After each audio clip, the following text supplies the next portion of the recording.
Well, a very good morning to you all from Circuit of the Americas in Austin, Texas. This is the World Racing League powered by Hagerty on DriversEye Live. Happy to have everybody's company this morning. My name is Brendan Kazmarek. I'm joined this morning by Ryan West up here in the booth. Good morning, Ryan. Morning. By JT Tammy. Good morning, JT. Morning. And by Jordan Worth. Good morning, Jordan. Hello. Scott Michaels has decided not to join us today. He has other more important sim racing things to do. Good luck to Scott in the IMSA Esports Championship today. Zach Johnson is on the ones and indeed the twos on production today for the last time for a little while before he leaves us like a jerk. And we get to award some titles today. It is Championship Sunday in the World Racing League powered by Hagerty. We had drama yesterday in the college football world on championship weekend, and we have drama today on the final day of World Racing League powered by Hagerty competition. We talked about it yesterday. GTR 99 just off the podium, chasing a national title in GTO. That car did not pass tech yesterday, and instead we are left with a sizable margin at the top of the point standings for the Thunder Bunny number 111 Toyota Supra. We will talk more about that today because we do still have 8 hours of racing to come, and anything can happen. However, we are left with a slightly different situation at the top than we anticipated having when we left you yesterday afternoon at 4 o'clock. About 80 cars took the grid yesterday. Got a few less than that this morning. And we are potentially set up for a slightly different race as well. Garage 57, that is the number 57 gray Camaro at the front of the field there, is going to start on pole by virtue of having the fastest lap in GTO during the race yesterday. The Screaming Goat Racing number 29 that did not see the checkered flag is alongside them on the front row. The 766 of Thunder Bunny that had a couple of electronics and or engine issues yesterday will start in third alongside yesterday's winner, number 123 of NFC Motorsports. Yesterday's race was marked by a long green flag run, and but for a single car accident in the S's on lap 3, we would have gone green flag all the way through the 8 hours. Driving standards fairly high, not so much contact, some track limits issues, but as things turned out, we got to see a pretty exciting race that was played out the way that endurance races play out and the way we like to see them, clean and green, and decided by strategy, consistency, and a lack of mistakes. Speaking of issues, it looks like there's a Honda Civic stopped at the top of turn 1. Is that the Deep Eddy car, Ryan? That would be the only Honda Civic in the field. Yeah, I think it's a good supposition. Yeah, it's mostly identifying the car color. If we can pick that is the Deep Eddy car. Crested, it got to the top of the hill, oddly, but didn't get down the other side. So we're going to have to go recover that car. We do have 2 pace laps. So time to go send an EV out and recover that car. That car, we've seen early issues for that car on occasion. Some photogs up at the top of Big Red there at turn 1. We'll see if they can get to it before we have to delay the start of this one. It's a beautiful morning in Austin. Weather expert Jordan Worth correctly pointed out, nice and sunny. It's a little on the chilly side. 45 degrees. Were you brisk this morning coming in, Ryan? No. No? I love love the cold. I do too. It was brisk. It's not a bad thing. It's, oh, the Civic is moving. Woohoo. Problem solved? Of course. Of course, as soon as the truck gets there. That might be true. Oh, yeah, he's not under power again. Headed down the hill there. So lights on in the safety car should be extinguished this time around. This camera angle will clean itself up once the sun clears the shade we've got on that camera. Hard shot. In some way. Wow, look at that one. We have to tweak that camera later. This is cinematic. I think so. It's what we go for here. Used to be we went to cover as much ground as possible. Now we go for just good shots and art here on DriversEye Live. Thanks for being with us, everybody. Yesterday was a fantastic race. We don't need to rehash it because, frankly, there's very little to rehash. It was an endurance race. Cars went around for a number of laps, and in the end, they all kind of found themselves in the middle of it. Really, really good scrap at the top. Trouble For the number 319 shift up now, Audi R8. That car is in the pit lane and straight into the box. I think we have an onboard for that car, or we're meant to have an onboard for that car. And that car is ducked into the pit lane. Much like the Deep Eddy Honda Civic at the top of the hill here. Not likely to see the start where it was meant to and when it was meant to. Looks like we're torquing a wheel potentially here. Yeah. Yeah, they go to the left front, check the right front. Maybe a vibration on that car. Yep. It's an endurance race. As long as they can catch the back of the pack here before the restart, or for the start even, they should be all right. Yes, they won't take up their original grid spot. No, but I mean, they can get out in a hurry and beat the GP1 field in particular. I think they'll be all right. I'm thinking that's not going to quite have... Oh, okay, it's going to be close. I think it'll be good. Yeah, I think they're good. Where is the GP? I thought I heard the It's just starting to come through 19. Oh, okay, so they'll be fine. GTU... The race before the race. That car will likely start behind the GT. Oh, it's going to be held. Oh, that's a bad call. They made it. Oh, wait. No, it's being released. Woo! This is the right move. Yeah. I agree. That car should not be trapped in behind 40 general production cars there, mostly as a safety thing. What could go wrong? Let's go on board that car, Zach, if we can. We're going to see that car hustle to catch the back here. You can't quite go full race pace, but we're at least going to make sure the vibration's not there. Looks quite good. It does. Does this camera have audio, Zach? There we go. We're here for the V10. This is really why we're here. We are absolutely here for the V10, the Audi R8. Because we do like the people involved in Shift Up now. Of course. Big Sarah Montgomery fans, big Aaron Vogel fans. And who's the third driver named against that car this weekend? Oh, boy. Yep. We're doing Brennan's a huge fan of the car, but... it is the first entry for that Shift Up Now team in... Hannah Grisham. Hannah Grisham, thank you. In the World Racing League powered by Hagerty. Having previously run alongside other entrants or other teams as merely a sponsor. Now they are their own entry and bringing the Audi R8 to the fun, which we like as well. Love a V10. Lights are still on the safety car here. We anticipate now that the Deep Eddy Civic has, as far as we know, cleared the area. We would hope to get a green flag this time around. Oh my gosh. I am so bad at computers. Yes. There we go.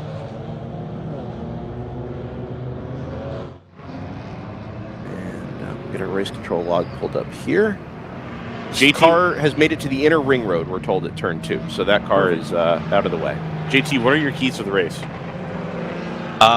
Don't mess up on pit lane. Follow yellow flag procedure and do not pass. And stay on the track and not over the white line. And those are hefty penalties. And they can be easily avoided. I'm going to dock you for not including a pun. Or a play on words, even. Or a regionally appropriate joke. That's required by Keys to the Race. You have to have a pun that makes everybody do a courtesy chuckle when they read it.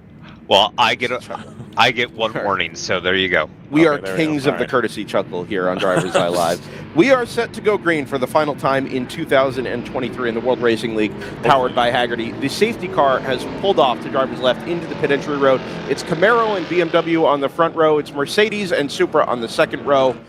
Nearly 40 Grand Touring cars head down the front straightaway. The green flag will wave in a moment's time as we head up the hill towards turn number 1, 2x2, all the way down the grid hash marks on the front straightaway. The green flag waves, but it's a sluggish start from most of the front of the field. A good jump at the back. 29 got a good start there.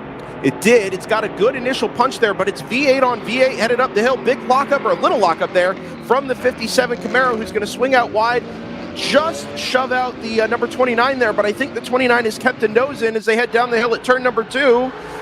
They have not, and the 57 is going to lead the 29, who I think will lead the second of the Garage 57 Camaros into the S's for the first time. Again, we've got to get roughly single file through 3, 4, and 5. Great start from the 157, it's worth noting. They went all the way around the outside at the top of turn 1 and made up a ton of spots. The 111 is roughly where it started. The 111 is still a little bit buried in traffic there. So a tremendous start from the 157 as well. They're really motivated to get those cars to the front here. Yeah, a couple of issues for each of those Camaros yesterday. The 157 ultimately had the better showing overall. The 57 with some longer-term issues down in the pit lane, or in the paddock. That car lost significant track time as a result. Back on the front straightaway, the general production cars GP 1, 2, and 3 head down the front straightaway. Little bit of a jump from the 701, who then backs out of it, but it's Montgomery on the front row up to the inside. The number 24 BMW 235 will get a decent initial jump and push a little bit to the outside. It's nearly 4 wide behind him. Those fan out even wider than that. That's a lot of cars wide going in here up to turn 1. Oh, good start from PC Racing. Yep, they're going to hold on the second maybe, or the 588 is going to hold on. Yeah, that's a Zalus car that's out just to the outside that is going to slot into third in GP1.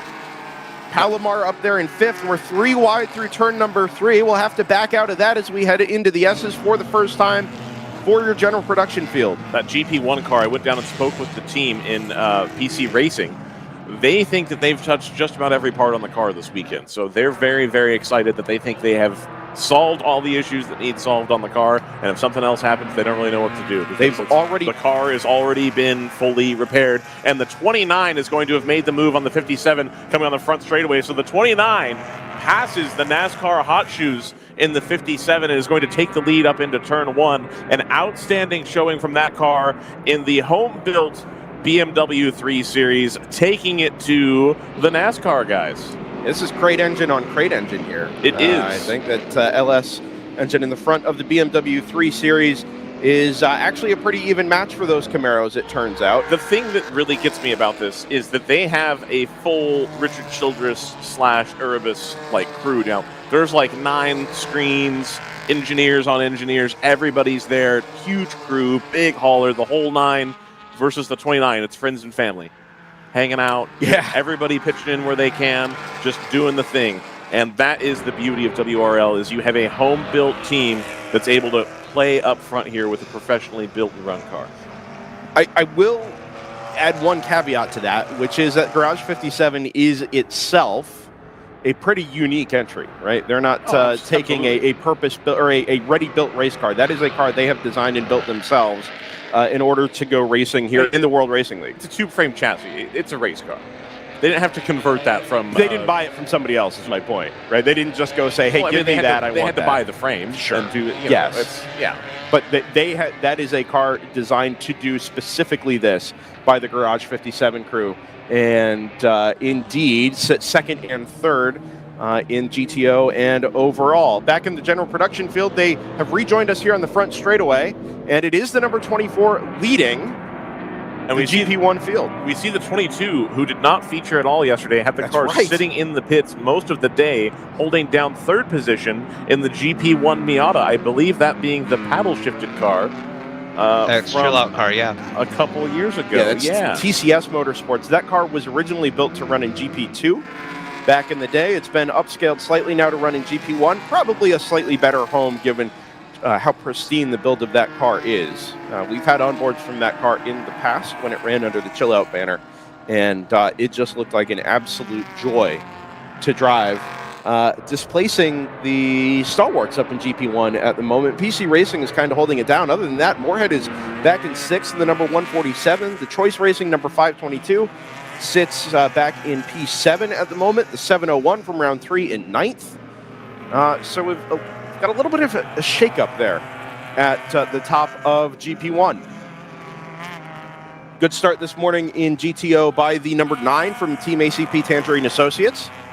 That's the G82 BMW. Yep. The 319 has already made its way through the field in a big way. There's a huge gaggle of GT cars on the front straightaway here, and the 319 of Shift Up Now has already moved just about halfway through the field. We see it on the screen there. They're ahead of the Pinnacle car and trying to go off in search of that lead group. There's a lead pack of probably about 10 or 15 cars that are at or near the front.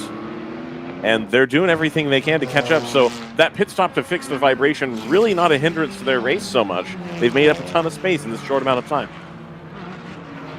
This battle at the front of GP1 at the moment is similar, not identical, but similar to what we've seen in past years here at Circuit of the Americas. Screaming Goat Racing and Garage 57, both winners last year. Screaming Goat on the Saturday and Garage 57 on the Sunday, the championship finale, as we'll have today. So after a rough day yesterday, Garage 57 looking to hopefully find their way back onto the podium in what is typically their only World Racing League powered by Hagerty entrance of the season.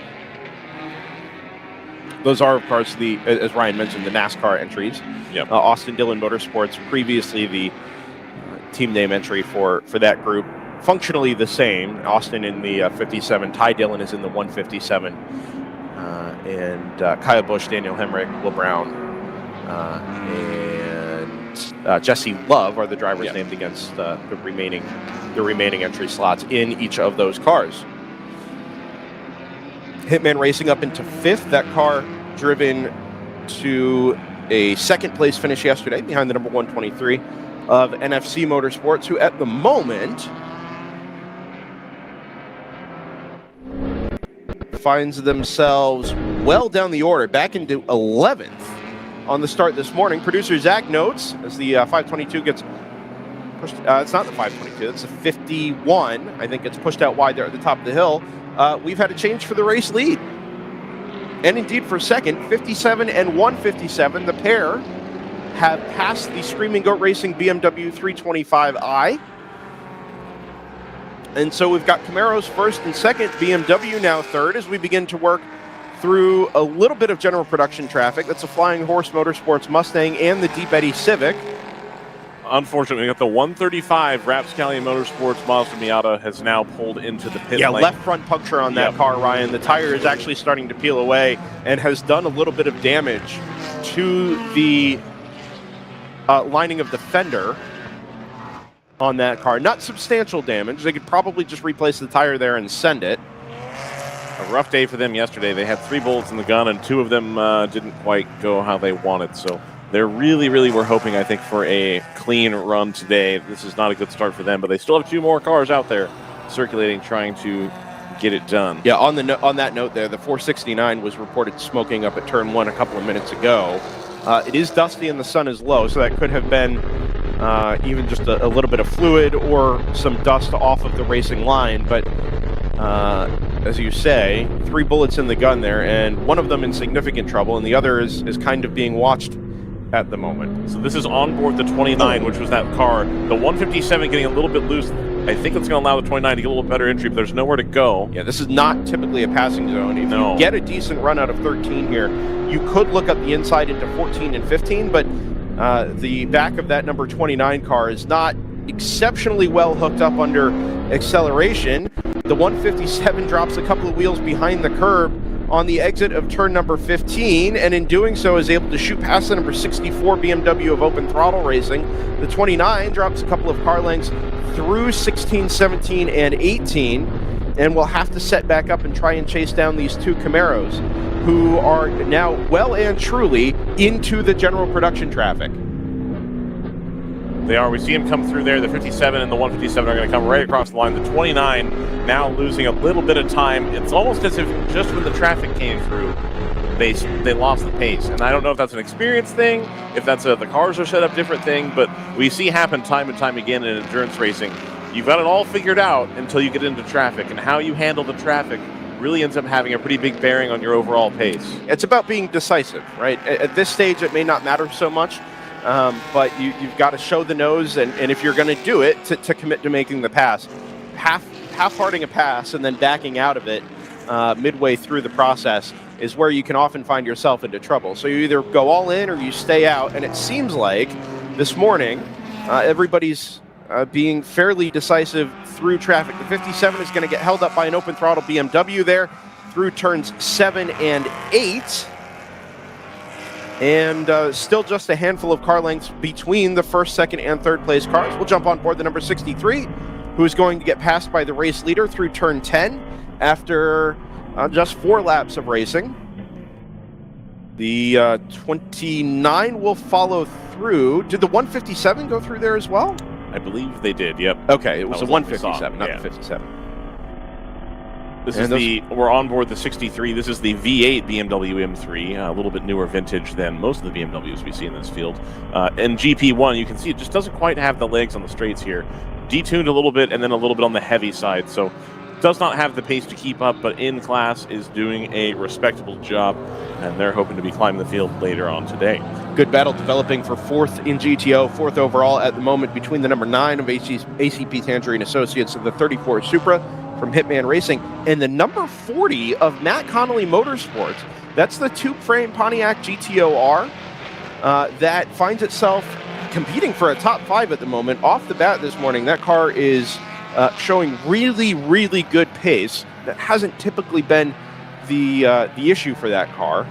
Its pace has been good, but reliability has suffered. And I suppose the car that was last raced in roughly 2006, you do tend to have that from time to time. I do want to draw your attention to the GP2 battle between the 164 of Harrison Motorsports and the 721 of RRT. They are bumper to bumper going up through turn 1 right now. Absolutely crushing it. The front of GP1 and GP2 tremendously close right now. GP1's got a lead group right now of 5 or 6 cars. Yeah, battling for 3rd. Absolutely, and that's lovely. And then the front of GP2 as well. Super, super tight battles here as we see. Those are those 2 cars right there. So the white BMW just going through the left-hander now, and then the RRT car right behind it. RRT, I think, losing the line just a little bit there as they exit the S's. A couple of notes to catch up on here. Producer Zach just noted a car smoking down the front straightaway, and the race control log agrees. At turn 17, the number 147 was reported as smoking center rear. Now that will be under load. Almost contact there. That was contact. And that is the Rapscallion Miata that has already been involved in contact once with the number 65 that almost certainly led to the left front puncture on that car. You're thinking the 135 Rapscallion. Was that not that car? No, so the 135 is the green one. The red one here is the 469. 469. Yeah, you're absolutely right. Yeah, so this is the 3rd place car in GP2 right now. And this is, we just saw the back of the GP1 battle. That is the Moorhead car there, smoking, under braking at turn number 13. So it's not been a great start for the GP1 and national title front runner. First in line here is the Harrison Motorsports, followed right behind by the RRT car. So those are your leaders in GP2. They're about to be lapped. So just now starting to get around to the front of the general production field. I would say that Moorhead Speedworks BMW there has an issue.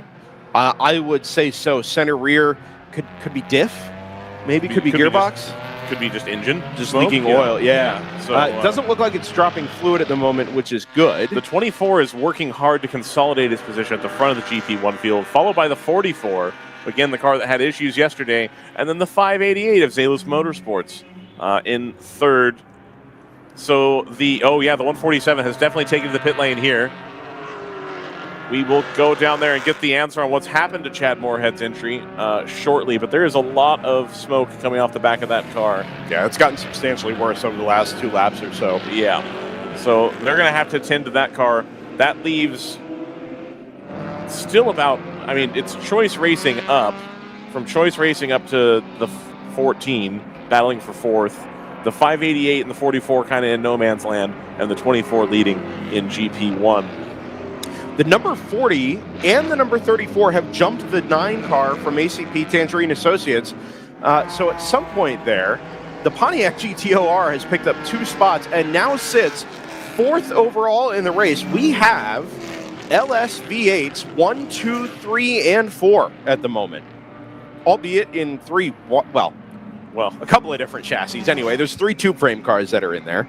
Oh, look at the 147 here down the pit lane, Ryan, off to your left-hand side. Oh, wow. Now that car has come to a stop, the much smoke, worse. It has. They've got the hood open in that car, and now instead of the smoke pouring out of the center rear, it's just pouring out of the front from the engine bay. What you're saying is the 44 has successfully transferred all of the bad vibes over to the 147. It's funny you say that. I was just thinking, we've got to the national championship race, and the 2 teams we think of as being the standard bearers in GP1 have each had issues inside of the first 15 minutes of racing. PC racing yesterday, Moorhead Speedworks today. And they don't currently enjoy the pace advantage that they did most of the season either. That 147 was running about 4th or 5th in line in GP1, and they had Palomar, who's had an up and down season, Montgomery, who we haven't seen too much, the 588, TC, like, it's been great. The GP1 battle has been tremendous. We've had the discussion a couple of times, and in particular again last night, these E46s are becoming a little tired. The cars are tired. They've had things replaced on them, but spares are becoming harder and harder to find.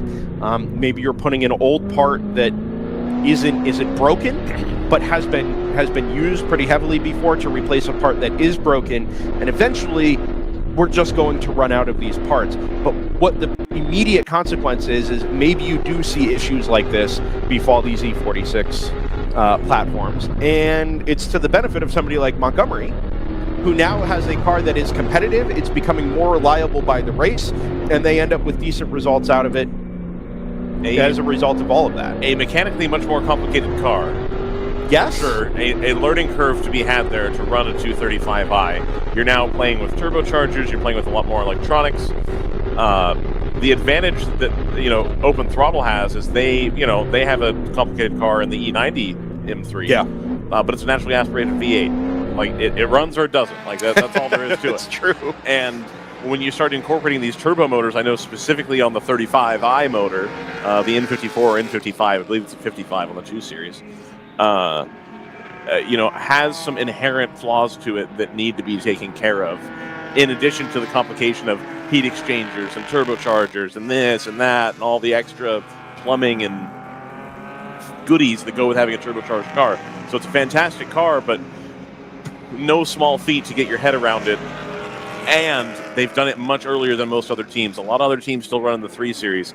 So by them being able to lead the race here and getting all this experience, they're going to have an advantage well into the future by the time these other teams start to make the transition to a car more similar to that. I think in club and production racing in general, we find ourselves in a period of great change at the moment. Mazda is starting to throw some promotion around behind the NC Spec MX-5 platform as the Spec Miata platform becomes not tired, but maybe those cars start to age out, parts start to age out, and now there is a renewed interest in the MX-5 platform using some of the older NCs and the MX-5 Cup cars of a generation ago, 2 generations ago now, actually. And still a decent amount of parts available for those. And uniquely, a large number of road cars that were never thrashed. In the NC. Yeah, absolutely. When you turn your head to BMW, you look at kind of the same issue happening, where a platform is naturally aging out due to parts availability or chassis issues or whatever the case might be. And somebody was going to have to make the jump. Montgomery was one of the first to do that, and boy, is it paying off for them at the moment, not just in terms of reliability like we saw yesterday, but outright pace this morning, leading the field in GP1.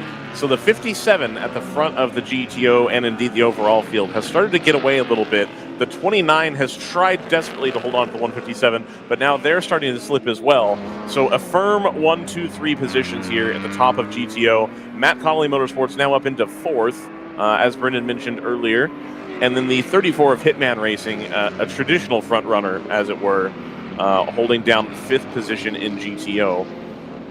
They have a substantial lead over the 9 BMW of Team ACP with Tangerine Associates.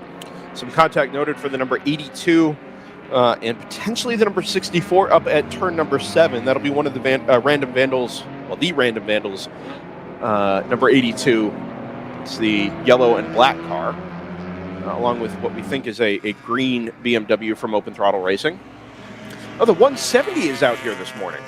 It is, yeah, not the 766. Yes, we've swapped Thunder Bunny entries there. We've taken the 766 Supra, which does not traditionally race on Sundays, and we've swapped it out for the number 170 McDonald's sponsored, I guess is the obvious obvious logo on that car. McDonald's franchisee sponsor. Yes, yeah, that's fair, but it is just a straight up McDonald's logo on the front of that Porsche Cayman. One of the few Porsche Cayman GT4s remaining. Well, I mean, this weekend we've got Pinnacle. They've got 2 cars. I said one of the few, not the only. Oh, all right. But we see far fewer of them than we used to. In favor of the BMW M4s, the Toyota Supras. We do have the Just Hands Foundation, the number 191. Yeah, we're going to go down and speak with Torsten Gross here in a couple hours or so. He's actually starting the car this morning. Is he? Yes, absolutely. Flying So as soon as he's done-ish, he said he's going to go as long as he can. Whether that's 1 or 2 stints, he wasn't sure. But we're absolutely going to go down there and have words with him as well. Oh, you're going to go have words, are you? Yeah, yes, Okay. we're going to go have words. We're going to throw Just Hands. I did start a petition to rename Just Hands Foundation to Throwing Hands Foundation. But it's a good start for that car, and Torsten seems like a super guy. Absolutely. In the few conversations we've had with him, the only conversation we've had with him. I mean, I've had several conversations with him. Oh, have you? Yeah. Oh, yeah, well, that's so. really nice. Absolutely. I didn't know that. The number 57 just stretching out the margin a touch. Yep. As cars, now that they've worked their way through the front of most of the GP1 field, putting in quick laps again, 222s and 223s in the cooler air. A little bit more temperature maybe in the track just to help stabilize the cars a little bit. We've stayed green here, Brendan. It's the start of the race, and now everybody's starting to spread themselves out as well. Everybody's found their own little piece of track real estate. I mean, theoretically, we should be green to the end, right? Yes, and that will make the strategy really easy to... Oh, wait, no, it won't. The 333 having a good day here as well. They were not that far off the mark yesterday, but No. a couple of self-inflicted errors on that car. Yep. Oh my, there is fluid pouring A out couple? the number 147 down the pit lane. I think they're going to be taking that to the paddock. I area. sure hope so, because it is a single few inch wide trail of fluid directly underneath that car, and that car does make the hard left-hand turn into the paddock. Circuit of the Americas, of course, traditionally very light on costs as far as cleanup. So that'll be no problem, I'm sure. There aren't that many tracks that don't charge for cleanup anymore. That's fine, but we're at Circuit of the Americas. Yep. Couple of bags of Speedy Dry will clean that right up. The one thing Circuit of the America doesn't require that I'm a little bit surprised that Thunderhill does is having wood blocks underneath your jack stands so that you don't leave marks on the pavement. But I assume that's because of the temperature situation and relatively soft asphalt at Thunderhill. I would assume. But there's so. it's like a huge thing that pit marshals go around and look for in the paddock. Not so much an issue here. No, not at all.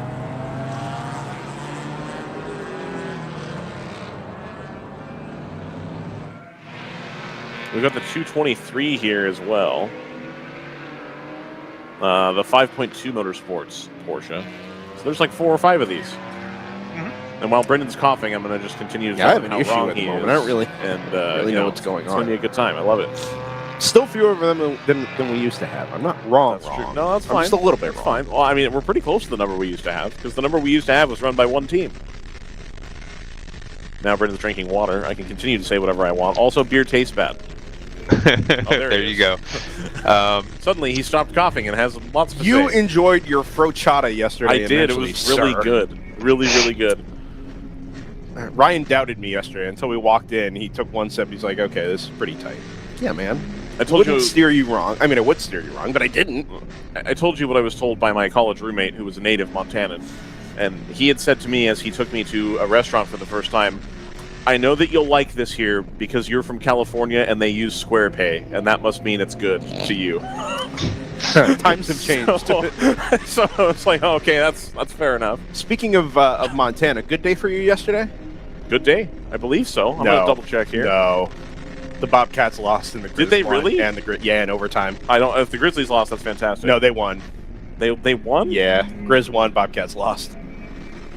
But that's not the championship. That's just. Oh no, that would have It's the been that would have playoffs. been the playoffs. That's right, Yeah. because they had to play twice. The home. Oh no, they played the Bison. What are you talking about? Yeah, they lost. You said they were playing the Grizz. No. I said. Oh, okay, yeah, they yeah. each. What I said is correct. Got the it. Bobcats lost and the Grizz won. They were not playing they each other lost by 1. Like, what do you want from in me? overtime What do you- to the yeah, Bison. Yeah, that's exactly. fair. That's fair. I think their Division 2, the Big Sky, Yeah. is the hard one because they did all them and Montana and the other team all beat up on each other. Sure. Whereas that other division is like the Big not Sky that- is a great conference. It's absolutely fantastic conference. We're going to get Irwin into college football. Absolutely. That's the next step. We've got him into the World Racing League powered by Hagerty. We've got him into our coverage on DriversEye Live, points further afield. Next step, Irwin's a college football fan. It was really nice of them at Montana State to only be really competitive in the playoffs after I left. Sure. Whereas when I was there, they would score 65 points a game and have a passer rating of like 120, and the defense was terrible. Score 65, give up 70. The dude ended up going to grad school and getting to go to Oregon to be the backup. Like, was pretty good for an FCS quarterback, and just it didn't matter because they get outscored because the defense was rubbish. On board the 319, shift up now by AE Victory, Audi R8, LMS GT4.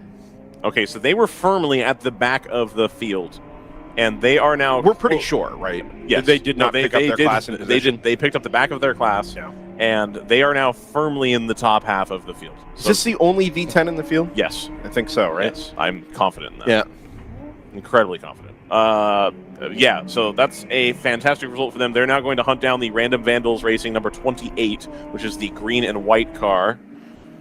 Seeing substantially more separation at the top of the GTO field this morning than we have. Look at this. I'm sorry, Brendan. The 333 is drawing ever closer to the number 9 in the, quote, old car, end quote. Doesn't have the right stuff. Can't be competitive. You know, people got the new car. And the 333 is getting it done. And then we have this whole group of other of the older M4s are a little ways further behind, but they're all together here. Yeah, that number 9 was really, really good off of the initial race start this morning and just beginning to slip back as the leaders have dipped into the 22s and 23s. That number 9 just not quite hanging. I think we also missed, Brendan. The RRT car has gone around Harrison Motorsports for the lead, but Harrison is still right on their bumper going up into turn 1. They're going to take the absolute outside of turn 1 here. There's going to be a lot of traffic coming down the inside. Whoa, somebody's going to try to sneak in between. And they keep it clean. Harrison has to run a little bit wide, of course. That's allowed, given that there's a group of people here. They're going to come back down and to the right. Harrison's lost a little bit of time, but again, still very, very close to the RRT car here. There it is, the 2 cars at the back of the shot here. That is for position in GP2. Harrison draws a little bit closer now, having dealt with that traffic being passed effectively. Brendan messing with my screen tremendously, making it very difficult to follow. It went away for like 3/4 of a second. Harrison right back on the rear bumper of the RRT BMW. And they're just going to be at the top of shot here. Yep, very top of the hill. They're going to come down. Past up there in GTO, the number 170 has gotten by the 123 NFC Motorsports Mercedes. That is a pass for 20th. Overall, yesterday's winner well back in the field on a slightly slower start this morning. That is not. All right, so Brendan, the 157, I'm very sorry, calls to the pit lane. Oh, yeah. Only 30 minutes in. 12 laps. I have to imagine that is an unscheduled stop. Yeah, absolutely. Even on the earliest pit stop yesterday, with the pace laps included, they made it 21 laps before they ended up in the pit lane for the first time. That cannot be a sign of positive developments down there in the Garage 57. And now, unless we get a yellow situation, which, it must be said, the folks at Richard Childress know what they're doing strategy-wise. Same with Urbis. So. Yeah. They'll get it figured out. Unless there's a yellow situation that develops here, this is a huge advantage to the 29, because the 29 did not quite have the ultimate pace lap after lap after lap that the 157 did. But now the 157 has stopped too early. So that's going to put the 29 firmly into second place here.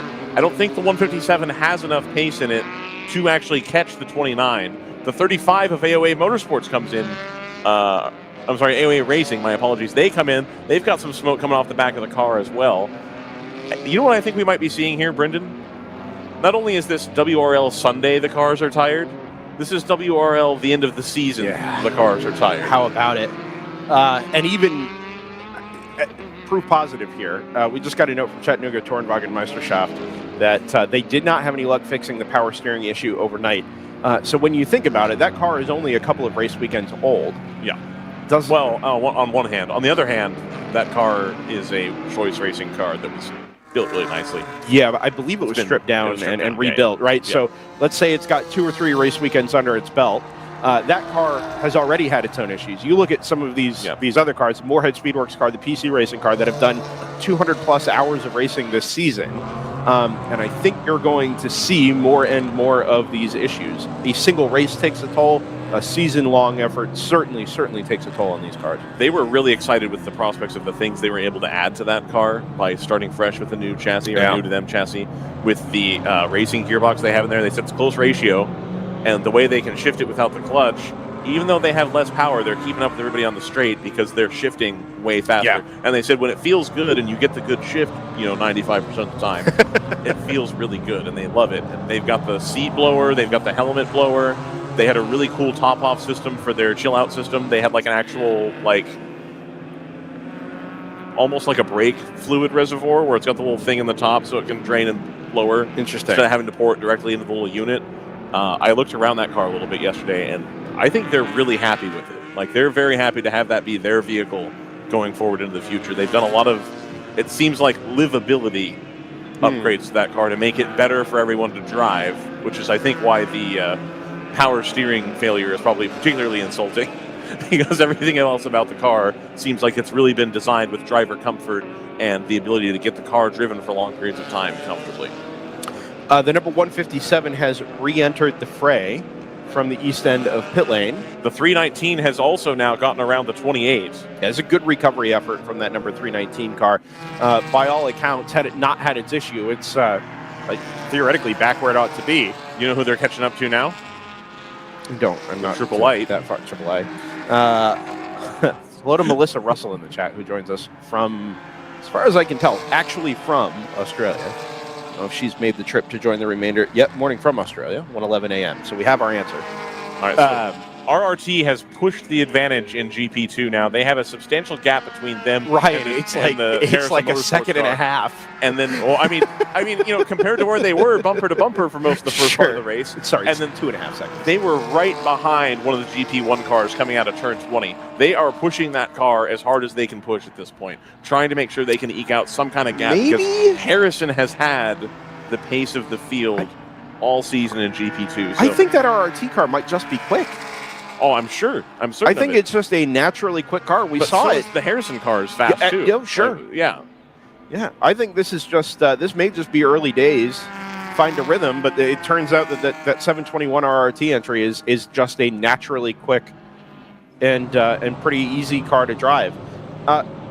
We didn't quite mention this as a result of the number 157's early pit stop, but the Pride of Hellertown, Pennsylvania, now finds themselves in third. Yeah, having hunted down the number 34 Hitman Racing Toyota Supra. Yeah, and then pulled out a margin in 6 seconds from third back to fourth. And actually putting in quicker lap times than the number 29 Screaming Goat Racing entry now as well. That GTO are still in TRG livery. We don't talk about that. The 157 is pitting Back again. in, yeah. We've also got the 215 is pitting. That'll be a little bit early for the GP2 entered number 215 There's car. a Sloopski named on that car. Split 5 racing. There is. Yeah. Which Sloopski is that? Is that Alex or is that Bill? GTU yesterday was an absolute barn burner, at least for the first bit of the race. We've now got a 23-second lead between the 59 Stratus and the 58 Stratus, with Ageless Bio and Racer Motors a fair distance behind. Racer Motors, I think, about to fall off the lead lap in GTU. Really an unfortunate run for them yesterday. They had the pace, they led the race, they did what they needed to do, and then had just a couple of electrical issues, changing coils and then having to change the coil harness at one point. So a little bit disappointing for them after having run strongly yesterday. But the GTU field much more stratified today than it was this time yesterday. Stratified? Yeah, there you go. I drive a Dodge Stratus. It's a Charger. The 909, Aston Martin from Automatic Racing. Haven't spoken about them much. They take to the pit lane as well. Still sporting the HSR spec giant diffuser and swan neck wing. Love to see that on that car. Still trying to develop the car. You know, it never stops. A 10-year-old car. It never stops in GTO, does it? They keep going. Yeah. Automatic has had success at this track before. The theory there is maybe that car is a little on the draggy side for the GTO rule set at the moment. That car was regularly quick in its previous trim, but maybe taking things a little bit too far and not really keeping up with the overall platform at the moment as they come to a stop at the east end of pit lane. Looks like maybe an MX-5 that had pulled into the paddock there? That was the Aston. We can see the onboard. No, somebody made the left-hand turn in front of them. Ah. Maybe the 35?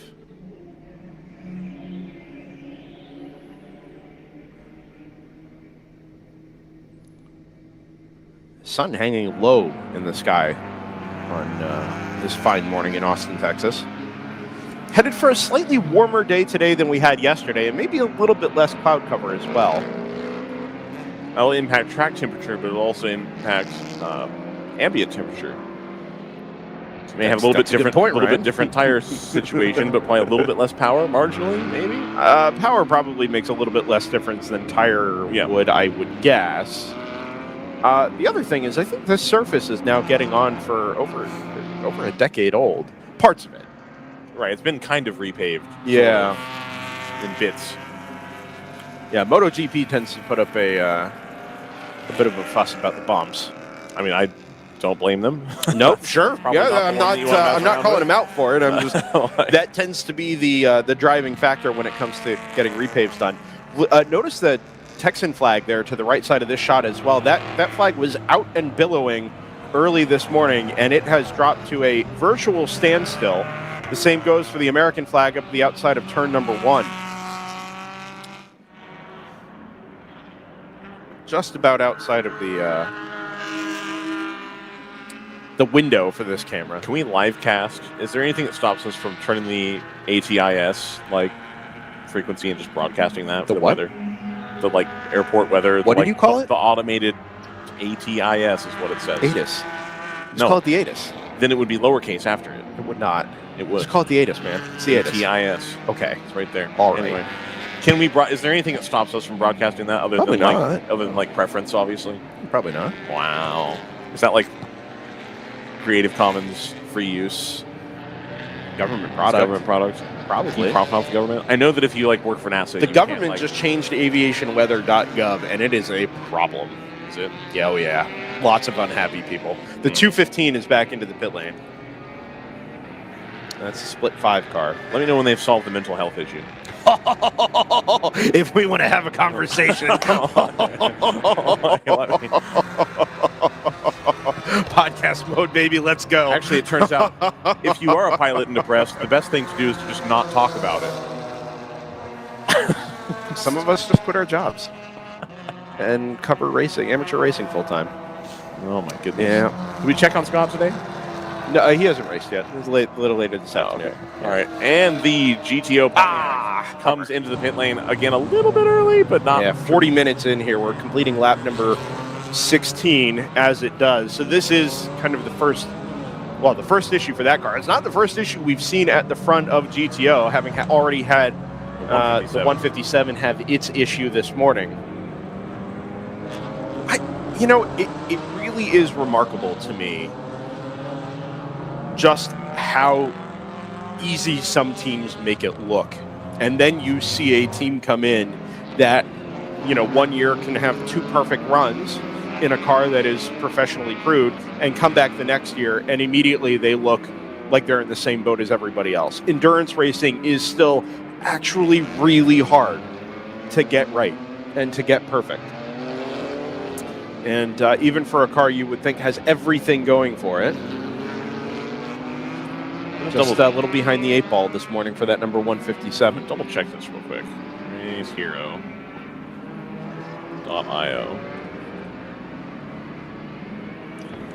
Because the 319 has now caught the Triple Light, and I'm pretty sure ran like a 5-second faster lap last lap.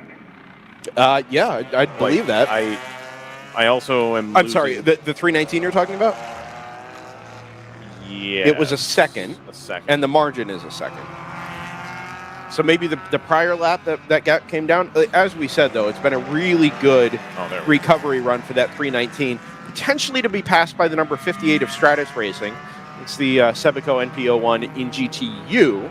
So not a class position change, but that 58 having started at the back of the GT field, as GTU typically does, is marching its way up the overall order. Its sister car, the number 59, already up into 6th overall. So as it turns out, I think these GTU cars are pretty well suited to Circuit of the Americas. Car with downforce. Yeah, go figure. Is good at the F1 track. Hey, wow. I know it's a take. That's a scoop right there. It is a scoop. And I remember back to our first year here in the World Racing League, 2017. GTO, excuse me, had like 5 or 6 cars in it. It was not a large class. And they had the 235 IR. And that was the latest and greatest. Yeah, exactly. Right? The easy button for GTO racing in the World Racing League. And it was doing 232s and 233s and 34s, and that was like the pace. Now you can do except for the NP01 that could come out and drop in like a 28 or a 27. Now the 721 can do a 234 right now in GP2. That's 2 classes. Let me see if I can find the. Oh, we've done it again. The Mercedes is taken off. Let's see if I can find the 2017 results, just to show how far we've come with development in the top class of the World Racing League. Let's make it happen. U.S. Endurance Championship. Let's get excited. Okay. Hey, you remember the Spec Racer Ford Challenge? Yes. Yeah. So fastest lap in 2017 on the Saturday was a 226.868 by a 2016 NP01 by a team named Rivard. Yeah, RRT's done a 234. Montgomery's done a 229. What is the lap time for RRT? RRT has done a 234.4. Oh, no, 233.4 is the fastest lap for that car. 233. I'm just looking at race pace right now. Right. So okay, yeah. We'll go fastest lap per fastest lap, because that's what I've got here as well. Fine. The GTO winner, the fastest lap in GTO for a non-NP01 was a 234.5 by Team Phoenix. Wow. So the GP2, the fastest car in GP2 at the moment, is quicker than the GTO and overall winner in 2017 was. The current GTO leader can throw down 222s. Yeah. So we've come on 12 seconds in 6 years. And even if you say, well, that's the Garage 57, that's an outlier. Okay, that's fine. Screaming Goat can do a 222 as well. Hitman can do, right now has done a 223. We got someone around over here. Yeah, backwards car there at the entrance to turn, well, it's in turn 14. That is a very, very odd place for a car. That's not really where you want to be stopped either. That's not a good scene. But fortunately, you've got a lot of sight line on that car because you can see it coming as you come through the right-hander there. It's the 51. Ooh, there's smoke building out of the front. That's probably brake, but I'd be interested to see. Yeah, okay, so that's probably a pass under yellow situation. Is that one of the choice cars? It is. It's the 51. Oof. The 172 is into the pit lane, by the way, so maybe these are the earliest stops, scheduled stops in GTO. Well, they had to do some pace laps. Yeah. That's. I think we're setting up to go double yellow here. I think this car is We are. stick at turn 14, and we are double yellow. It has occurred. Do we? We don't have replays here, Zach, do we? We Okay, do. let's go ahead and Let's get a take replay a look on at this one because I am baffled. Other than getting squirrely on the throttle, maybe exiting 13, so it's the left-hand side of your shot. It's smoking already. Oh, yeah. Okay. Oh, yeah. my. Oh, wow. Okay. Oh, my. Yeah, something's broken. Yeah, it's the right rear The suspension has absolutely collapsed on that car. Yep. And if we hang on this too long, I think somebody goes around the outside and then actually ends up making a pass as a result. That's Yeah. the On the outside. 135 from Abscillion right here. Let's see. I don't think it's this one because that's already a position that's there. So, but it is later that happens. I don't know if we're supposed to call attention to that or how. Yeah, well, probably not, but it did happen. it did occur. Yeah, there was a pass that happened. A really good job by, the birds did not love that. A really good job by everybody to see and avoid that car. We said it was kind of an odd situation that would have led. Oh, here it is. Would have Yep. led. Not for position. Oh no, that was not Yeah, a pass. no. No, actually, I'm wrong. That was not Yes. a pass right there. position. They Everything lost was too deep, fine. Eddie, there. I'm sorry. Let's We're all good. We're all good. divert our attention Yes. to the race here at the moment. The DD Autosports 153 is into the pit lane already. Okay, the but 57 I was is you in buried now. the lead there. The leader has been. Well, I was going in chronological order. Got The it. 153 played it right and has come straight in. The 57 has come in. The 29 is headed up the front straightaway and has not pitted. So we have split the strategy at the front of GTO. I don't like that. I know that the 29 has good fuel range, but I think you have to pit. Yeah, I don't think it's the right move either, to be But clear. the other side is, I think they're probably safely in second at this point. I don't think there's a huge. Well, we're going to close with The flip side of this, is we know that 29 has good fuel mileage, and hitting inside of the first hour for that car may cause it an extra stop if, like yesterday, Right. we go green for the remainder of the day. All right. Even if this is an extended The yellow to recover that 34 car. is in, and Yeah. that would have been the second or the third place car. I anticipate we'll see the 9 as well. Yep, the 9, the 24. Basically, the whole GTO field is going to pit here. Yeah, I would think the GTU field ought to be in here as well, but the 59 did not pit. 369 is going to pit, so that's one of the GP2 entries. The GP2 Yep. also can go quite a ways on Is fuel. that car just running without power steering today? Yes. Interesting. It's going to be some That's a- tired that's a- hands. That's a tough old deal. They've got the hood open again. Perhaps checking the power steering again. Perhaps checking the cooling system. The 12 has not pitted. The 319 has not pitted. The So if you're playing the 44 track position game here as shift up now by AE Victory, this is a really interesting move. The majority of the GTO, we're not going to call every car into the pit lane, but the majority of the GTO field has pitted here. And in some ways, we're at like the perfect splitting moment. If you're good on fuel mileage here, maybe you stay out. But for the bulk of this GTO field, and I would have thought the GTU field as well. Yeah. This is kind of the opportunity to pit on a short stint and not cause yourself an extra stop towards the end of the race. Also worth noting, we hadn't mentioned this yet, the 111 Thunder Bunny Supra has already gone a lap down, Yes. as has the 99. The 99 has not gone a lap down. They're just mired a little bit further back in the field. So we've dropped. Well, that car started at the back, didn't it? The number 99, as a result of not classifying yesterday. Correct. Yeah, very, very interesting. Indeed. With the cars that we've had dropped to the back at this point in the day. This is also good news for the garage. Well, the 57 and the 157. The 157 is in the paddock. This is costing it a little bit less time.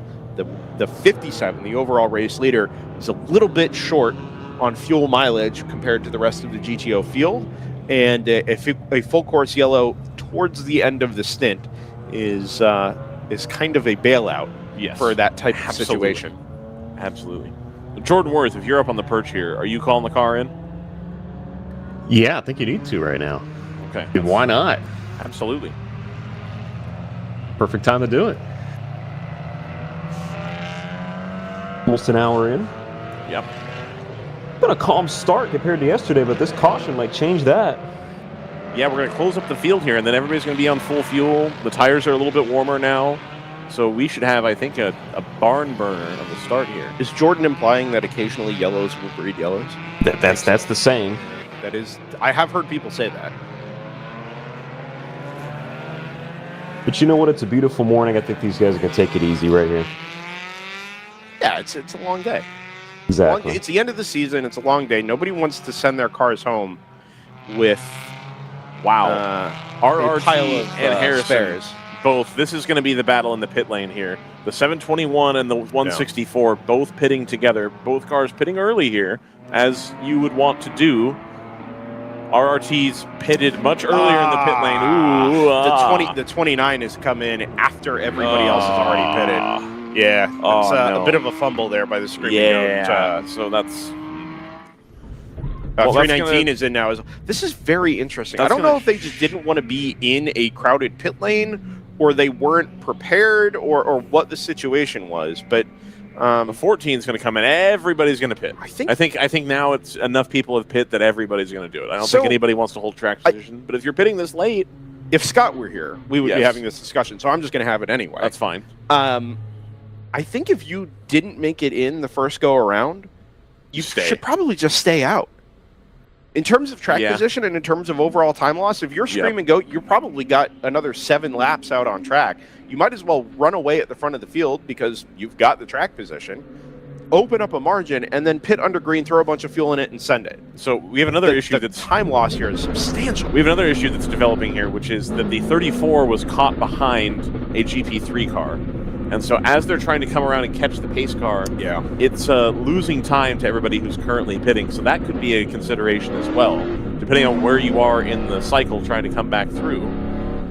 The 29 is going to cycle out behind the 34. They're going to be pretty much buried. But again, they do still have a little bit of a strategy advantage on being able to run longer if they need to. When we go back to green here in a few moments, well, hopefully a few moments' time, we are going to have Garage 57 versus Stratus 59. I'm gonna Nice. I'm gonna be pushing all the buttons. We're pulling the levers. Zach's pushing all the buttons. Well, I'm gonna push the button. I'm gonna pull the lever. We're gonna see what irresponsible math spits out. Oh my gosh, you cannot do that. Watch me. No, you I can't actually do can. that. No, it doesn't even give you a number for how long until they pit again. It won't do that until it's had 2 full pit stops. Until it's had 2 pit stops. Okay, Yeah. Fine. It won't give you a number for when they're gonna pit again. Given that it's already, I mean, obviously it's not gonna be accurate, but you know, I'm gonna do it anyway. That's pure nonsense. And if you attempt to talk about it, I'm going to stop you. It's absolute nonsense. Oh boy, I'm absolutely gonna pull the lever. We're doing it. We're gonna get 777 right across. Or bar. I mean, at that point, you have so little information. Maybe it will give you the 777 as your winner. Let's see.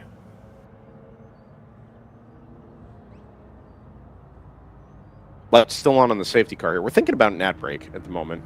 Thinking about an ad. I think it's going to be a good idea. I think it's a good I don't time. think we're going to be back to green this time around with the cleanup effort still underway down there at turn 15. Yeah, let's go ahead and take that ad break here. We're coming up to the end of the first hour of racing at Circuit of the Americas under our first full course yellow of the day and only our second of the weekend. It is National Championship Sunday in the World Racing League powered by Hagerty and indeed the season finale. DriversEye Live will be back in a moment and hopefully we will be back to green shortly thereafter.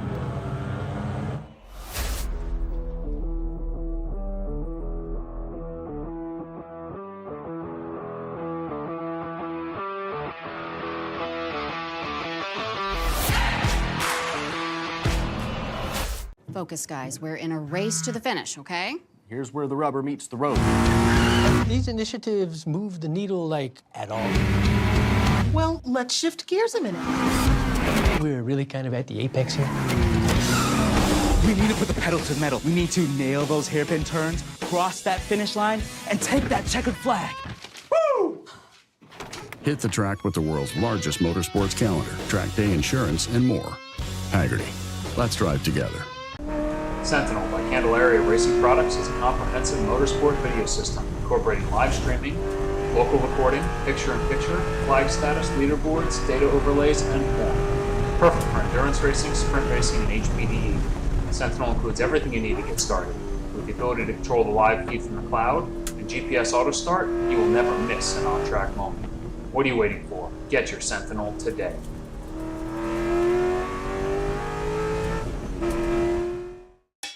It's your Uncle Cooper.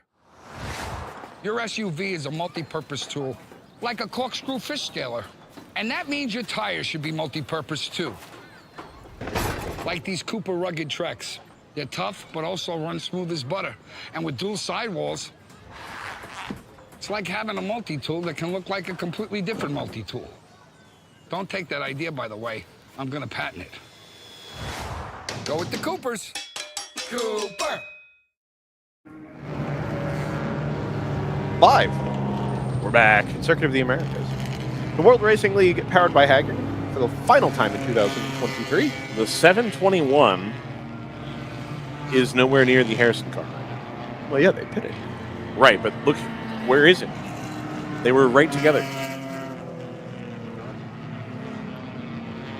Harrison has allegedly already come through. Interesting. About 30 seconds up the road. Oh, apparently. wow. Okay. Yeah, I mean, that gap is going to compress. Oh, no, that's fuel. I was going to say there's fluid coming out of one of the NPO1s, but I think that's just a little bit of fuel overflow. Yeah, they've been separated by 30 seconds. That will compress as we get the field gathered up. Yeah. I do have a question for RJ, as far as safety. I'll answer that. As safety is concerned. Do you think we could start mandating that we have the IndyCar style, you have to spray the fuel area after you're done fueling? Give people with the water guns doing the thing. Every pit box has a hose. Yeah, that's what they do. I think they have like a pressurized, pumpy I thing. I know. No, that would be fun. I think that could be a good. You can't really do that though, because it's going to be on the other side of the car. Well, not always. It usually is. BMWs are not. No, I think this is a bad idea. I think it's a great idea. It's a bad idea. It's good for vibes. It's bad for should be doing that. It's just not practical. And then when the day is done, you fill them with vodka, and you just be like shooting people shots across the. You've got my vote now. There it is. Jordan, have you seen what I'm talking about? Yes, yeah, when they spray it after they put the fuel in. Has Jordan seen an IndyCar race before? Well, it sounds like you have. It's been a while, but yeah, I've seen that. Yeah. I think every series should have that. Is that strictly necessary now that we run ethanol? They still catch on fire. Like, I've seen it where the water is actively putting fire out when they do it. It happens not every time, but probably 10% of the pit stops when it's hot out. Almost like they knew what they were doing when they mandated that. They're like, yeah, this is going to be a problem. I'd love for them to mandate that in F1. And it's like from the They don't even refuel it. I know, but they should go back to refueling in F1. I agree with that. I want to see what kind of like gantry mounted system they come up with. It's like automated. Yeah. That is a take. The refueling take in Formula 1 is one I absolutely agree with. I think they should bring it back.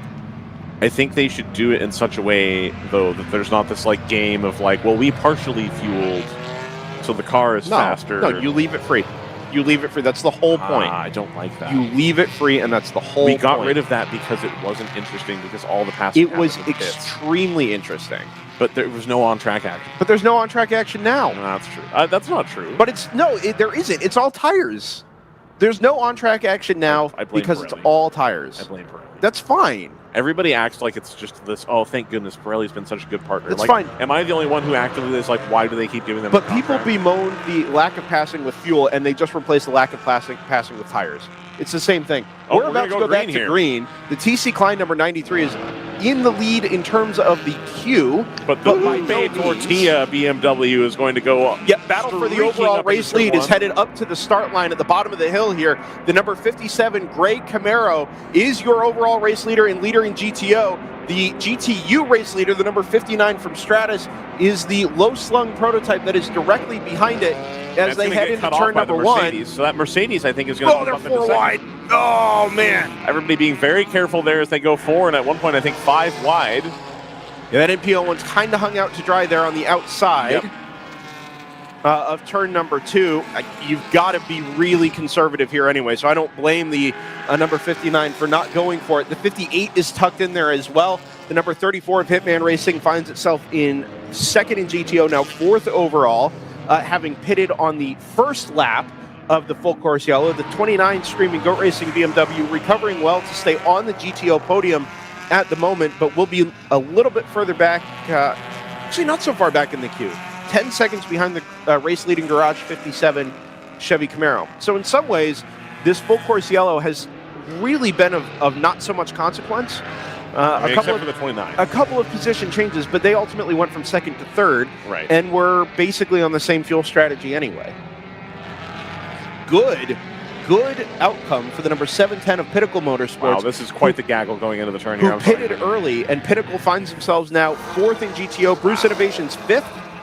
So we have shaken up things a little bit in that regard. You see the Bruce Innovations car there, center of your screen, moving towards the bottom left. It's the bright yellow and blue BMW M4. And that's gotten them around the number 9, importantly. That was the car that they were chasing at the time. The number 123 NFC Motorsports Mercedes has also come away from this quite well, picking up a couple of spots in the pit stop exchange under the full course yellow. DD Autosports is in there. I think they've been trapped a lap down here. They have. It's the gray Mercedes second in line. So we've got gray Camaro leading gray Mercedes at the moment. They'll work their way through the triple apex, arguably quadruple apex right-hander. Spits them back out into the final sector. Here, a couple of V8 engines accelerate briefly between 19 and 20, and the field returns to us here on the front straightaway. Almost certainly a couple of driver changes in these cars on the first round of pit stops here, so we'll wait to see exactly where. Oh, we've got a waving yellow at the top of the hill. There is a car stopped to driver's right on the exit of turn number 1. Just on the backside of the curb there. Yeah, that is blind there, JT. You're absolutely right. It does pull itself a little bit further away from the racing surface, which is a good move. Is that the 134? Yeah, that was kind of my thought, JT. It looked like a big mission car. It is, no, it's reported as 261.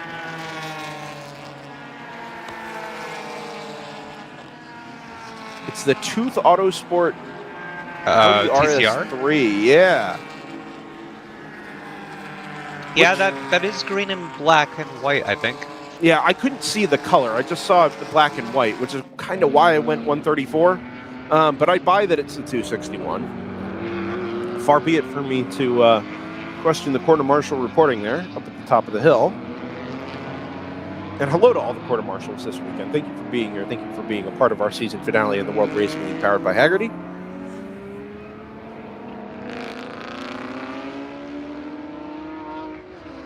Spoke to one of them very briefly down at turn number 20 this morning, who was not upset that it was 45 degrees out. I heard the numbers 105, 110 come out of his mouth, so he seemed just fine with the situation this morning. There's a smoking car at the back of the shot coming down the back straightaway towards turn 12. And a little bit of glare on the screen is going to prevent me from identifying who that might as be. the 40. Oh, that is the GTO car. Yeah, the Pontiac. That car is not well.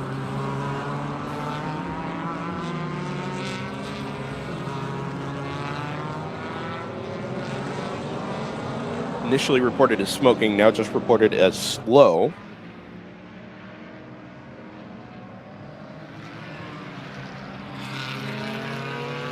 The 157 has been given a 1-lap penalty for track limits, but that is really just insult to injury. The troubles that car has had this morning. Personal best lap of the race put in. That might have been contact. Personal best put in for both the 111 from Thunder Buddy and the 153 of DD Autosports. As those cars begin their climb back up the GTO order. It's going to take some time until we see them feature at the top once again, but progress is progress, and you'll take the quick laps when you have the opportunity to put them in. Down in GP1, TCS Motorsports in the MX-5 leads Montgomery Motorsports, and that battle is headed up the hill to turn 1 as we speak. TCS Motorsports to the right, I think. See it here, just enter the shot. Yep. That is the 24 that's just snuck through, and I'm fairly certain that move was done before they got to the yellow flag zone. Up at the very, very top of the hill. Reported for a pass under yellow. So that might be the yellow at. Oh, there's a yellow at the bottom of the hill. So yeah, that's definitely going to be a pass under yellow then. I didn't see it either. That's a real shame because Montgomery's charging here because after the pit cycle they had come out in 3rd behind Zealous Motorsport and they already got past them and were going for the pass for the lead in GP1 here. Man, it is tough to see that flag. I will admit to that. I missed it the Especially first time. with that sun today. And that's exactly why, JT, is because you're looking at a yellow flag against an orangish kind of subdued sun that's still pretty low in the sky. And you're looking to drivers left instead of drivers right, where you may or may not know there's actually a flag at the start line. and you're in the midst of setting up a pass. I appreciate that not everybody has spotters, but if you've got somebody down in the pit lane that's aware of what's happening out on track, you would want to communicate that to your drivers and make sure they're aware of exactly where the yellow flag zone is, especially here on the front straightaway. The end result there is that as it went for the GP1 class lead, that 24 is going to drop a full lap to the number 22 TCS Motorsports Mazda MX-5. This is to the benefit of Zelus Motorsport, who will jump up into second, the number 588, and the number 44 of PC Racing. Trouble in GTU. Actually, did either of those cars pit? They did not. So the 58 is into the pit lane from third overall, second in class. They took the track position here and decided to let the field thin itself out a little bit. Which is not a bad move if you're in a GTU car, considering how difficult it can be to make passes in one of those NPO ones, especially when the field is bunched up on the restart.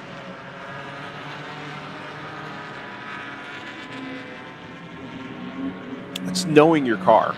It is knowing where your strengths and your weaknesses are and playing the game appropriately. I like that decision.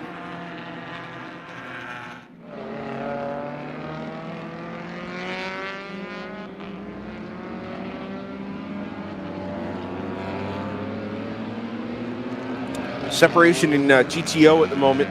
Garage 57 leads on lap number 25, working 26, by 13.8 seconds from Screaming Goat Racing, who leads another 2.5 seconds back to the 34 of Hitman Racing, the 710, with a really good restart here.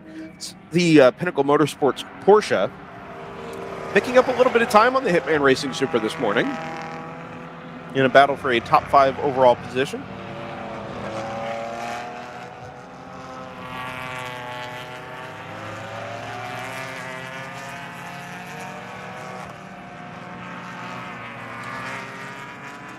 And we find ourselves just able to reset a little bit here at Circuit of the Americas. The wind has died down. The action has calmed down as well.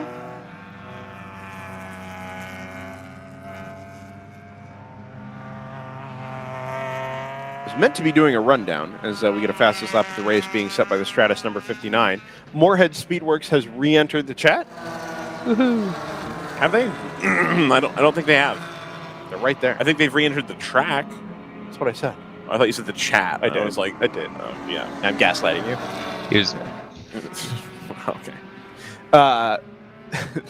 The GP2 class lead is the number 164 of Harrison Motorsports, 469 from Rapscallion in second, and the power steering list, number 369, in third. This is owing to a long-ish pit stop from the 721 of RRT Racing under the full course yellow. The 76 of Boulder, top 5 in class, is a 1993 BMW 325 IS.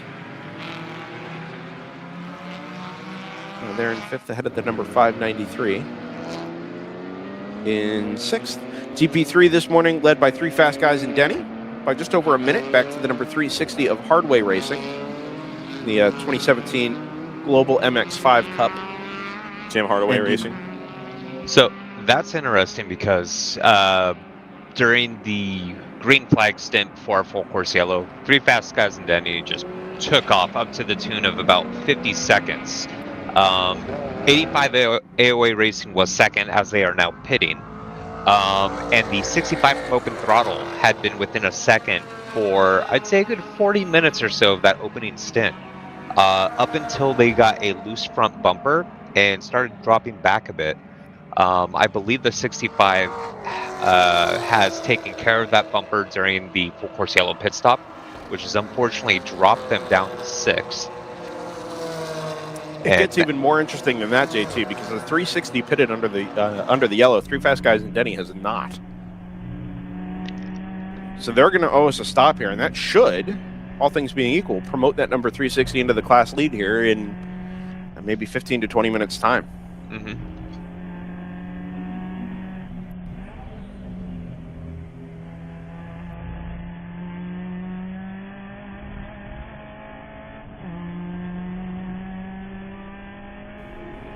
On board that number 86, Scion FRS. This car looks like a lot of fun to drive. It does. I would not mind a stint behind one. 59 comes to the pit lane along with the 909. A 909 is returning from the paddock. Ah, okay. 59 is pitting. From second place overall, I believe.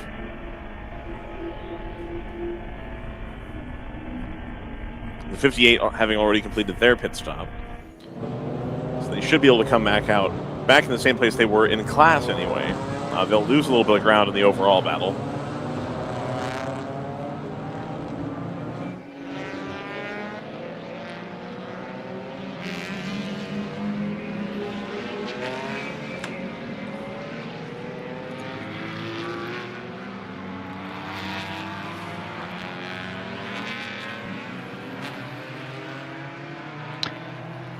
Ooh, looks like 515 Motorsports gets around Boulder there for 5th in GP2.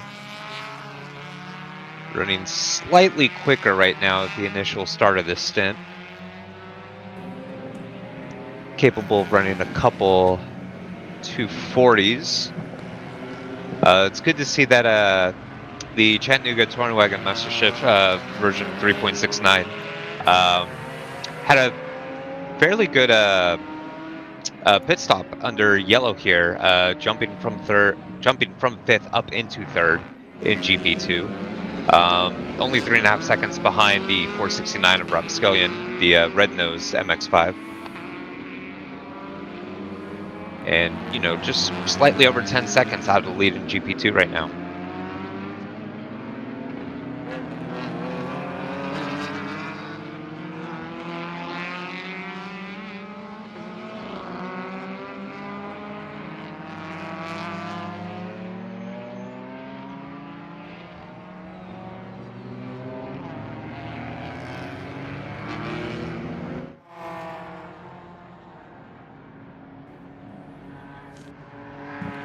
Hours and 46 minutes and a bit remaining here in the final race of the season. Remaining in the season. We're basically home at this point. Oh, home. Let me come home. It's worth noting.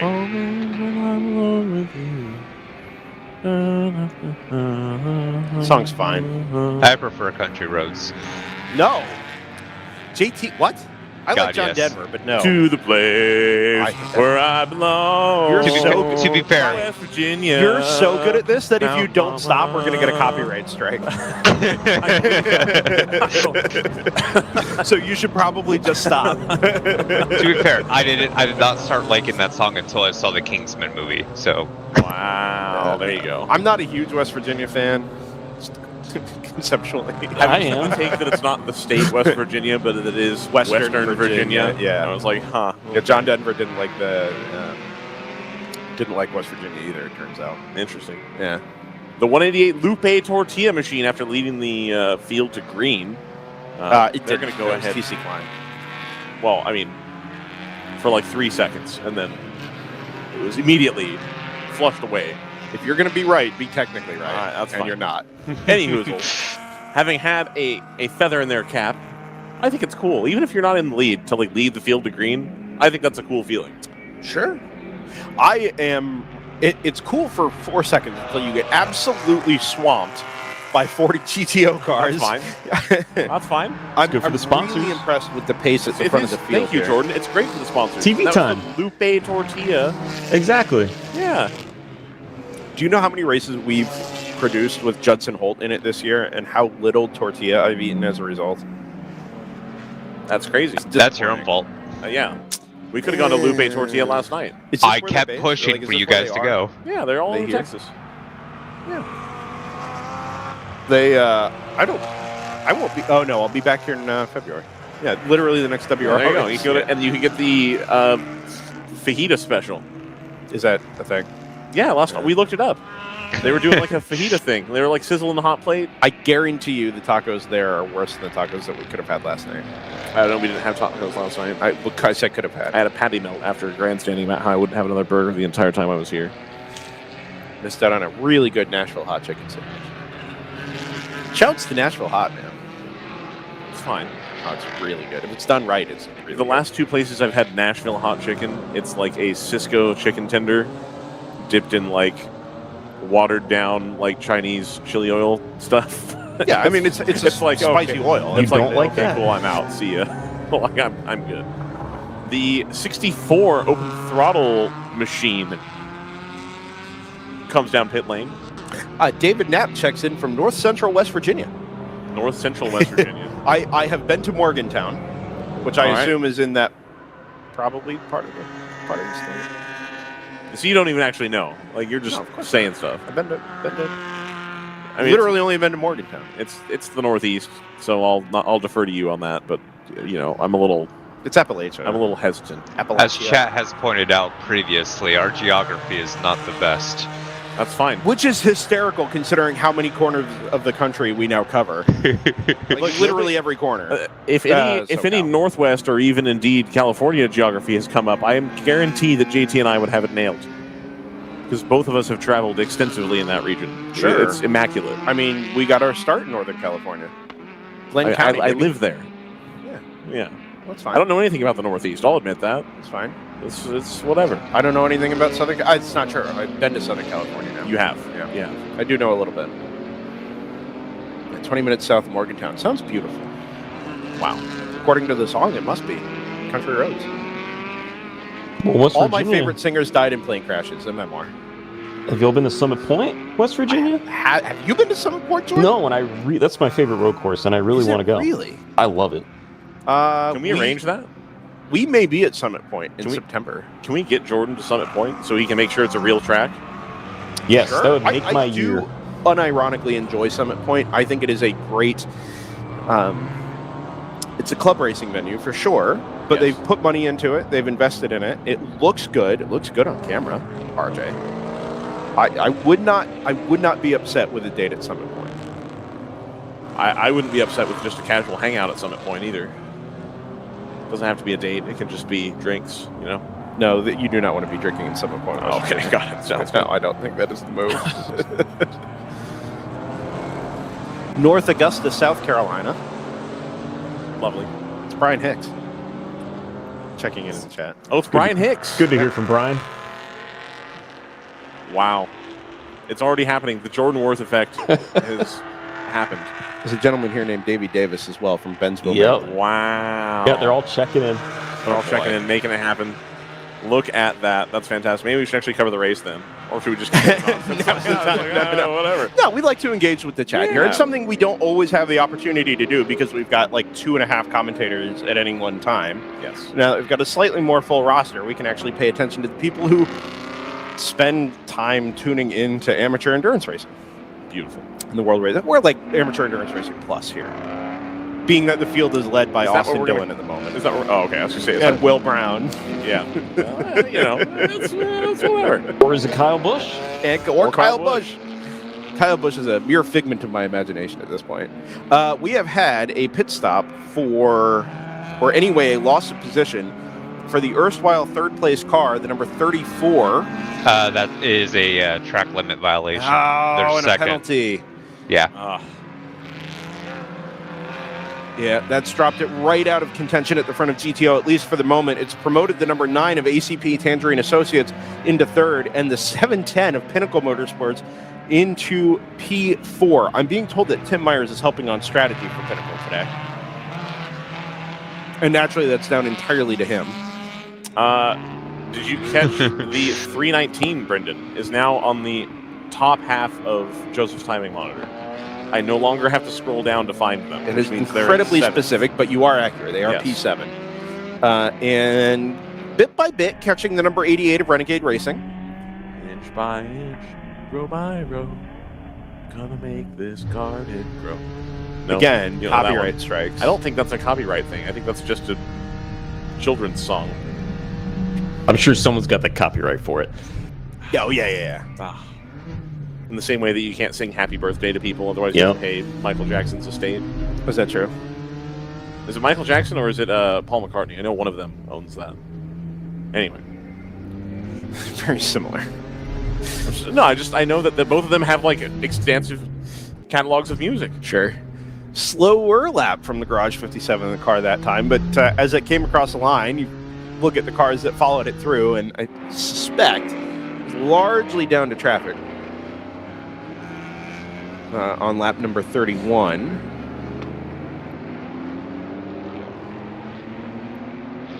So they're still ahead of Screaming Goat Racing here, albeit by a larger margin than they were prior to the yellow. The 333 has now dropped back behind the 9 and the 710, importantly.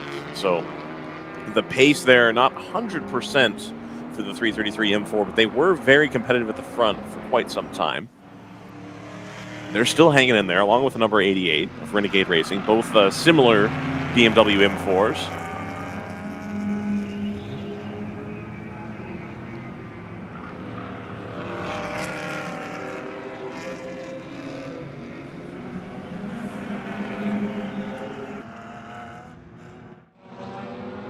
But why?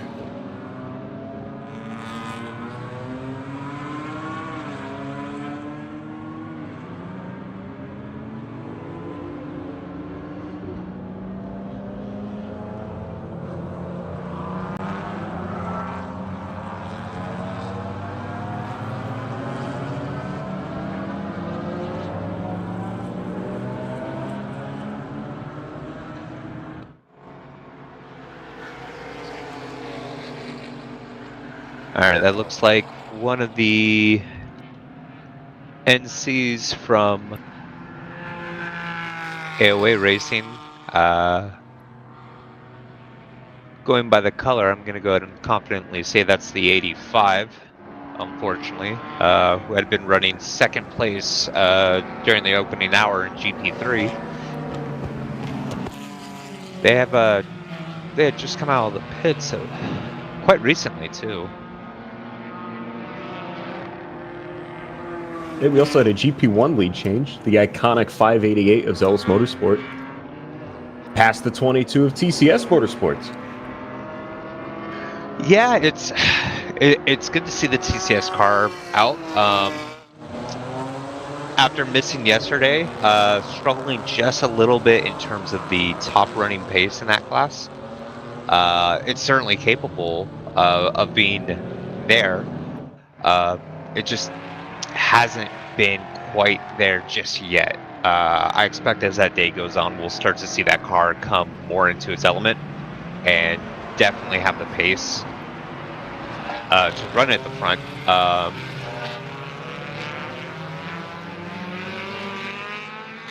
That number 22 2007 Miata out of Littleton, Colorado.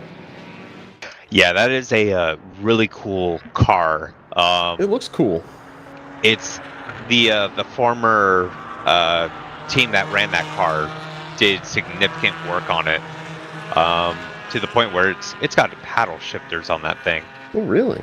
Yeah, it's a fantastic build. It is great to see that TCS picked up that car.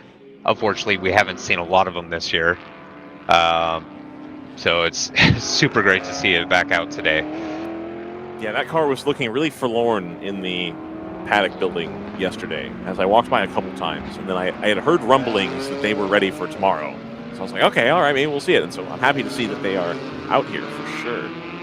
Running in second place, too, in GP1, PC Racing in third, Choice Racing, the 522, a longtime entrant. They've got multiple cars running here. This GP1 situation, this GP classes, JT, how many times in the last, 2 or 3 months do we have GP classes where they're all, and the 22 comes to pit lane, how many times in the last, few months have we had it where the GP1 field is, spread way out and, kind of a foregone conclusion, and then now it's been super close at the top?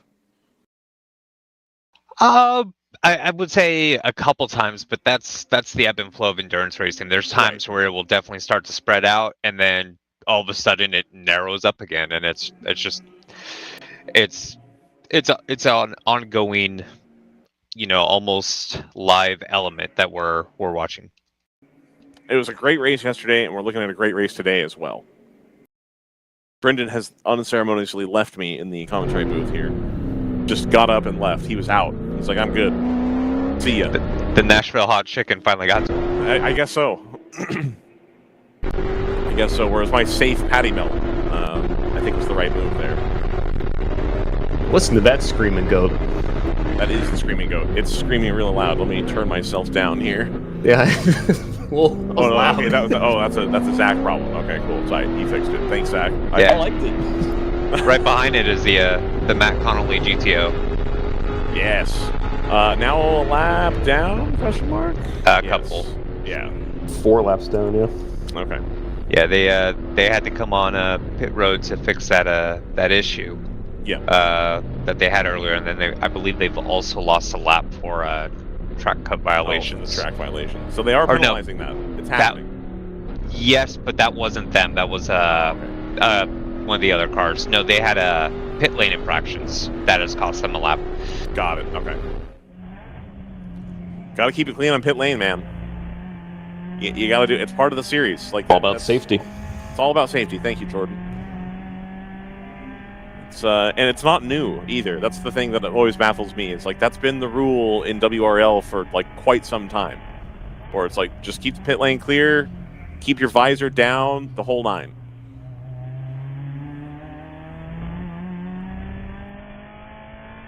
Yeah, that's there was a point you made at the end of yesterday about NFC Motorsports, how the last half of the season they'd really turned around in terms of their ability to not make, mistakes that cost them, laps.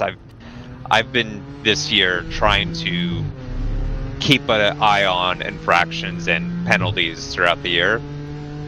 And unfortunately, the 123 in the first half of the year up until VIR, they had lost 9 laps in penalties. Non-contact penalties. So that's passing under yellow, that's pit lane infractions, that sort of thing. Right.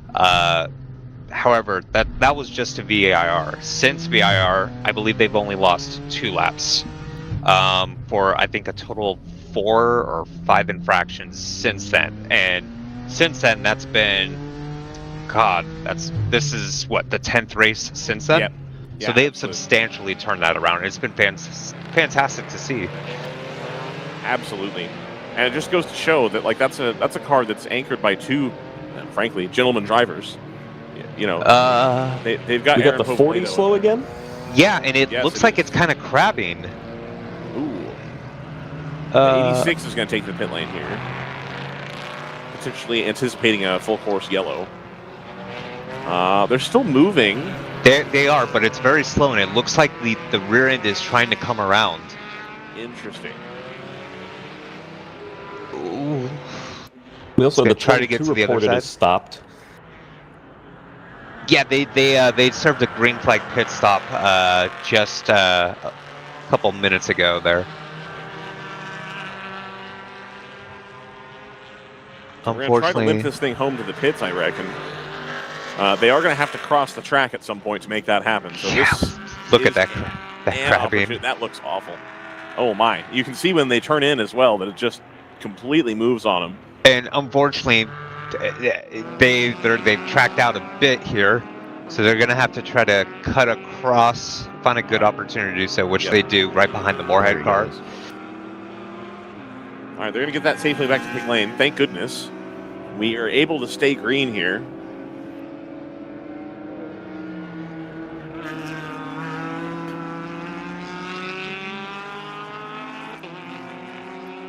Trying to see if there's any notable damage on the car, and there certainly isn't on the left side. That's not to say that it might be messed up on the right.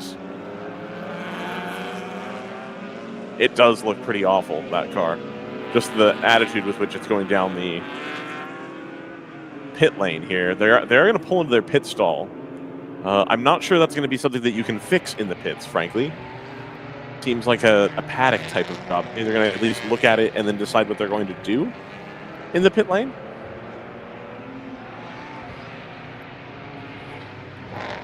So it goes from bad to worse for the number 40 in the, frankly, a unique car.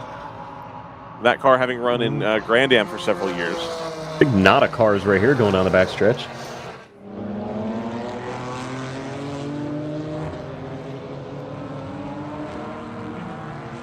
Zach, can you turn Jordan up just a hair? Is that doable? Or I guess I have to do it. Can you hear me now? Oh, that's much better. There we go. There we go. Every now and then, it's like he'll talk right as a car goes by, and I'm like, what? Now I can hear. We're good. That's good. Sweet. Good chat. I'm glad we were able to get that taken care of. Mm-hmm. Just looking through here at the GTO gaps. See what we got going on. So Screaming Goat Racing, after having pitted late and what we thought might be kind of a problem, have now got it back to a 12-second gap to the lead. So that's for the lead in GTO and the lead overall after the Stratus 59 made their pit stop. So the 57 of Kyle Busch and Will Brown, Austin Dillon currently in the lead of the race, followed by the number 29 of Screaming Goat Racing in the home-built BMW 3 Series with the large motor at the front. They're followed by the number 9 of ACP Tangerine Associates, the newer style BMW M4 GT4 car, extremely similar to one that you would find in iRacing, for example. That is the top 3 in GTO. There's a little bit of a gap between the 29 and the 9 of about 30 seconds, give or take. So the GTO field, at the front at least, a little bit closer. The 710 is drawing closer to the number 9, though, for third position there. That's the Pinnacle Motorsports Porsche GT4 car. They're about 5 or 6, 7-ish seconds, depending on how they catch the lap time here. So that battle's a little bit closer. Yeah, it's really good to see the 9 running very strongly right now. But same with the 710 Pinnacle, Bruce Innovations 333, and the 88 Renegade. Yep. And I don't believe that is the ACP car that Josh Balicki is named against. I want to say he was in the 52 question mark. I'm going to double check that because I don't have the numbers.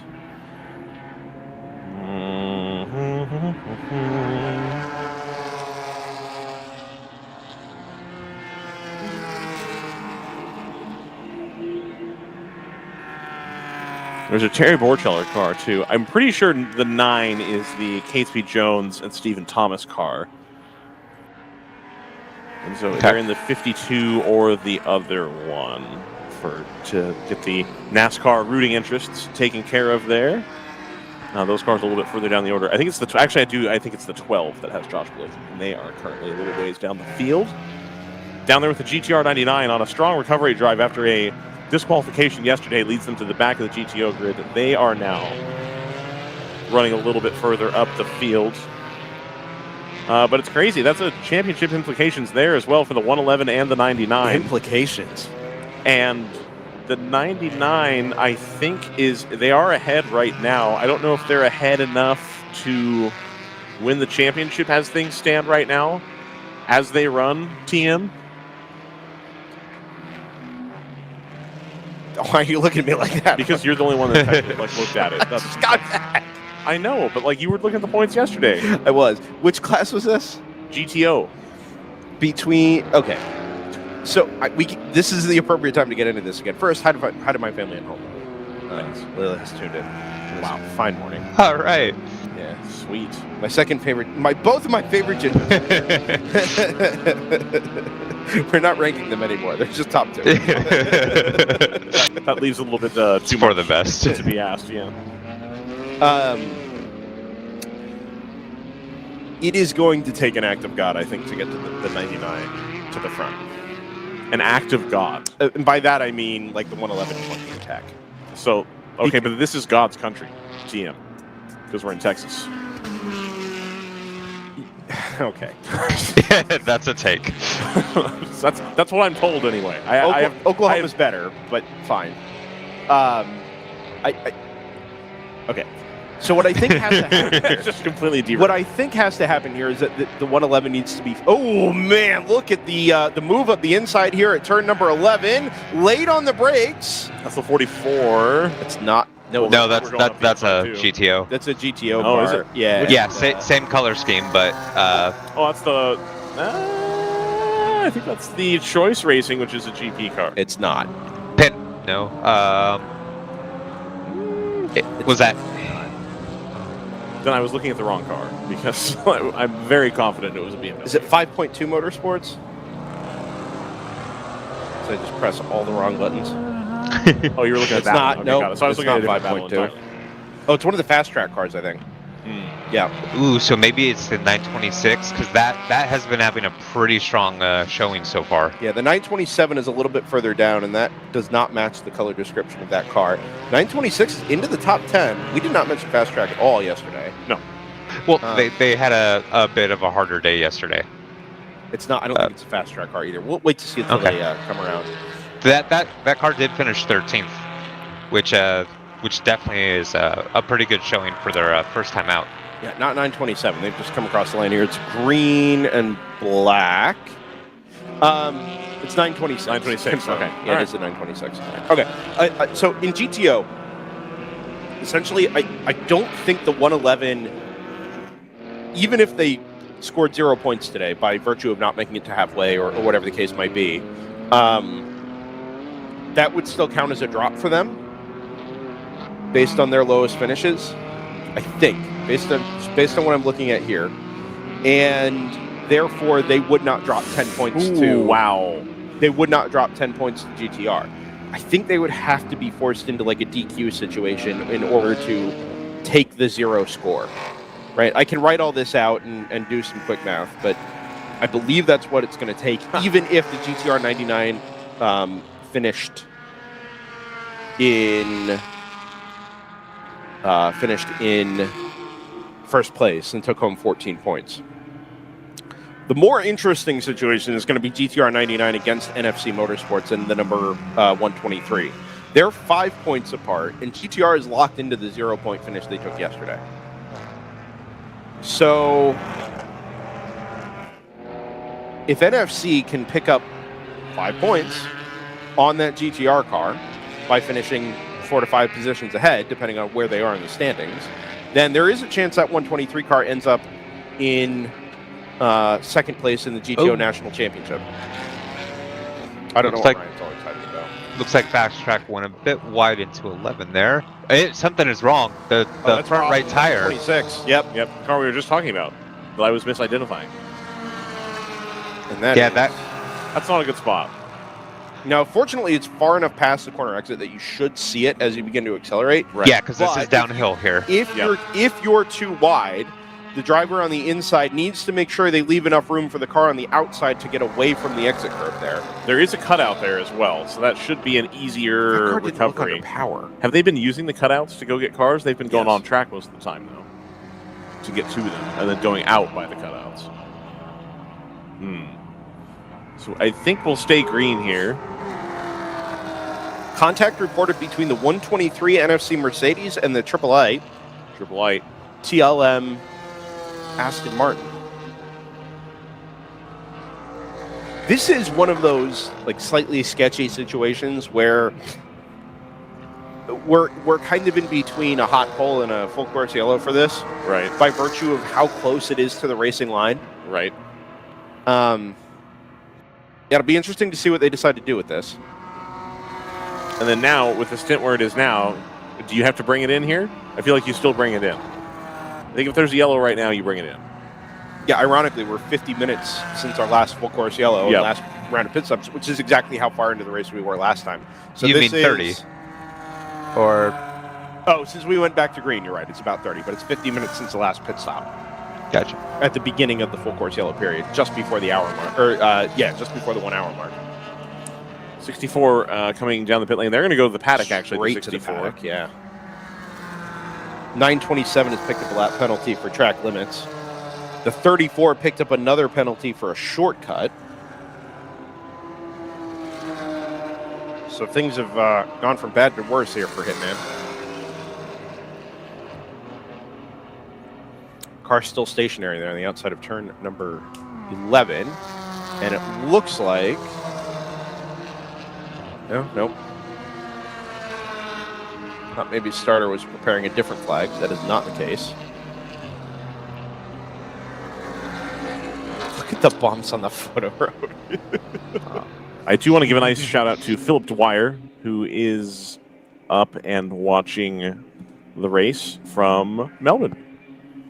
Lovely town. City, rather, but it's a good place. Very late in the evening. What was that? Very late in the evening. Very early in Indeed. the morning, I think. Yeah, exactly. Now, Either one. We were told at the beginning of the race this morning it was 111 in Australia. Some part of Australia. I don't know exactly where. 111. Okay. That wasn't very good. That was pretty bad, actually. It was terrible. Almost as bad as you're singing. You know. Smoking center rear from the number 147 again.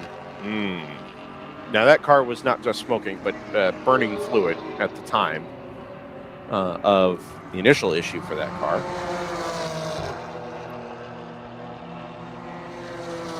If you're joining the World Racing League broadcast for the first time, thanks for being with us. It is the season finale for the 2023 World Racing League powered by Hagerty season. We will award national championships at the end of today. We've already awarded Midwest regional championships and East region championships during the last two events at Hallett Motor Racing Circuit in Oklahoma, and Sebring International Raceway in Florida. Florida. FLAR. F-L-A-R-A-D-A. Florida. Florida. But this is our opportunity to wrap up the season, celebrate some national titles, and prepare ourselves for 2024, which begins in almost exactly 2 months' time in this very state. A little bit further north, up the road at Eagles Canyon Raceway outside of Decatur, Texas. An hour northwest of Fort Worth. Anticipate being there with DriversEye Live. Kick things off. To go back and look, I'm not sure WRL has been to the to Eagles Canyon Raceway, even under the previous iteration of the circuit. I know it desperately needed a repave and honestly a little bit of an extension to make the layout a little bit more interesting, a little bit more friendly to endurance racing. But I know the circuit's excited about having WRL. WRL must be excited about having the circuit. Posted, added it. The circuit itself posted they were hosting their first ever endurance race with WRL in 2024. Nice. Wait till they find out they're going to have their first ever live stream. Man. This is one of my favorite things we can do at DriversEye Live with our partner series is to go to club friendly tracks, let's say, and provide live streaming video for venues that wouldn't normally have the opportunity, right? Your Button Willows, your Halletts, the Thunderhills, for that matter. They still can't, as it turns out. Yeah. We will not be back in Thunderhill next year either, unfortunately. Well, we don't know yet. How much of what kind of offer does it take? That's a good point, I guess. They threw some money around at one point. If it's the same weekend, we'll be in Sebring that weekend. That's anyway. true. But yeah, I won't do a flash. They never threw money at us. That was the problem. That's correct. That's true. But we anticipate being at Eagles Canyon and getting to show off what a wonderful facility that place is turning into up in the northern part of Texas. Barber Motorsports Park in March, the first weekend, probably also part of a boat show. But it kind of provides an opportunity for some of the locals to get out and see what WRL is all about at one of my favorite facilities in the country, which is exactly why I'm not going there next year. Ryan West will probably be on site for that instead. Yeah. Mid-Ohio in April, which can throw us literally anything, up to and including a slider, snow, circle change, 4-seam. Yep, 2-seam. 2-seam. I'm a big 2-seam and then a cutter guy. So Actually, you get that little bit of movement either direction. Actually, it's a no-seam in this case because the paving job they did does not have the stitches. The stitch down the center of the track, the seam down the center of the track. They were very specific about that in their press release. That's good. Right, so this will be the first official race to be held on the new surface at Mid-Ohio Sports Car Course. Move up the inside for, I think, one of the pinnacle, is it 710? Porsche there up the inside at turn 12. But that'll be at the beginning of April 5th and 7th. Yes, thank you. April 5th and 7th. Does not fall on Easter in 24. No, it doesn't. Highlighted. Bold. Road America, still in April. Been moved off of Mother's Day this year. Does not fall on Mother's Day in 24. It says so right here. It does fall on another conflict for us here at DriversEye Live. It does. That's unfortunate. I like going to Road America. I do too. Good people, good track. decent food. No. Let's time out here. You are a Wisconsin hater. Don't act like you're not. I was very intimidated by Road America the first time I went. Okay. I don't like. Listen, I have nothing nice to say about the landscape in Wisconsin. I just like going to the track. Or in Texas. It's the same. It's not the same. That is the worst take, the worst geographical take I've ever heard. I lived in that region. It's the same. Not the same. It's the same. Absolutely not. Absolutely. I'm taking you to Hill Country tonight. No, you're not. I'm my flight's way earlier than yours. You're not taking me anywhere. Mine's earlier than yours. Is it? Yes. I thought mine was earlier than yours. You leave at 7-something. I live at 6:20. Oh, okay. Get out of here. All right. Hill Country. It's beautiful out there. Beautiful out there. Wisconsin is not that, but Road America is a great venue. The Kettle Moraine is just the hill country of Wisconsin. There it is. Yeah, there we go. Yep.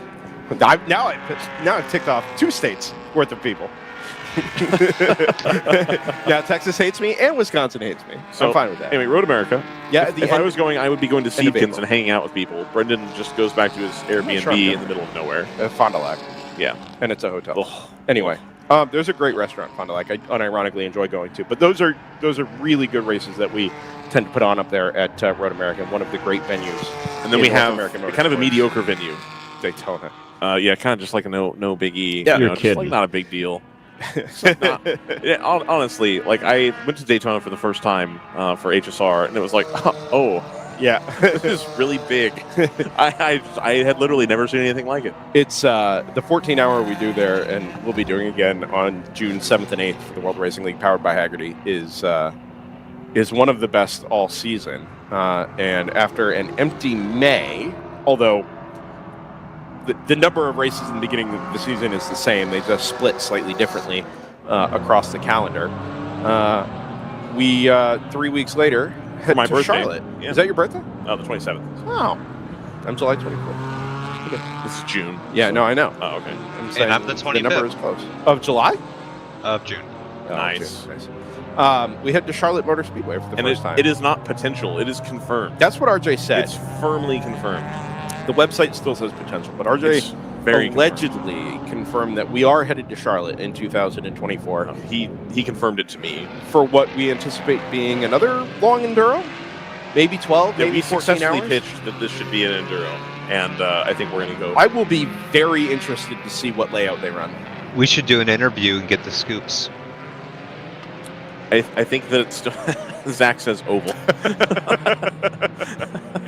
I think that there is still some discussion up in the air as to the specifics of what that endurance event might look like. Again, there's a lot of questions to be answered there. Layout is one of them. Length is another. Yep. But we're going. Do we run the backstretch bus stop? Do we run the front stretch chicane? Do we do neither? Do we do both? One or the other? Both would be a lot. Both and? Do we run the infield long, like little karting extension thing?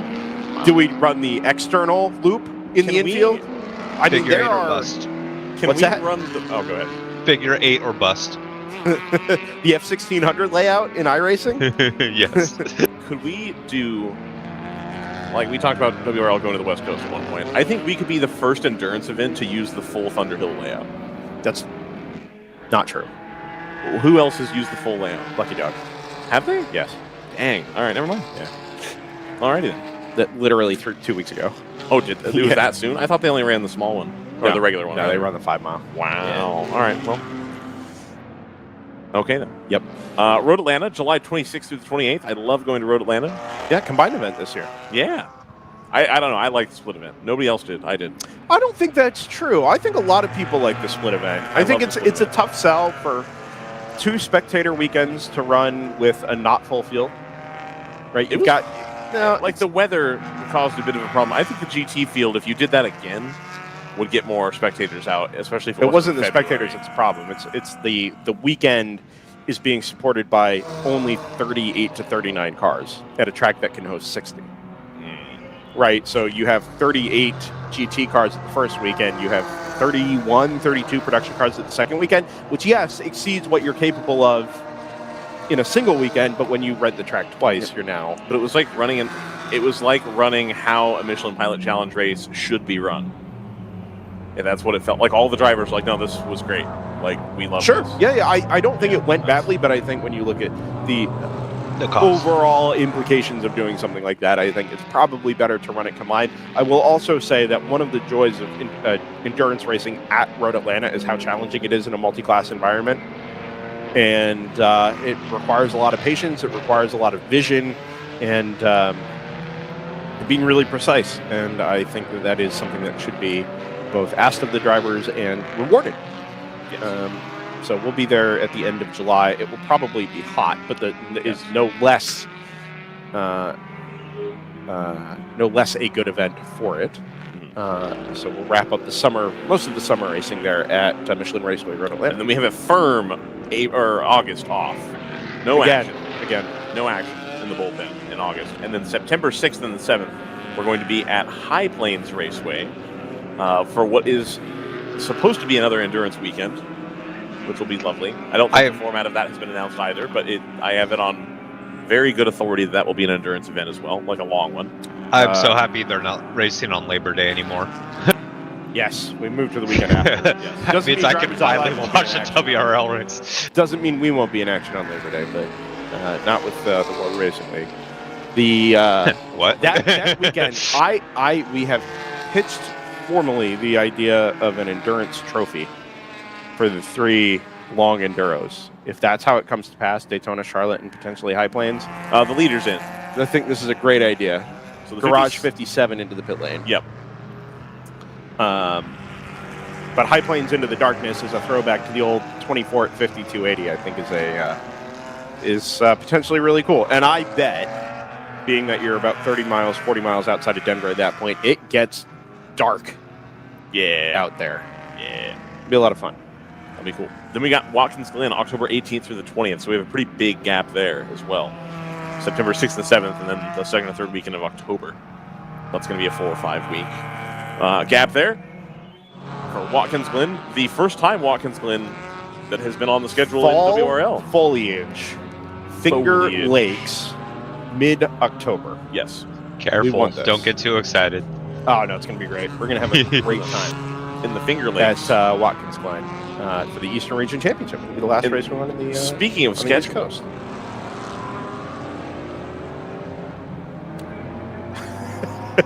Tease.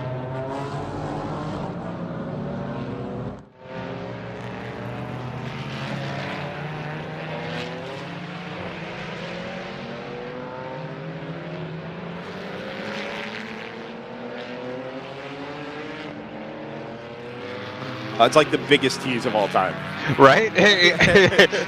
we're waiting. We're waiting. No, we're handing a headset off to a new member of the DriversEye Live broadcast team. I was going to say not new as such, not new to WRL in any. No, obviously not. No. Actually, this is. But it's not very often we get to talk to leadership staff. Sure, in the World Racing League, powered by Hagerty. Occasionally, we'll get an appearance from RJ Till when things are less busy, or when we've got a quiet hour in the beginning or middle of the season. And certainly, we like to talk schedule with the members of the World Racing League brass, let's say. And we were in the middle of a schedule discussion when through the back door of the commentary booth appeared Kurt Swearingen. Whoa! We'll get there eventually. Yes. Good morning to you, Kurt. Good morning. Thanks for joining us. No problem. Yeah, I'll be honest with you. We've been doing this in one form or another since 2017. You bought the series in 2019, and up until Friday night, I had never met you. I had no idea who you were, what you looked like. You could have been a mythical figure for all I knew. But you've put together something pretty special here in the World Racing League, powered by Hagerty, with RJ Till and everything that you guys have thrown together with your staff downstairs this weekend. Usually it's upstairs. And you're wrapping up the 2023 season in pretty fine style. Yeah. So I'd like to let RJ do all the hard work. I stay in the background, don't have to do anything. So he does a good job at it, so I don't have to do it. He has done a fine job. And I know this weekend is an opportunity to put on the best of the World Racing League and kind of celebrate everything that it's about. In your mind, what is the World Racing League powered by Hagerty about? What is the mission here? Well, it's to give a place for people to go race, get lots of track time, lots of seat time, and this could be their final destination, or this can be something that helps them grow into the next series that they want to go race in, and we're happy to be a stepping stone to help people get lots and lots of seat time, and it's a great place to do that. That's where I started, and it was great for me. So, and that's why we own the series now, is because we enjoyed it so much to begin with. One of the things I've honed in on over the course of this weekend is that I think there's a place for everybody in the World Racing League, right? You can come from no experience, you can come from lots of experience, you can be a production car builder, you can go buy yourself a GT4 or a TCR car, and anything in between, and you're going to find yourself somebody to race against, right? A staff that's going to listen to you and hear you out, and in some ways help you learn and help you grow as a racing driver. And every time we get the chance to talk to a driver and we learn their specific goals, their specific mission, or their specific background, it's something different than we've heard in the 20 interviews before that. And I think it's a really special element of the World Racing League to see how much just diversity of experience, background, talent, and ultimately, end goal there is in your driver base here. Yeah, there's definitely a lot of that going on. So it's great to get all the different classes of drivers, and from the pro level all the way down to somebody starting, and a guy starting can see what a pro guy is doing and how well he's driving, and or not driving. Sometimes it depends. We've heard a couple of times that there's drivers looking at running Porsche Carrera Cup, or maybe a homologated GT4 series or something like that. It's not really what WRL is meant to be, but at the moment you still find people with the same types of opportunities to come in and get some seat time and enjoy some actually really good wheel-to-wheel action, and to learn how to run an endurance race or any kind of race and build your racecraft. As you say, you're a graduate of that yourself. Yep. A couple of seasons in the Porsche Carrera Cup and GT3 Cup Challenge before that. Yep. And is there a 2024 for yourself? Yeah, we are going to run SRO GT4 America again, and also going to run SRO GT America. So I'm going to run 4 races every weekend. It'll be a busy weekend every year, or every time. We look forward to following you along that journey. As we've done for a number of the drivers in the series, obviously our friends at JTR Motorsports Engineering from last year went back into the MX-5 Cup this year. We had Mo Dadka, Cole Lofsgaard move on to the Lamborghini Super Trofeo. Actually, Glenn. Glenn ran in Glenn and was in Super Trofeo as well. Yeah, absolutely. And plenty of crossover across the WRL paddock with some of those pro or pro adjacent series. And it's nice to see those guys there. I'm sure. I watch it, and it's like, hey, they've run with us, they've moved up, they're advancing, they're having fun racing, and that's the goal. Do you get personal validation out of seeing your customers, let's say here in the World Racing League, take those next steps? Oh, definitely. I follow them, I watch them race, and pull for them. So racing is never it's never standing still. Ooh, we've got a slow car here. Yeah, it's one of the Rapscallion MX-5s. 135. Yes, 135. This car had a puncture on lap 1 or 2, and you see a little bit of damage to the left front corner of the car as it moves out of shot. The place it came to rest there on the inside of turn 12 seems like it's fighting a mechanical issue in the moment. Hopefully we can get it to a point where it can just be recovered under green, or it just makes it home on its own, which would be better. We never stand still. The series is in some ways a model of consistency. Class structure hasn't meaningfully changed in a long time, but time moves on. We now have a field of GT4 TCR cars at the top, joined by the Screaming Goat BMW LS that just rolled down the pit lane. We've got the stock cars at the top, the late model sort of chassis with Garage 57. Do you feel like you're accomplishing the goals that you set out to accomplish in 2019? Do you feel like in some ways the series has progressed past that? Where do you find the World Racing League in the moment relative to when you got involved? Yeah, I think it's where we want it to be. It's not much further you can go with the limits of tires and stuff like that with the cars that we're running. So, the classes are going to, we try to keep the classes the same and not really make a lot of changes. We don't want to cost the customer money, but give them a good place to go race that's affordable. And a safe place to go race as well, right? It's a no-contact series still. The series has never wavered from that mission. Yep. And even with, I remember RJ saying the stated goal was to be a place for people to be between the true budget endurance racing options and the the pro adjacent options, your SROs, and things of that nature. And it seems like it has really slotted nicely into that space in motorsports. Kind of made a market for itself in that way. And that's our goal, is to keep it the same as it started as, but also to advance it to a higher level. So, we're always looking out for the budget racer because that's where the series started. It's kind of, the GTO class has grown into a little bit of a monster. And so I think overall we're accomplishing the goal of that, and we're going to continue to try to accomplish that same goal. And, RJ is going to lead the way, and we'll do great. Were you involved in schedule development for 24, or was that handed off to RJ? A little bit. RJ's really taken that on. I used to be big on that, and our goal was to have the premier tracks, but also to have locations that gave people a place to go race that always raced with us previously. So having Hallett's and High Plains and places like that, where we kind of grew up. Sure. We love Hallett here at DriversEye Live. It's one of our favorites. A little disappointed not to be going back there next year, but the trade-off is we get to go to Watkins Glen instead. It's obviously a huge game. And RJ worked hard to get that done, so that was a good one for us. Yeah. And so we'll see how that one goes. I think that'll be exciting for everybody. And Charlotte is confirmed for next year? It is pretty confirmed. Gotcha. Yes. Okay. Pretty confirmed. We don't have a signed contract. We have emails stating what we're doing. Gotcha. So. Very good. Well, we'll be looking forward to that as well. We're just saying there's still many, many options there in terms of layouts and format and everything. So we look forward to the opportunity to go to Charlotte should that come to pass. It's a good 2024 on the schedule for next year. It's a great schedule. Yeah. We're really excited about it and seeing the growth of tracks that we haven't had, giving our racers somewhere else to go that's still a bucket list, like the Watkins Glens and Charlotte. So those are exciting to us. Are there potential rule changes on the list for 2020? I don't think we have a rule book as yet, but anything notable coming for next season? Nothing notable that I know, but RJ, that's RJ's control right there, and we review it together, and he tells me his ideas, and he usually has great ideas. Awesome. Well, we look forward to that.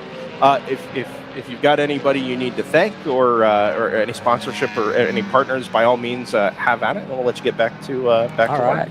Well, I'd like to thank our competitors for being here. I mean, without them, we're not here. So they're the biggest people I want to thank, and then also our people that are out here working on the grounds, and RJ running the series, and JC, and all the work that they put into it. It's a lot of work. And then our sponsors, too. All of our sponsors. I'm not going to go down the list, but they know who they are, and you guys talk about them all the time. So, and hopefully we're going to add a few more. So we'll see how it goes. It's been a wonderful 2023, Kurt. And thank you for stopping in and chatting with us for a little bit here, taking us through the end of the second hour of racing. Season finale promises to be a good one. We had a great one yesterday, and awesome. Looking forward to more of the same today. And hopefully we get the chance to talk to you in 2024. We can do it again. Awesome. All right. Thank you, guys. Swearingen, owner of the World Racing League, powered by Hagerty during the season finale. I did it again. Appreciate Kurt stopping by. And we'll pick up where we left off, right in the middle of a round of pit stops at the front of GTO. Yeah, thanks, Kurt, for joining us. It's always great to hear from series officials on not only the ongoings of this excellent racing series, but also little glimpses of what the future holds for us. Obviously, as motorsport fans, this is always something we're interested in and love to hear.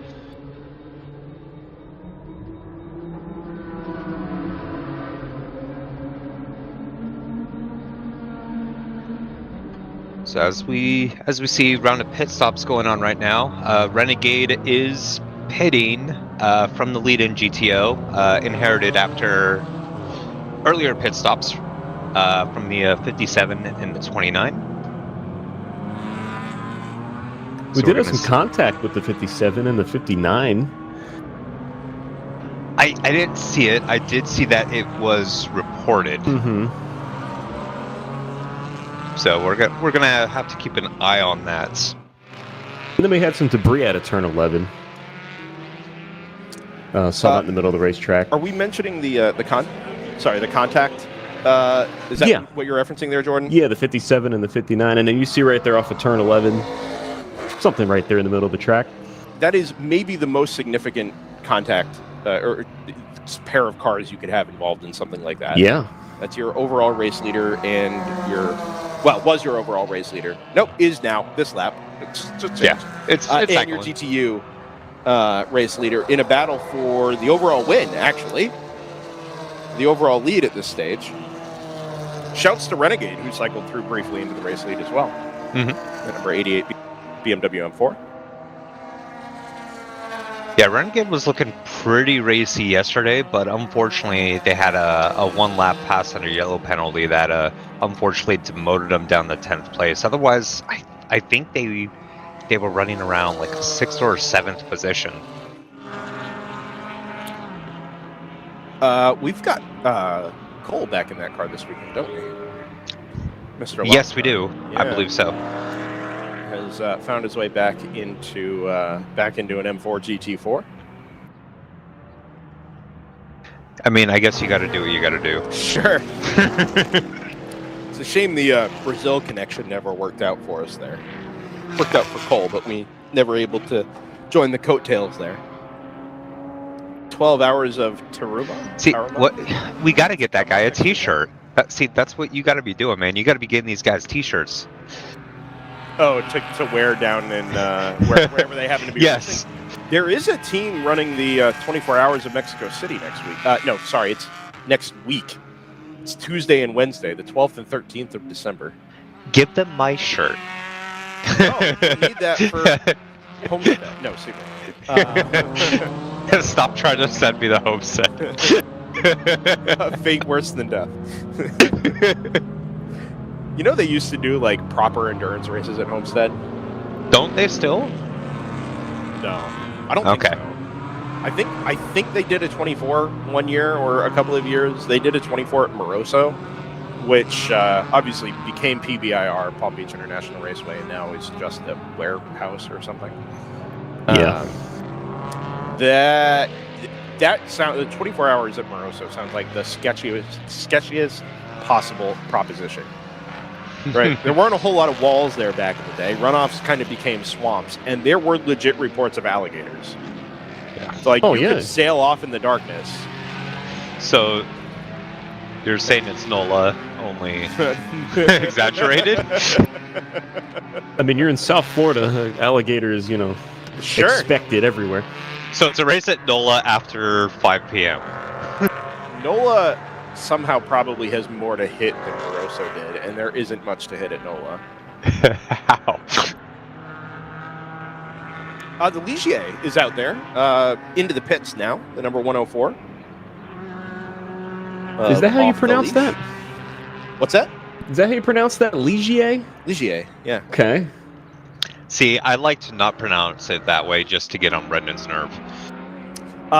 One of our co-commentators, co-workers in our SCCA Super Tour coverage enjoys the pronunciation Miguel instead of Miguel. And I told him I would throw trail mix at him every time he said Miguel. And I followed through on that a few times, and he switched back to Miguel. And then decided he didn't care anymore and would do it just to upset me. Well, he was hungry.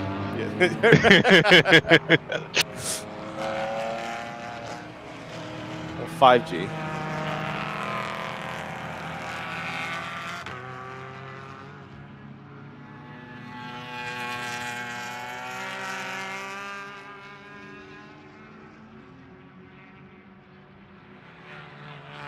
I gotta say, pretty impressed with the 369 version 3.69 running second in GP2 right now. Yeah, sans power steering as far as we know. Exactly. That is literally muscling for podium. Yeah. And hats off to him. Yeah, see, this is what you do, is you just strip all of the non-essential systems out of the car, and then it runs like a champ. Right? Fewer things to go wrong, because it's already gone wrong. I remember Terry Borcheller having to do that very thing at Laguna Seca in a Salina 7R. That cannot have been easy. No, because it failed on lap 2.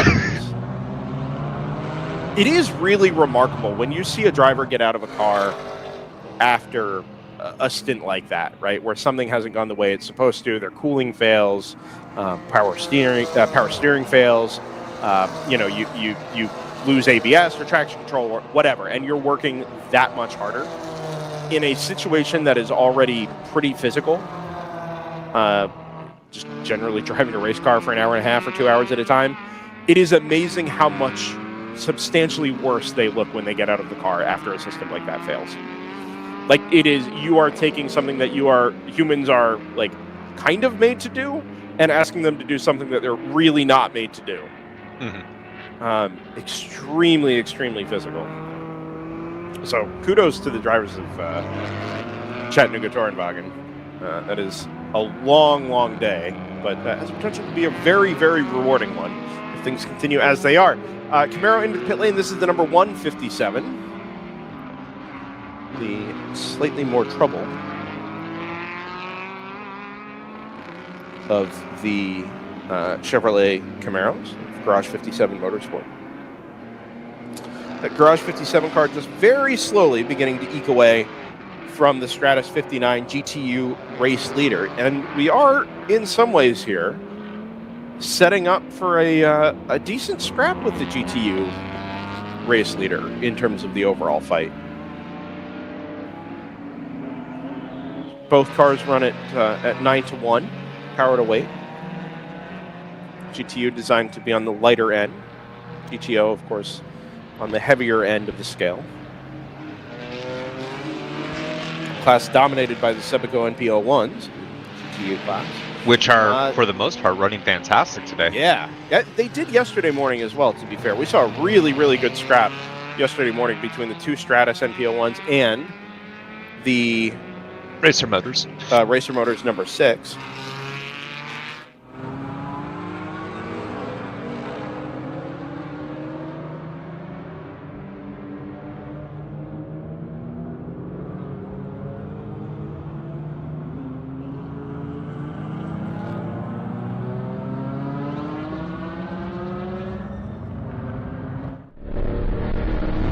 And what I'm really Ryan set up in the pit lane here. I'm really enjoying in that class is Asia Spio's having a good run so far today.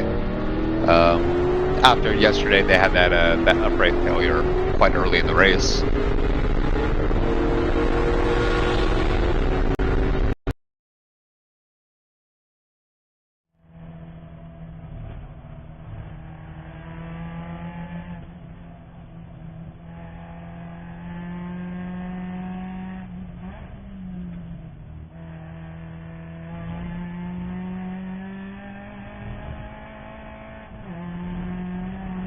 So, at the risk of testing fate here, we have had the 111 on pit road for quite a while now. That is, they had reports about 20 minutes ago of smoking. So hopefully they'll be able to get that car back out there to score some points as they are fighting for the championship this weekend. Yeah, I'm going to go check on that. Guys, it worked. Woohoo! Ryan, we're not going to have video from Ryan today, but we are going to have audio. He's going to go. JT, it's so much work to do both. We have the technology. You know, it's a funny thing defining we have the technology. Because doing it once does not necessarily make it robust enough to be declared a success. And that's kind of what we're finding at the moment. It is doable, but it is really stretching the limits of what we have, particularly because we don't have the right gimbal. The motors just aren't strong enough to keep up with something that is weighted not just by the phone, but by all the attachments for the microphones and everything.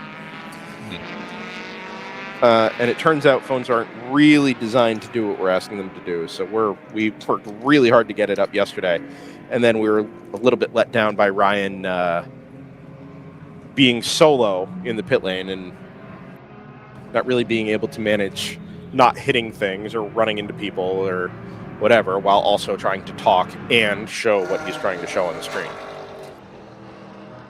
did a good job, but it's maybe not repeatable without a dedicated cameraman. So, like some of the competitors working on their cars during the off season, sounds like we've got some homework too. Self-assigned, but yes. Yeah. I do want to point out here something that I noticed during the interview with Kurt. We had 2 GTO cars come out and join us today. I'm pretty excited about the 45 from Chandler School came back out. Just came through our screen here a moment ago. And the 250 CHR Charlie Hayes Racing came back out. Both of those cars not taking the start this morning, but are out there getting track time now.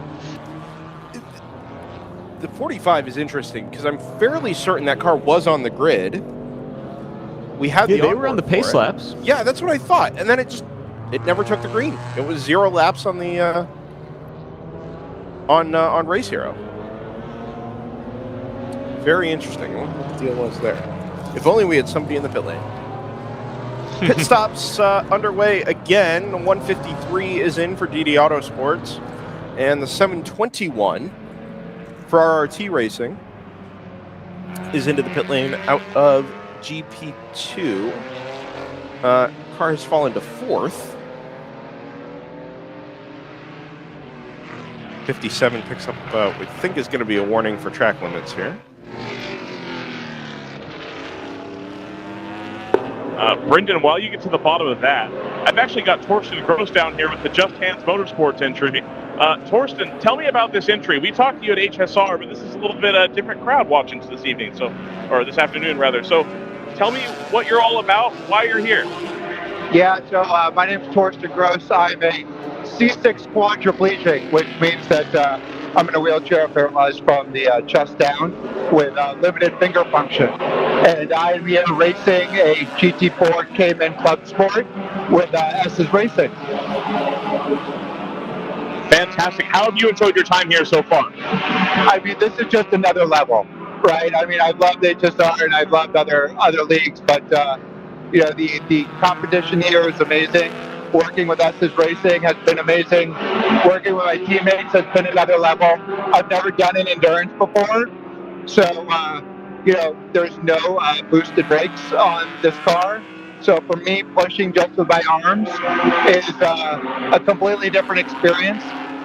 But everyone's made it absolutely perfect. And first time at COTA, I mean, what an epic track, right? So amazing. I understand you also have a couple WRL veterans, as it were, that have run this type of car in WRL before. Have they helped you out at all? I mean, look, Seth, Cameron, Aiden, and Derek on my team, Will to win, and Cameron Lawrence, you know, Aiden Kenny. It has been, they're pulling up my slack, let's put it that way, right? So they know WRL, S's Racing knows WRL, they're no strangers here. So I kind of feel blessed that I've got a really stacked team coming in here. Well, thank you, Torsten, for coming out. We really appreciate having you here. I'm happy to see you here. Are you going to run with us again next year, too? Yes, and there's no question about it. I'm coming back year after year. Awesome. Torsten Gross down here with Just Hands. Thank you very much. I really appreciate it. Thank you. I appreciate it as well. Yeah, it's great to have Torsten here and the Just Hands Foundation. In that Porsche Cayman. We knew he was going to be here. Told us that back at Daytona International Speedway in our HSR Classic 24 coverage a couple of weeks ago. And we're really, really excited with the prospect of him joining the WRL paddock, that team joining the WRL paddock. That car is very quick and very capable. Cameron Lawrence, we've seen him a couple times in WRL do some pretty special stuff. I remember one of the end of the Daytona 14 hour back in 2022. He was putting on an absolute masterclass in the rain. So that car is set up well, it's prepared well, and in anyone's hands, it's super, super competitive. But it's great to have Torsten here. It's not very often we do truly, truly unique things in the World Racing League. I think, you know, so much of it is built around giving everyone a place to race, and in some cases everyone just means a specific kind of car or a more open rule book than other series would provide. But This is truly being inclusive and allowing everyone to race. Really, really cool stuff that Torsten and the Just Hands Foundation are doing there. With Ryan, if you can hear us, I know it's very, very loud down there. Just give us a bump down on your, or a bump down from the top on your transmitter and receiver there, because you're clipping quite badly. We know it's really, really loud down there, but we'll get everything tweaked appropriately. I still could stand to mess with the settings too, probably. Yeah, you're probably right. If you want to tweak a little bit, as long as you can, as long as we can hear you, we'll get Zach to boost you. It's just the clipping that's kind of an issue. So feel free to go down another click as well. All right, well there you go. Yeah, if we could boost that, Zach, I think we'd be in pretty good shape. We'll manage it here as well.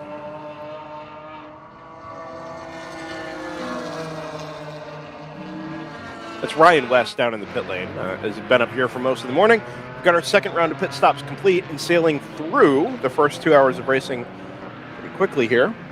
Pit stop for the GTU class leader, the Stratus number 59, will relinquish second overall in the race to do so. Quick reset at the top. Garage 57 leads GTO from Screaming Goat number 29 and the number 88 of Renegade Racing with an excellent showing this one. Really, really good return to form for that number 88 crew and our boy Cole Lunchguard. Cole Lofsgaard behind the wheel of the number 88. I had to. I literally could not help myself. The number 9 of ACP Tangerine Associates. 4th in GTO, 5th overall at the moment, and the number 710 of Pinnacle Motorsports in 6th. Bruce Innovations in 7th overall, ahead of yesterday's winner, the number 123 of NFC Motorsports. I am really excited to have the variety and shakeup we've got at the top of GTO at the moment. We don't get to call the 710 number very often. We haven't really had an opportunity to call the 333 too often over the last couple of, certainly back at Sebring. But that team is in form at the moment and running really, really well. Obviously, Screaming Goat is the best we've seen that car look on a consistent basis. Didn't quite get to the flag yesterday, but today is going to be the kind of day you push as long as you can. There is no tomorrow to prepare for. There is only 2024.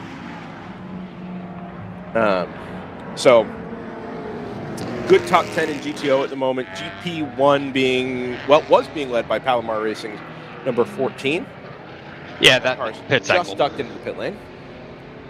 So Zalis will take the class lead on merit then. Yes, so that will put them back in the lead. Choice Racing had gotten around PC Racing. I wasn't sure if it was right before their pit or if it was during the pit cycle, but after their second pit stop, they had inherited what is now going to be second place, as we're also expecting a pit stop from the 701 of Round 3 Racing. Yes, so that car is behind the 588 already and will still have to come in and make the equivalent stop. So we've shaken up the strategy a little bit. Yeah, and they're relatively close together out on track, only 5 seconds separating them. So if Round 3 Racing is able to execute a fast pit stop, as I would assume they are very capable of doing, they could beat them out of the pits through the rotation there. And still 5 cars on the lead lap in GP1 as well. All the way back to the PC Racing number 44. The 24, were it not for a penalty that they've picked up early on due to a pass under yellow, while going for the GP1 class lead, would very much be in this conversation as well. They find themselves just a lap down, running 6th in class, and TCS Motorsports, which previously led GP1, sits there in 7th. I think GP1 might deliver today. Every race, we get a production class that, or multiple production classes that really deliver on the depth. And some days are tougher than others in terms of reliability. Remember, these are road cars that have been built up to be as close to a proper racing car as you're going to find. And occasionally the cars get a little bit tired and the gaps stretch themselves out. But I don't think I see that happening in GP1 today. It's a really deep field. We've started 15 cars, and it's been fraught right from the beginning. GP2, Harrison Motorsports leads Tourenwagen Meisterschaft. Chattanooga Tourenwagen Meisterschaft, as a matter of fact, by a lap. The number 593 of 515 Motorsport in third. RRT Racing fresh off the stop in fourth. GP3 led this morning by 3 fast guys in Denny, as it has been for most of the day. The pace has sort of equalized between themselves and Hardway Racing, the number 360. But it was a really, really good start for that 86. I don't think we talk often enough about how fast those drivers actually are. I mean, it's in the name, and I appreciate that, but Denny Stripling is, I mean, maybe the fastest driver in a spec racer Ford in the country. I think that's only because Chris Bucola doesn't get to spend a lot of time in his. Okay. In his Gen 2. David Ogburn, Charles Russell Turner. I mean, we covered 10 Super Tour races this year on DriversEye Live, and those names were mentioned during during literally every spec racer Ford race we covered. One of those names was always at the top. They are an exceptionally quick trio, usually group of 4.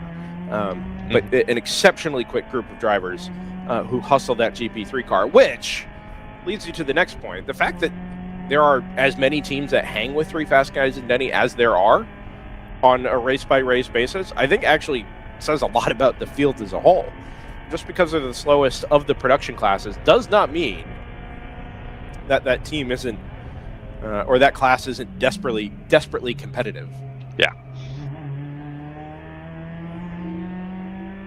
So that is your race rundown. In our we've got GTU as well. Of course we do. Stratus 58 leads 59 leads 58 by a minute and 2 seconds. Ageless Bio in third ducks into the pits on what ought to be a routine pit stop. Well, it actually it overshot the box. Uh-oh. That's what's happened. And it may be a little bit early. Last in at 39. We're back in at 56. So it's only 17 laps here. Driver door gets opened. This is actually... driver change. Or the driver getting out... So no. It is a driver change. Very late on the fuel. Maybe it wasn't expected. Well, it's kind of consistent for what they have been pitting, so I'm not sure.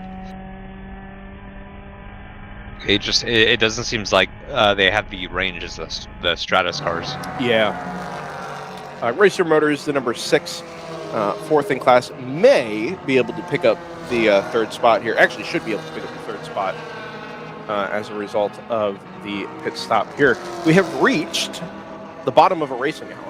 2.5 hours in, 5.5 hours remaining in our 2024 racing season. The World Racing League, powered by Hagerty.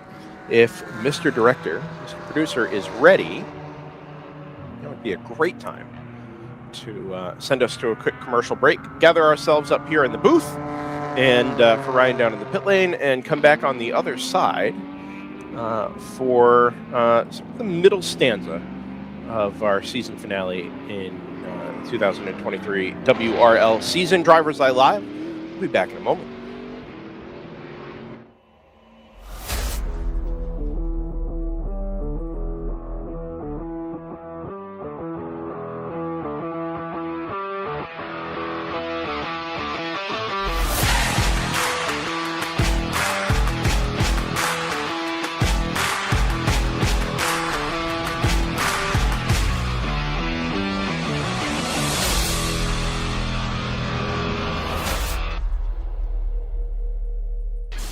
When the finish line calls. we answer. Hit the road with insurance protection from Hagerty, whether you drive a built racer, sports car, or exotic, and save an average of $264. Get a quote today at Hagerty.com. Sentinel by Candelaria Racing Products is a comprehensive motorsport video system incorporating live streaming, local recording, picture-in-picture, flag status, leaderboards, data overlays, and more. Perfect for endurance racing, sprint racing, and HPDE. Sentinel includes everything you need to get started. With the ability to control the live feed from the cloud and GPS auto start, you will never miss an on-track moment. What are you waiting for? Get your Sentinel today.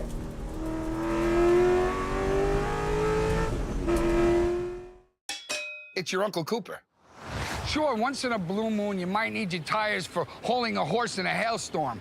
But most days, you're gonna need your tires for tougher things, like teaching your sister's kid how to parallel park.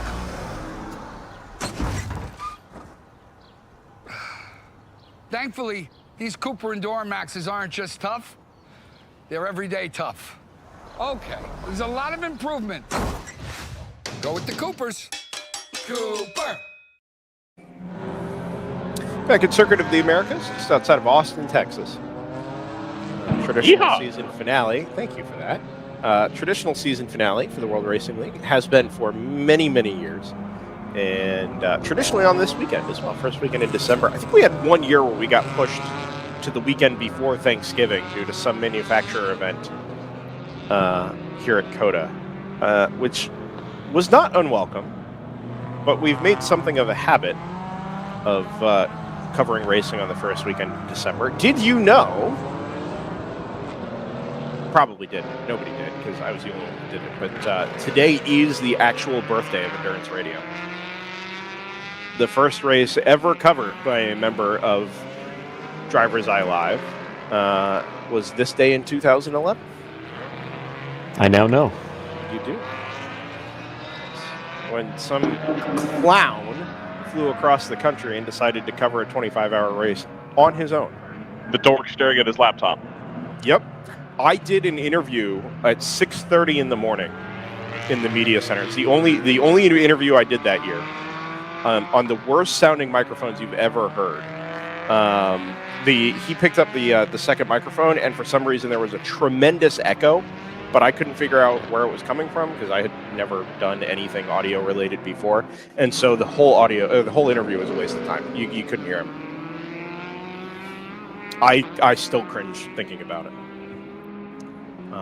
It was an experience, and look at us now.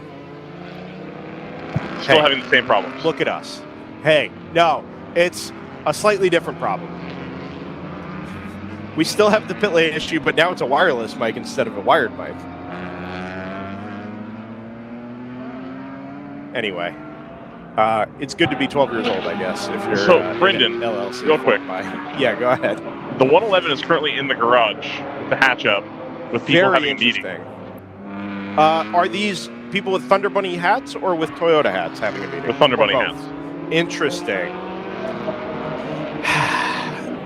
I'm intrigued by this.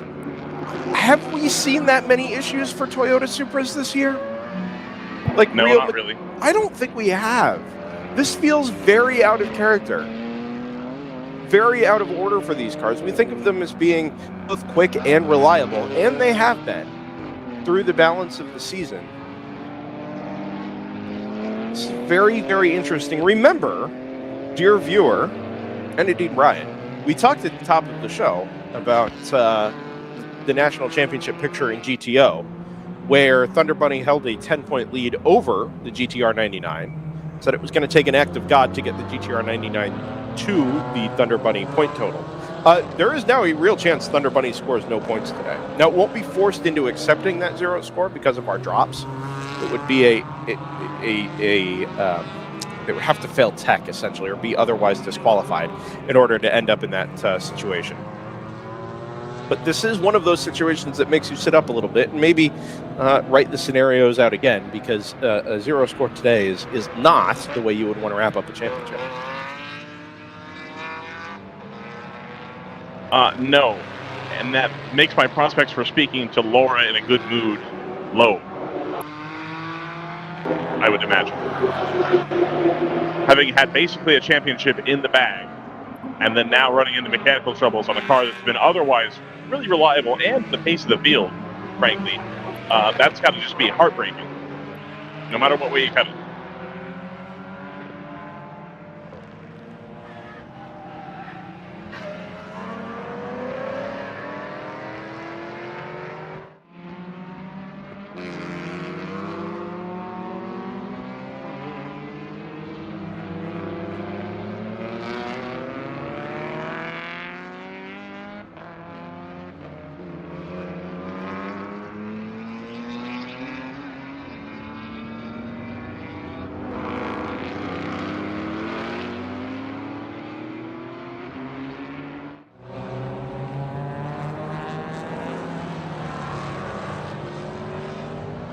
Pit stops in GP2 from the 369 to on Wagon Measure Sub version 3.69, and the 515 Motorsport, the number 593.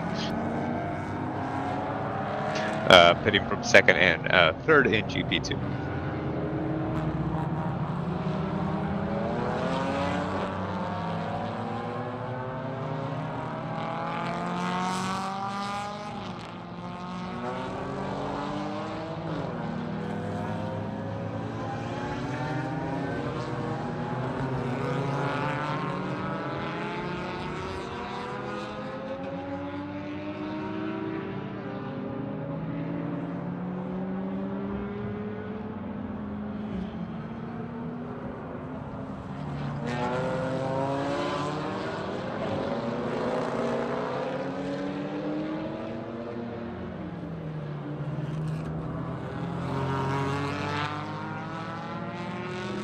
We have a just visitor, as he's described himself.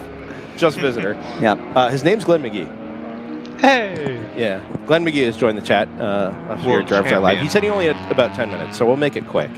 Glenn is behind the wheel in number 333. Bruce Innovations.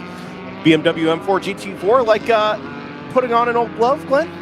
I've run this car a lot. I bet you have. This is the car that we ran with JTR, with Tony McIntosh, Jared Thomas, and myself. So last year we won the championship, which was great. And to win the World Racing League. And Jared went on he's won 2 MX5 Cup championships, which nobody's ever done.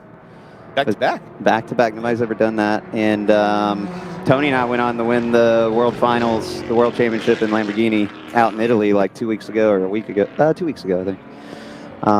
So that's been going awesome. Where was that this year? Was it Bellolunga? Yeah, Nice. I've never even heard of the track, and it is amazing. It has the fastest loaded corner I've ever been in by far, because you're going 150, and the car's turn 2. Turn 2, exactly. Yeah, I'm surprised you even know about this track. Oh, I've I never know heard of it. Bellolunga. Really, I've I never even heard of it. It's awesome.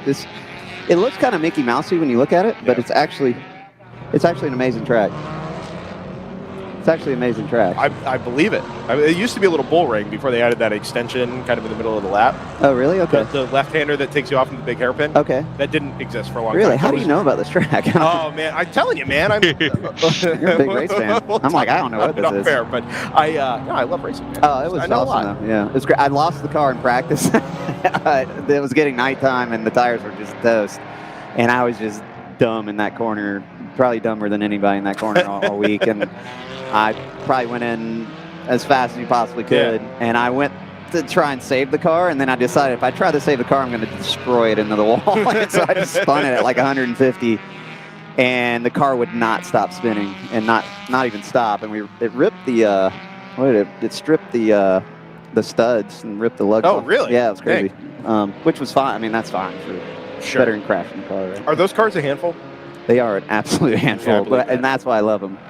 They're faster than GT3 cars, so we're going 175 at most tracks, 180 at big power, right? Big power, hard to put power down.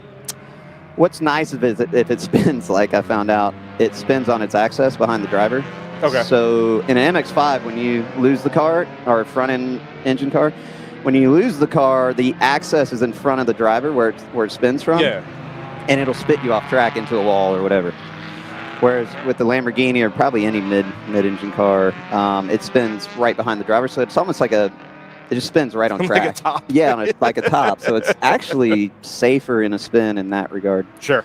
Not that I'm doing that a lot, but no, it's been fun. It's my first time outside of this in a GT car in a professional setting, and to win the World Championship was cool, and that made me the first esports world champion and real life world champion, which was cool. But yeah, now we're here with back in the same car in the 333. We have it badged as with a different livery, but same car we went it with last year. And I've got Steve Weber in the car as a co-driver, who's in the car now, and he's never been here. Oh wow! And this is a really complicated track, actually. Yeah, no kidding. Especially in a GT car.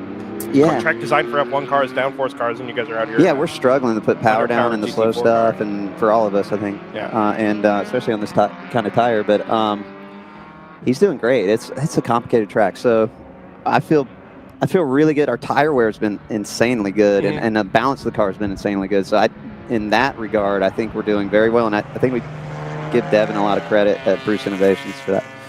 Is your primary goal, is your goal this weekend to kind of help coach Steve and get him up to pace and up to speed, or are you there to help set the car up, or are you just there to drive fast? I mean, do you have... I hope people hire me to drive fast. I mean, you do, though. Yeah, I appreciate it. No, a lot of my in the pro league stuff has been for my speed, thankfully. But no, I coach online as a sim racer, right? And work with a bunch of guys before races, and Steve's one of those guys. And yeah, he's doing fantastic. I am here for support in general, so I try and help the team and try and bring as much value as I can on engineering as well. He's catching the 123 right now, which is yesterday's winner, obviously. Yeah, that's an interesting fight, huh? Is that him? He's right on him now, huh? Yeah. Oh, it's battle for position, 6 overall, or 6 in GTO. Sorry. No, was that Mercedes behind us? I think a bit ago. I believe so. So there may have been a fight there. A couple laps ago, 6 laps ago. Yeah. But he's hanging with him. So I think they're in a battle there. Exciting stuff, anyway. Yeah. That car was... You guys didn't do a whole lot of battling with that car last year. No. No, that car wasn't really there last year. I don't recall. It was like the fastest car in the field, man. It's crazy. Just run away from everybody. It's crazy fast. Hitman was there with a Super last year. At the end of last year. And we could handle them, but they've obviously developed the car quite a bit. I think here we could handle them, but last year, but I think it's a lot harder now. Is there much development left in that M4, or are we pretty much Devin and I went a different direction on setup than we typically have with JTR. Yeah. It was kind of some JTR thoughts that I've had, and I feel like we've gotten a little bit more out of it.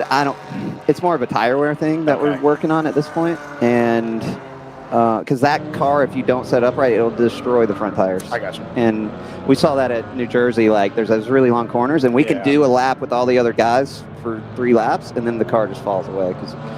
So it's really knife edge it's not a difficult car, but it's knife edge as far as understeer, oversteer. You can't get it with too much oversteer, and you can't get it with too much understeer, and so it's difficult. But I'll let you go after this. I got one more question. I think we talked to you on Friday, but I don't remember if we got an answer. 2024, you have plans? More of the same? So it's good. 24 is interesting. I've been, again, very fortunate to be in the Ghost Rider squad with Anthony McIntosh and Jared, and ran Trofeo last year, won the national championship, USA championship, won the world championship, and in Ballalunga, it's interesting, all the factory teams and top teams from Europe and America are there at that event, so it's kind of like a good place to put a show on, and Tony and I got a lot of attention at that event, and so I'm going to run next year in Trofeo, North America. I'll run it in Europe as well. Awesome. And then I am being evaluated by the Lamborghini factory team, so I will be out in Italy for a couple of races and some sort of evaluation in a GT3 car. That is very, very exciting. Congratulations on that. Best of luck it's a tough spot to get to. And it was so funny, the Italian guys, the team manager and everything, like they were going ballistic just because I joke around a lot, and I think they appreciated that, and I was good on the engineering side and fast in the car, so I think they usually work with Europeans, and the drivers are kind of hard to work with. I don't know, but so I think they appreciated that. But breath of fresh air. Yeah, I guess so. Talk him into coming down here. Oh, I know. WRL race, man. Oh, that'd be Good great. time. Yeah, yeah. That'd be great. Exception class. Just Yeah. super fast. We'll do it. Oh, dude, yeah. God. 8 hours of that. Yeah. I'll let you go. Cool. Thanks for coming up and chatting Always with us. a pleasure, yeah. Yeah. Best of luck to you the rest of the weekend. You guys are in a good spot. Yeah, appreciate it. Thank you. Take care. Glenn McGee out of the number 333 Bruce Innovations BMW M4. We'll go back to work, and we'll resume doing what we're doing here. Ryan, anything new from the pit lane? Take that as a no. World champion Glenn McGee. World champion Glenn McGee. It was wild, huh? It's fantastic. It's so. I remember having a conversation in this very room last year with Cole Lofsgaard and all the excitement that was surrounding Mo Dodka and Cole's move up to Super Trofeo and their decision to go tackle a professional level series, or at least a professionally promoted series, obviously being sanctioned by IMSA, and just being so tremendously excited for Cole, for him to have the season he had last year in the 401 and to get some international opportunities and then to go into IMSA. It was really, really, a really cool conversation. I said to him, you're always welcome here in WRL, you're always welcome here in the booth. And we saw JTR last year kind of take GTO as a class by storm. That car was super, super quick. And when it was reliable, it was virtually unbeatable. And now we're sitting here having the same kind of conversation about a group of drivers that did a full season of WRL, kind of got their feet wet with a little bit more of the engineering side, the strategy side, and race execution side. They've got, obviously, as a set of drivers, have the pace to go with it. Glenn, Tony, and Jared just keep going from strength to strength. MX5 Cup champions. I mean, arguably one of the toughest spec classes in the world to go out and win. To do it twice is amazing. And then a double world champion for Glenn and for Tony. With Tony having broken his arm at the beginning of the year, by the way, is pretty cool stuff. So we like to see these stories. These are the, not to bring this around to driver ID, but we know it's coming for next season. And we like to have these things to talk about, these little nuggets. And it's been really good for us to form those relationships as well. So congratulations to Glenn, congratulations to Tony and to Jared. Three really good dudes who are just actually really good at driving race cars. And nice to have them as part of our little corner of the sport here in the World Racing League. Yeah, very much agree. Our day today, speaking of professional drivers, very much going the way of Garage 57 Motorsport. Minute lead from the 57 back to the 29 of Scream and Go Racing. How cool is it, man? If you're in the 29, if you're any of the drivers that are out there doing 222s and 23s, to know that you are like on pace, matching pace, taking the fight to Kyle Busch, Austin Dillon, Will Brown. Right? That's pretty awesome. First off, how many places do you get that opportunity? And second, the gratification that comes from that, even just to say you share the track with them, is pretty wild.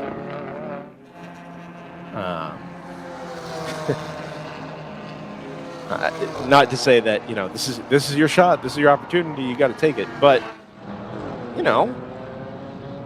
there is a certain measure of success that comes from looking at lap times and being able to go wheel to wheel with these guys. I remember Chris Pies last year in the Ginetta, just putting on a show at the front of GTO. Did not ultimately go their way in post race, but it was still really cool stuff to watch. We mentioned earlier, we talked about the inclusivity of the sport, right? It's a place for everybody to race. We talked about it with Shift Up Now and the opportunities that they're giving to female drivers, whether it's through scholarships or whether it's just an opportunity to get out and get in a race car. Ultimately, once you're out on track, it's a pair of gloves and a helmet, right? It does not matter who you are, what you look like. It's you and the machine. Make it go. And there aren't too many sports where that is. It's arguably the only sport where that is the case. Right? And to give yourself the opportunity to measure against the best, or some of the best, at every level, right? It's not often you get the opportunity to battle people at the top, right? Yeah. Like somebody who plays tennis for fun at their local court isn't going to get the opportunity to play Novak Djokovic or anything. But no, but there's a ladder set up to do that, which I think is where there's a motorsport connection. To a degree, yes, but Djokovic is less likely to show up at the local court and go play than he. No, I meant the other direction. Sure. Yeah. Like if you're crushing it at your club, you can start applying and going elsewhere. You know what? That's a fair point. That's a fair point, but that requires it requires money more than anything. Yeah. Really? Like racing? Specifically in racing. But this is the rare opportunity that you get where, hey, you know, that car is 4 tires and an engine, among other things, and the driver is a helmet and some gloves. And ultimately, at any level, we're all on the track together doing the same thing. So it's cool stuff anyway. This is that off-season opportunity that I think even the guys down at Garage 57 relish. Who just made a pit stop. Yes, they did, from the overall race lead. Actively are making a pit stop, as a matter of fact. Last in at lap 44, and again at 68, so 24 laps on the third stint of the race.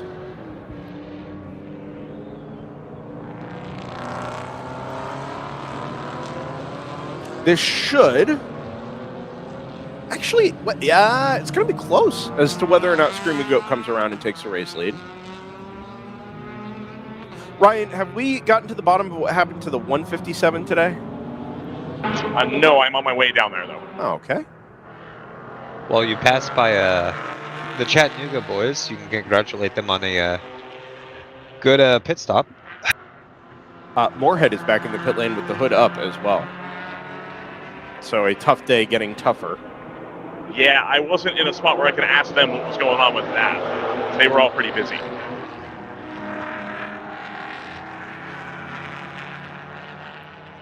I believe that. If we could just get Chad to stop doing what he's doing and tell us in the chat what's going on.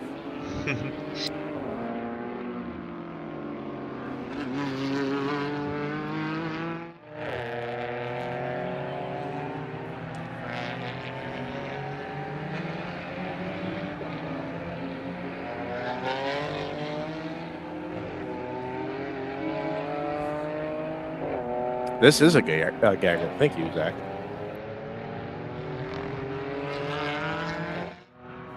Can we use that phrase? It hasn't been trademarked or anything?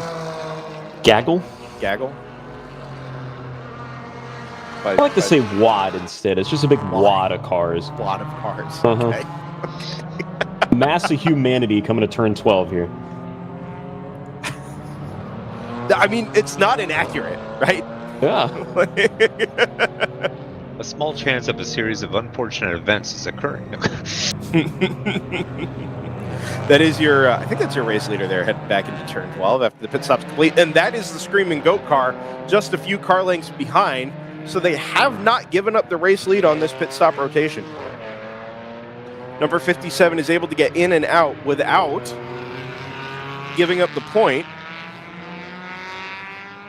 That is kind of big. Yeah, it kind of feels like one of those turning points in a race. I mean, this race could still go any direction at any time, but establishing that margin is not insignificant. The goal is always a lap, right? That is the true defining. You know, we want the lap and protect ourselves in the event of a full course yellow. We're going to lose this margin, you know, just out of the blue. You want that situation for yourself. And the way things are going, that is on the cards here.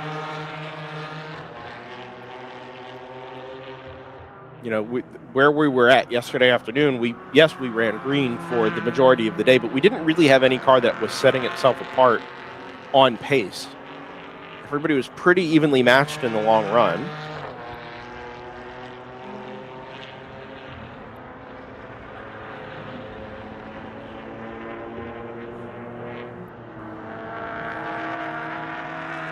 Rahul in the chat asked about the yellow car with missing a part of its front bumper. I think that's underselling what's happening to that car. That car is just actually missing part of the car. Like the left front of that car just does not exist. You see it when you used to see in NASCAR races, you know, you would just basically look like the chassis would just roll itself out on the track with basically no body work left forward of the A-pillar. There it is right there. That's basically what this is. Cool's left front. Is the damage clock the worst thing to happen to NASCAR? It's it feels terrible. Yeah, I do miss seeing the cars with no front end, just the radiator. It's iconic, man. Going out there 120 laps down, but I get why they got rid of that. But it's racing, right? You gotta go get points. Need a good points day.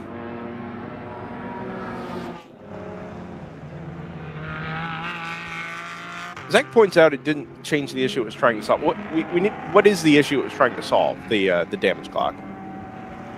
Well, I feel like they wanted to get rid of the really slow cars out there that didn't have a front end, that were probably going to drop debris and stuff like that. I mean, once Carl Long left the sport, I felt like we just didn't have to worry about it anymore. Well, there were still some start and park cars out there. Noted Carl Long fan Zach Johnson? Is that what I'm hearing?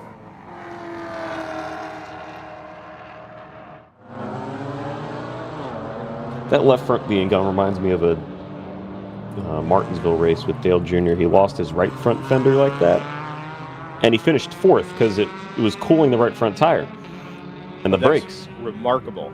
Yeah. Competitive advantage. Yeah. Well, that left front tire, that it's cool. Glenn and I were just talking off air earlier about tire wear here specifically. Noted that for it being a relatively quick circuit and having some quick changes of direction in a GT car, there just aren't that many high energy corners, high load corners, right? The S is tricky, but you're not sustaining load through the outside front corners of the car here. Even 16, 17, and 18 is tight enough that it's not taking it massively high speed or high load. So I don't know that we need much cooling here, but it's an interesting thought. What if you took a VW Fun Cup and you pulled the fenders off that? Since that car has basically no aero to speak of anyway.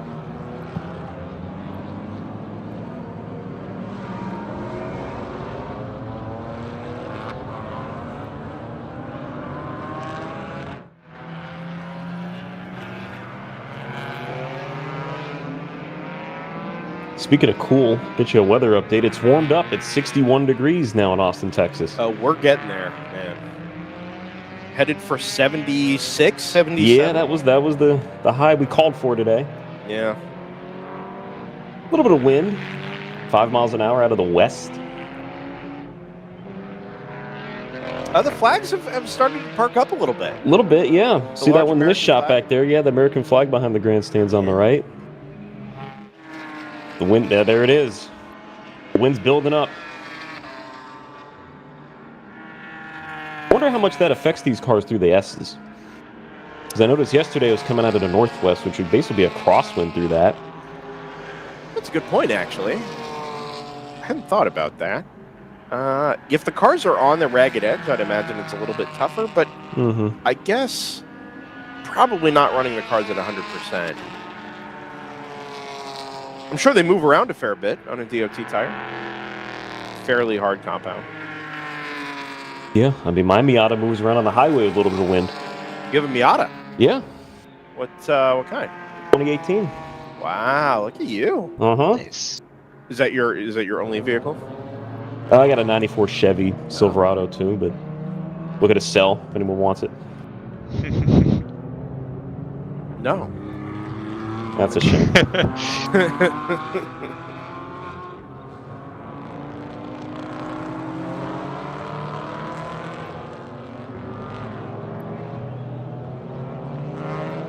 That thing out here would be, I'd be well off the pace in that truck. It's got a good engine in it, but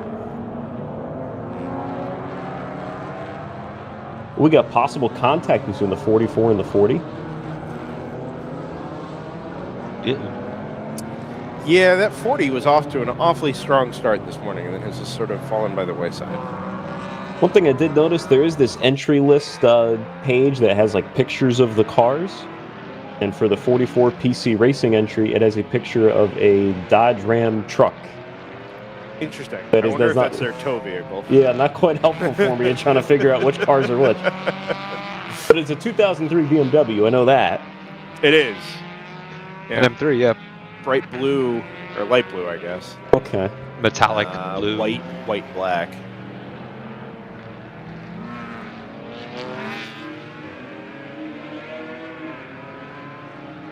No penalty for the contact that was reported about an hour ago between the 57 and the 59.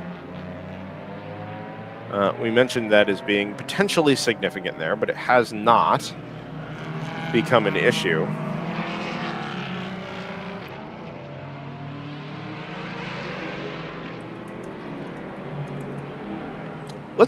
Let's dive into that, Zach.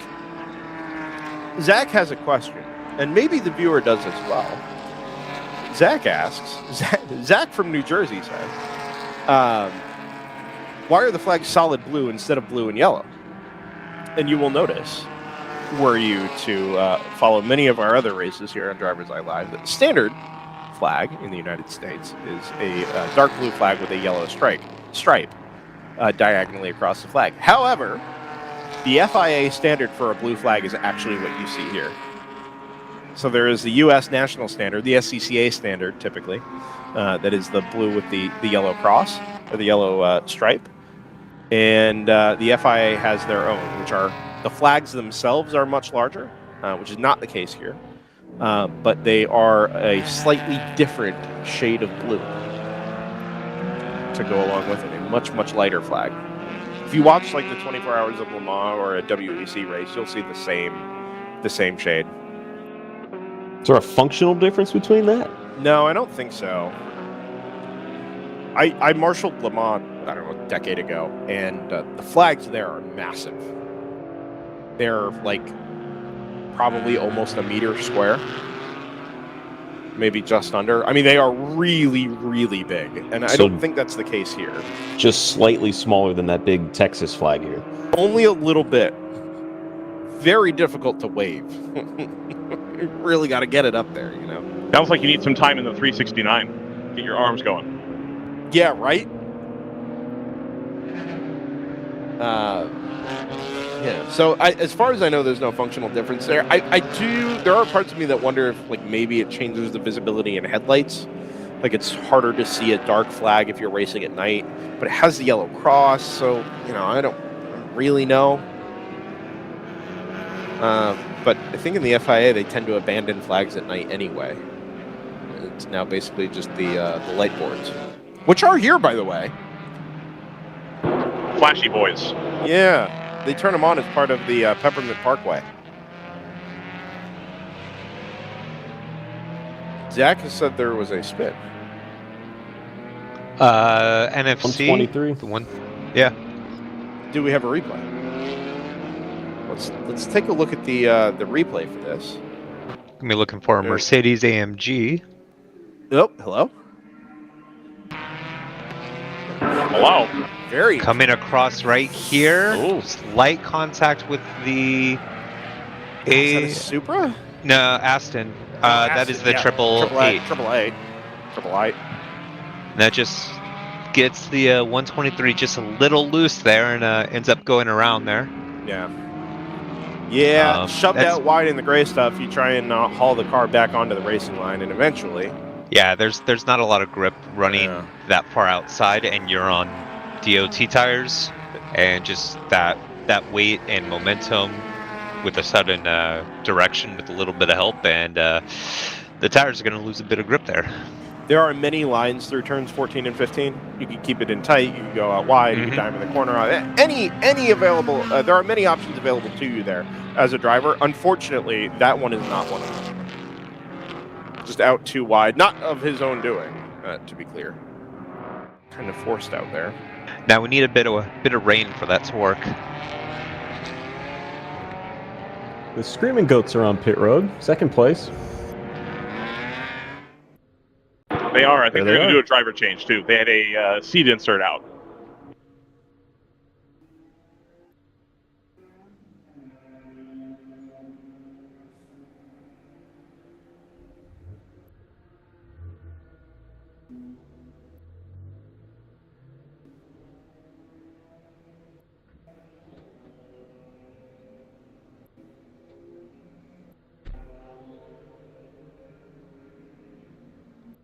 This is the equivalent pit stop to the one the 57 made a couple of laps ago.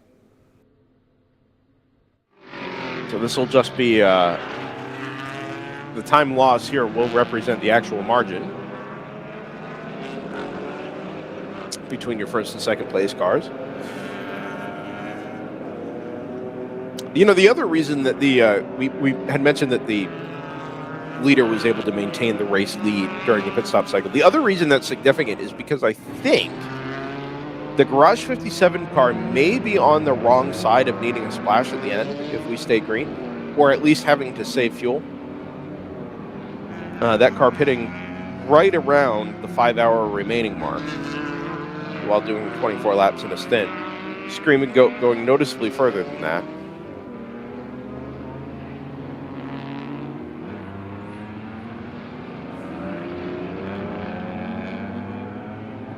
Yeah, we just had some contact noted. I saw that in turn 20, the 40 and the 777.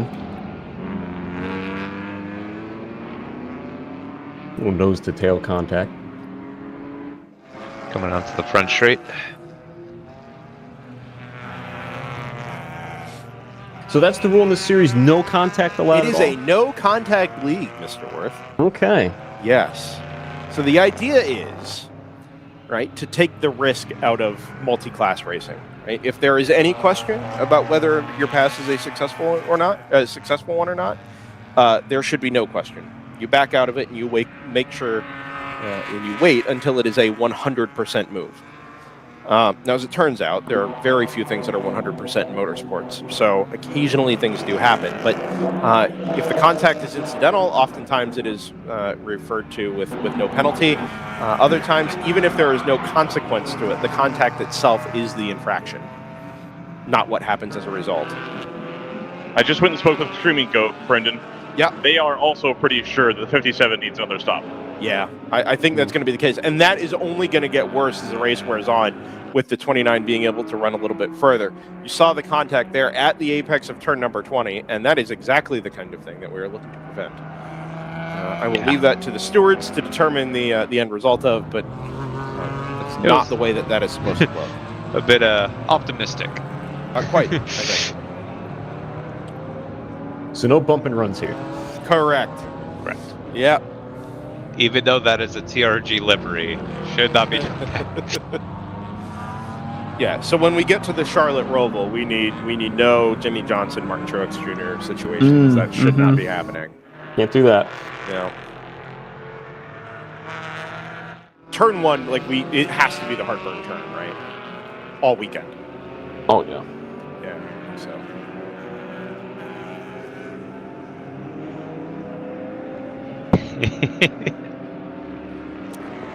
Bruce Innovations into the pit lane out of, well, was fourth briefly. Guys, Glenn McGee, the true professional, is giving the visor down, hand motion to the other driver. That is almost certainly because Glenn McGee has been bitten by this at least once before. But you know what? Sometimes it takes that one guy to save your race. Right, that one reminder to do everything by the rule book, that one person that's just far enough away from the action to have everything in mind, right? He's not focused on making sure the fuel gets in. He's not focused on making sure that the driver change goes smoothly. He's seeing the bigger picture, right, as somebody who is maybe less hands-on with the situation, and is just there to make sure that everything looks the way it's supposed to look. And sometimes, like I said, that could be the difference between a top result and not, as a result of a potential penalty there. The 88's also in Renegade Racing, that BMW from Boca Raton, Florida. Your neck of the woods, huh? Near my hometown. The ACP entries, the Tangerine Associates, are from my hometown, Fort Lauderdale. I appreciate them. There's quite a few Florida-based teams in this. Yeah, I was looking at that. We got, let's see what else. Is AOA out of Jacksonville? Is that right? Open Throttle is. Open I don't know Throttle. if AOA is. Yeah, right. Open Throttle, yeah. Team Automatic Racing from Orlando and their Aston Martin. Orlando, you say? 157, Steve Weber, is it? real quick. Yep. Steve Weber got out of the 333. He said it's real hot. So they're a lot hotter today in the car than they were yesterday with the sun out. I mean, we didn't see the sun yesterday, Ryan, until close to 1 o'clock when things got a little bit warmer and a little bit brighter. We were pretty overcast until that point. This is not the case today. Much brighter, a little warmer, and at least so far, it looks less windy. Do you feel it down there, Ryan? Are you feeling a little on the warm side? It's picking up. 68 degrees right now. It's getting there. The American flag is almost fully out. Yeah. I will take this type of weather any day over what we had at Sebring. Sebring was not as humid as I had expected it to be, but it was definitely warm. What is Sebring? You're telling me. Yeah. The home of the best bar ever. No. Oh, yeah. No. Oh, Screaming Goat's back in. Not scheduled. Uh-oh.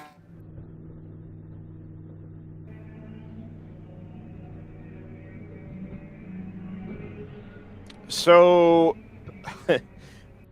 we say things with the assumption that nothing is going to change and nobody's going to have any problems.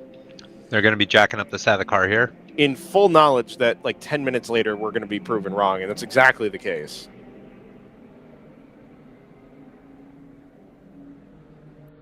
Perhaps a tire issue on board that number 29 BMW.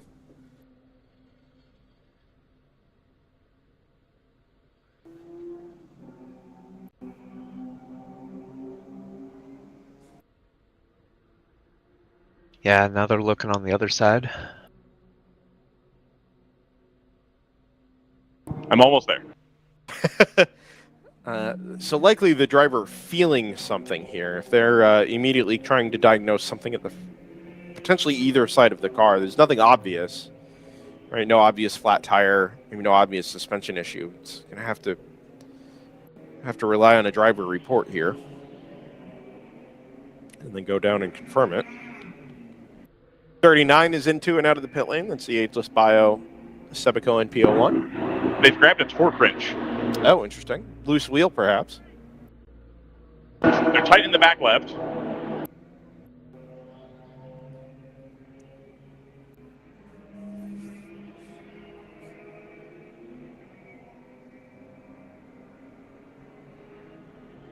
Pit stop now for the number 24, Montgomery Motorsports. This currently running 4th in GP1, so beginning the recovery march, or I guess continuing the recovery march after the one lap penalty earlier on today. The pit stop will set him back a little bit here, but it should just be a regularly scheduled interruption.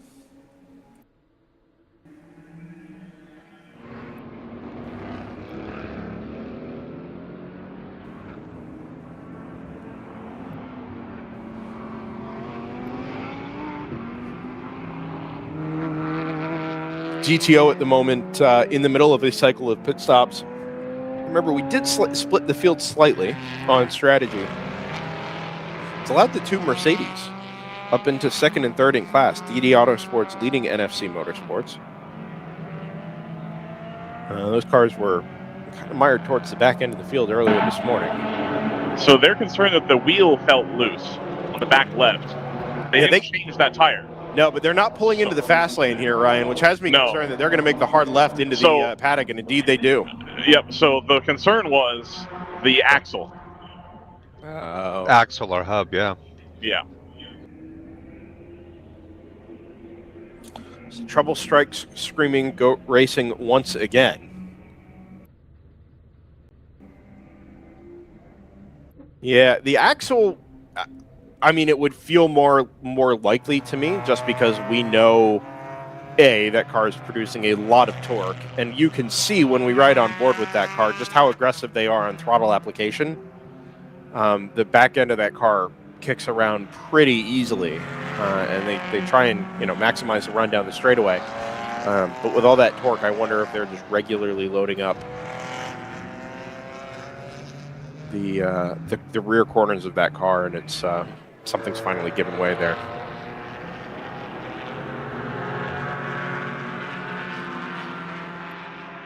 GTR 99 into the pit lane, recovering into the top 10 now as well. And on the topic of GTR 99, I think I'm right in saying we have not seen the Thunder Bunny number 111 reemerge from the paddock. That car is down in 63rd overall at the moment. And in the GTU field, that leaves it 30th out of 35 cars that have turned laps so far today.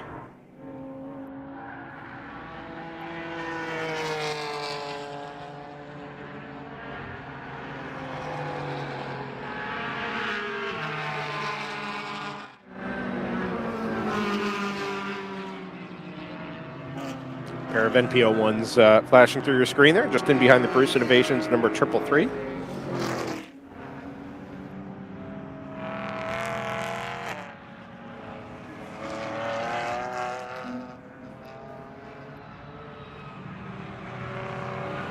Good scrap at the moment for sixth overall, fourth in GTO. The number 9 and the number 710 should be right together out on track. That number 9 ACP Tangerine Associates BMW M4 is, of course, the new generation G82. They're actually headed down the front straightaway as we speak. Just came across start finish there, headed up the hill into turn number 1. Pick them out there on the left side of your screen. Brightly colored sort of mosaic pattern on that BMW, leading the black Porsche. Black Porsche a little bit tighter to the apex there at turn number 1. Doesn't take it quite as wide to driver's right as the number 9 BMW did.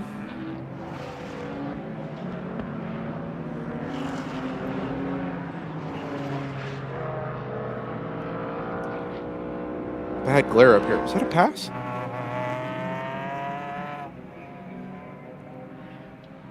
Cannot tell. No, sorry. It was a little bit further up than that. They are about to come into some traffic. The top end of the S's. Man, really wide.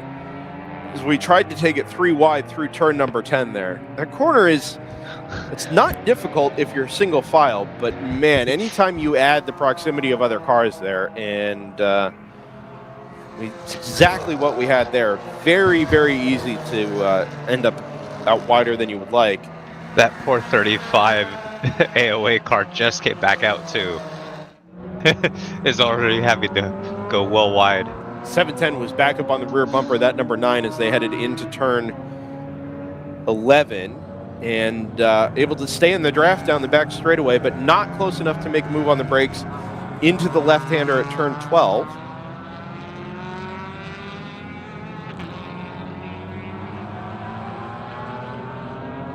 Sign of that car down at... there it is. Nope, wide again for the 9, and the 710 is able to show the nose to driver's left. It'll be off the racing line headed into 16, 17, and 18, but as they get to the bottom of the long triple apex right-hander, the 9 defends again.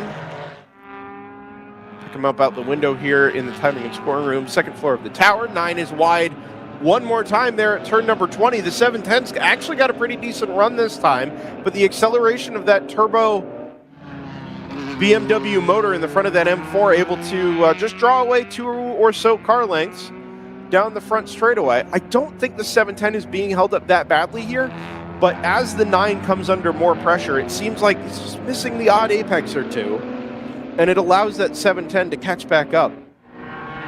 Clear air, they'd be pretty evenly matched, but really tough to make a pass in these scenarios if you're in that number 710.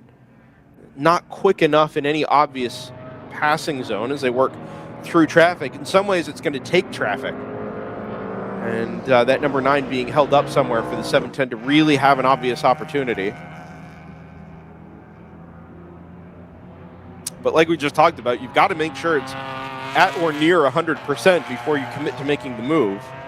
And certainly as you're working traffic through the first sector here at COTA, it's not really an obvious 100% situation. Well, he thought about firing it in there. It's so inviting, isn't it? I mean, the track goes from being about 3 car widths to about 5. True. Showed the nose again on the exit of 11, but like we said, that M4's got a little bit more power, able to draw away, but he will be closer if he wanted to have a look, and he's confident in the brakes on that number 710 Porsche. Now being joined by, is that the Tooth RS3? I think it is. That car a number of laps down. M4. The okay. The green and black. We are about to begin one of the most toxic moments in college football nationally, possibly ever. They're determining what's going on right now, isn't it? The playoff selection is happening as we speak. They just put Michigan at number 1. It's a live reaction pod all of a sudden. Kind of want to pull that up. This debate will have been raging since late last night. Oh, yeah, slow car drivers left. Is that the 40? It's so hard to tell with the glare we've got in the room at the moment.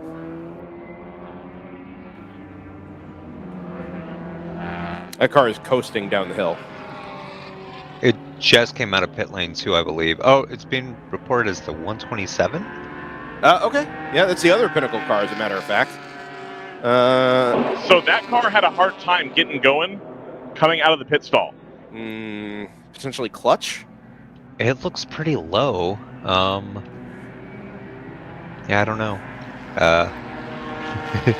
927 gets noted for another track limit issue.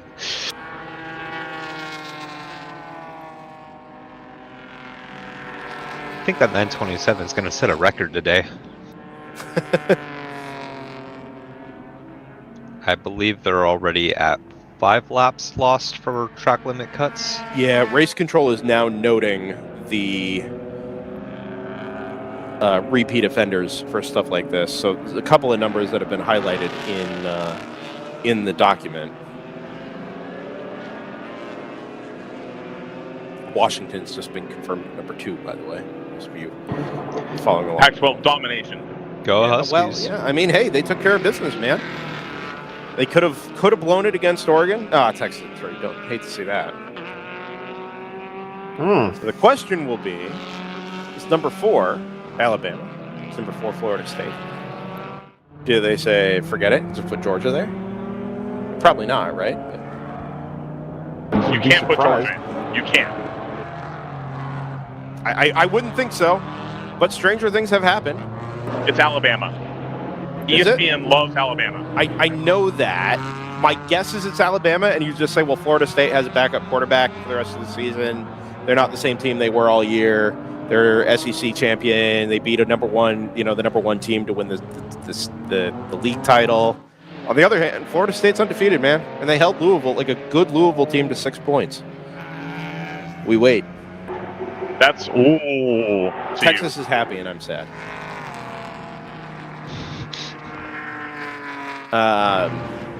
But hey, head to head. Well, river runs red, man.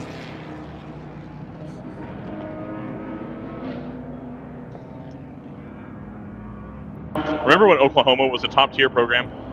Ryan, last second bet. You're saying Alabama?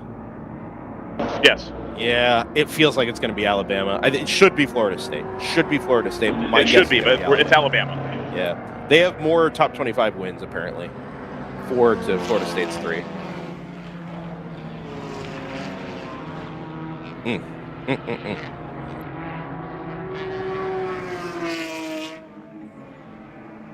Well. Pit stop for the GTU leader, Stratus number 59. It's George. Oh, no, George is at 6. Never mind. That was goofy. Yeah, so George is out. We knew that. They dropped that much? Yeah. 1 to 6. Yeah.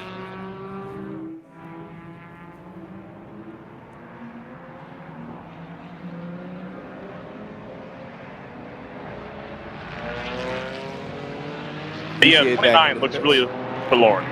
It's not going to happen. Do we know what the issue is? The back left tire's off. I would assume it's the axle like they talked about, but I'm going to go check. Alabama's at 4. They left Florida State out. That's a joke. That's a joke. They were never going to leave the SEC championship out. That was never going to happen. Yeah. Well, that's annoying. I'm disappointed. Could have done the right thing, but didn't. The 123 is into the pit lane. So we knew we were waiting on stops from the Mercedes camp. The 153 also due in here in a couple of laps' time. But the second of the Mercedes, as it is now, yesterday's race winner, is in for stop number 3 after a 31-lap run. Shows you how much further they're going than Garage 57 at the moment. Yep. Let's go promote the 710 Pinnacle Cayman up into 3rd.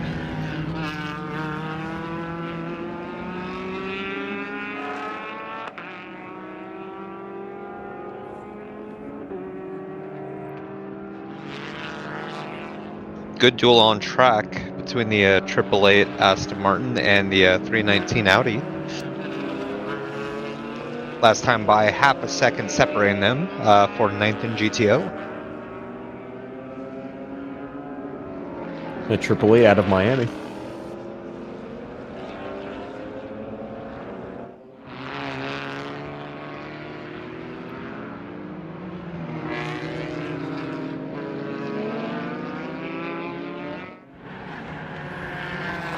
Yeah, friend of DriversEye Live, David Tuati. Good guy, David Tuati. JT is going to be down in that neck of the woods in a couple of weeks. I am. Homestead, Florida. Beautiful racetrack. Out in the middle of nowhere, but beautiful. Yes, it is. Mm-hmm. You ever been to Florida City? Yeah. Booming metropolis. Oh, yeah. the hub of South Florida economy there, Florida City. And you know, in a lot of ways, it probably is. Yeah. One of the top 5 most dangerous neighborhoods in the United States. Or it was when I was living down in Florida, anyway.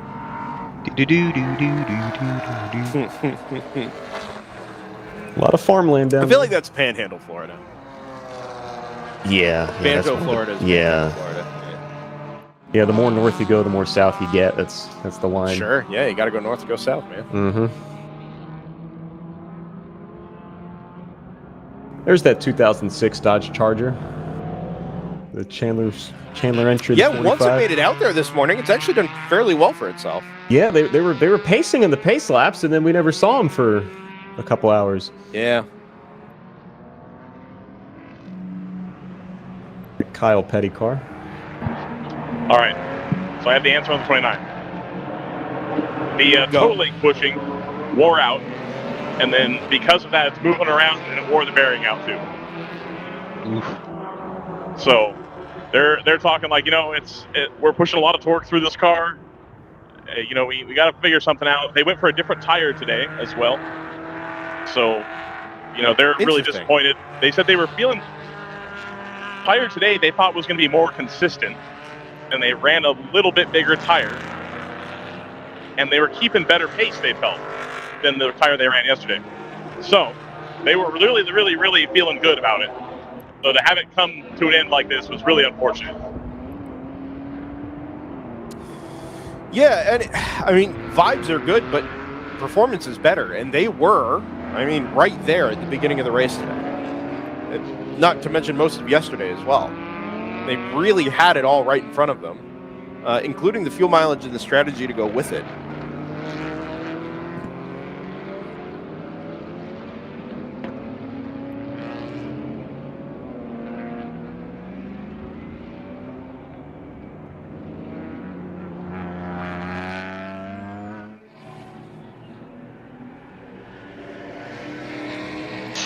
Still no 111 from Thunder Bunny. Yeah, that car is by itself. It's done. Yeah. For sure. Nobody is working on it. It's not being worked on. Oh, sorry. Yeah. I think there's a big mission BMW sailing off into the runoff there at turn 19. It did not look like it was headed to the apex. Yeah, he's here. Pit road. Yeah. Yeah. Okay. Has made it. It's got a little bit of damage on the front end. It looks reasonably healthy as it gets here. Is it the 199? Or yeah, is that the 777? Sorry, I should have confirmed that. It is the 199. Okay.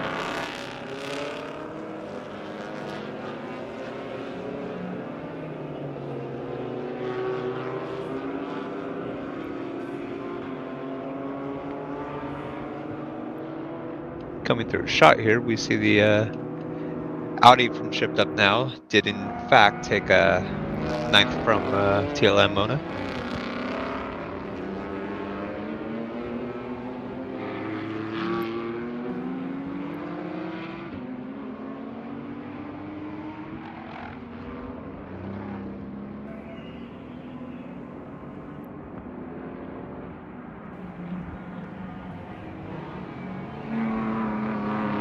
Brendan, I can't adjust the levels. Can you please mute?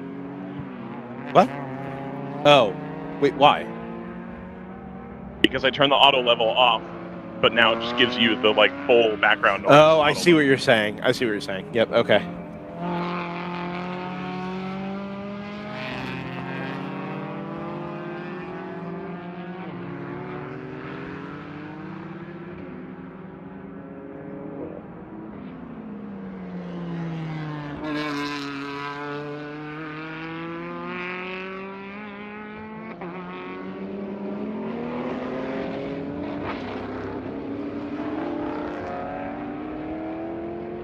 DriverSeye Live versus automatic voice leveling in TeamSpeak. who wins that playoff? Look, man, this is a way slicker setup than it was yesterday. That's very so true. Much better. Yeah. Yeah. Have you found anything else interesting down in the paddock right now? I can't imagine it's very busy at this stage. We've still got a lot of cars out on track. We got the 172 being worked on. Most of the in and out was this morning, right? The 909 was in and out. The 157. I'm patrolling. I'm talking with people. Getting talking points for when I have to come up and recharge the mic thing and send you to lunch. 45 is in.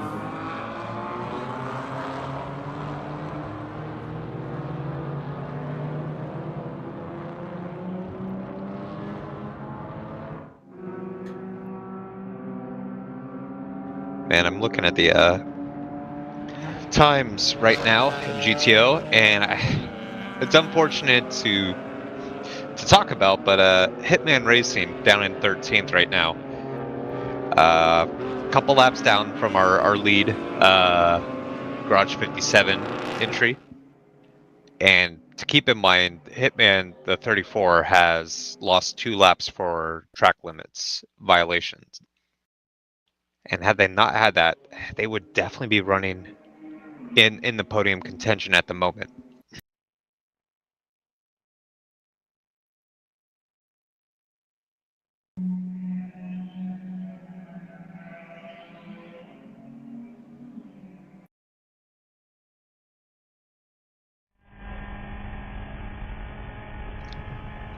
On board the 86. Scion FRS. Late on the brakes, headed up the hill there. Another strong run for them.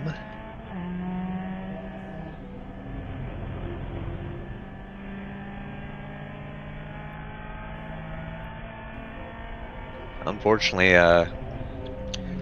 not the best weekend for AOA racing, has to be said. Having four MX-5s in GP3 this weekend. I believe only one of them was taking the finish yesterday. The 75, I think, made it back out after having that stop at turn 1. And unfortunately today, the 75 and 55 not taking the start. 35 having problems quite early on, came back out, but it's back in. And then the 85 had been running strong in second, but went to the garage after 23 laps, and we haven't seen them back out since.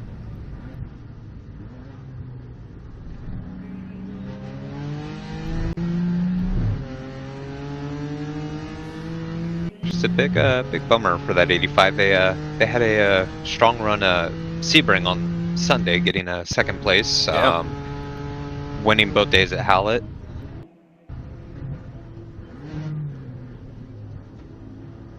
But not looking like it's going to be the case this weekend.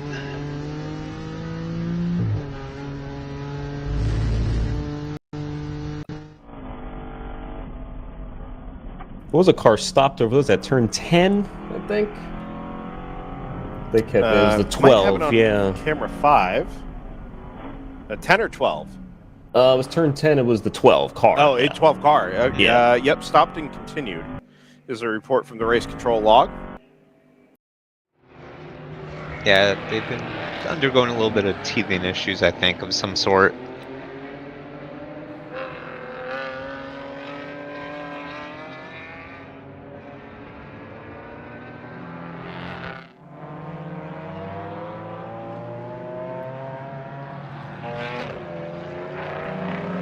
Yeah, car's been quick in the right hands. That number 12. Out of Fort Lauderdale. Yeah, ACP Tangerine Associates been seen in. No, this is not another car off right here. I think, is this a big mission car? Yeah, I think it might be the same one we saw earlier. Yeah, 199. It's coming to a stop. Waiting for a gap there, or because that car braked. I mean, like it brought itself to a stop there. That wasn't. Yeah, waiting for a gap. Didn't want to be on the inside of the apex there. I don't really blame him. That was a good decision. All about safety here in the World Racing League. Yeah, we saw it yesterday. There was a car that was backwards down to the final corner that briefly went opposite direction to pull into the little paved pad there at pit entry. Mm-hmm. And we applauded it at the time because it wasn't the obvious move, but it was the right move. Almost made the iRacing decision to just, loop it around right in front of traffic. He said, no, let's not try that today. Oh, I don't know if there was contact here, but down at the final corner, the 39 Ageless Bio NP01 shoved the 369 Chattanooga Tourenwagen BMW right out into the runoff. I don't know if the Ageless Bio was too deep on the brakes and it shoved the 369 out wide, or if there was contact. It's being reported as, Zach will, here. Oh, that's a lunge. Yep. That is a lunge. Could not get the car stopped. Yeah, I don't think the BMW saw them at all. I don't think you should have had to. I don't think the 39 was making the corner regardless, the way that looked. So, Brennan, I just talked to Kelsey Hill with RRT. Yeah. They're pretty confident that they've clinched third in the GP2 championship. I suppose we could figure this out, right?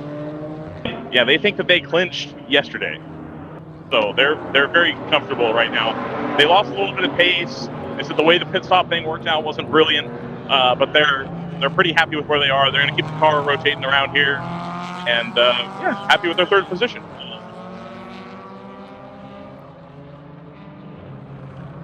Yeah, I think it's when there's 90 cars in the field plus 5 different championship battles happening at the moment. It's easy to... Oh, backwards. Is that... that's another MPO1. Bio, maybe? Yep, it's being reported as the 39. And the 369 is being reported as off course at the crossover. Oh, no. Well, so there's a couple of things here. First, contact, it cannot... Sometimes it doesn't take much. Well, yeah, but that's our leader in GP2. Oh, so it is. That's the thing, though. It's they've been leading. That was the case. They've been trying to keep up a good enough pace to keep Harrison from gaining too much of an advantage. Harrison was a little bit quicker, taking out just a little bit here and there, but the 369 doing a very good job minimalizing any time loss up until this last minute and a half.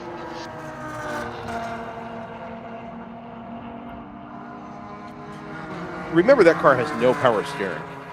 Yeah. I wonder. I'll get a replay here of the 39. This will be the NPO1 headed into your shot.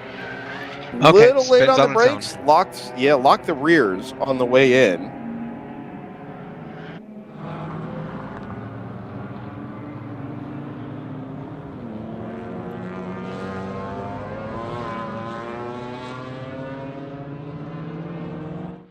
Nine and 123 reported for contact, nose to tail up at turn 8. It's an interesting place to have contact. They would be fighting for position too. Yes, they would. Remember, we were waiting on stops for the various Mercedes. The 153 is in now. The 123 was in a couple of laps ago.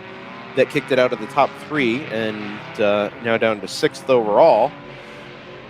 But trying to get time back and get past that number 9, who I think just may be holding that car up a little bit.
No.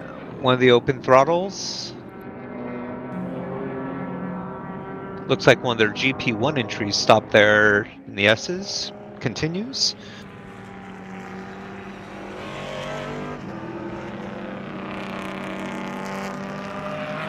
Chattanooga Torrenwagen says something broken in the left front, which is exactly where that car had contact. That is a shame. So often you see these little instances of contact that are inconsequential, and everybody just kind of moves on. This is not that. It was a late lunge from the 39 that I don't think I don't think anybody would have expected. That unfortunately broke something on the GP2 class leader and has knocked them out of contention after what we had already identified as being a pretty the potential to be a really rewarding day for a new car and a car that's taken them almost a year to get to this point. That is really, really tough luck. Really tough luck.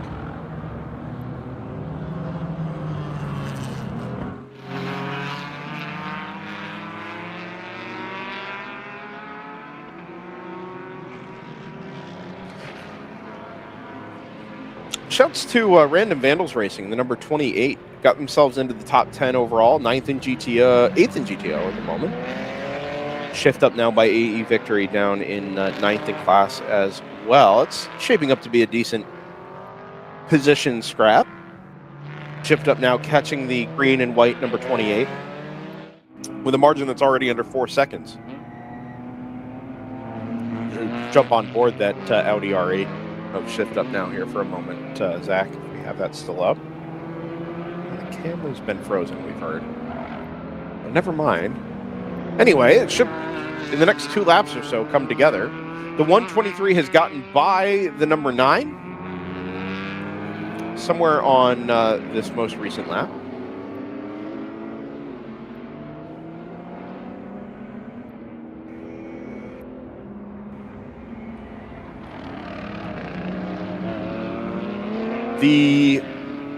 Is this the 122? The Tooth Autosport Honda Civic?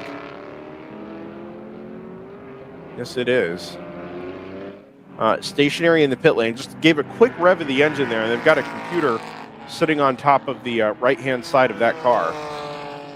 It's never, ever, ever a good sign. Nothing good comes out of plugging your computer into a car in the middle of a race.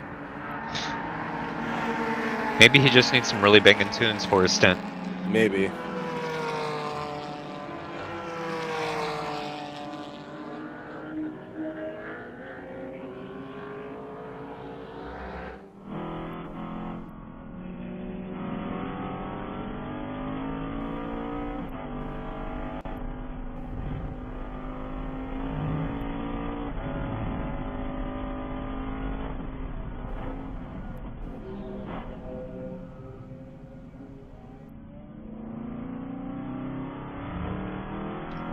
Hands down, one of the best sounding BMWs.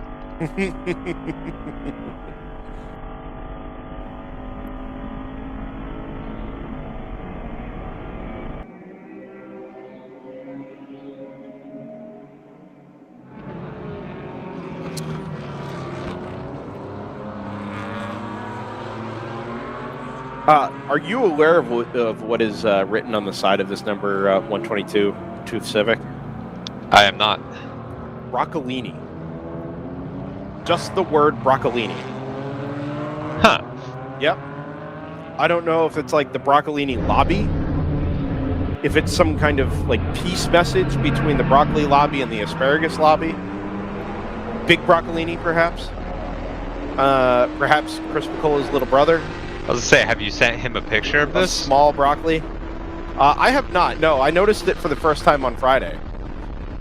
And so, Brendan, yes, not to interrupt this conversation about broccolini. It's very important. I know.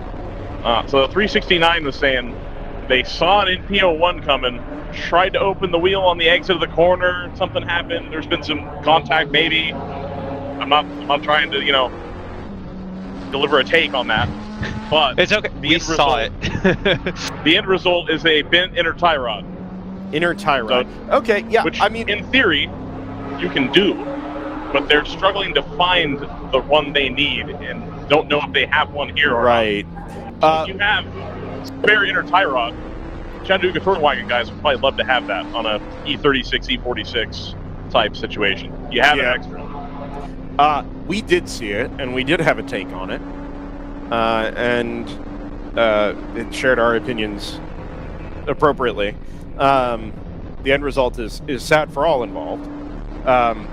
Sounds like there is the potential for something positive to come out of that if 369 is able to get back on track, but unfortunately, the damage has both literally and figuratively been done. Let's see. Other E36s in the class is RRT Racing and Boulder. Big Vision. So Big Mission GP1, yeah, but those are also E36s. Palomar stuff is real similar. Well, okay. So then that's almost all the general production classes then.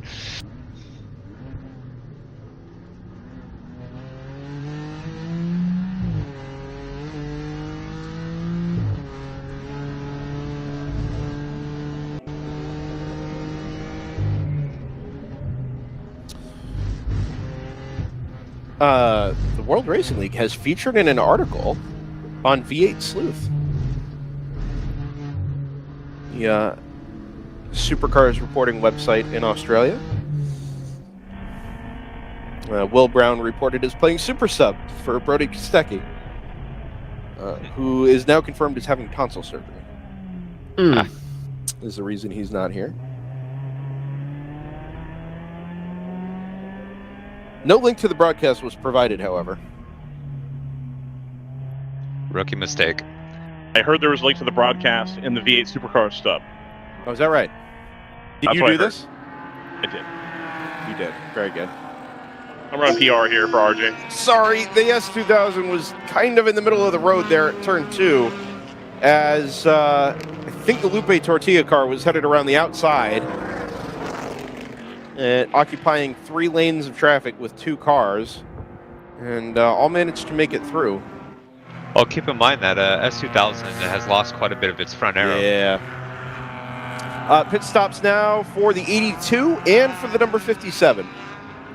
Who both came absolutely ripping around the final corner in the pit entry lane. This will be another scheduled stop for the 57, Garage 57 Motorsport. 24 laps once again. So somewhere between 4 and 7 to 8 laps short of the bulk of the GTO field, depending on how you measure that out. Now, the 2 early full course yellows will have negated some of that impact. But we know that car is just a little behind on fuel economy.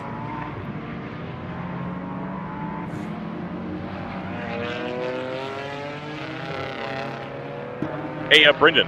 Hey, Ryan. Montgomery Motorsports, via AOA, has presented you with a snack. I'm going to bring it to you. Oh. Uh-oh. Montgomery via AOA. Huh.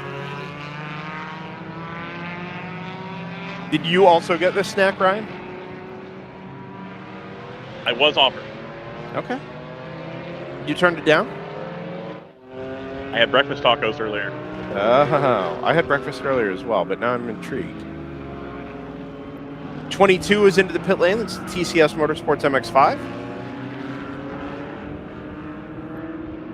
Car's fallen down to 7th in GP1. GP1 being led once again by Choice Racing now, and the number 522 from Palomar Racing, with just over 50 seconds. Zalus Motorsport, the number 588 there in 3rd.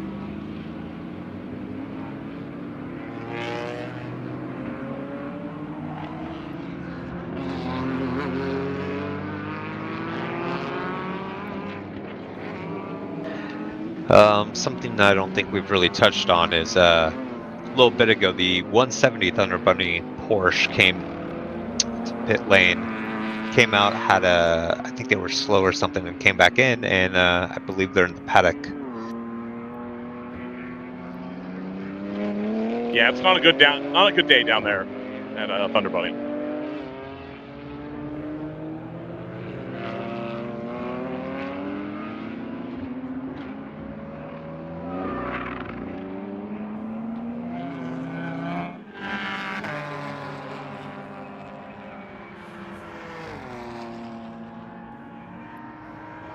I appreciate that we moved on from college football talk at the moment, but it should be noted that if you are at all a fan of things that are adjacent to Christmas morning, we're going to get the full bowl schedule here in a couple of hours, over the next couple of hours. We get to see who gets to play in the Bahamas Bowl, who gets to get dumped with mayo at the Duke's Mayo Bowl.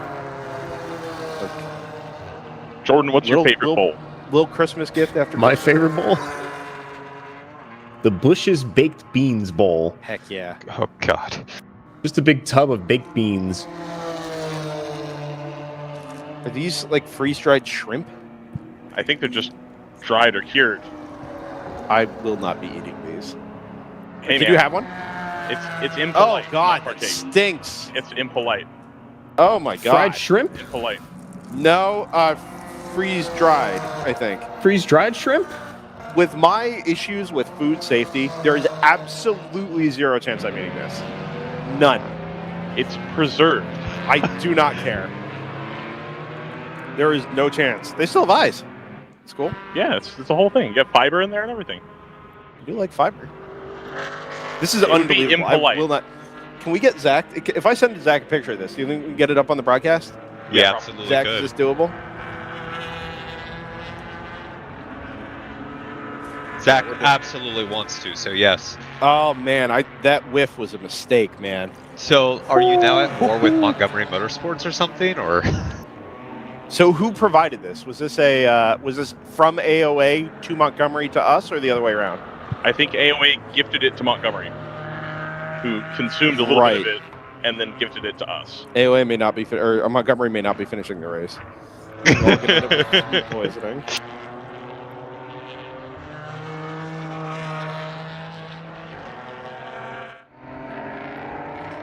There we go. That is certainly something. Oh, I'd try that.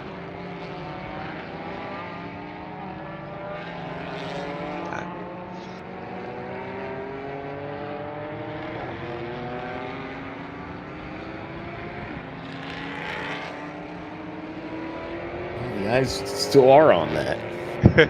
I'm out on that. Yeah, there it is. Oh, no. There it is. That is something, huh? I can imagine it being like okay with the hot sauce. Like, if I could bring myself to move past the, the idea of eating essentially, well, it looks freeze-dried, right? Like I'm not just. It's preserved of some kind, yeah. Yeah, some kind. It just looks like fishing bait. It does. It's got hot sauce with it. Big bait, yeah. It does have hot sauce with it, which, like, that's probably the right pairing here. Well, if anybody would like these shrimp, you're welcome to head to the broadcast booth. Oh, Go say hi to Brendan and it's actually away. the toll you have to pay for us giving an interview. Don't say if you want to that. come up and talk about your day and talk about your sponsors, we'll do it, but you got to eat one of these first. I can't believe you brought the whole bag. That's what I was handed.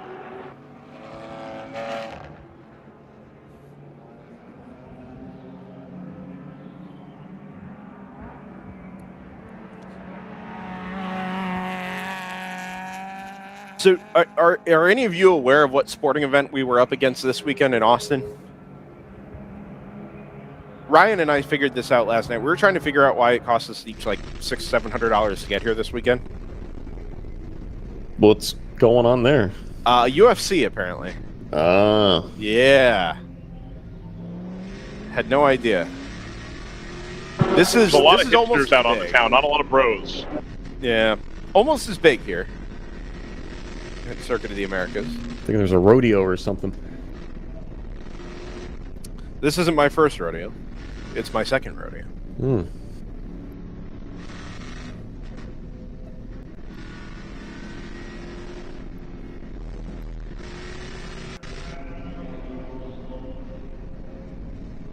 We're circling the wagons on halfway here.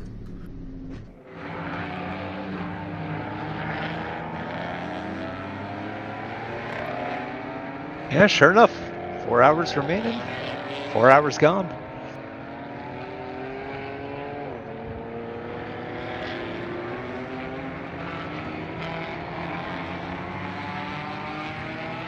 There's Palomar pits.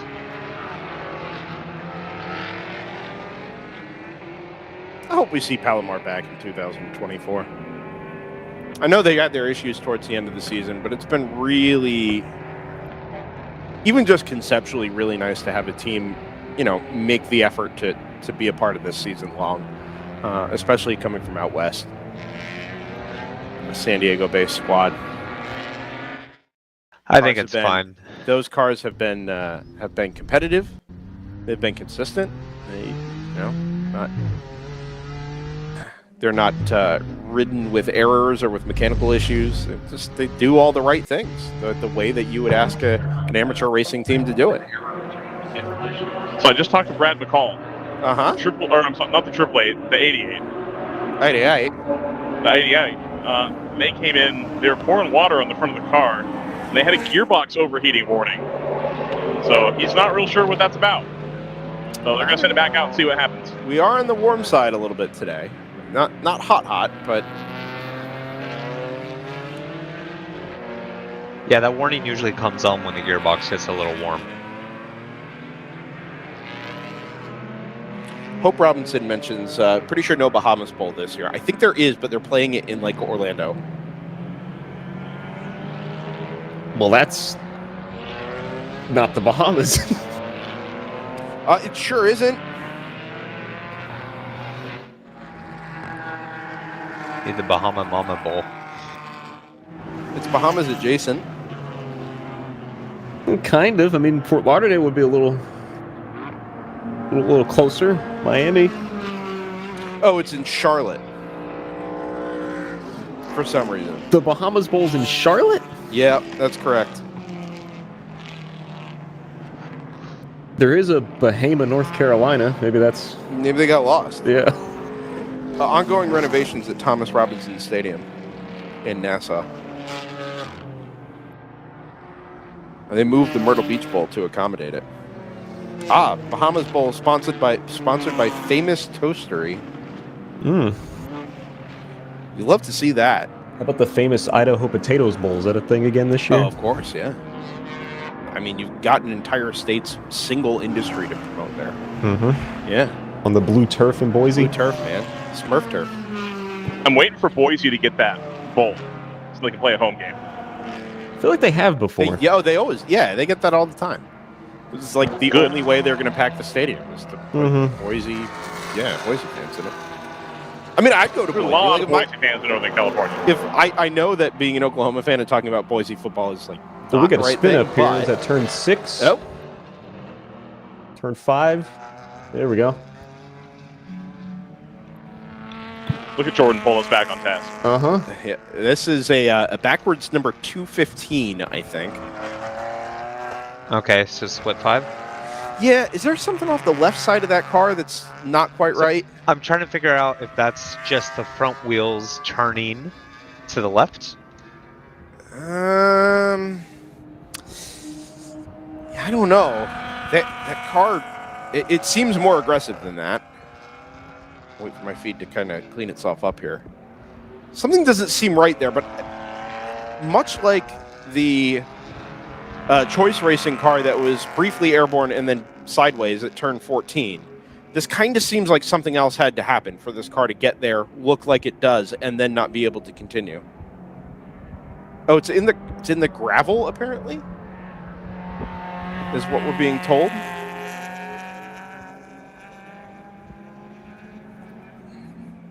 I assume we do not have replay on this camera once again. Yeah. Since we have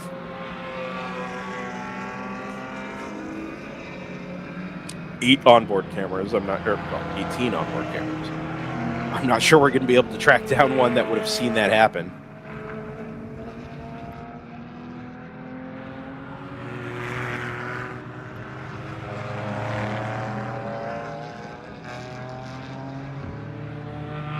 Anybody watch the Asian Le Mans Series kick off this weekend? No. No, I didn't either. There's an Asian Le Mans series? Oh, of course, yeah. Started at Sepang this weekend. Ooh. We need Sepang in iRacing. Sepang is a good track. That's my favorite of the Tilke tracks. I don't think there's any Asian tracks that aren't in Japan. In iRacing. Yeah, I don't think so. I had heard that there were some Asian venues that were being added to iRacing, and I think the specific caveat they added was that in markets that aren't currently represented. Mm-hmm. Which could be any number of things. I mean, we could be talking like scans of Middle East venues. India, what do they call it? Buddha International. Buddha? That is a good track. I'm a big fan of that. Yeah, the only Asian tracks they have is just all the Japanese tracks. Okayama, Suzuka, Fuji. Yeah, Chang, Buriram in Thailand. Here's my question on the subject of iRacing. Do you think Glenn McGee has enough pull that he can get the Lamborghini Super Trofeo into the game? It's got to be a Lamborghini decision, right? Like It's a licensing thing, yeah. Yeah. Ooh, the 57 is getting defensive on the number 153 here. Like, really defensive down the front straightaway. The 153 actually got a pretty decent run off the final corner and started to move towards driver's left, was blocked off by the 57. Now the 153 is going to try the cutback here. This is essentially a battle to stay 1 lap down as opposed to going 2 laps down. And they'll go side by side through turn number 2. Who will prevail? It's the Camaro. On the way into turn number 3. That's a thrill, huh? A thrill going down the hill. I'm not going to say anything about Never mind. Never mind. We'll let race control decide. I'm gonna go ahead and close the can of worms. That was weird. The truck pulling off there, going the opposite direction, and there was still something on the ground. Yeah, something fell out of the back of the truck. Did it deposit itself onto the racetrack? No, it's off. It's where that It's car in the was gravel. stopped. Yeah. 79 and 927 have been called for pass under yellow. Separate passes under yellow, to be clear. Just what the 927 needs. Another lap. Yeah, right. Tough old day for them. Yeah, that's unfortunate.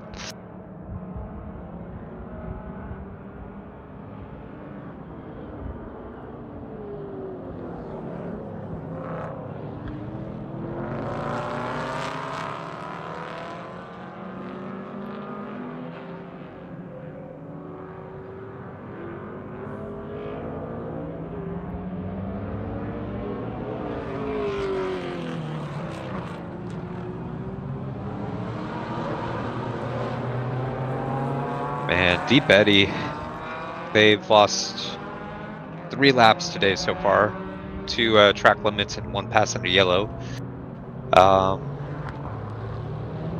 And they had that very rough start at the pace lap coming to a stop in turn 1. But unfortunately, they could be in otherwise shot for a podium had they, just avoided those things. I got the answer on that. They had an electrical issue, so they had to change out transmission pumps last night. They said they went and got the part at 5 in the morning. Got the new one put in, and then the ground wasn't hooked up right, or it didn't have a ground. I can't remember which one. But they had got that fixed, but now they have an intermittent electrical issue where the car will basically limit the revs, and they think the rear wheel speed sensor is going out, which is still a factory just on the part. Yeah. So they're going to try to get through today. No, they've otherwise been doing good. It's just unfortunately these, minor mistakes that have been costing them 3 laps so far. Is just it kind of overshadows, what they've been able to do otherwise on track and the issues that they're having to overcome. How many teams there are, do you think, that are just trying to, quote, get through today? Right, last race of the season, that there's an opportunity to kind of get your car refreshed. Maybe you're working on a new build or whatever. Yeah, I think you're right, Ryan. I think there's more than a handful that are just like, all right, we've got a little under 4 hours left. We could do this, and then we got some time.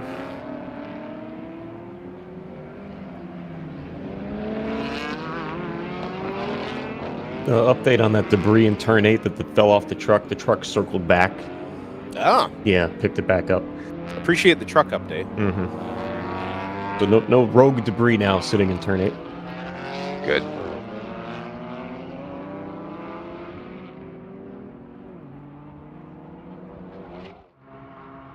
Something interesting of note as I'm standing here. The Montgomery Motorsports 2 Series actually has a much bigger wing than the actual 240i race car. Yeah. Oh, yeah. So I would be very interested to see that car go head-to-head with the 235 IR. They said they passed him yesterday. I believe. Who's got one? Lupe Tortilla. It's an M2. It's the same car. Sure, I meant specifically the 235. Like the first. No, I'm not, because there's 3 generations of car there. I'm talking specifically about, there are. Well, there's the 235, the 240, and the M2. So 94 Motorsports has a 240 IR. Okay, so it's closer. You're going to have to trust me. They're like 95% similar. Fine, but they're not the same car. I get it. I was curious to see it go head-to-head because we also talked about the 235 IR that raced here in 2017. Right? That there is a direct correlation between those. That's why I am specifically talking about the 235. I would like to see those cars head-to-head. Maybe even in GP1. I think it'd be very interesting.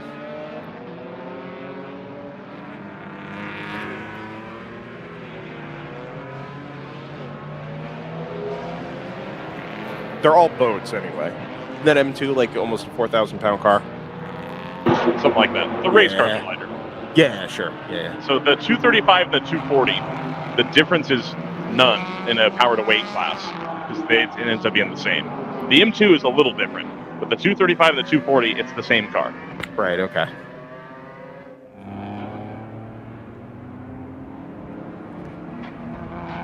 The engine in the M2 is more similar to the engine in the 235.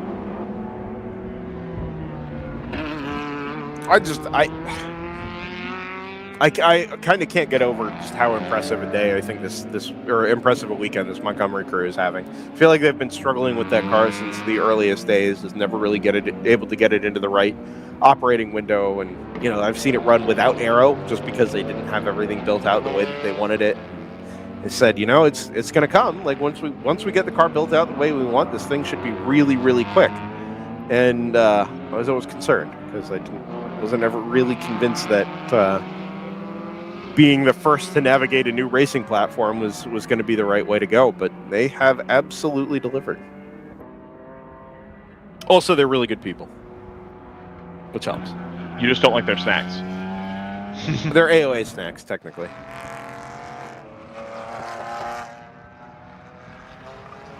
I did have an apple crumble bar that preceded that anyway, so it's nice. Are you saying you'd like me to come get you lunch? Is that what this is? No. I mean, if you're working down there, keep working, man. I'm working it. Okay.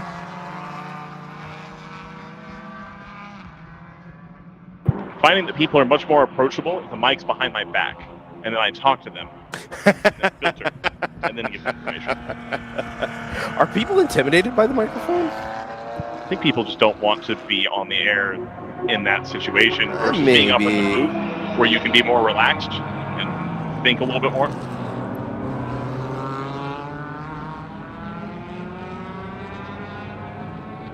It's still useful.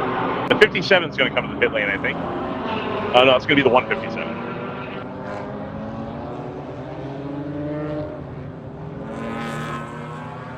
The 157 comes in here. They're going to search the car. Gentleman with a colleague racing suit is going to get in. Interesting. Is that a Jesse Love? Should be perhaps? Daniel Hemrick. Daniel Hemrick. Yep. Yeah. He's going to be a cup driver for them next year.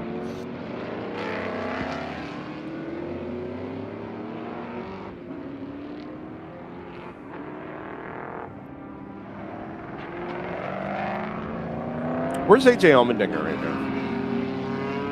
Why don't we have him here?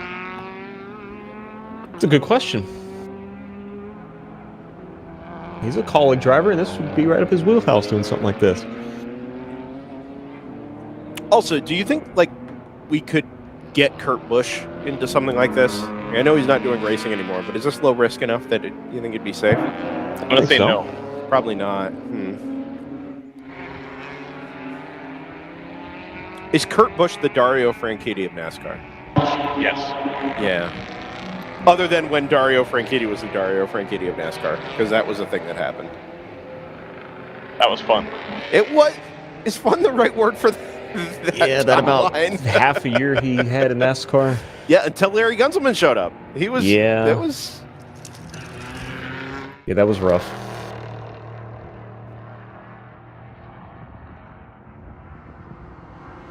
The 86 beats the 157 out of the pit lane. Outstanding. Ryan, are you in a place where you could ask who's in the 57? Just a quick, hey, who's in the car? Because what we potentially have is a little Australian showdown going on up at the front of the field. The 57, it could be Will Brown, Supercars driver for Erebus Motorsport, and the DD Autosports car run by the Russell family. A team that is full of staffed entirely by, driven entirely by Antipodean drivers.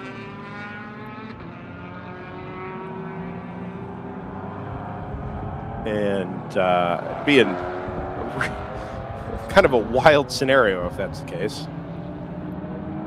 Bunch of drivers with Supercars experience, just throwing it around COTA. One of them in a Chevrolet Camaro stock car. All right, Brendan. Austin Dillon says Will Brown is in the car right now. Heck yes. And then he's going to get in after and do a stint. Heck yes. This is what we want. Do they know who's in the 153? Yeah, it's Daniel Hemrick. We just covered that. No, that's the 157. I'm talking about the Mercedes, the 153. Oh, the 153? Yeah. Okay. Gotcha. Give me one I second. think their crews, I think, are right there. They are. Yeah.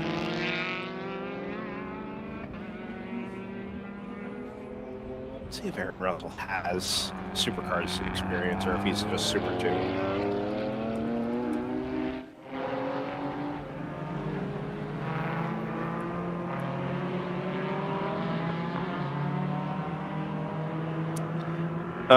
Does have a 52nd point or 52nd place points finish in the 2015 International V8 Supercars Championship.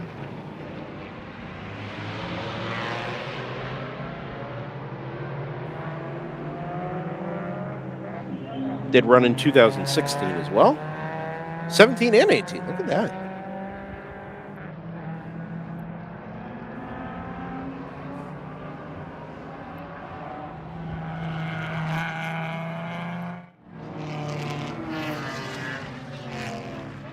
Looks like Aaron Russell has a best finish of 13th in a points race in supercars. He is in the car right now, too. Aaron Russell? Yes. Yes, awesome. We have two supercars drivers just going at it, separated by 2 laps at the moment, but still, this is going to be kind of a thrill. Will the Thrill Brown, as some people have referred to him. That's not true. It's literally never happened. Yeah, Will Brown and Aaron Russell. It's good stuff.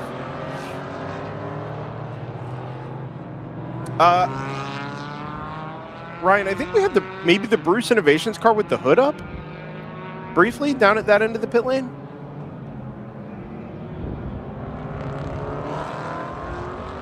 It's tough to tell from here, but there aren't too many neon green cars or neon yellow cars. I think it was the Bruce car.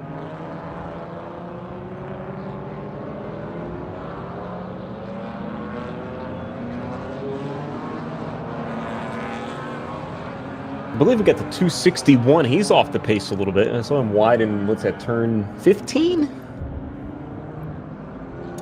The double apex, very tight left-hander would be 14 and 15. Yep. I believe it's him pitting right now. It is, yeah. The Audi RS3.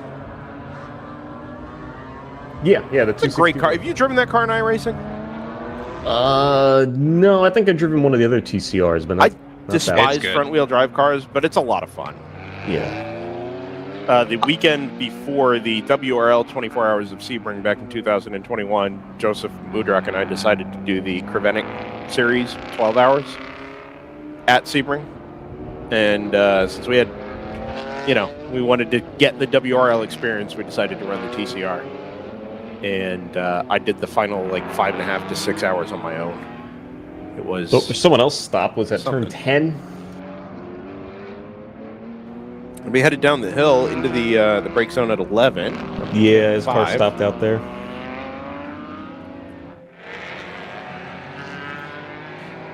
That is way out there. Reported as the 710. This car was 7th place in GTO. And they were having such a good day in that number 710. I mean, consistently inside the top 10 since the first hour of the race this morning.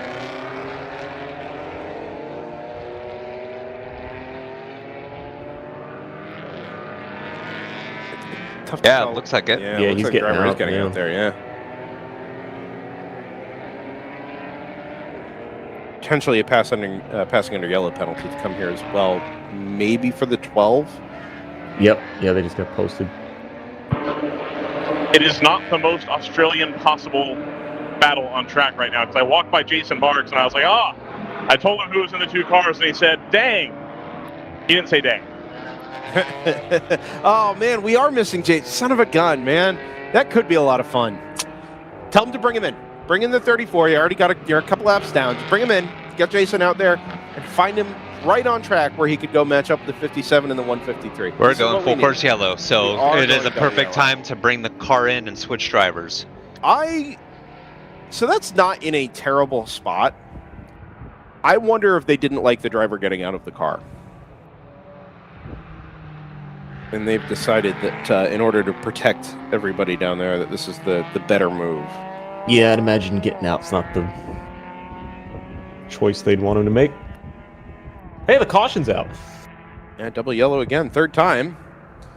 And this comes right in the middle of a fuel run for Garage 57. A little closer to the end for the 153 and the 123. But if you're in that Garage 57 camp, you'd be welcoming these full course yellows. Anything you can do to minimize your fuel disadvantage that you have at this stage is going to work heavily in your favor. Really sucks. The 710 was having a really good run today too. Yeah, that is genuinely disappointing.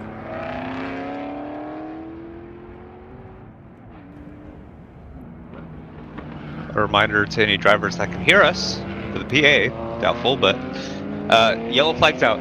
Do not pass cars. Yeah, 3 passing under yellows here. The 12, the 223, the 45. 57 is in. 153 is in. 157 is in. So we've got all three of the... I think they're all more or less out of the same camp there at the east end of the pit lane. Ooh, Brendan, look towards the airport. Oh, yeah. A couple of T-38s. Oh, nice. Talons. Yeah, I think so. Let's check flight radar. Oh, yeah, we could see them in this camera shot. There they are. They're right way out in the background there. Southwest coming in from Denver there. Other airlines are available.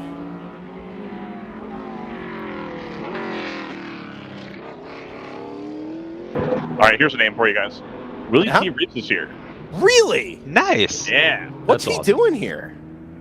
I don't know, but Brad pointed him out to me, and they went over and said hi. Huh. Send Willie T up for an interview. I think he lives nearby. Oh, does he? Stratus 59 is in, so we've got, and the 123, so we've got the top 4 cars overall into the pit lane. Southwest flight 3675 flying overhead. You're going into San Antonio. Home of Tim Myers.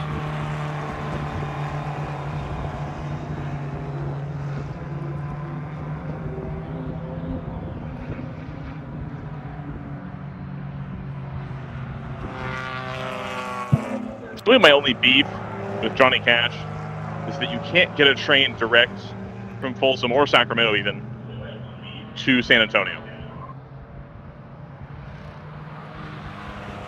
It's your only beef, huh? It's my only beef, yeah. Yeah. Must be nice.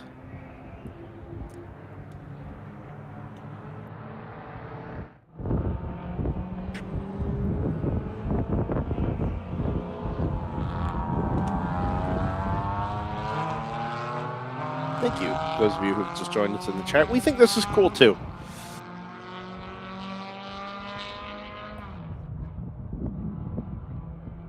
Season finale for us here on the World Racing League, powered by Hagerty. We're just under 4.5 hours in to our Sunday Enduro here in Austin, Texas.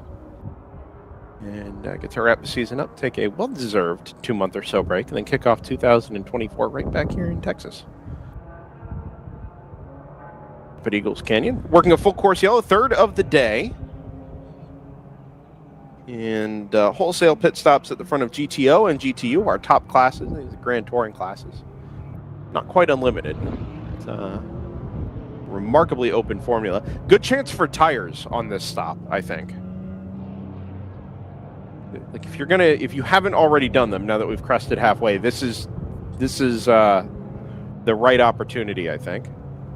Looking at the 710 getting towed home from, well, they're at turn 12 now. They were up at between 10 and 11.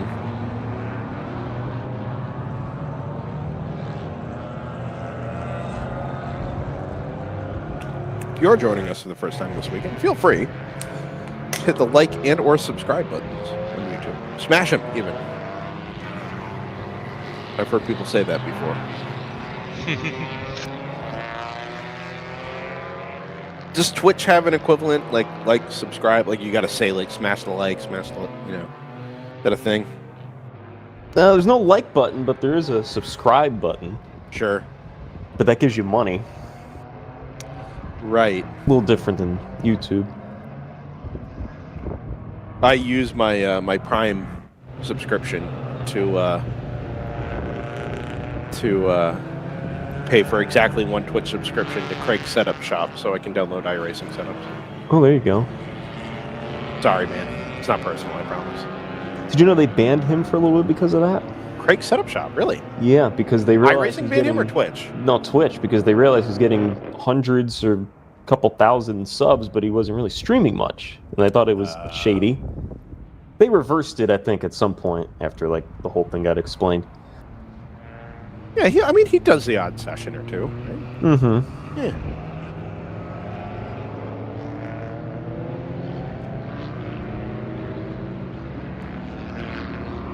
I think we're likely to head back to green here momentarily. The 710 is entering the pit lane as we speak. Oh, man, and really holding up the 164 and the 223 on the way up the hill. Not anybody's fault, just a matter of how that all worked out.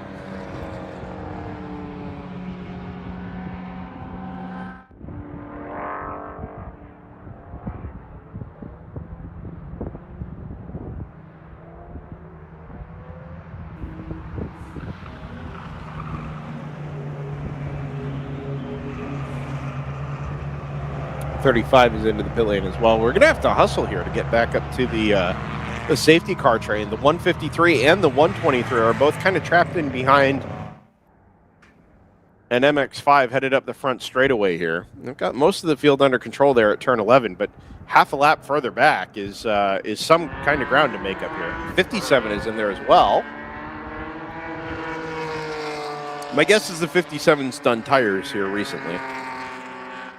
Actually, probably all of the GTO cars.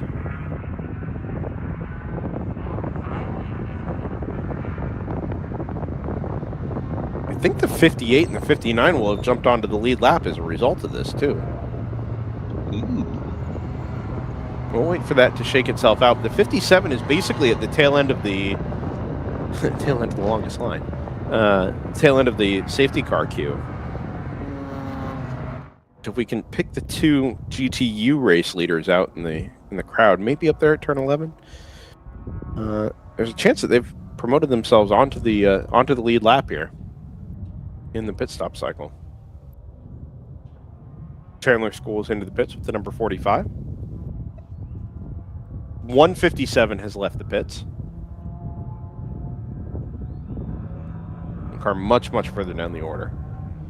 And a much more trying day for that squad than for the sister team. Glenn McGee just got out of the 333. He said the car is dialed in. They said they really focused on tire wear today because they knew they could get the pace out of the car. Yep. And so now they've got good tires to go to the end. They feel really good about the pace of the car.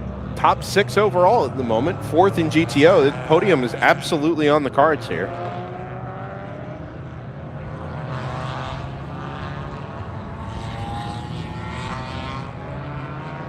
He's also looking for a PR guy. Ryan, man, this is your chance. Dude, I'm not trained enough. I would feel bad. Lights are still on the safety car. This is very interesting. I wonder if they didn't want to send the field back to green with cars at the back being at basically race speed.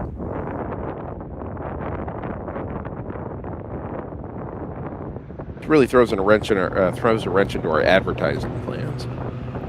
Could we do it real quick? I think we could probably make one quick, right? Yeah. Before we go back? Yeah, let's do that. Let's throw to a quick commercial break here on DriversEye Live. So we get a couple of more pit stops, including the number 58. We'll go say hi to Cooper and Sentinel and Hagerty Motorsports and come back on the other side where we should be, back to green at Circuit of the Americas.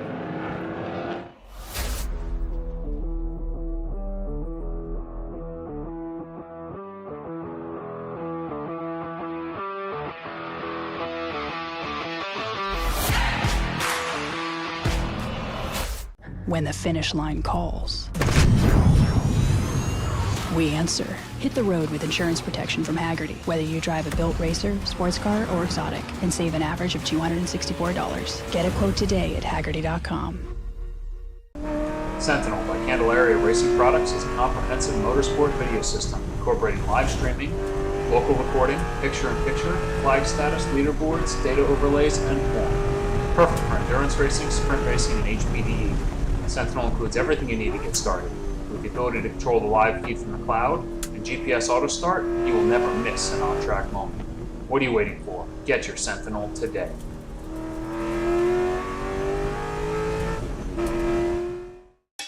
It's your Uncle Cooper.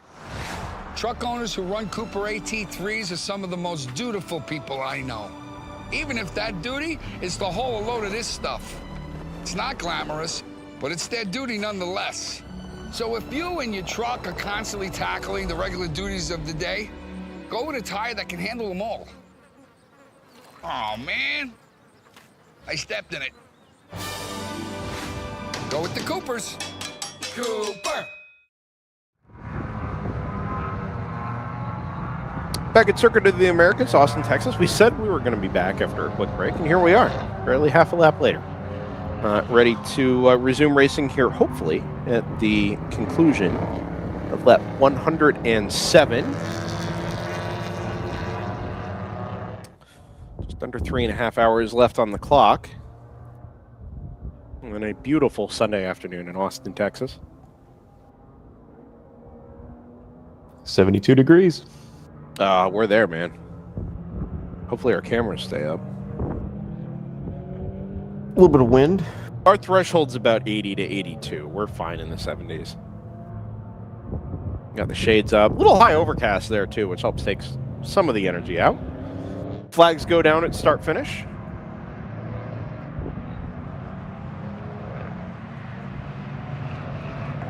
Are they on? Interesting. Yeah, flags are off, or flags are down anyway, and have been properly put away. So hopefully, the lights extinguished on the safety car. It was lunchtime for everybody. Extend Green the caution flag. a couple laps. Yeah, it's about to be lunchtime for Brendan, too. Green flag is in the hand of the starter. And the lights are now extinguished on the Lexus safety crossover.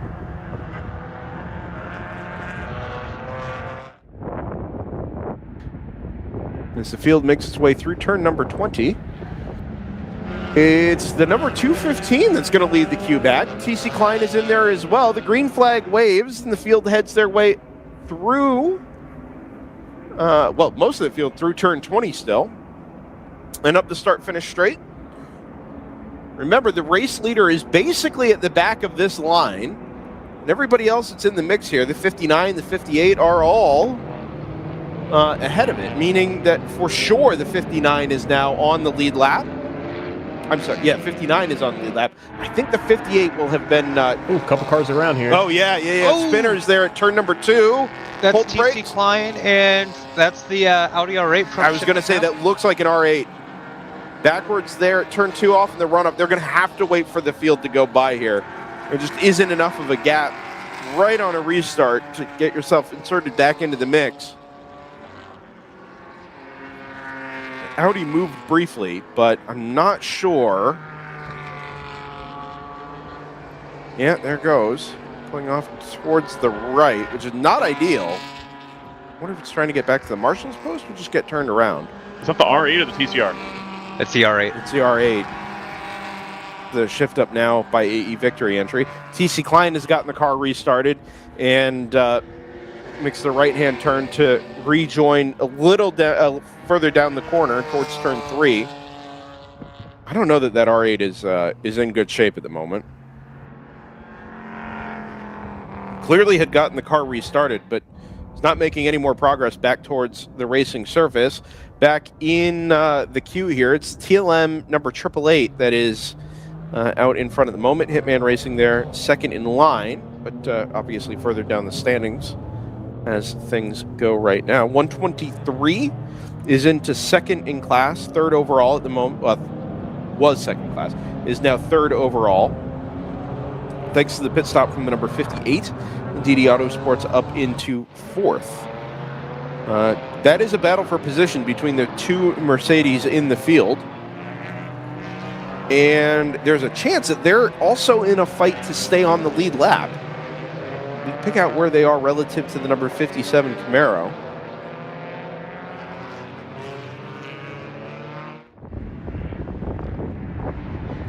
Come by start finish here. They're probably in that pack up at turn 12, but we'll wait and see. It was really kind of fraught there on the restart as they came out of turn 20, and then obviously we had our attention taken away slightly by the incident down at turn number 2. 319 is being reported as having a flat rear tire, excuse me, up at turn 11. So the car has continued, but not in the rudest health. The 57 is in the mix with the two Mercedes and splits them currently, which is going to put the 153 back off of the lead lap. And if things continue as they were, may also put the 123 off of the lead lap. This is important for that Mercedes. 511 from Choice Racing is headed back out onto the track. 88 reported as having contact. Up at turn 7, unknown white car.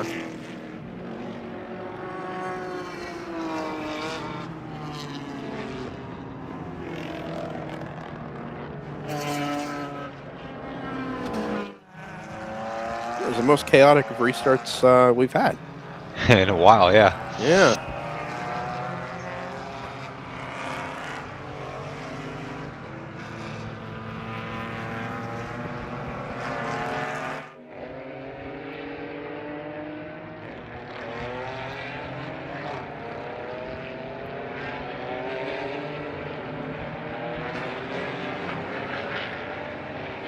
Ligier is returned to the track as well. He's fresh out of the garage. That's the 104 from Off the Leash. Off the Ligier. I don't know how we haven't done that. That's good.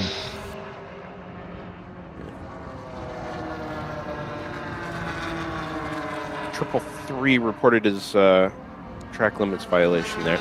That's I'm intrigued to see how the triple 3 goes here in the next stanza of the race. As Glenn said, the car's hooked up.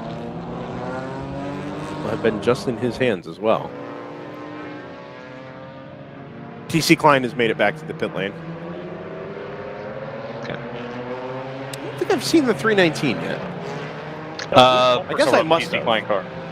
We saw it going slow on the back straight a moment ago. Yeah, I don't think it's made it to the pit lane yet. That was. Is there a cutoff it could take? Or, Oh, there might be. Or Yeah, should there it come might down, be. I think. People were told in the drivers' meeting not to take the cutout. Like, go to the cutout and stop. My guess is they don't want race cars roaming through the paddock. That car has made it back to the pit lane. It is low at the right rear. Does just appear to be a puncture. I don't think it's done any suspension damage there. But good job to get that car back and not do any further damage in the process.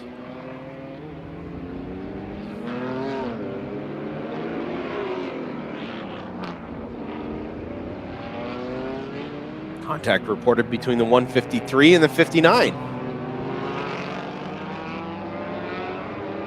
Now that is a battle for position on track. Side-to-side contact down at turn 12.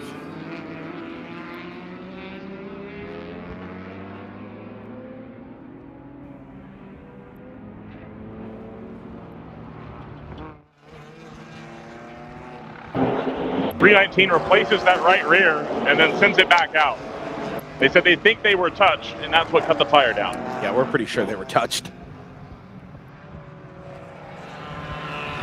Right rear would suggest that the TC Klein car was on the inside there and the Audi was headed around the outside in a right-hand corner. Ooh, smoking quite good from, I think, the MP01 going through the shot there. Well, so is that the 59? It's the first one in line there. It's the only one. It's going slow. Oh, and no, you can that see is a it's different really one. Yep. That's really heavy. It's the 58. 58. Ooh. I can't hear it from the booth up here. No audio, I guess. Bad vibration there. Mm-hmm.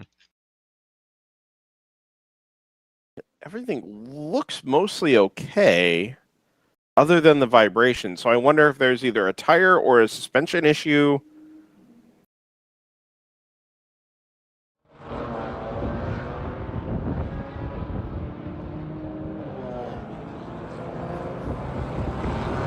Doesn't look down on power because he wasn't giving it much throttle, but it was accelerating. He or she anyway.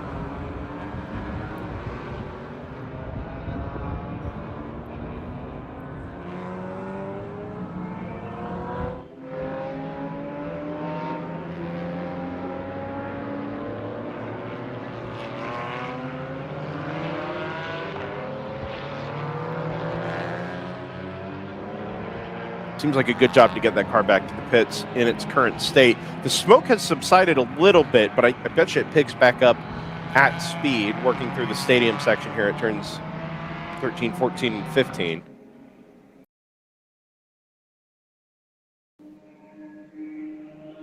And this looks more significant than a puncture, would be my guess. But it's kind of tough to tell from our trackside cameras if the car is settled appropriately, whether it's low at a corner or anything like that. Keep eyes out it kind to of the looks right-hand side here. Right rear. It does, doesn't it? From the onboard specifically. Oh, it's definitely low at the right rear. The question is it tire or is it suspension? Unfortunately, it's the wrong side. Now the tire looks up, looking kind of through the diffuser area. See if our Ryan West can get eyes on it. May go straight into the... No, it is going to go into the stall. About 2/3 of the way up the pit lane.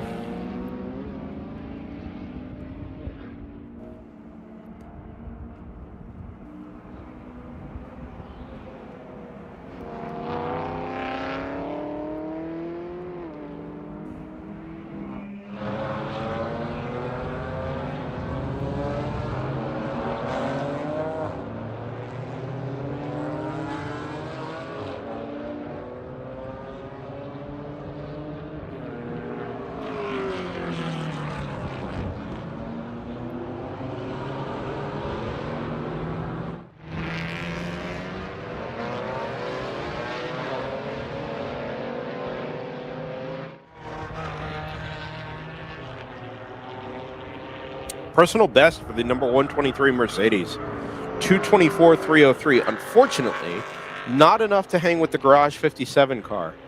But that's not really the name of the game here, I think, if you're on board that number 123. You just want to stay in contention because we know how quick that car is at the end of these races. They have gone back off the lead lap, the 57 going through, but anyway, just stay in contention. It's unlike yesterday, where I think it was pretty obvious that we were going to be in a straight fight to the end, and you didn't have an obviously quickest car in the form of that number 57. At the very least, most consistent car. I think today you kind of shift your focus. You say, okay, instead of focusing on every second, we need to stay in contention, we need to, offset our pit situation or whatever the case might be. The chances of things changing towards the end of the race are a little bit higher today. We've had more yellows, we've got more tired cars, we've had more failures. I wonder if you're behind the wheel of that number 123, you let the race come to you rather than panicking and trying to do too much to help yourself.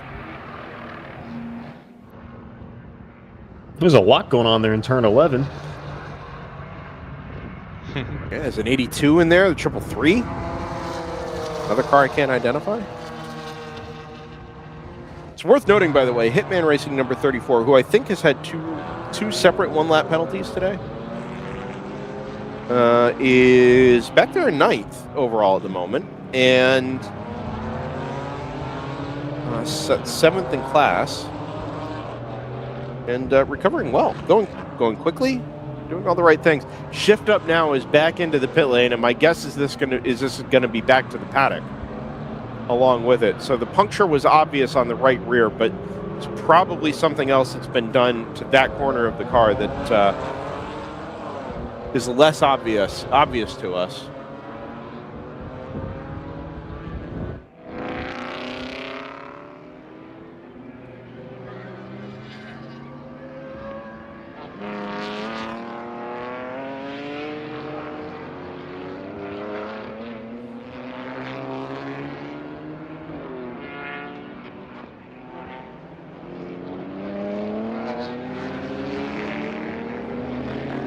Good run for ACP Tangerine Associates in that number 9 as well.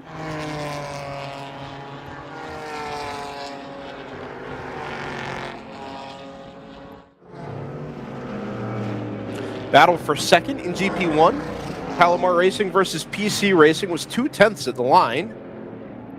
And as actually, it just headed onto the front straightaway as we speak. 44 now leads. Wow, that's very interesting. So 522 is in that same mix, but essentially has a lap on the, well, does have a lap on the Palomar car and is just under a lap ahead of the number 44 that sits just ahead of it. And if anything, I think the 44 has probably just unlapped itself.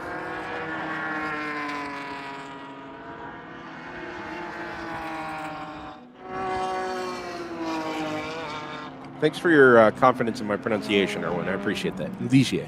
Yeah. I prefer Elijah. We're vaguely educated here in international endurance racing at DriversEye Live. Driver names, we'll see. Yeah, next year is going to be rough for me. Oh no, I have to know who's in the car and I have to pronounce their name. Yeah. I'm just going to call them by their car. Fortunately, I think we're at least familiar with most of the names, if not the people themselves, having actually met the people themselves. That will That's help. good for you. Yeah, that's a good point. Very good point. So on the 58, they've taken it to the paddock. They've taken apart the rear suspension. It looks like the first thing they're trying is to get the bushing, which is a spherical bearing, actually. It's like a single-seater type setup. Anyway, part that connects the uprights to the shocks that are above the transmission. There's a little bearing right there. The first thing they're trying is they're going to press a new bearing into it and see if that's what the problem is. But the rear suspension definitely not feeling great. Yeah, I think we're doing right rear suspension on the number 319 too, Ryan. If you happen to be down in that area. Good battle for position between the two Mercedes. Headed up the hill into turn number 1, Zach. 153 defending from 123. Silver car defending from the blue car. Down the hill now.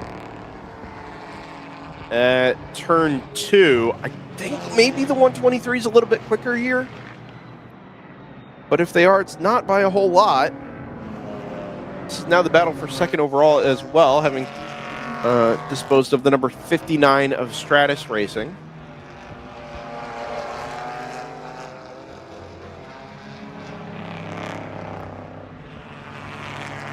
And a little bit of traffic likely to come into play here as well.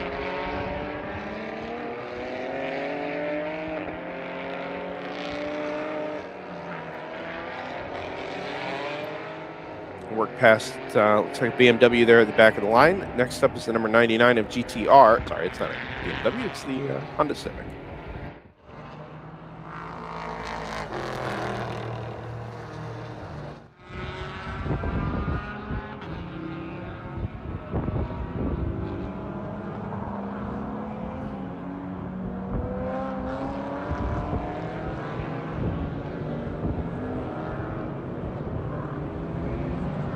You, please. Sometimes all it takes is just speaking, and it'll reset the audio. You may just have to live with it, right? Because I don't know that I can. It's so loud. Yeah. Okay. There you go.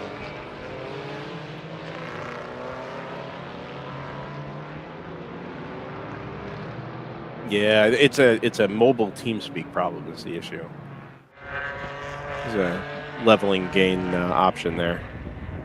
Somewhere in the settings menu. I already unclicked that. It's still doing it. Yeah, weird, huh?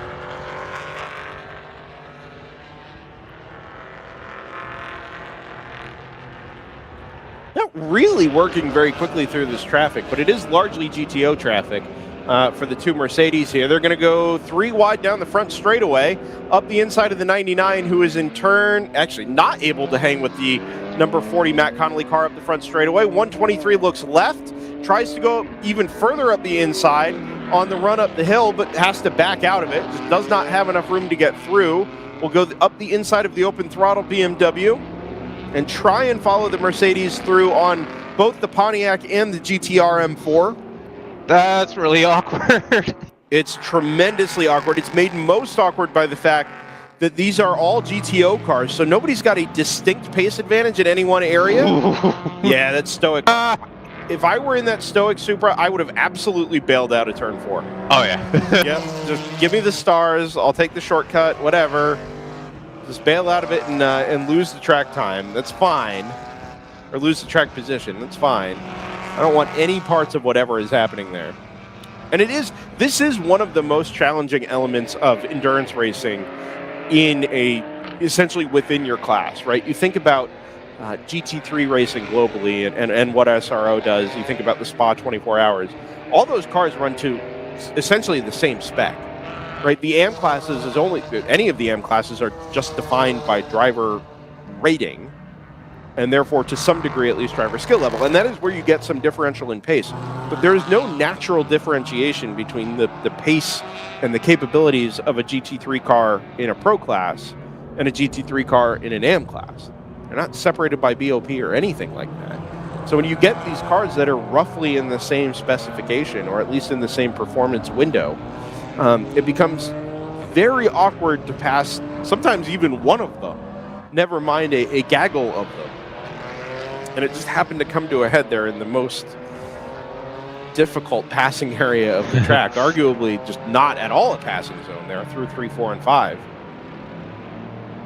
Pit stop for the 39 Ageless Bio NPO1 appears to have gotten away with the contact with Chattanooga down at turn 20 probably about an hour ago now.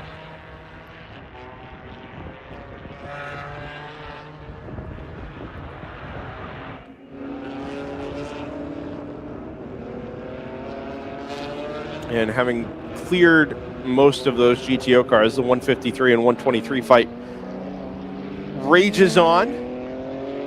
So far, still in favor of that number 153, but I do think in clear air in a straight fight, that 123 is probably a little bit quicker, certainly more aggressive on the brakes. Headed up the hill at turn number 1.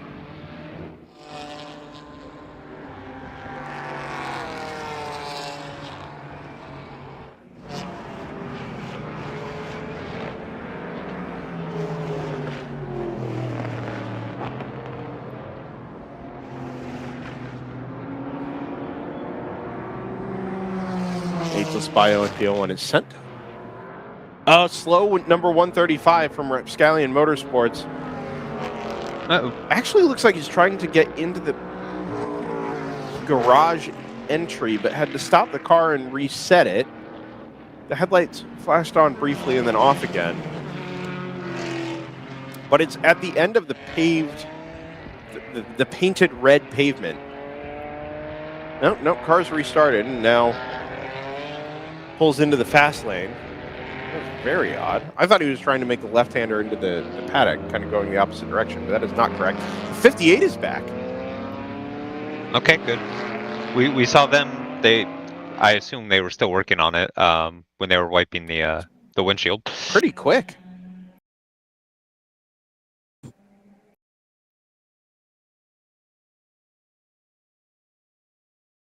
Sticker tire on the right rear of that car as well.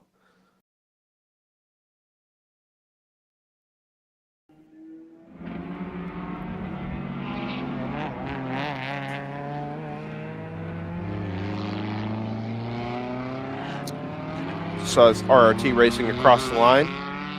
second in GP2 at the moment, but a lap down to the number 164.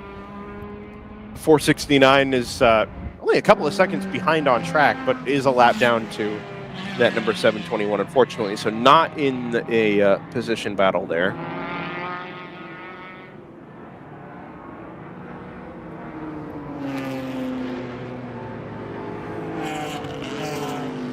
Production class battles have fizzled out a little bit.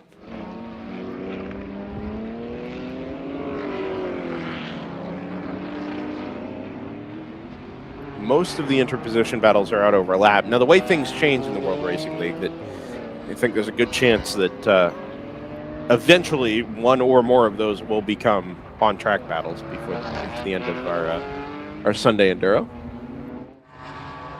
Ryan West has returned from the pit lane.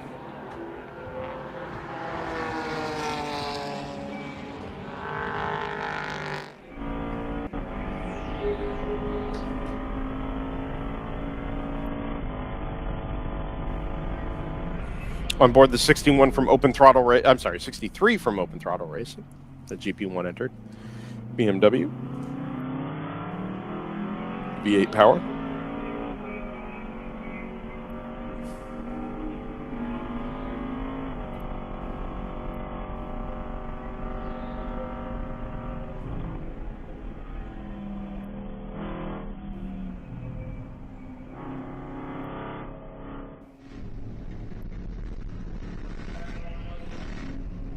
If you're following along with live timing on Race Hero, oh my, wipers on the 909 there.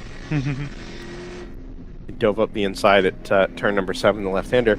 If you're following along with live timing, maybe looking up and down the production classes at some of your leaders. This is National Championship weekend, of course, in the World Racing League. We've talked a little bit and touched a little bit on the class battles as far as the championship goes, at least in GTO. Less so in the production classes because there really aren't too many to speak of. Most of the cars have kind of separated themselves in terms of the point standings, certainly in GP3 and in GP2. And that goes for many of the positions, not just your first and second place battles.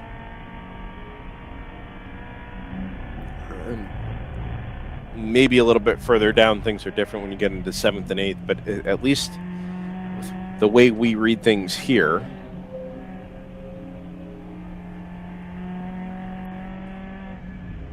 there isn't too much change. And of course,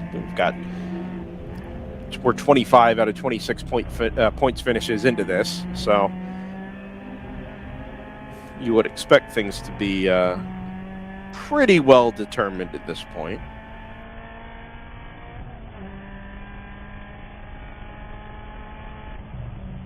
Still 3 hours to go. Plenty of chaos to come. It is true.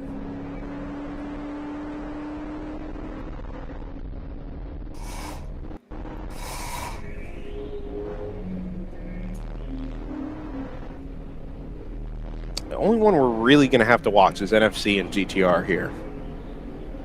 I think this battle for second in the GTO National Championship standings is probably our primary concern, which means I need to find some pen and paper and write this all out. Big questions.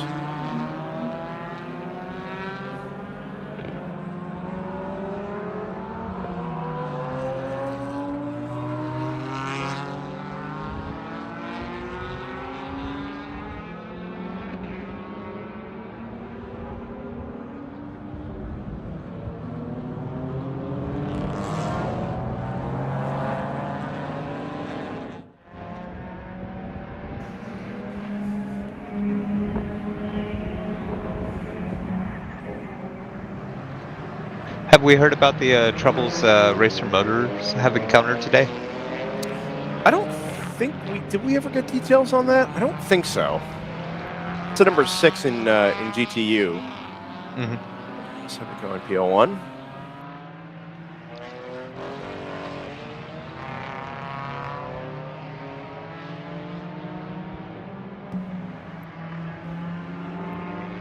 Yeah, because they've come back out.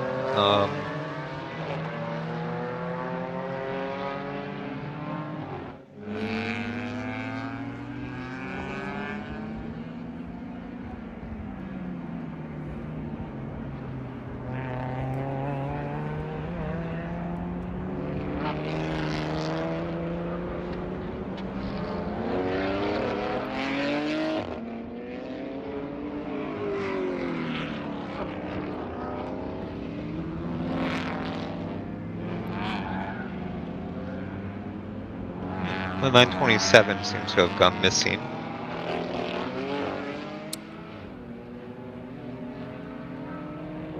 The you said the 927, correct? The fast Yeah, track the racing. fast track. Yeah.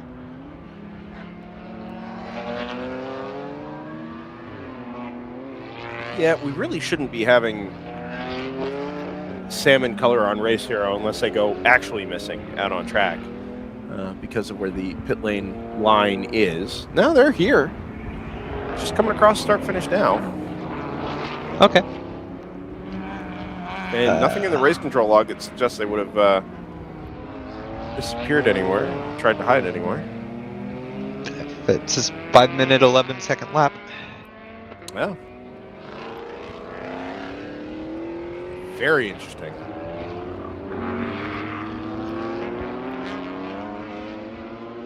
Maybe for whatever reason they had come on pit road last lap and it just didn't trip timing.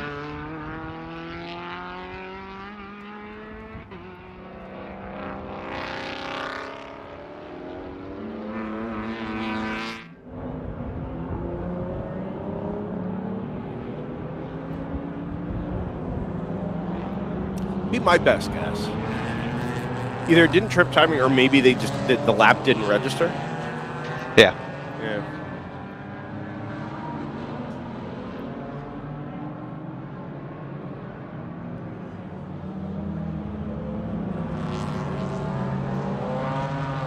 Gap is still under a second between these two Mercedes, as you see right here. Oh, wait.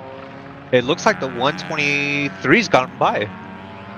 Yeah, so that'll be and that was this lap. That is a change for second in GTO, second overall. Yeah, we just saw them come through the shot there, and it looks like the 153 was behind there. So they'll be coming towards the end of the lap here.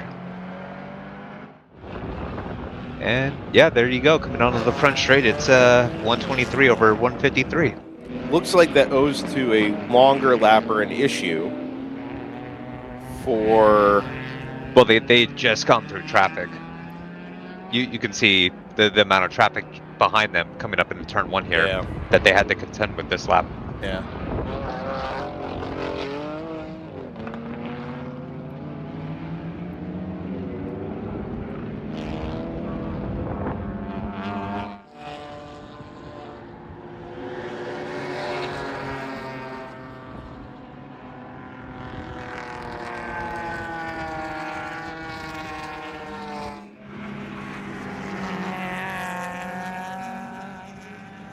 '79 is stopped on track out at turn 10. That's a Deep Eddy Civic. Honda Civic, yeah. I have that on camera 5. Yeah, they were back up into 6th. This says stop, not stop to continue. Not seeing any blue Civics there.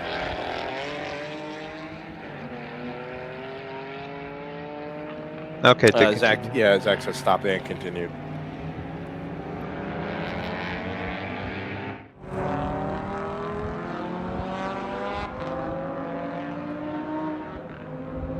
Be interesting to see if the 123 is able to do anything now that he's kind of been released from the back of that number 153, or whether they just kind of cruise through this together. You mentioned they are fully a lap down to the number 57, who is about... but anyway, I think that 57 is just a little bit too quick on track at the moment. So something that might not be a thing, but it should be taken note of, is the 123 is the only car in the top 5 that has not received a warning. Actually, no, never mind. Sorry, GTR has entered the top 5. They also do not have a warning yet. They most likely won't get one. They're pretty good. But yeah, because the Garage 57 entry that is leading, they have both had a pit lane and on-track warning. So they've used up their free tokens. Funny enough, DD Autosports has had 2 warnings for track limits. Then the 9 had a warning on pit lane.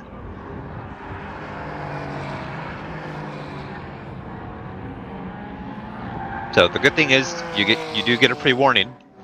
Yeah. You just got to make sure you don't do it again. Just under the 3 hours remaining, so it's even though the Garage 57 car does have a lap up on their competitors, all it takes is a very small mistake, and all of a sudden we've got a very close race again. Slow number 135 exiting turn 20. This is the first of the Rapscallion MX-5s. It appears to be not under power. Off to driver's right, headed up the front straightaway. The one with the green nose, correct? It is green, yes, green nose. Yeah, so that's the 7th place car. The sister car is currently in 3rd with the red nose.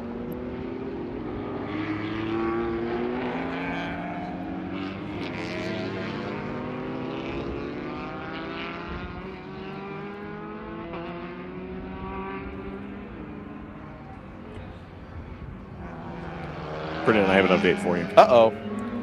57's favored to win. That's crazy. Did you know that? I have heard that. Okay, but who do you think is going to take second? Right now, I think it's going to be the 123 because I know what the performance of that car is like at the end of the race. Overall, my guess is the computer probably has the 59. They have the 153. Okay. Rapscallion has restarted. It is Aaron Povaledo in the car right now. Right now. So they'll probably pull him out, put Right. somebody else in, and then go back to Aaron. Probably. For the end. Yeah, would be my guess. The comment that was made to me was he needs to get in and do some pro stuff. Sorry. Really heads-up driving by the 57 to not force a pass in a questionable area on what I think is the 87, maybe in front of it. But the Rapscallion car just started moving, and so there was a question over whether or not they were in the yellow flag zone, and they just thought better of it, decided not to even ask the question. Nicely done. The 135 going a bit wide in turn 1.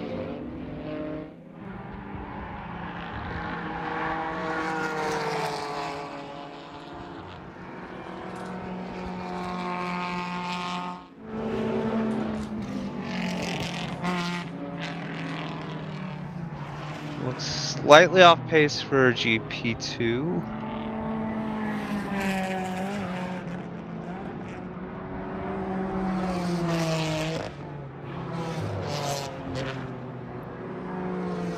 So in that class, it is still the 164 of Harrison Motorsports leading in that white, a little bit of red and black BMW 330. Over the red and silver E36 of RRT Racing. As we see the 40 smoking quite heavily with what possibly is front right damage of some sort. Coming out of turn 11 here, very slowly on driver's right. Yeah, that's going to put it right back in another one of those spots where you're not quite sure if we're going to be able to stay green here. Reports of contact with the 888 TLM Aston Martin. Interesting. Busy little time in the stewards room right now, is what I'm told. Yes. That is a lot of smoke.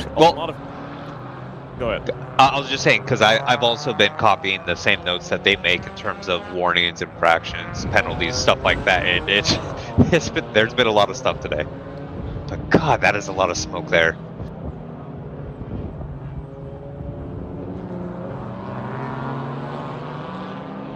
Pulling off to driver's right here. No indication that we're going to go yellow, or full course yellow here. Flag stand firmly not looking for the yellow flags. Yeah, we'll assess the situation.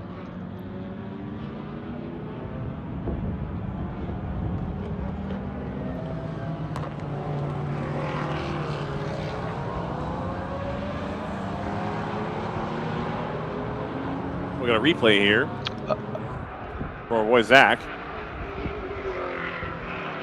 We're going to be looking at the last car in line here. It's going to be the number 40. They try to go down the inside. Ooh, yeah, that's an optimistic move, I would say. Again, I can't deliver any takes as to whose fault it might be, but there was some there was some confidence. There was some confidence in play there. I'll just say that. I don't know if it was necessarily confidence or if they just got in a little too deep. I mean, they pulled out. Like they pulled inside, did they not? Like I think they did to try to avoid. 35's going slow. The 35's going to stop at the exit of 20 here, gentlemen. That's the green AOA MX-5. They're just rolling really slowly here. You can see them on the right side of the screen. Yeah, and they get going again. They've had a rough day. That is the only AOA car on track at the moment. That's another team that had run just super strong in the latter half of the season, and now today just an awful time.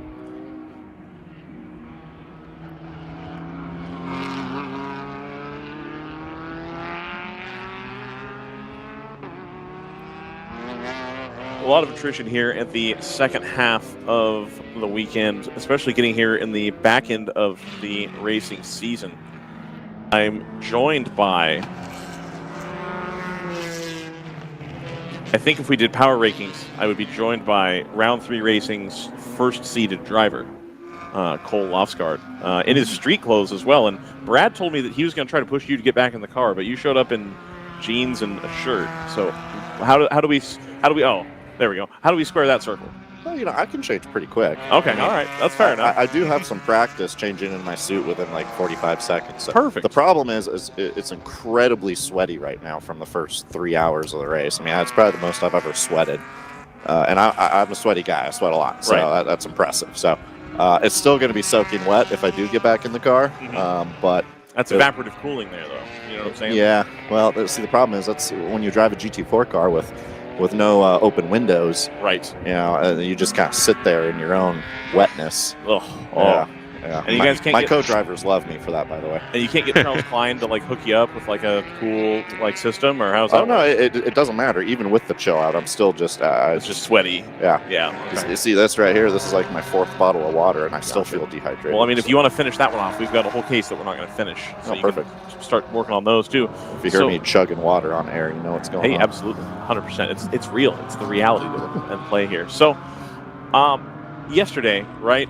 Our perspective was that it was a pretty clean day, with the exception of the incident right at the beginning of the race. I was then told by other people that it was like kind of a little bit, you know, punchy in the opening stanzas, but it kind of cooled off. And then today, it's like visibly been a little bit more aggressive, I would say. Yeah. What is your take from the driver's seat, basically? How has it developed? Because today feels much different than yesterday. Yeah, I would say pretty much exactly as you stated. The difference is yesterday, for whatever reason, we were getting away with it.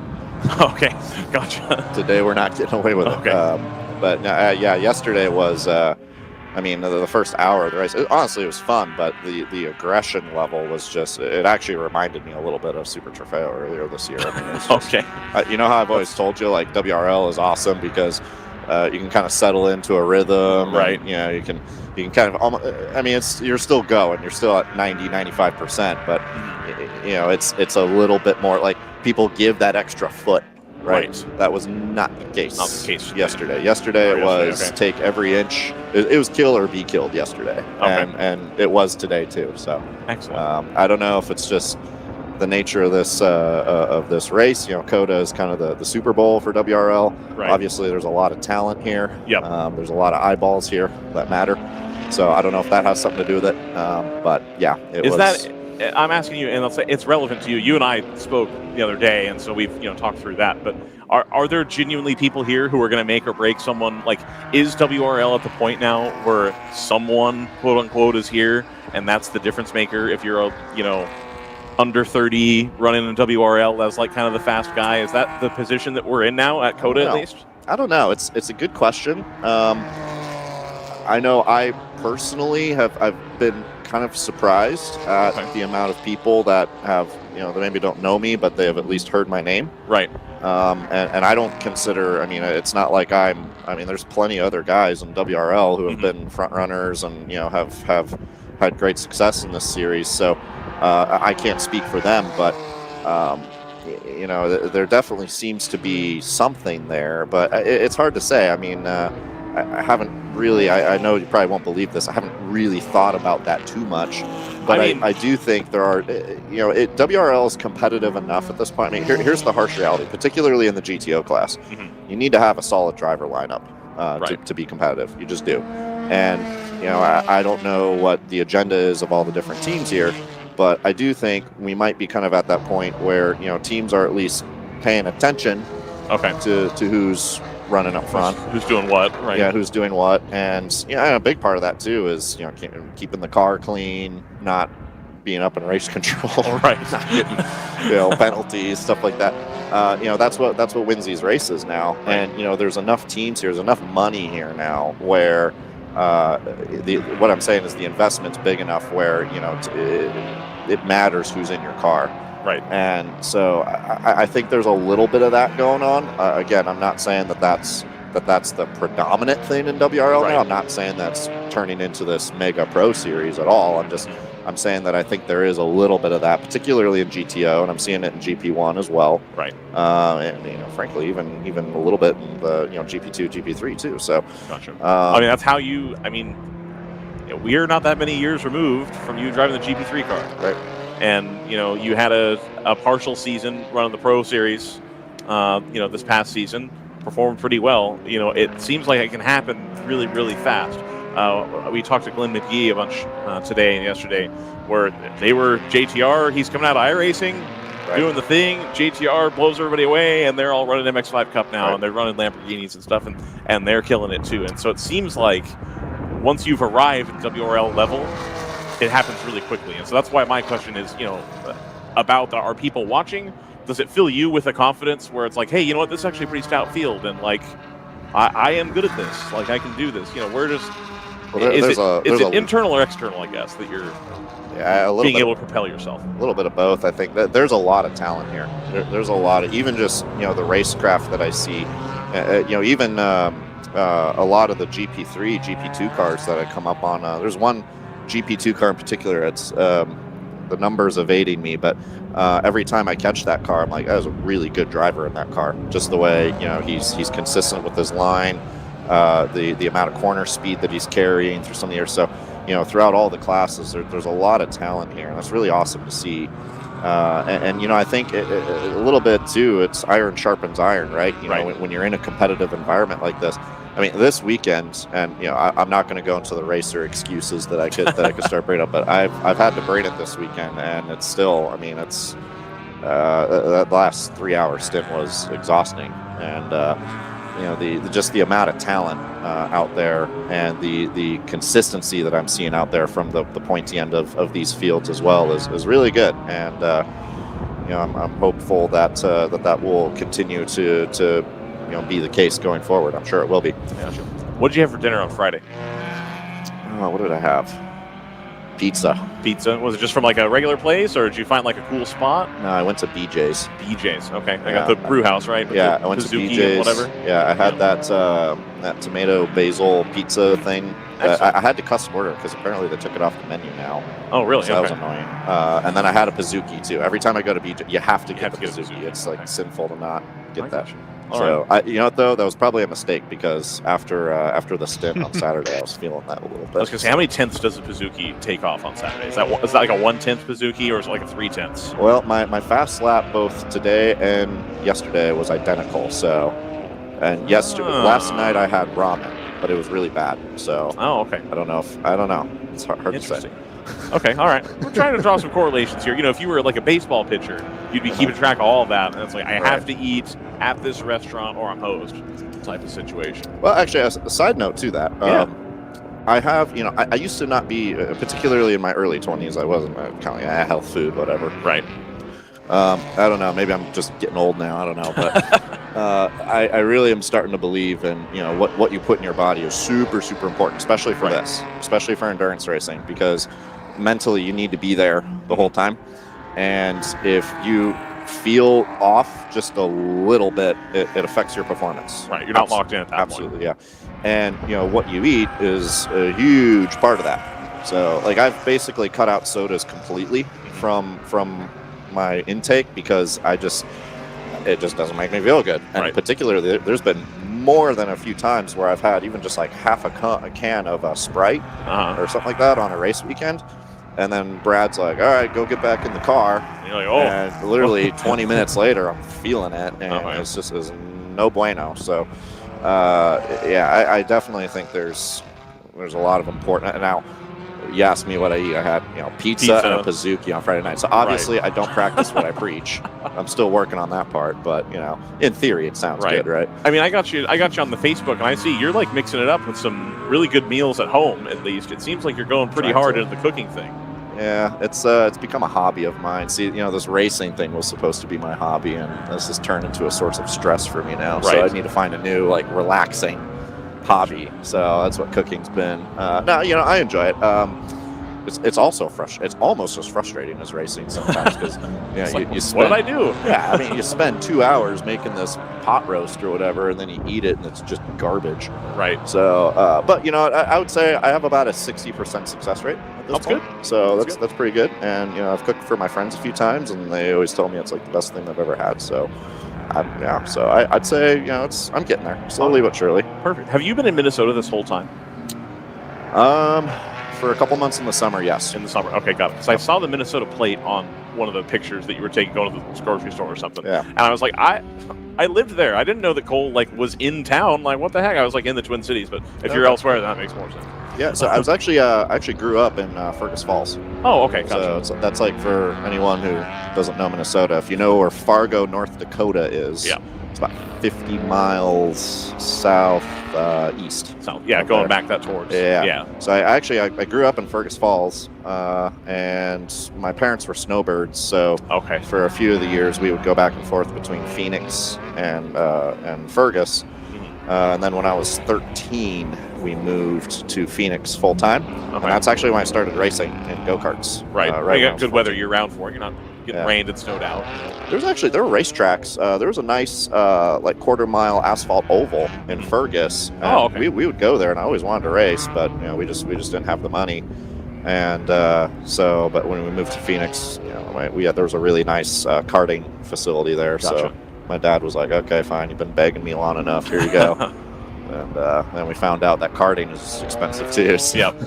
It's all money, no matter what way you cut it. While I was in Maple Grove for a while, and then I was in St. Cloud for some time too. But I was between, you know, being there, I kept looking, my daughter's looking at sports, and she's kind of mixing it up, and she knows that I come and do this, and she had inquired about, she's 7. Yeah. She's inquired, well, how can I do racing? I'm like, there is a kart track in Cokato, okay, and then you start looking into karts. It's that's a little expensive. And so doing quarter midgets at Elko was almost going to be cheaper down south of town than doing the karting. And it was and then right around the time I was ready to pull the trigger, we moved.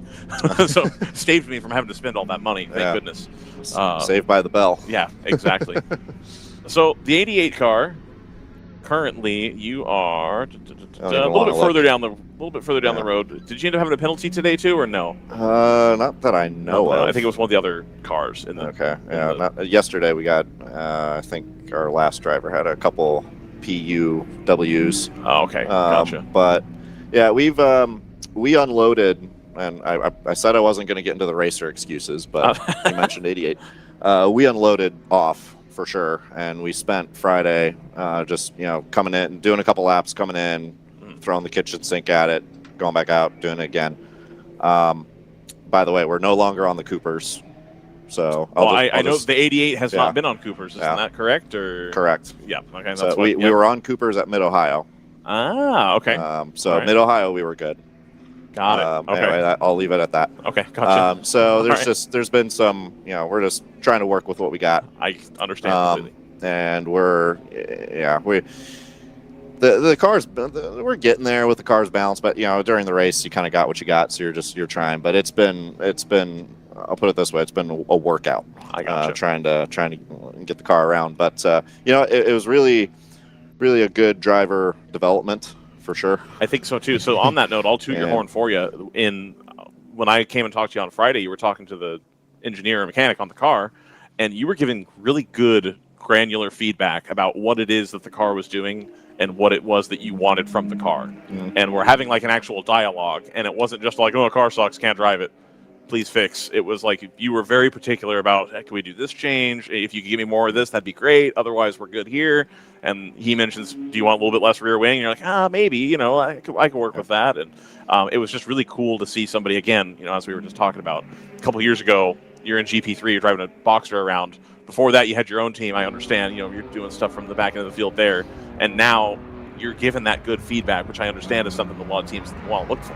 Well, in my opinion, you know, feedback is almost more important than the driver part of it. I mean, a driver's only as good as their car. Right. You know, you can be, you know, you can be Michael Schumacher or, you know, Jimmy Johnson or Kyle Busch or, you know, whoever. Right. I mean, you're only as good as your car. That's just the harsh reality of the sport. And, you know, and even if you can kind of drive through it for a little while, you're just going to destroy the tire after a while. Right. So the key is you know, how do you find that balance in the platform where you get all four tires really working in harmony through each corner? And you know, I to be honest with you, I don't consider myself real good at. I think I have a ways to go in the feedback because I'm not very engineering inclined. Mm-hmm. Like if you asked me to be a car chief on a car, that would not be That's good. probably not a good call. It would not be good. But you know what I try to do, and Mark Amora at round 3, and you know Kevin and you know the whole team really. But I mean, Mark is of all the car chiefs I've worked with in my career. I mean, he is just a magician. Mm-hmm. You know, we had. I can't remember if I told a story or not. Last year, 2022 at VIR, it was the same thing as this weekend. We unloaded. I don't know why, but we were terrible. Right. I mean, the car was really bad in practice, and it was everything we could do just to keep the thing on track. And so Mark and I kind of went to work with it, and you know, I try to tell Mark while I'm driving, like, hey, this is what I'm feeling in the front. You know, this is what I'm feeling when I'm under load. This is what I'm feeling in high speed, low speed stuff. And, you know, Mark and I have just really had a good relationship in that regard. He kind of understands what even if I'm not using the right words, he understands what I'm saying. And he, you know, I can just, the way he talks, the way he communicates with me, I can just see, you know, and the computer in his brain is working. And it's really amazing what, you know, what he's achieved. Right. You know, with car setup. So, and this weekend is more of the same. I mean, where we're at now compared to where we started was a lot better. Right. I totally get you. So, you know, the car actually this morning the car was not bad. You know, it definitely had to work with it or work hard at it, but you know, it was drivable. It was, you know, manageable. Zach, can you go back to that onboard? Did that car just go around?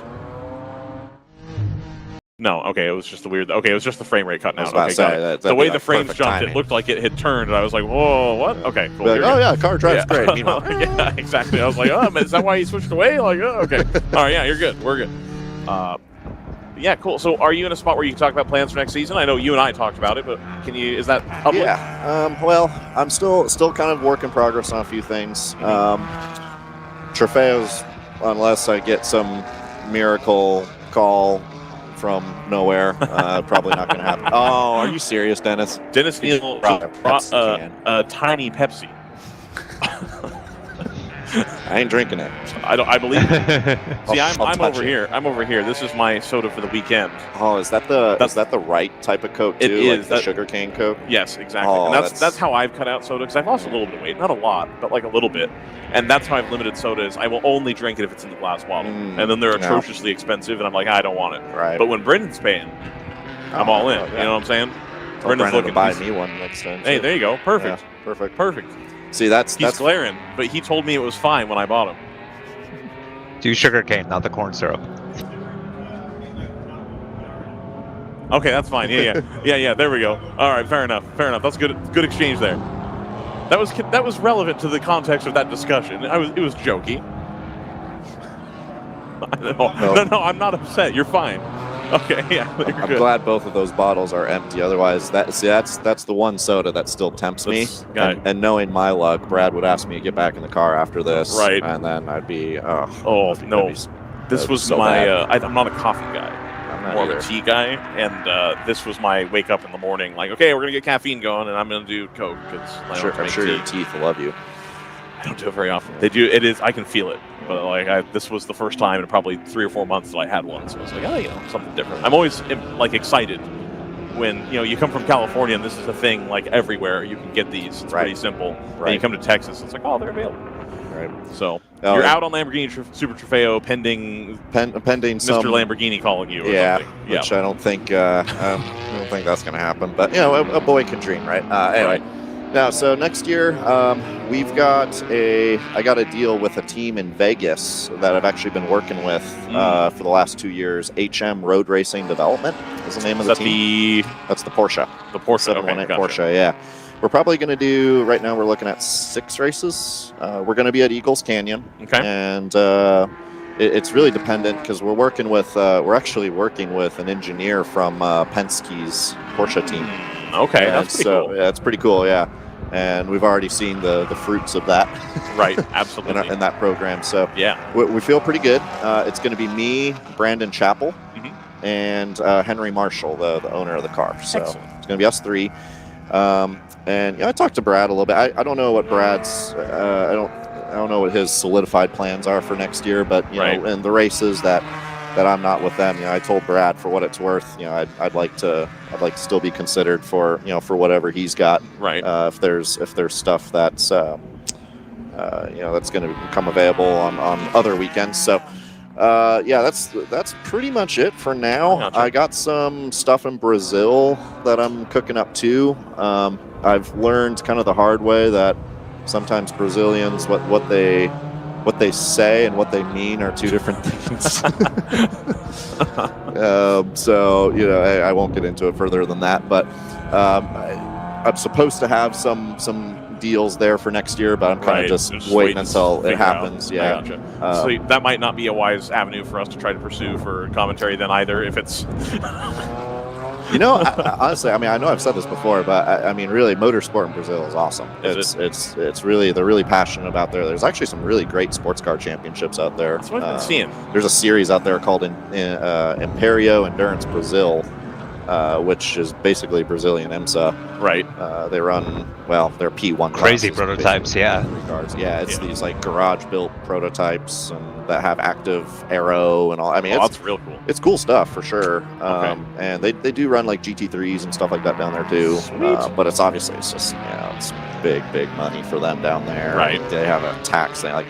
Importing a GT3 or a GT4 car there they have to pay 150% just in taxes. So yeah, it's reserved for the billionaires of Brazil. The team that I'm driving with down there, the guy owns like one of the biggest oil refinery networks in Brazil. Just to give you an idea. That makes more sense. Yeah. So, but that'd be cool. I'd like to do that. My Portuguese is getting there. So excellent. So that'd be cool. I'd like to do some of that. But yeah, frankly, I'm excited to be back with what's essentially going to be a full-time WRL program next year. I'm interested to see how we're going to compete with a 718 Porsche against the Supras and the Astons. I cannot believe the speed those cars have, and even that G82 M4. All these new GT4s coming in. I think we're going to have our hands full competing against those cars. But we're up for the challenge, and I think we're going to have a really solid driver lineup, and we're going to have some really good people on that program. So I'm excited. I think it's going to be a lot of fun. So I'm trying to soft pitch to RJ, and it's next year. It's not going to happen because the schedule's already out. But I want to do. Lonnie Unser has done the Porsche Challenge thing at Pikes Peak. I want the WRL race to be the weekend after Pikes Peak. And get all of the WRL Porsche teams to enter that, and then come do High Plains and have like a 2-week mega Colorado. Everybody's there doing the whole thing, and see if we can suck in some more of that money from all those people running the GT4 cars up there, and get more of these Porsches in at High Plains specifically. Yeah, that would be really cool. I never thought about that, but yeah, that's tell your owner, tell him that you want to run that Pikes Peak thing, that you need it for your development or something. He'd probably run it himself, but yeah, that'd be. Oh yeah, man, that'd be really cool. Pikes Peak is one of those things. I think every driver, and I envy Lonnie being able to do it. The times that she has, that's so cool. I think that'd be. I'm not gonna say that it's like the Isle of Man for cars, because it's not. It's not. Isle right, of Man absolutely. is the people that do that are another league. Right. But certainly, it'd be cool to do like a hill climb event like that, especially one that's Pikes Peak, and that's on the list. So, but for now, I'll take what I can get. I got you. Fair enough. All right, so I'm getting good positive feedback on that, though. So I'm going to start really driving home with RJ. For 25, we need to get this worked out. I think he'll be on your side with that. I think so, too. So, he's a Denver guy. He lived in Denver for a while, so he's... Especially if all these GTO Porsches come in with WRL stickers on them. Oh, people are going to be like, oh, what's this WRL? Well, I mean, I think everyone knows what WRL is now in the motorsports world, but... he was telling us about, they went to the Midi, and he was using the WRL hauler, and they had him parked up on the hill. Really? Overlooking the Midi, and apparently that was a problem. It wasn't. He didn't pick that, but he was like, "Oh, that's pretty big up there. I don't know if Im's is going to like that." Well, they got a pretty big sticker on that thing. Yeah, that's pretty. It's you pretty can't hard to miss it. Yeah. Can't miss, especially up there on the hill at Road Atlanta. You're not going to miss that at all. Yeah, the new WRL logo from the last couple of years is quite a bit more noticeable than the old one, which is just a picture of a car and World Racing. The new one's just boom. You can 100% tell what it is from a long ways away. It's good logo design. It's a great logo design. I'm a big fan of it. So I want to circle back. To one thing you said earlier. Particularly, I want to say this about Glenn and some of the other drivers that I've seen kind of come up through WRL. What Glenn and Tony McIntosh have done this year in Super Trofeo is superhuman. Unreal. Well, then Jared Thomas is winning back-to-back Mazda series. Yeah, Jared Thomas doing what he's doing. I mean, so I think that kind of goes back to what we were talking about earlier. And I've said we've said this before too. This is a really, really good launching pad, really good development series. If nothing else, just to hone your racecraft, right? And I think those guys. I mean, look, those guys have tons of talent, and nothing can replace talent, right? But still, for those guys to be able to do what they did, I think there is, I definitely think their experience in WRL absolutely contributes to that. And the thing is too is that when you have to drive on the limit for 3 hours versus Trofeo, I mean, it's a 25-minute stint, right? And most pro racing, SRO, it's a 30-minute stint. Even IMSA, even the WeatherTech series, the pros are in the car for what, hour and a half, hour 40, something like that. It's nothing compared to doing a 3-4 hour stint here, on the limit the whole time. So it's really brilliant for that. And I've said this before, I'll say it again. Any young drivers that are trying to work their way up into sports car driving, this is where it's at. This is the place. That's why I was really bummed about I understand the reality that was at play, but I was bummed that the GT-only event wouldn't come back, because I had Tyler Hoffman telling me, he's like, that's like a Michelin Pilot Challenge race out there. Like, that's like, he's like, we're all hammering the car pretty hard trying to, because there's no traffic to mess with. And, I know you liked it. Everybody I talked to was like, this is cool. I understand why they can't continue to do that going forward, but I'm going to miss that a ton, because it's like you talked about earlier, that the top end of this field now is so high, and there's so much involved, talent, money, obviously, talent, car preparation, the whole nine, where the front end of this field is really, really good. It's really good, and you have to be. I mean, this weekend in particular, all the top guns show up this weekend. So I mean, just running like top 10 this weekend is pretty good. Absolutely. I mean, RJ's going to need to start doing a podium for the top 5 or something. I don't know. But, maybe get RJ to get a watch sponsor or something. That would be good. That would be good. All right. So I don't mean to go back to Brazil. No, you're fine. You're totally fine. But there is a 6-hour endurance race in Brazil. It's called the 6 Hours of Guaporé. And the winner of each class gets a ring. That is so cool. So RJ, if you're listening, maybe for this race, class winner should get a ring. Brendan's coming over. Here we go. I'm going to punch him in. Back in my day, Cole, they actually used to do exactly that. There was a U.S. Endurance Championship ring that they would give out to the winners of the Sunday. That's right. I think it was the Sunday. Sunday. Saturday or the Sunday. Saturday was for the points. And it was Sunday a big checkered flag ring. Oh, that'd be so cool. That they would give away I think they did it in 17 and probably 18 as well. I remember it That was the end 17. of Now that. that you're talking about it, I do remember. Yeah, that. USCC title ring, man. Man, Now we don't award the title or the ring. I mean, it's the world championship. It's a national now. championship. It's the world championship. That's a good point. You can't have a national championship. I did not invent that. Somebody else told me that. I was like, that's a good point. I like that. I can't remember which person told me that, but it's the world championship. Well, this race has a special, and always will have a special spot in WRL history, right? 100%. This is the Super Bowl for WRL. Oh, yeah. For sure. So I think there should be something a little special, because winning this race is a lot more difficult. Well, I don't want to say something I don't mean, but winning this race is very, very special compared to, some of the other events where maybe there's only like 12 cars in GTO, right? Yeah, So, I get what you're saying. We're not in New Jersey anymore, is what you're saying. Whoa! Nobody was putting down. Nobody was laying down proper nouns. No, I am. Oh, okay. All right. Yeah. We'll just make sure. Forget New Jersey, man. I mean, we're talking about there's people here. Roger's up in the thing. It's he could get an IndyCar ride at this point, so we got to be real careful about what we say. Cole in an IndyCar, be good stuff. Cole's pole. Oh no. Look, man, I wouldn't fit in any IndyCar. All I'm going to say, That's a good Cole, point. is that there are people in IndyCar that I would rather have you driving the car than them.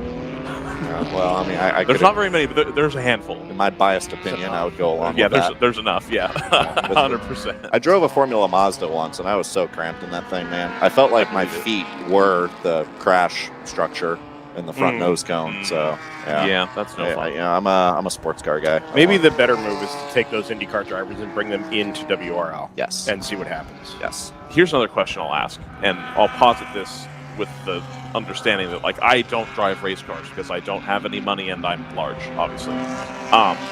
My experience in racing sims and games is that running any car, take any game, Forza, Gran Turismo, whatever, Assetto Corsa, the whole nine. Any car drives how it drives. You put the slicks on it, and it covers up a lot of deficiencies, let's say. It's easier to have bad habits. Brendan and I have talked about our respective bad habits in sim racing. It's real easy to cover up those bad habits on the slick tire. Versus what I do now, especially if I'm playing in those games, is I will only run the sport tire, more or less the 180 treadwear equivalent type thing. Does that translate in real life too? Do you think that driving an M4, which is already a car, even on iRacing, that you can feel is whoa, it's moving. You're having to get the car moving to do stuff. Do you think that driving it at a 200 treadwear tire gives you a little bit of a development advantage in that you're working with the mechanics of the car more, and then when you get into a slick tire series, you're not creating bad habits, basically?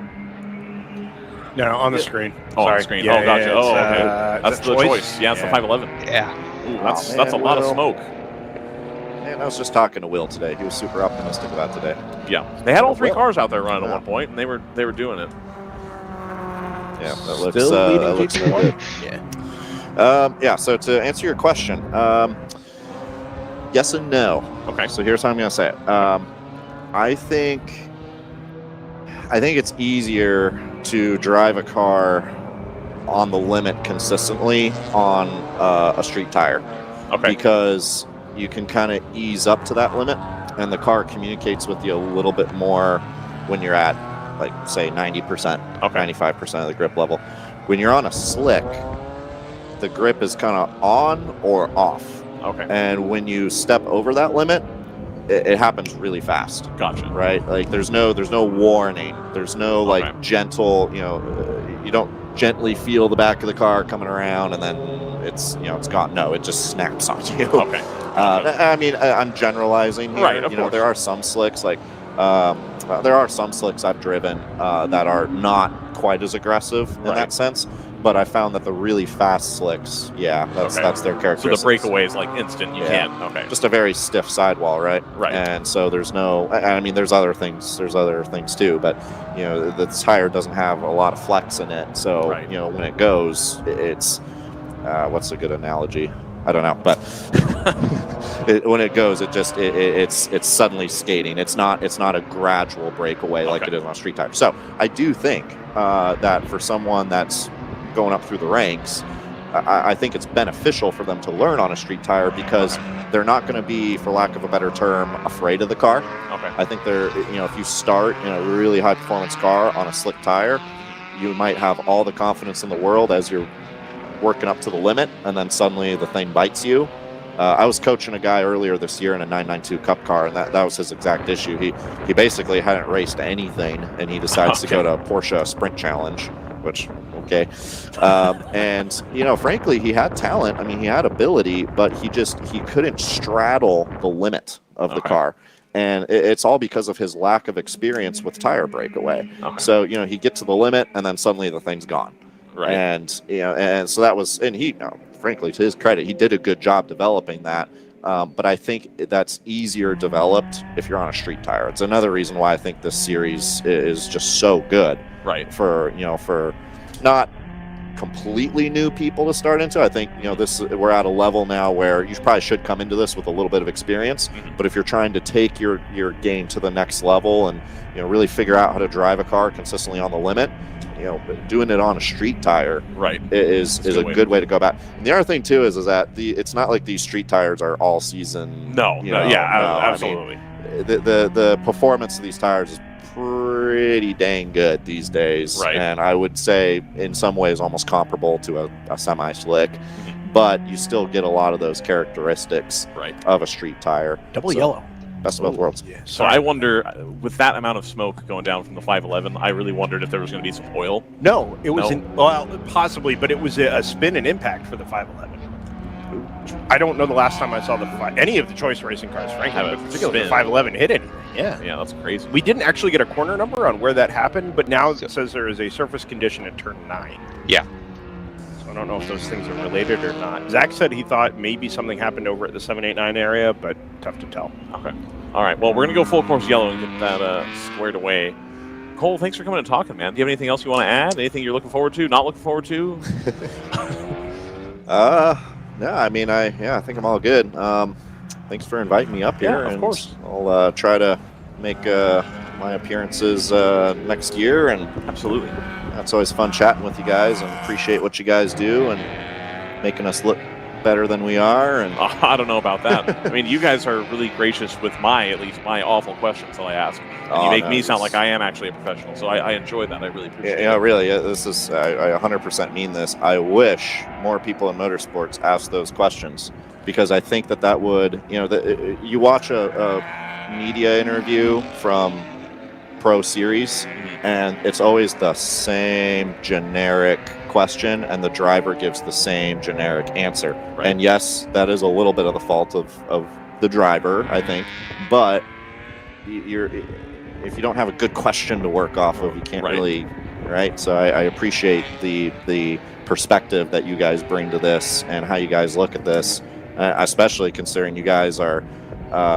you know, you guys come from sim racing, which, I mean, sim racing these days has gotten, I mean, you're experiencing a lot of the same things we are. Maybe not the sweat as much. Of course, yeah. Maybe not the sweat. And maybe you can get away with drinking a Pepsi before a sim race. I mean, it doesn't take much to throw me off in the sim racing. I am really bad. It doesn't take a while. No, but the mentality is the same, right? The type of experience is the same. So you at least have a baseline understanding of what racing is, what racecraft is, and what it takes to, at least in some ways, be successful. So then we ask you for the clarification, or, you know, to use your experience to expand on that. It's yeah. Speaking of Pepsi, you guys want that Pepsi? Or I'm sure we'll give it. I mean, you can take it back if you want. I'm sure I'll give it to somebody. I'll trade you a bag of snacks for it. Oh, I threw those away. I didn't. The entire time I walked up here with those, I didn't smell them. They smell them. And then the second I went over there to put the microphone down, I could smell it. I was like, oh no, dope, but it's not good. Hell I'm no. not drinking that Pepsi. I'll tell you, I'll give it to Dennis's son, Sam. Dennis will love me for that. Yes, that's where we're at. 100%. That's happening. You're going to look like the hero, man. You are. You really are. There used to be a sign, and it's still there. There used to be a sign at Thunder Hill. There's like a little grass patch in front of like the one building that's there, and it says, "Unattended children will be given a double espresso and a puppy." I think I've seen that. I've seen something like that. Worst idea. That's like at Thunder Hill. That's awesome. It's outstanding. I do actually have one more question for you, Cole. I just thought, are you going to the 12-hour? Is it Taruma Taruma? Oh, Taruma. No. Okay. I don't know. Oh, he's all in the Portuguese. He just totally crushed it. No, I know. I heard him say Guapore. Guapore. Yeah, you gotta like roll the E. That's I'm still like the Brazilians still laugh at me when I try to do it, but Sure. at least now I can laugh at the Americans that try to do it. Right? So. There's a trio of races at the end of the year. It's the 12 hours at Taruma, whatever it is, and then the 24-hour in Mexico City. If we're gonna do a triple crown, the December triple crown, I like this idea. Yeah, anyway. that'd be great. It's a lot of time in South America, or Central America, as it were. Oh, it's South America as well. Yeah. Anyway, I appreciate you coming up, Cole. Good to Thank see you you. again. Yeah. Thank you guys. Yeah, Good to of see you. course. Please enjoy your off season. Should have a little bit of an off season there until you go to 7 weeks. Yeah, that's something. Yeah, it's actually I haven't been home in quite a while, so there you it'll go. be good. You gonna go home? I'll put some more. I'll put up some more cooking stories for you guys. Or cooking failures. We'll see which one it ends up being. So. Heck yeah, Cole. Thank you for coming up and talking to us. Really appreciate it. Zach, this is probably a good time to squeeze in an ad. If we could make that happen, that would be lovely here on the DriverSeye Live Radio Network.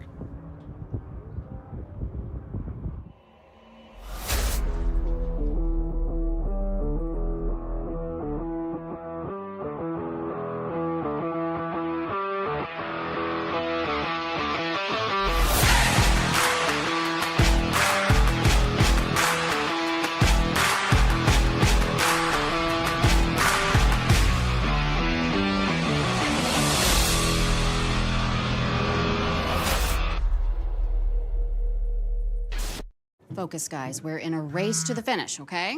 Here's where the rubber meets the road. Have these initiatives moved the needle, like, at all?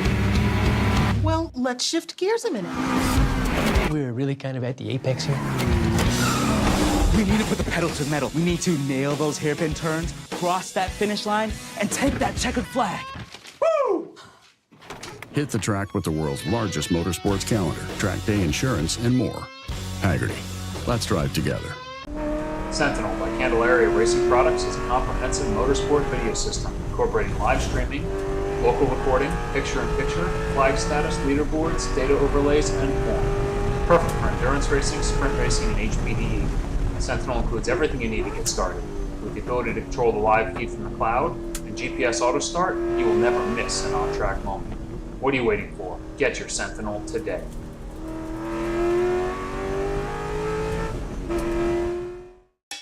It's your Uncle Cooper. Your SUV is a multi-purpose tool, like a corkscrew fish scaler. And that means your tires should be multi-purpose too. Like these Cooper rugged Treks. They're tough, but also run smooth as butter. And with dual sidewalls, it's like having a multi-tool that can look like a completely different multi-tool. Don't take that idea, by the way. I'm gonna patent it. Go with the Coopers. Cooper!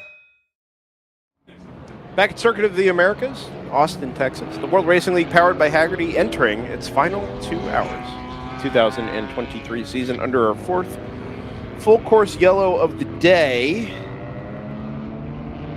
This one, I don't think we really have an answer on what it is other than maybe a piece of debris or a surface condition up there at turn 9. This happens to be, it is fluid, Ryan. You're absolutely right. But to be clear, this was precipitated by an impact. Question is, did the fluid cause the impact?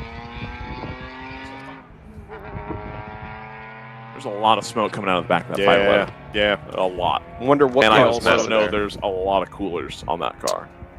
So if it's a radiator situation, Igloo, and it's just Yeti. spraying fluid onto the tires, Yeah. from behind, maybe I don't know. Anyway, yeah, substantial train of fluid, probably oil at that point, right? I don't think we're going out to mop up water. Well, if it's got maybe the antifreeze coolanty stuff is pretty slippery. Yeah. If you have the water wetter, There's a lot of it anyway. Yeah. Slippery because they want it to flow better, obviously. Sure. 123 was noted for track limits right around the same time. A warning to the 153 for a visor up infraction in the pit lane. Ooh. Yeah, that one's significant. And a slow 59 reported under the full course yellow, which does feel... Oh, they've lost a couple of laps. Travis' car. I did see Glenn McGee again real quick in the paddock while I was down there. said he has asked about the Lamborghini, the Super Trofeo car, getting into iRacing. Oh. He said he absolutely talks to what's his name? Greg Hill. Or No, the president guy. John something? Of iRacing? Of iRacing, yeah. Hold on, let me go look at that message again. I got nothing. Anyway, it's whoever the guy is. I recognize that. I was like, oh, okay. He's like, yeah, he deals with him directly on the sponsorship side of things. Because he's got iRacing sponsorship. John Henry? No, he's the money guy. No, it's the initial money guy. It's the guy that was on Dinner with Racers. Oh, Dave Kemmer. Dave Kemmer, yeah. Oh, what a legend, Dave Kemmer. What a legend. He did lose a little bit of steam in my book when NASCAR Racing 2003 season formed the basis for iRacing. Right? I'm aware of that. Right, yeah. So people found a way to mod NR 2003. Yes. And it was all cool right up until they decided that they were going to turn NR 2003 into iRacing. And now it posed a threat. Right? Nobody cared until all of a sudden they decided that they were going to make more money doing off what we're going to do in the future. Right. And so it kind of hindered the NR 2003 community a little bit. Now, as it turns out, 20 years later, iRacing is doing its own thing, and people can mod NR 2003 again because they don't care anymore. Yeah, right, it's not a big deal. But people were very upset with Dave Kemmer for shutting that down on behalf of Papyrus. Is what's going on in iRacing now all in a better situation than you had with NR 2003? I mean, yeah. Oh, there you go then. Because you were really hacking physics to pretend you were in an open wheel car. Got it. In a stock car sim. Okay. It was really something. There was one of those games. It was not NASCAR Thunder 2003. It wasn't Thunder. This is NASCAR Racing. It wasn't either way. Yeah, it wasn't that one. It was a little bit later one where they had the Daytona prototype, and it was bad. There was an R Factor mod that was supposed to be a standalone game. Mm-hmm. It was an R Factor mod. It was the worst iteration of a DP I've ever seen. I'm going to look up which NASCAR game this was. It was... Oh, you know what it was? It was whichever one, if anybody wants to chime in which one it is. Which is the one where the opening scene of the career is you racing Denny Hamlin or somebody in a Viper? Ryan Chase. Newman. Yeah, I can just barely hear you. It's the Ryan Newman. Which one is that, Zach? That was NASCAR 2005. NASCAR 2005. So that one, the DPI model, or the DP model, sucked. So did you drive the DP? Yeah. Like, was it a drivable thing? Yeah. Really? You do it as like a not a... Oh, there we go. Please. Start playing it right now. No, you could pick a road course. They didn't have the right Daytona road course either. But you could drive the DPI and it drove like oh my gosh, garbage. It's the Crawford. Yeah, it was, and it was terrible, absolutely terrible. Oh my gosh. Yeah, basically, you could tell that they fudged a Cup car to make it work, and it was so bad, absolutely. My last one was 2004. Okay. NASCAR Thunder 2004. This is wild. Yeah, that was an awful experience. Anywho. They had a Lakeshore Drive track hidden behind a Walmart code. Wild. Like, none of the Rovals were the right Roval. I was like, that's always the case. But they were pretty... Unironically, I love, like, trash Roval designs. Love them. I remember just... Trash street courses and trash Roval designs. Big fan. It was like the Daytona one was more similar to the Charlotte Roval than it was the Daytona Roval. Yeah, I believe that game. It was like, I remember like going through a tournament. I'm like, what happened to this? Like, what? Well, so didn't Talladega have like a runway on the infield at one point? Yeah, something like that. And they had a roll that went just straight down the runway. Yeah. Yeah. Anyway, good times, good memories.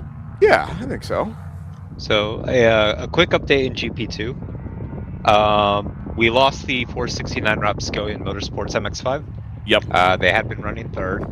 Unfortunately, I believe they've either gone to pit lane or the paddock.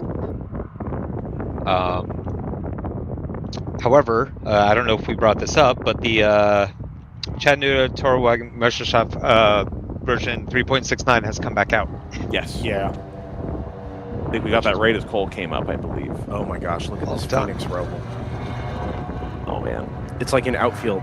I've got Britton to go down the rabbit hole of NASCAR 2005. This is awesome. I love this. Do you remember the Daytona version that went outside of the track? Yeah. This Phoenix one is doing the same thing. Yeah. Mm-hmm. This is wild.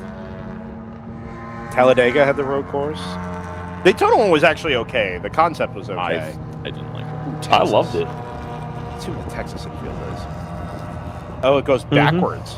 Oh, okay. Is that okay? So that's what that was meant to be. I can see how that would be cool. All right. I didn't have that understanding of the Daytona region at the time. That's really cool.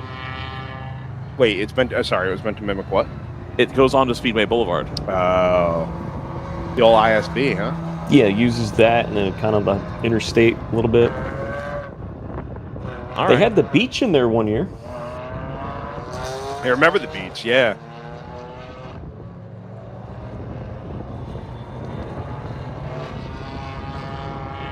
Are we going to get Do it, demonetized Zach. if we do that, Zach? Zach, it's always better to ask for forgiveness. What year was the Daytona outfield one? Because I'm watching 2004 right now, and it That doesn't. was 06, I think. Can you mirror it, Zach, and then maybe it won't pick up as quickly? Oh, well then, yeah, why not? NASCAR 06. Can you play it Total picture in team picture so we control. don't get in trouble? Like, No, this is no, all right. I don't know. not 06.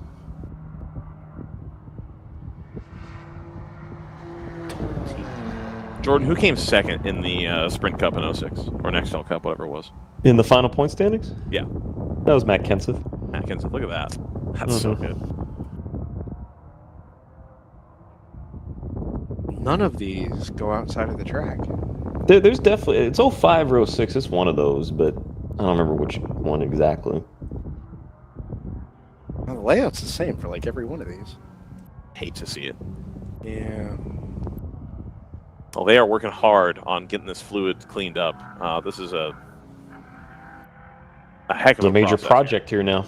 Yeah. Yes. They've laid down a bunch, and they've got the sweeper to make sure it's not super dusty off. This might be the full like Formula One treatment here.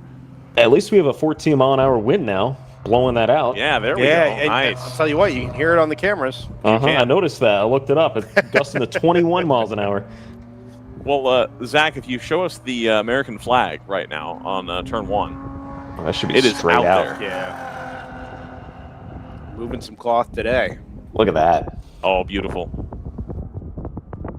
Yeehaw. Boo, Texas. Yeehaw. Yeah, lousy. What are those things right there? You see that red pole more to the left a little bit? What are those? They look like so those are inflatables? just- well, the thing under the red pole, those are Yeah. inflatables for the Christmas. So Okay. it's quite an experience trying to leave the track, Jordan, because if you wait more than like an hour to leave, they do this thing where they have all these Christmas lights set up, and people can come drive their cars kind of around the track, sort of, and it's like Yeah, a they do winter that here. wonderland. Yeah, they do that at Daytona too. Yeah, so they have that, and then those are like the Three Wise Men caricatures. I don't know if it was the Pep Boys or something. They have a lit up Longhorn over there. They do. Yeah. They've got Olaf, the snowman. They got the whole nine.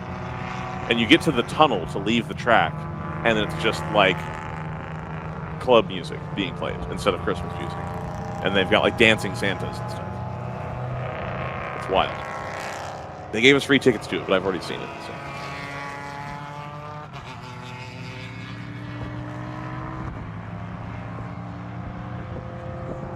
There's a CrowdStrike racing car in 15th and a CrowdStrike racing car in 20th. It's the 4. The 4, you say? Yeah. I think that's the one in 15th. Wow. This is the IMSA Esports competition. Well, I can't imagine that Bootleg helps broadcast. his points position, unfortunately. No, you wouldn't think so. Yeah. Shout out to our Scott Michaels in Virginia. Doing the thing.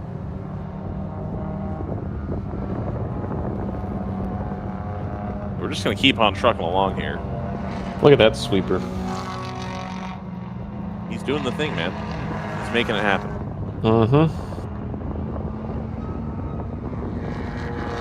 Oh, I should have asked Cole about the transmission overheat thing on the 88. I didn't remember. Oh, there we go. Yeah. Oh, my gosh. There we go. Live behind the Walmart car. Have you seen people wild. on car reviews now? They get those 360 cameras Truly wild. that can hide the pole, and then they mount the 360 camera to the back trunk of a car, and you can get this view. We can be done here. There we go This under is the glass. impressive. Is there I not am a cockpit genuinely view? impressed. I don't think there was, JT. I really don't think there was. Not for the DP anyway. I don't remember that. Now we're looking at the display settings. Are you yeah! playing right now? Yeah, he is. Oh, yeah. Oh, I thought he was playing a YouTube of it. No. No, he literally has the game and is playing it. Truly Wow. wild. Truly wild. Look at that. Did they model the Hooters? Probably not. Oh, that's a Who do you fun think was sack. the manager of the Hooters in 05? You hit it. Is that it right there? Unbelievable. Is that the Daytona Beach Hooters? There it is. Wingstop. Dining. Dining. Okay, gotcha. Thanks for this, Zach. Where did they take Paul Tarsi? No, they took him to Twin Peaks. That's Twin what it was. Peaks. Yes. Two of the people who have commentated on the Le Mans 24 Hours for a gajillion years. They're like, "Yep, we're going to take Paul Tarsi to Twin Peaks for his first time." It was fantastic. Dude's like 70 something. This is end of season special material. It is. It really is. On DriversEye Live. 100%. This is 200 hours plus of live racing. That was a good time. It was a good time. I mean, the impressed. season was a good time. Sure. Yeah. The game was a good time too. Which one was that, Zach? Is that 05? 06.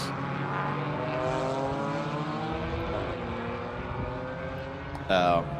Yeah. Got it. Okay. Was that the Rivals one? Or is that 04? Oh, 04. Rivals was 03. Yeah, 04 is the one where the AI would wreck you. Right, but you would get gain points if you made a clean pass on somebody or drafted. Right. If Intimidator mode. If or you whatever. drafted with them, if you drafted with them, they would draft with you. It was pretty cool. How close were you, Ryan, to not being able to play that game? Age-wise. So I played that game probably when I was 10. It had been out, and I picked it up because it was I bought some box of video games from somebody on it. So I could play it, but the prospect of modding that game, I was not there.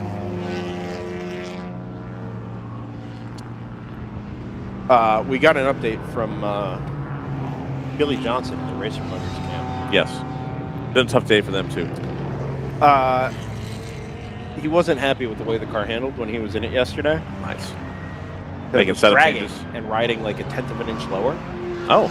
It seems like the dampers went out. They had no spares. They went out today, and it was just dragging uncontrollably because there were no dampers. Huh. It broke the floor and the rear diffuser. So they've got it. I guess they've got it fixed, but I don't know where the dampers Where they get came dampers from. But 39's in there also getting fixed. So maybe they borrowed or something. Oh, maybe. You can have two, and we'll have two. Right. Yeah, you can have half the dampers. Let's put them on opposite corners of the car, so it's How many turns a wedge do you think it needs to get that track bar? Track bar. Use all your buttons. Use weight jacker, front wing, whole nine.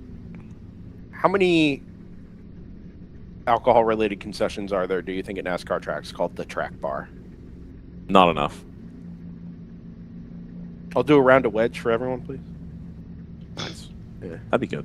It would be good. You should have done that for your brewery. You should still do your brewery, and then also that should be one of your beers is the wedge. So you do a round of wedge. Round of wedge. Couple turns of wedge here. We talked about those Rush things yesterday, right?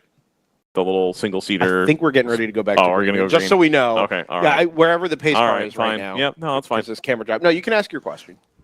How cheap of a car do you think you could make that had every variation, hybrid aside, that had every variation of passing tool and car adjustment at the pro level? I want a car that's got DRS, adjustable front wing, weight jacker, push to pass. It sounds like the prototypes that Cole was describing that they run in Brazil might be kind of Might be close to that. Do you have Automobilista or Automobilista 2? I think so. Yeah, I have those Automobilista. Prototypes are in it. The P1 and the P2 cars. They are wild. All right. Wild. I want all the available tools. They had one of the chassis is paired with the Judd engine. So you get a Judd sound. Yeah, it's good. It's good. Okay. All right. Have the lights been extinguished on the safety car? I don't know. It looked like they were still on. Still on. Okay. Okay. Cool. Well, this is the one of the starters Yeah, here. they're still It's a little aggressive with getting the green flag ready. Then. Yeah, I don't know. I think those prototypes are very interesting, and it's very obvious the further those cars look big and bulky and tons of giant rear wings that hang over the rear axle and stuff. it's cool. They're cool looking, but they pass for being very expensive and of an extremely high build quality. And then as you scale down through P3 and P4, that illusion goes away very quickly. Gotcha. Okay. And you end up with something that looks like an old Sports 2000 with like a wing on it. Did you see the Subaru 360, which is like basically a Japanese Beetle that had been turned into a Le Mans prototype? No. JT, do you know what I'm talking about? I don't think so. Let's see. Yeah, there we go. Look at that. Here, I'm gonna. Oh, I did see this. I sent it to Joseph, and do you know what I said? What? This is relevant to our discussion yesterday. I said, who gave Tenkamen and Crowder a chop? I did see that. Oh, that is a tank car if I've ever seen one. Here, let me see. I'm gonna throw this up in the Discord, y'all. Here you go. Control V. There you go. It was in some grassroots motorsports challenge to like build the best car for $2,000. I did and they see built that. this, and I was maybe like, we can wow. get Zach to throw that up. Maybe not. I don't know if we have the credits for that. Yeah, we probably don't. Probably not. That it is wild. What is it called? Japanese? So it's Subaru 360. Subaru 360. Yeah. Yeah. Look. Feel free to look that up, dear. Which is like that is wild K car Volkswagen Beetle, because Beetle wasn't small enough. It's a great car. Anyway. Anywho's live. Courtesy of Grassroots Motorsports here. Grassroots Motors. They're not here. The photo is. The photo. Yeah. Guess who remembered to move the Facebook stream over to part 2? Nice. You're not gonna do a whole like announcement for it? Due to time constraints. Jordan, how excited are you that NASCAR is going to return to TNT, thus making your TNT bottom split graphics package like suddenly look really good again? I don't have a TNT bottom split graphics package. You don't? Yeah, it's FTF. I didn't know that was FTF. So I thought that was yours. No. Awkward. That's I that. have everything but TNT. Doesn't it say bottom split on it? I don't think so. Yeah, I made an NBC one, which is they were TNT also. Okay, that might have been what it was then. Similar, same thing. All right. Okay. Same difference. Fair enough. What's the ideal graphics? If we're going to bring retro graphics to WRL, I think it should just be ours from Thunder Hill. With the box at the top that just changes. So garbage. With 90 cars, they'll be great. I think the late 90s ESPN stuff looked really good. Oh, with like the font. Getting it to have that look where they're just projecting it over the thing would be really cool. The ESPN2 one, everything's lowercase. Yeah. Are the lights out on the safety car? Or are we getting antsy with the green flag again? I mean, we got the yellow flags being put away. Yeah, I thought so last time too, but they're still up at turn 20. They're being rolled. Mercifully, we may be headed back to green here. Thank goodness. We can stop talking about nothing. Yeah, I think the lights are out. This has been one of the yellow flags of all time. Hour and 46 minutes Worth remaining here. noting that in this exchange, the DD Auto Sports car has closed to within 18 seconds of the race leader.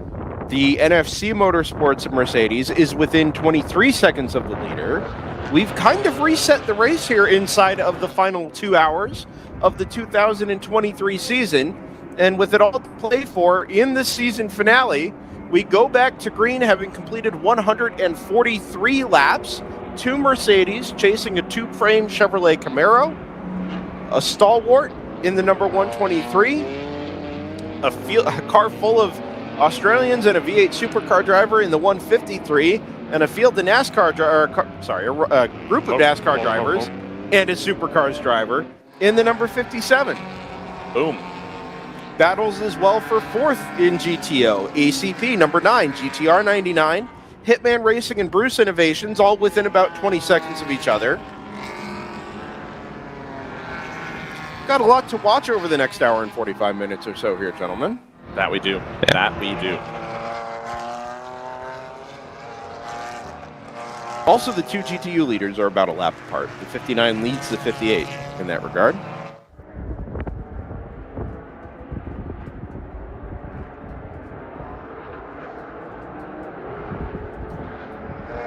Through the area of fluid cleanup, a little bit of dust left on track.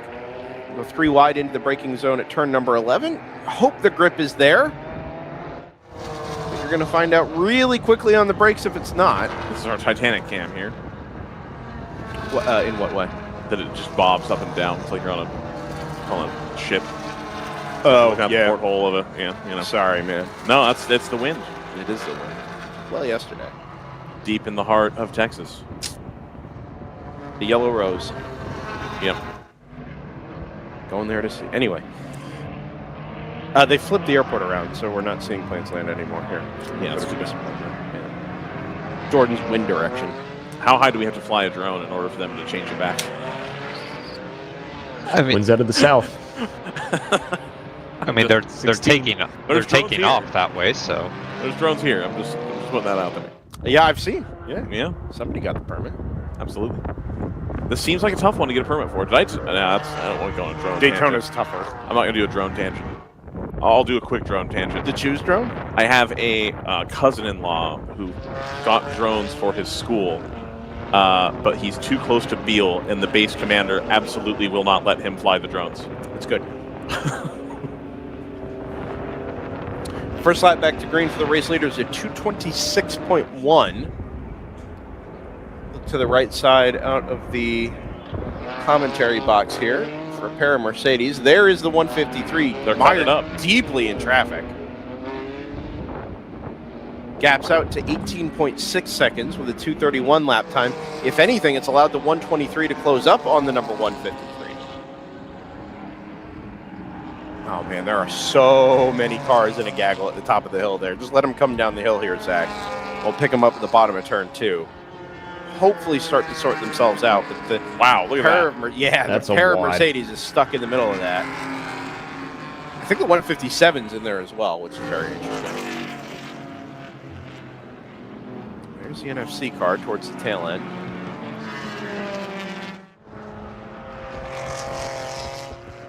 So we're firmly all three of the top 3 in GTO on the lead lap. So that 153, them battling when they were a lap or so down, has turned out to really matter.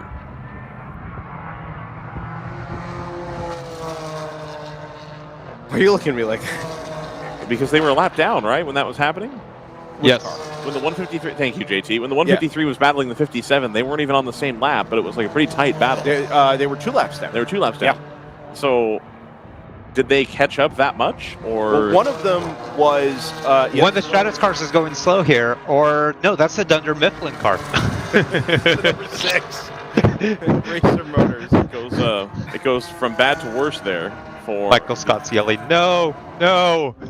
For the Racer Motors entry. We know that they've already had some issues with the shocks today, messed up the floor, did all kinds car of backwards. It's Sprint Stallion 135 wow. at turn 7. That's a double whammy for them. So the 57, it's picked up a couple of warnings for, well, there's a couple of things happening. First, I think they gave up, so they were right around high 1 lap down, 2 low 2 laps down, right? So like right around the leader. Right. I think what may have happened was when we went to a full course yellow, they came in, the 57 did tires or something of that nature. Okay. The 153 was able to vault up onto the lead lap. Gotcha. And then we got a yellow. And that, right, so it's trundling around there, full lap down. We get a yellow, now all of a sudden we're all smushed up on the same lap. So it was that really entertaining battle between the 2 Australian greats. Has turned out to be useful, and that was at the holding time, up that pace. Yeah, like that ended up being a problem. I guess by extension, I would say that if there's any engineering crew that has enough people here to keep track of eventualities like that, it is the 57. You would think so. So that could have been hey, we're still at risk here. Please don't let them by. The 57 and the 250 are also under investigation for contact, which sent the 57 into a spin back at 1:14 this afternoon. Excellent. Thank you for that update.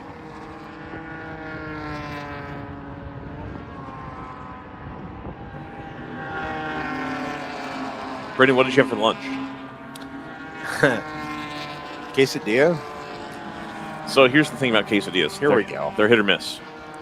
Yeah, I was not terribly pleased. It has to be said. it was chicken as well, and I don't think the chicken. There's a not zero chance the chicken was boiled. It's a very easy way to make chicken. Very easy way if you're going to just make it as a filling for something that also would hit a Midwest sensibility as far as eating Mexican food. That's peak Midwest. Boiling chicken. Boiling the chicken. But the problem is can't have any flavor on it or it'll be too spicy. But the problem is you're mixing it with cheese, which also doesn't have like a whole lot of flavor or character of its own. Right. Did you have the salsa? Was the salsa good? It was almost certainly a brand salsa. Oh, so it's like paste or yeah. Okay. All right. Well, that's too bad. Shouts to Michelle Jourdain Jr., by the way. Hernandez sponsorship. I was gonna say, is that relevant to the quesadilla, or? It was just generally not very interesting.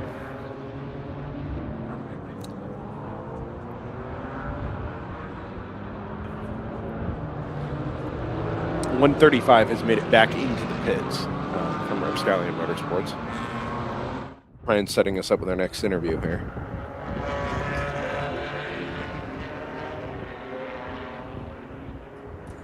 Oh, we've got Laura Hayes of the 111 here with us. Never heard of her. Never heard of her. Don't even know who she is. She's always in the car. I never heard of you guys either. That's okay. fair. Perfect. That's fine. To be fair, that's excusable. That's normal. That's not a surprise. So Laura has been the driving force, frankly, behind the 111 all season. When that car, at the beginning of the season especially, is just smoking fools out on track, just absolutely dominating the game. That's Laura Hayes behind the wheel.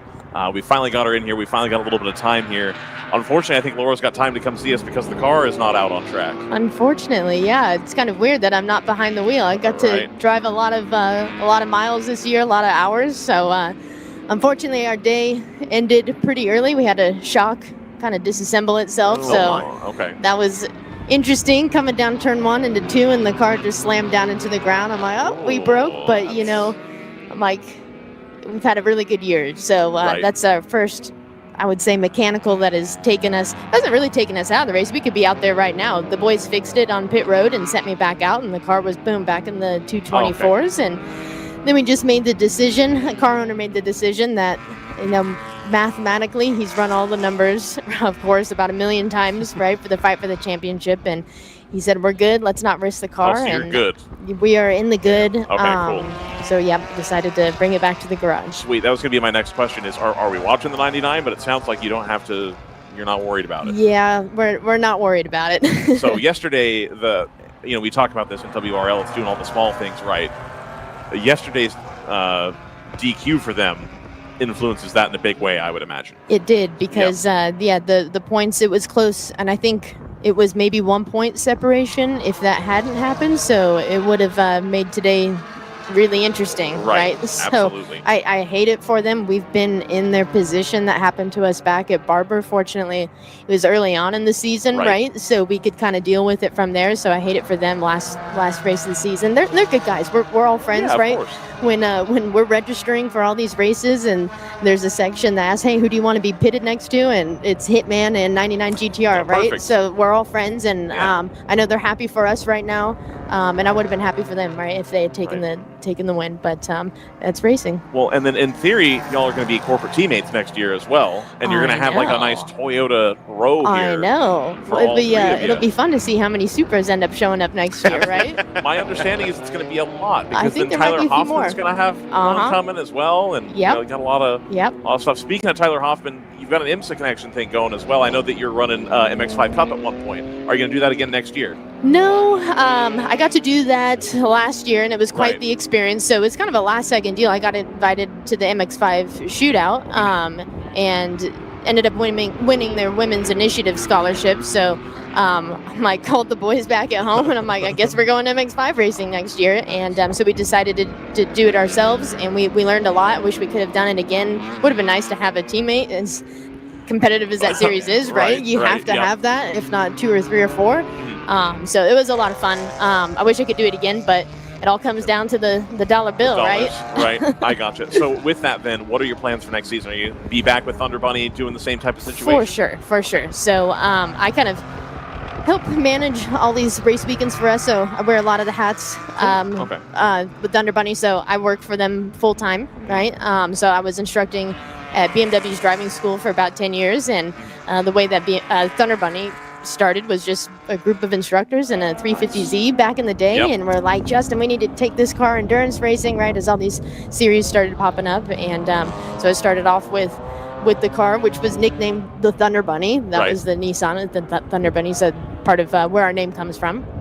And it's just, as we say, we multiplied like bunnies, right? Absolutely. And here we are with Well, how many cars four are here? cars. Especially if you're in team management, do you have like 4 or 5 cars here? So we had the 2 Supras, right, and the 766 guys, so they're going to be aboard with us all next year, but they only run on Saturdays, That's right? the Works 45 guys. Exactly. So awesome group of guys. Dan, Corey, the boys, they're just phenomenal. I'm so happy to have them a part of our team. And they had a little bit of bad luck yesterday too, and they were fast. I think they were out in the lead by like 40 seconds, something like that, and they just kind of had something silly happen. But they're going to come back really strong next year, so excited for that. Could be another Supra in the works, and we've run the Porsche, the McDonald's car, right? We call that one the Hamburglar.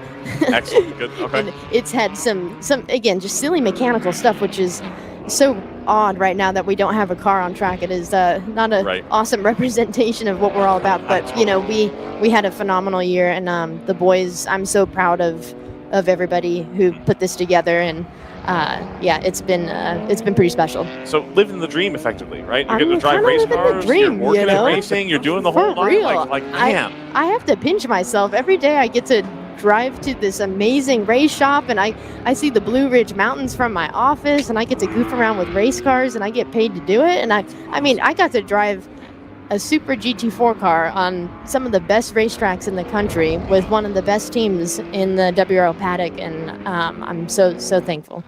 Now I've got 2 fun questions. Okay. Fun relative. One, who can I talk to about getting you guys a diecast? And then the follow-up.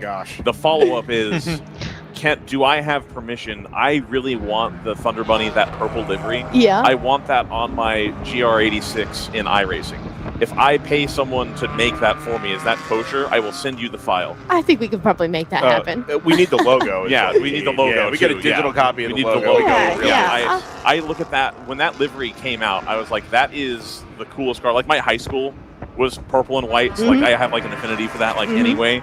And it's just so different from what you see a lot of like reds, blues, blacks, the whole line. And so I thought, even like just from day one this year, it's like, that is a good looking car. We've got some pretty talented people back at home. Morgan and Matthew with Precision Wraps, they make magic happen. When she sends me like all the options that we have to choose from, it's hard to make a decision. There were some really other cool ideas that she had. So it's a good looking car. Pink was never really my color either. It just works. It's not pink works. or purple. It's like, it's subtle, like it's in there, like it really works. I like that a lot. I would like to go back to the M2 livery, the black and the purple. That like the midnight, right? It looked good. It looked good. So and good. the pictures from Pikes Peak, right? When I got to take that car to Pikes Peak. Oh, so good. And the sunrise shots with that livery. Did you see those? Not the sunrise ones specifically. They were really good. Yeah, really, really good. That's awesome. Are you going to get an opportunity to do that again? I know that now you're in the Supra pretty firmly. But you've got the Porsche in the stall, kind of. I know that's somebody else's car. It's looking like it. So, Pikes Peak Hill Climb, I got to be a part of it a couple of years ago, driving their pace car, one of the pace cars, a couple pace cars. So I got to drive a M8. Was it the M8? Yeah. Which was the local BMW dealership's car. Okay. And they allowed me to kind of participate during the week almost as one of the drivers. So I got to drive the sections, and I'm waking up with everybody at 3 a.m, right? And you're waiting for the sun to come up, right? And they start sending cars, and one of the guys comes to me. He's like, "You're kind of fast. You're faster than some of the race cars." And I'm like, "I'm just out here having fun, right?" And then on race day, we're going to put a transponder on this car. And by the way, the helicopter is going to be chasing you up. And I'm like, are you kidding me? My heart is pounding, right? Like, I'm actually competing, but I wasn't. And so I got an unofficial time. And when I got up to the top, I'm like, we have to do this. This is hands down the coolest thing I have ever done. So we did it the last couple of years. Unfortunately, I had to deal with weather, which is kind of scary. Yep. When there's no guardrails, right? And you can only see off the front bumper. But there's something that's so special about that event and addicting. I didn't get to do it this year because we're just so busy with WRL, right? So we would have been spreading ourselves too thin. But we're going to be back next year. So they have a GT4 division that's going to be new. And the spec tire is actually the tire that we race on here, the AO52. Yep, the Yokohama. So I'm like, man, they like designed this class just for me, right? So awesome. I think we're going to take a Supra. I've been soft pitching to RJ, and I just pitched it to Cole, and I've pitched it to Gino Manley, and Gino was like, oh, yeah, I'd totally do that. Yeah. I pitched it to Cole. Cole was like, I'm in. Let's make it happen. So for 2025, we got to get RJ to do this. I want to run High Plains the week after the hill climb. I'm down. And I want to see if we can pull some of the people that run, especially if there's going to be a GT4 class now, if we can kind of suck some of that down, and if we can push some WRL entrants who maybe haven't done it before into that and get like a nice, and it's like just a cool 2-week, everybody's in Denver doing the thing. I think it's a fantastic idea. That would get us out to High Plains. Exactly. I think that's the angle to take. I really, really do. So if RJ's listening, Laura Hayes, you're on board. Thunder I'm on Bunny board. in. 100%. Okay. TBR's on board. Cool. Okay.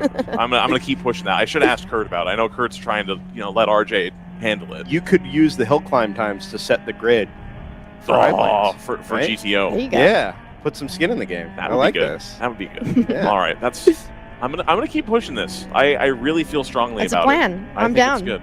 If they're gonna, I didn't know they're gonna run a GT4 class. That's really cool. That really It's does going to be open really, up the really opportunity cool. for it. That's And awesome. yeah, they're partnered up with SROs, so keeping the cars homologated is going to be nice, Yeah. right? So the spend doesn't have to be super crazy. Right.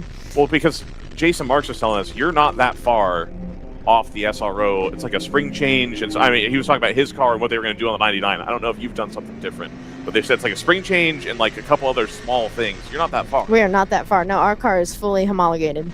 Okay, gotcha. Yep. Wow. That's pretty good. Okay. So you could throw some tires on it and just go run an SRO weekend if you wanted. Was it Jason or Harold that was saying they changed the springs? Which I'm sure you can change in SRO anyway, I would imagine. Probably Jason. I don't know that they just got the car Halloween, I think. Right, but I think I was asking Harold because maybe he changes the car, obviously. Like, what are you gonna? And he was saying actually, there's not that much. I think it was him, but yeah, he was wow, saying so you're there. something about Yeah, we're there. But I think to be competitive in WRL, you need to start thinking outside that box, right? So I think there's going to be new M4s that we're going to have to deal with next year. Yeah. The Mercedes, right? They're fast, so yep, people are just going to continue to develop those cars, and I'm sure we'll be thinking outside of the box before too long. It went from at the beginning of the season like, wow, the Thunder Bunny car is going to blow everybody's doors off, and this isn't even going to be cool to watch. It's going to be just Max Verstappen like at the front, like whatever. And like now, the latter half of the season here, it's real tight again. Oh, yeah. It's been super, super competitive. A lot of people have stepped up their games. A lot of the drivers, too. They've put a lot of effort into themselves, and you can see that, right? So it's been a challenge, right? And a lot has to go right over these 8 hours. And, WRL is extremely competitive. We had Tom Long aboard last race at Sebring, so that was really cool. His brother, Chris, he's been working with us a bit this year, and they are so impressed with the competition here. They're kind of blown away and not expecting it, right? So that's cool to hear that feedback.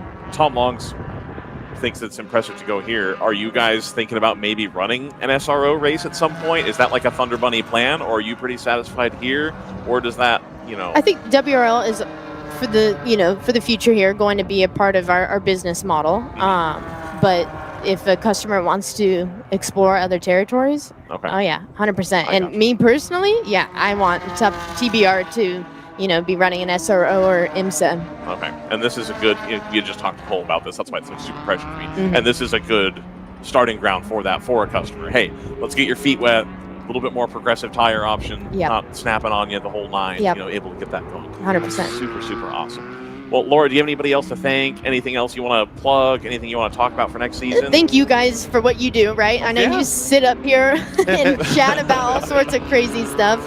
So really appreciate you guys. I'm sorry that I couldn't get up here a little earlier, but like I said, done a lot of driving, but just got to thank all my guys.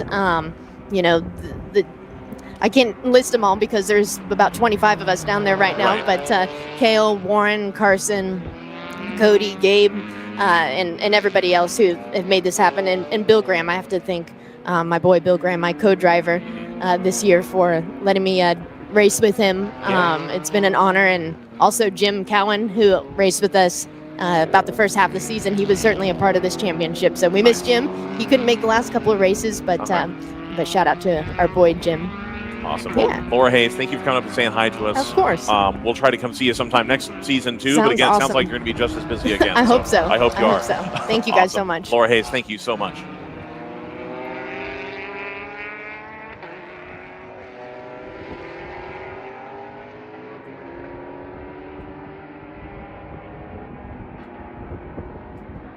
Laura Hayes out of the 111 Company Toyota Supra and GTO are potential champions,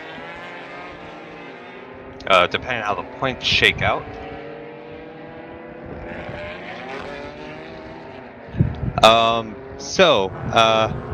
Interesting thing going on right now.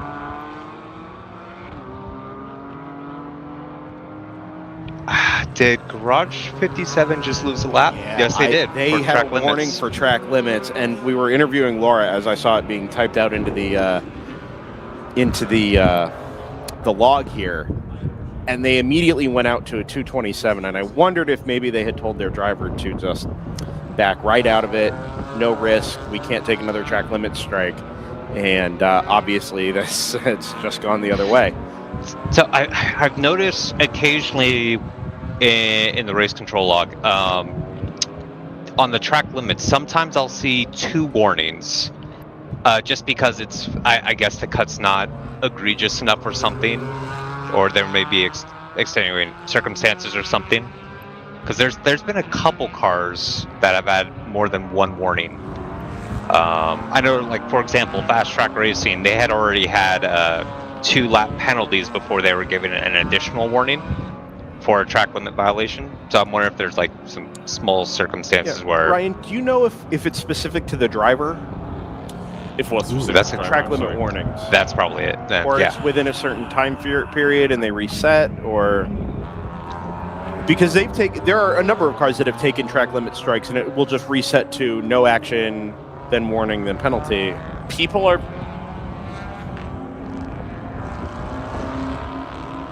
The answer is just yes or no at this point. People are being asked to come to the steward's room over the driver strikes situation and are speaking with the stewards about Understood. it. And That's it's fine. being adjudicated in a fair manner. That's fine. No, that's fine. Okay. It was more just sometimes it will lead to a warning, sometimes it will not. But there's a time element to it there as well. So I that's think fine. So It's a long race. It's 8 hours. You yeah, switch drivers. All kinds of things happen. It's one of the things Which is fine. Yeah. It's one of the things I've talked to Jim Davis about too, which is that like they're not trying to do gotcha situations. And we heard this in the pit marshals thing. He would much rather to have a discussion with somebody and have a learning opportunity and like talk through it than just like, oh, we're going to penalize you for being, because like that's not fun for anybody. So I don't want to say there's no hard fast rule because like that's like not, I don't think a good way to explain that. But I don't think it's as black and white as. I would actually really like to shout out the pit marshals and everybody that's involved in communicating with the pit marshals. That was a cool meeting, right? So impressed. Like I was like, I should have been coming to this one too. Dang it. Which I mean, you can volunteer to be a pit marshal, right? If you've got some free time on a weekend, or you're looking for something to do, or you want to be a part of the event, or give back, or whatever your motivation is, this is something that you can do on a race weekend and be a part of the pit marshaling team for the World Racing League. But we sat in on one of the meetings because you were potentially going to be involved in videoing on the hot pit lane itself. And wanted to have that conversation with them. But the approach was absolutely the right one. And I don't think I'm out of line in saying the word that was used was customer service. It is essentially a customer service position. Yeah. Right? You're not there to get anybody. You're not there to trip anybody up. You are there to represent the rule book and represent the series. Right? If you have the opportunity to catch somebody before they have a problem for themselves, right? Do that. Be fair. Right. Represent the series. But also, when something has gone wrong, if somebody just blatantly disregards a rule or does not understand a rule, be fair about it. Be fair and represent the rule book as well as you represent the series. I was very, very impressed with how the meeting went and the attitude that was taken towards this is meant to be fun. This is meant to be enjoyable, not meant to be cutthroat. And you and I have been to course worker meetings. You've been to substantially more than I have, but we've both been to that meeting. Yeah. And I was really impressed with this one specifically. Just the attitude at play was the correct one. Yeah, I don't think there's a better. I mean, I haven't been to all of them, obviously, but that was really, really good. I'm very impressed. The 157 just picked up a strike for track limits as well, or a penalty for track limits. And So did the 147. Yeah, there's a lot more happening here. Question about did the 147 come back out? Because I haven't. Yeah, or maybe that is a misnumber. I don't know. Oh no, that's a passenger yellow. But I don't. Have they come back out? I don't know.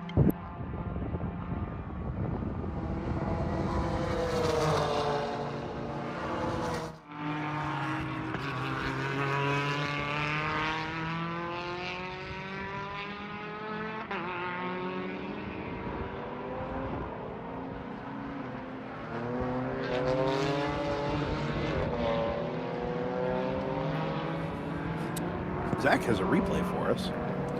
Replay. Oh, okay. This is down at turns 3 and 4. Yeah, the big mission car. Oh! Is there a failure there? Or did the car just get sideways in the change of direction there?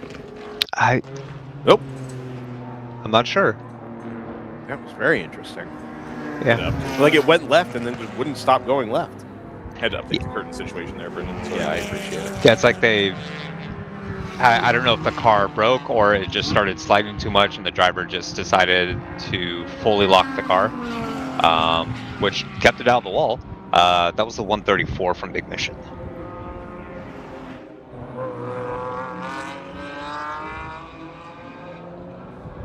$127 is coming back out of the paddock. Nice. Okay, good. I believe that was going to be Tim in the car. Yes. Yes. I think so, potentially. I don't know the rotation. Well, I think they've shuffled too based on the car situation yesterday. So I think he had posted he was third in the rotation, and then he was going to be getting in. I think he posted that like 2 hours ago or something like that. All right, I believe that. Go get it, Timothy. Timothy. Heck yes. T-Dog. Government name. I think it'd be really great for the paddock to come together, raise funds to buy him camo patterned driving suit. I would venture to guess that if that's something that Tim wanted to wear, he would already have it. I've seen camo. Who had camo? It was the Liam Dwyer, MX-5 crew. They had camo. It was gray camo. But yeah, that makes sense. So yeah. You just stealing the candy canes out of the hot chocolate bags from Dennis? I'm not gonna. Do you want me to just snort hot chocolate powder right now? What do you want from me? A little bit. What you're not celebrating Christmas unless you're snorting hot chocolate powder. What is All it? Right. Mix it into a water bottle? I don't know what you want. Cold chocolate, man. Oh, just guzzle Hershey's. I had a girlfriend that would order chocolate ice cream and a chocolate milk, and I would always ask her why she didn't just order a milkshake, and she would glare at me. It's fair. It was really bizarre. Yeah. Shout out to Lindsay if you're listening. You almost certainly are.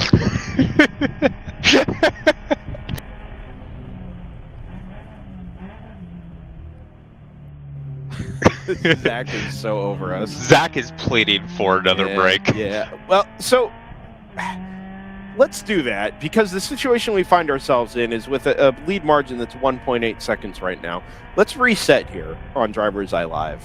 Let's take care of our final commercial obligation here. I think we've got one more round of pit stops to come between now and the end of the race, and that should take us very nicely into the final stanza of the 2023 World Racing League season, powered by Hagerty. We'll be back on DriversEye Live in a moment.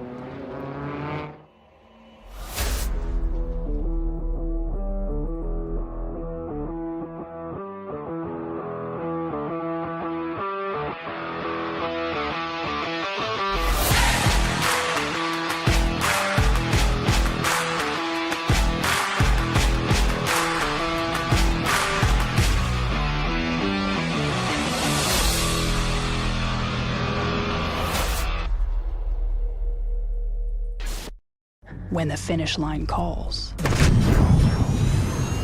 We answer. Hit the road with insurance protection from Hagerty, whether you drive a built racer, sports car, or exotic, and save an average of $264. Get a quote today at Hagerty.com. Sentinel by Candelaria Racing Products is a comprehensive motorsport video system incorporating live streaming, local recording, picture-in-picture, flag status, leaderboards, data overlays, and more. Perfect for endurance racing, sprint racing, and HPDE. Sentinel includes everything you need to get started. With the ability to control the live feed from the cloud and GPS auto start, you will never miss an on-track moment. What are you waiting for? Get your Sentinel today.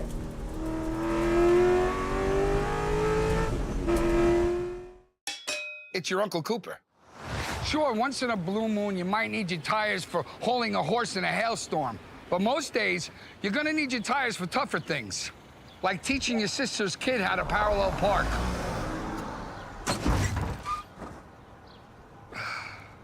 Thankfully, these Cooper Enduramaxes aren't just tough, they're everyday tough.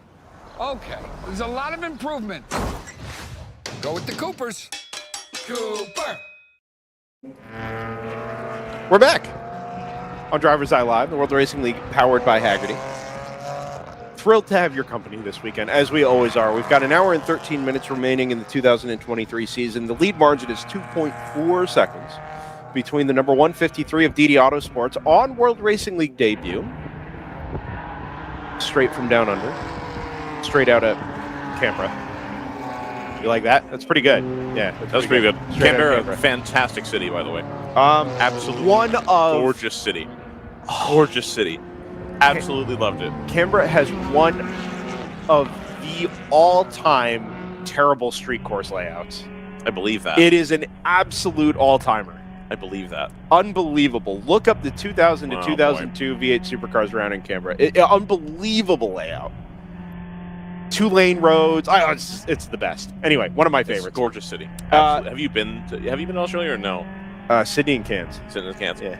So I've been to Sydney and Cairns and Melbourne and Canberra. I really want to go to Adelaide, but that's for the race. Melbourne, beautiful. Yeah. Canberra, beautiful. Awesome cities. Big fan of the World Racing League needs to go to Australia, obviously, to be a World Racing League, truly. What was that American Le Mans Series thing they would do where they'd go to Adelaide? You want to? That was the ill-fated attempt at an Asia-Pacific Le Mans Series, but it was a round of ALMS. They ran it on New Year's Eve around Adelaide. The crocodile livery. The race of 1,000 years was the name of the event. So it was that's what I was trying to remember. Race of 1,000 years. Yep. Did not make it to 1,000 kilometers. They timed it at 6 hours as the race leader enters the pit lane for spicy. This is either right at the window or potentially outside. It seems early, doesn't it? It seems a hair early. I thought the 153. Oh no, they're going to the paddock. That's it. Oh no, they're pit at the end. I'm sorry. Yeah. Okay, we're good. I thought the 153 was able to go longer than most of the other GT4s yesterday, at least. That's real early. This is early. They were in at 133, so this is at 24 laps, and we had a lot of yellow running in there. Hold on. Yeah, go look. If you look back at the earlier stints, they had a pit stop on lap. What is that? 40 or 53? 53, yep. 53, and then they went to 87. So that's over 30 laps right there.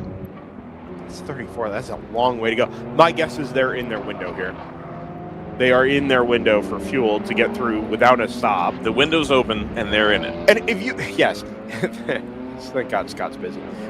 If you think about the position they find themselves in, if you have this fuel advantage and you know that the 123 is going to have to make a stop but cannot go as long as you, if you pit right at the beginning of your window, you're putting them in the old danger zone for a really long time. A quick math shows that is a roughly 82-minute stint. So they're good. Averaging 225s. They're good. Yeah, you're kind of if that's a 34-lap stint, yeah. Maximizing the risky period here for the number 123.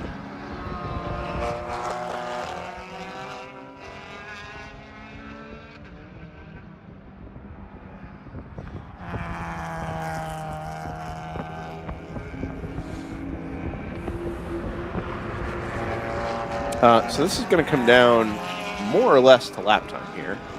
Yep. It's going to be a knife fight to the finish. Garage? What? Knife fight? No, I understand. Oh, okay. Garage 57 just flashed through in the lead.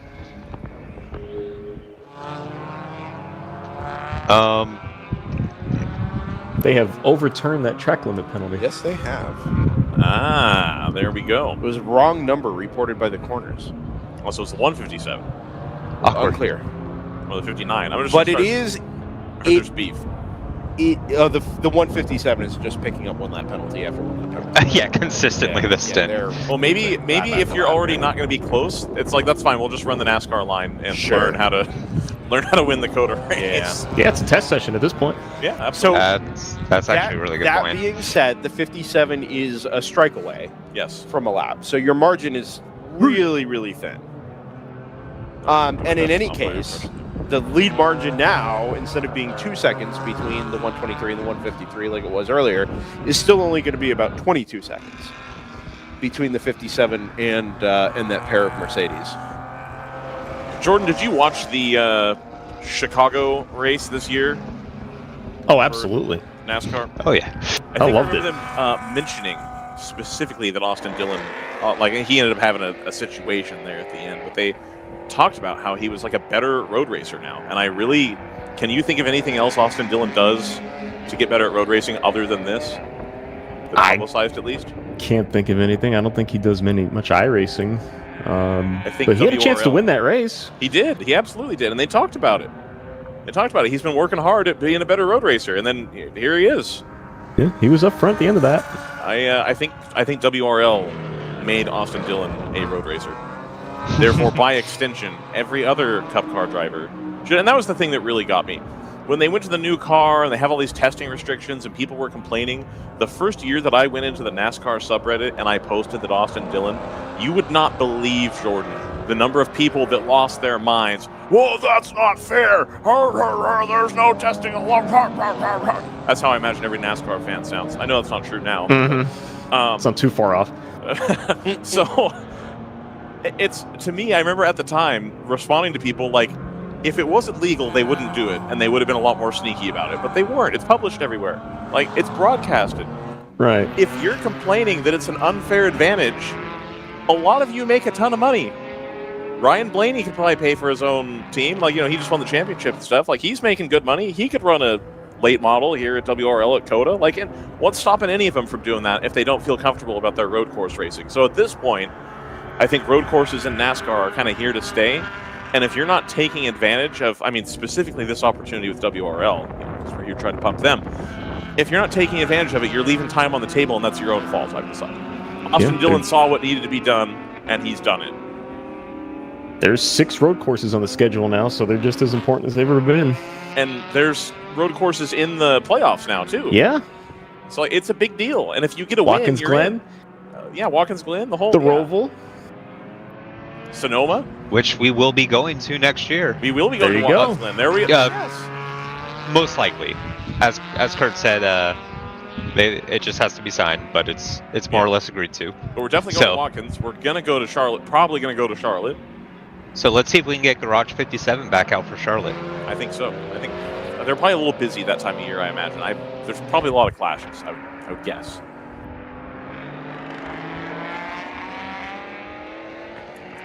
WRL clashes with NASCAR. Like, what do you... Anyway. There's probably a lot of clashes, WRL and NASCAR. They're probably not going to be able to come. But if they can, I would love that.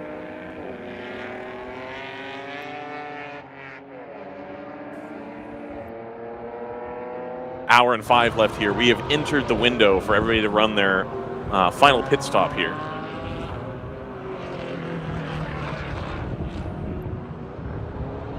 TJ Halsema likes our video. Oh, hey, TJ. On Facebook. What's up, Teach? Somebody is watching on Facebook. I like that guy. I get notifications that weird people like our stuff on Facebook. I know not a lot of people watch it, but like Ian Mayberry always rolls in. Yeah, he did earlier.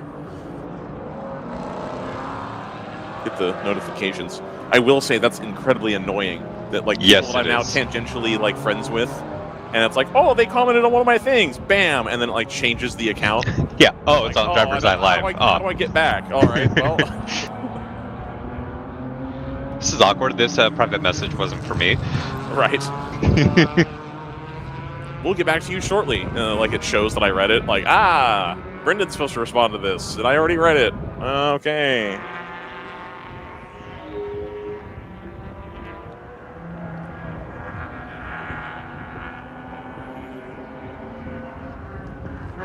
I would like to give a shout out to whoever is operating the race control log upstairs. I believe it's Lauren Lamont. Downstairs. Right? Downstairs, sorry. They are putting in OT. I'm trying to follow some of this stuff in real time, and there's like blank blocks that get left as you're clearly just typing in real time based on what you're hearing and confirming with corners and pit marshals. Yeah. And then you have to go back and it's amazing, like a ballet almost. Really impressive. Anytime you hear me go quiet, it's because I'm having to go over the race log to adjust my information based on all the stuff that's going on there. And it's, my God, people, please, for the sake of race control, stop. Slow car. Stop doing better. 11 here, and very low at the left front here. Oh no, is that the Civic from a It's the 122. It is. It's the. The Tooth Autosport, the 122. Yeah. They're sitting third in GP2 right now. Lost wheel is the remark on the race control log. Oh dear, that's never good. Hopefully we're not grinding a groove into the pavement. Yeah, you can see the rear bumper's been kind of torn off slightly from that departed wheel. Heads up. I mean, you could do that here. Yeah, track is wide. If it's not yellow, then white flag only. Ooh. It was aggressive. Yeah, but in context, we're an hour and 3 minutes from the final checkered flag. They still have one more stint to do, and they haven't pit yet, and are in the fight for the second place in the national GTO. Oh, I didn't do the thing I was going to start doing. Did the 153? Yeah, with the 153, was that the undercut TM? The down undercut? The down undercut? Oh, that's good. That's good. But we got to start calling it the undercut. That way we hit the algorithm. It's not an undercut. I get what you're saying, but it's not really an undercut. Oh, because they were ahead, huh? Not even.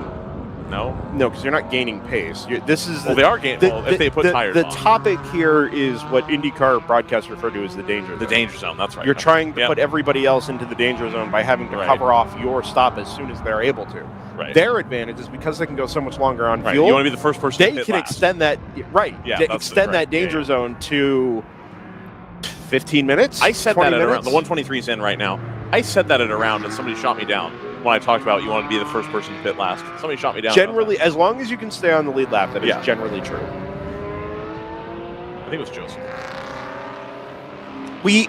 We have had discussions in the past about, do you back time? When do you start back timing? It really doesn't do you any good to back time until the last stop. Right.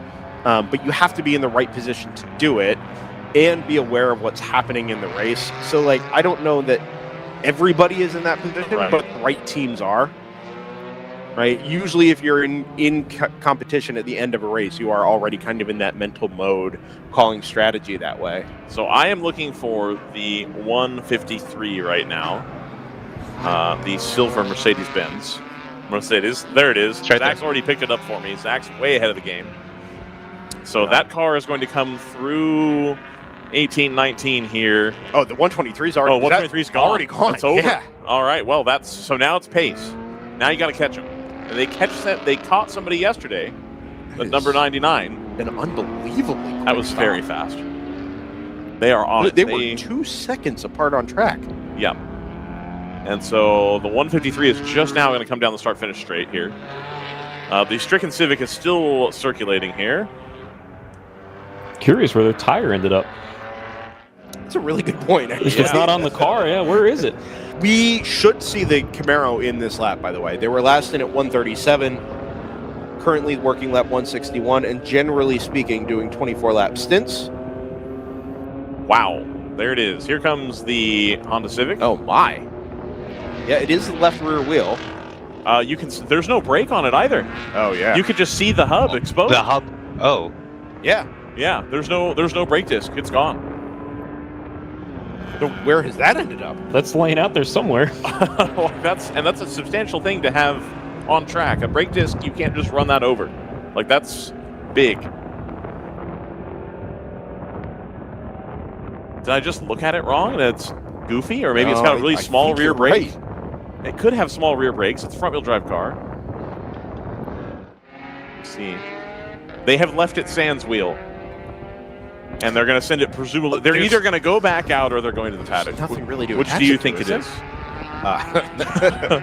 Okay.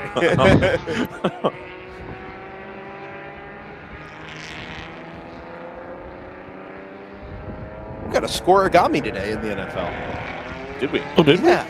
45-15. Never been done before. Really? Yep. 15. Is that the Dolphins game? I feel like Yes, you could it get is. to 15 and 45. That's never happened before? No, we have never had a 45-15 final score in the NFL. Huh. It's the 1,082nd unique final score in NFL history. That is correct. How many are left? I don't know. I don't know. That's a good question. A lot of them that involve safeties. Well, there was a score that was 10-5 earlier, and apparently 17-8 would or 14-8 would have been scoregami as well, okay. which was like the highest predicted outcome at that point. Gotcha. So the Garage 57 car is actually pushing on here with this penultimate stint, and I wonder if they know they're on the edge for doing an hour, and they're just trying to get as much out of this middle stint here with the full course yellow line as they can. As we talked about, and I remember what it was at Daytona, the first year they ran the Ford GT, the new one. It was Scott Dixon was showing who else how to learn how to save fuel because they had like a bunch of issues. It's probably like the night, maybe Dirk Mueller and somebody. I thought it was somebody a little bit newer than that. Harry Tinkle, maybe. Might have been Harry. Anyway, it was somebody that was in that Ford GT. Joey Hand. They talked about Joey Hand knows how to save fuel. It was somebody American, I think. And they had talked about having Scott Dixon here to show me how to save fuel is great, but by extension here, we talked about NASCAR's doing a lot more road racing. The fuel situation comes into play there. You got to refuel the car. So this is another good example of maybe they probably knew in advance that this was going to be how it was going to have to play out. And they may have told whoever got in the car, you need 5 laps of fuel, or you need 4 laps of fuel. Like you got to save. The long full course yellow will have helped a lot. Yeah, I believe that too. So I would point out that the 123 had pit just before the full course yellow and had come back in. Okay, right to top off. So it most likely could have gotten longer in the stint. They just pitted early to cover. Okay. Yes, I think so that's why they had a quicker pit stop. The 57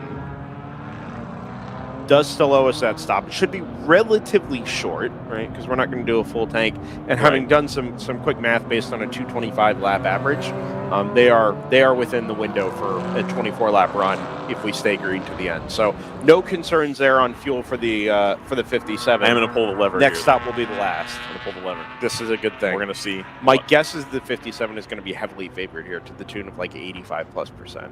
Interesting. Just based on Would you be pace. prepared to place a wager on that? No, because I don't know how Just Script handles the deleted and re-added lap. I don't know if it sees like a discontinuity there that it. I think that makes it goofy. when there's outlier laps, it doesn't count them because that's going to show yellow.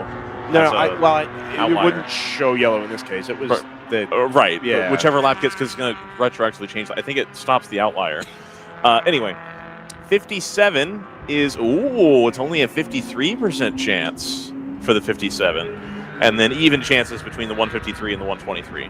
And then for for second place, it's like 30-30-30, like nailed. With who? The 3 of them. 33-33-33. Sorry. I didn't think I had to be that particular. I think unless the 23 suddenly loses a bunch of lap time, I think it's probably locked into that spot there in second. The margin is 30 seconds. And those cars have been super evenly matched. It is very all day. confident that these 3 cars will occupy the top 3. But the second and third is very up in the air. The first place really is the only one that's kind of remotely solid, and that's still only a 53% chance. So it's not over yet, folks. They're also showing the 34 having a shot at third. The Hitman Racing Supra, an outside shot.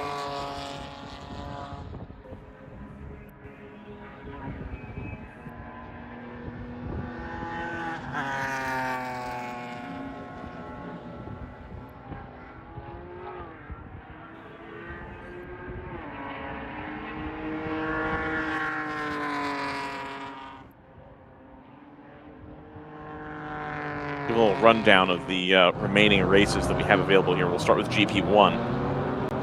The 522 of Choice Racing leads. That's going to be the black and blue BMW E46 car. That is the car, I believe that's the one that has the new gearbox in it, the ZF 8-speed. That's a little bit easier to find now than the actual gearbox that's supposed to go in that car. That's the one that all the modern BMWs use. I believe that's the car. It's the 522 Choice Racing in the lead. Second position, the number 44 of PC Racing. They're the car, the BMW, that had all the issues yesterday with the oil pressure situation and then subsequently a suspension issue, I believe. I will have to go back and check my notes on that. In third place, a lap down, Palomar Racing, the number 14 out here from beautiful San Diego, California. They are holding up third position in their old style E36 BMW. A good podium result here for them. And then in fourth position, number 24 of Montgomery Motorsports, they caught some penalty action, but they are incredibly satisfied with the run that they've had so far. It's a new car to them. I mean, I say it's a new car to them. It was, but they now feel that they're in a spot where the car is solid and reliable, and they feel very, very confident about their odds moving forward in that 24 BMW 235i. And in fifth position, we have the number 701 of Round 3 Racing.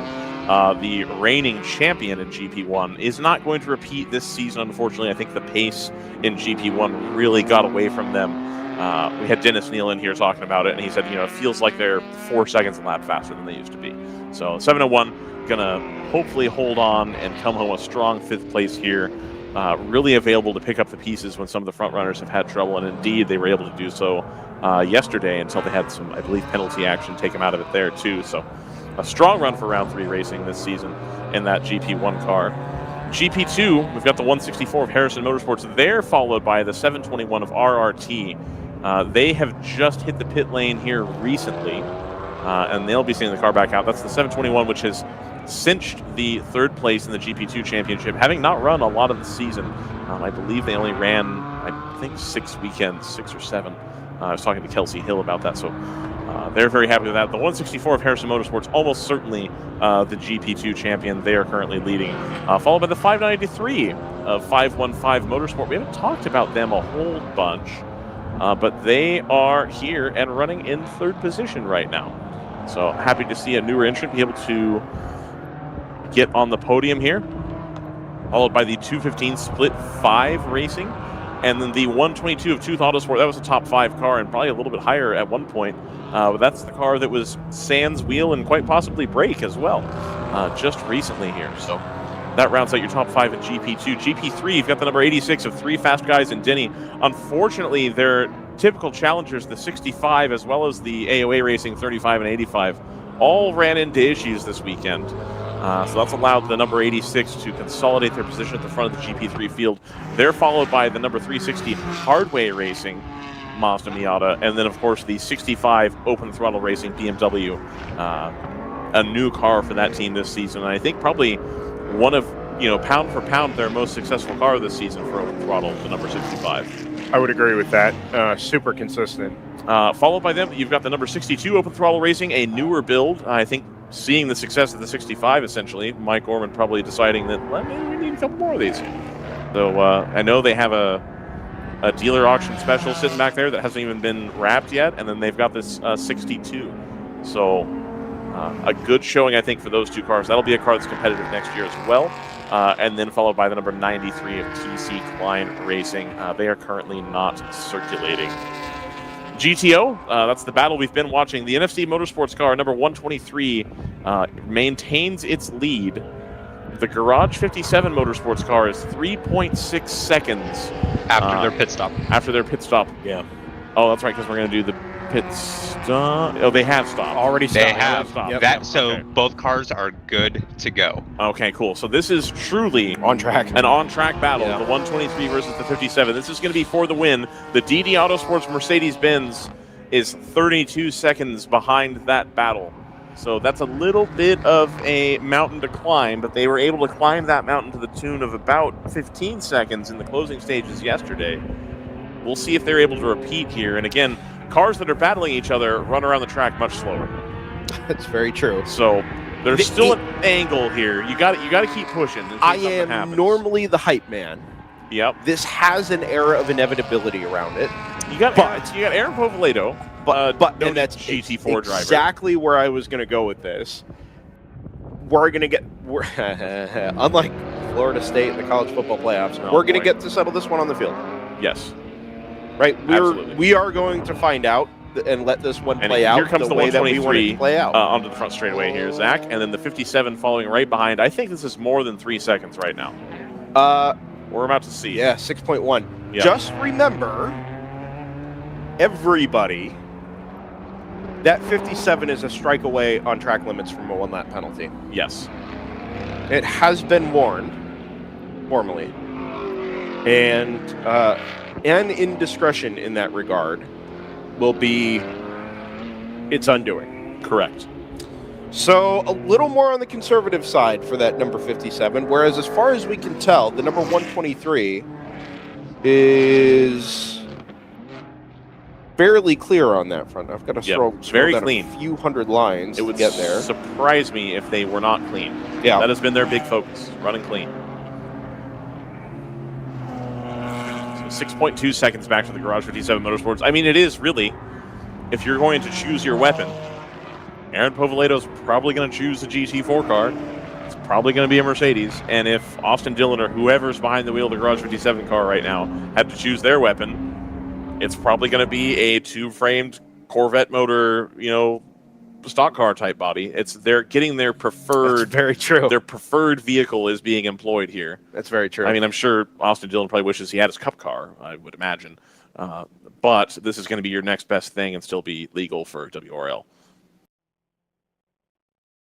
One of the Rapscallion cars is being towed to the paddock right now by the course Toyota Tundra. In the access lane. Yes. The PC Racing number 44 is looking incredibly secondhand. Yeah. I mean, the car is at least. It's been a tough season. Yeah, they are saying that car is tired. Yeah. They pit out of second for what should be their final stop.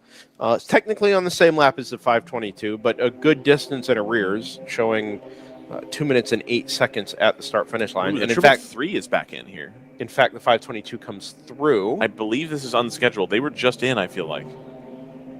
They had been just reported as, I believe, being slow, stopping and continuing somewhere on track. This was their outlap. Okay.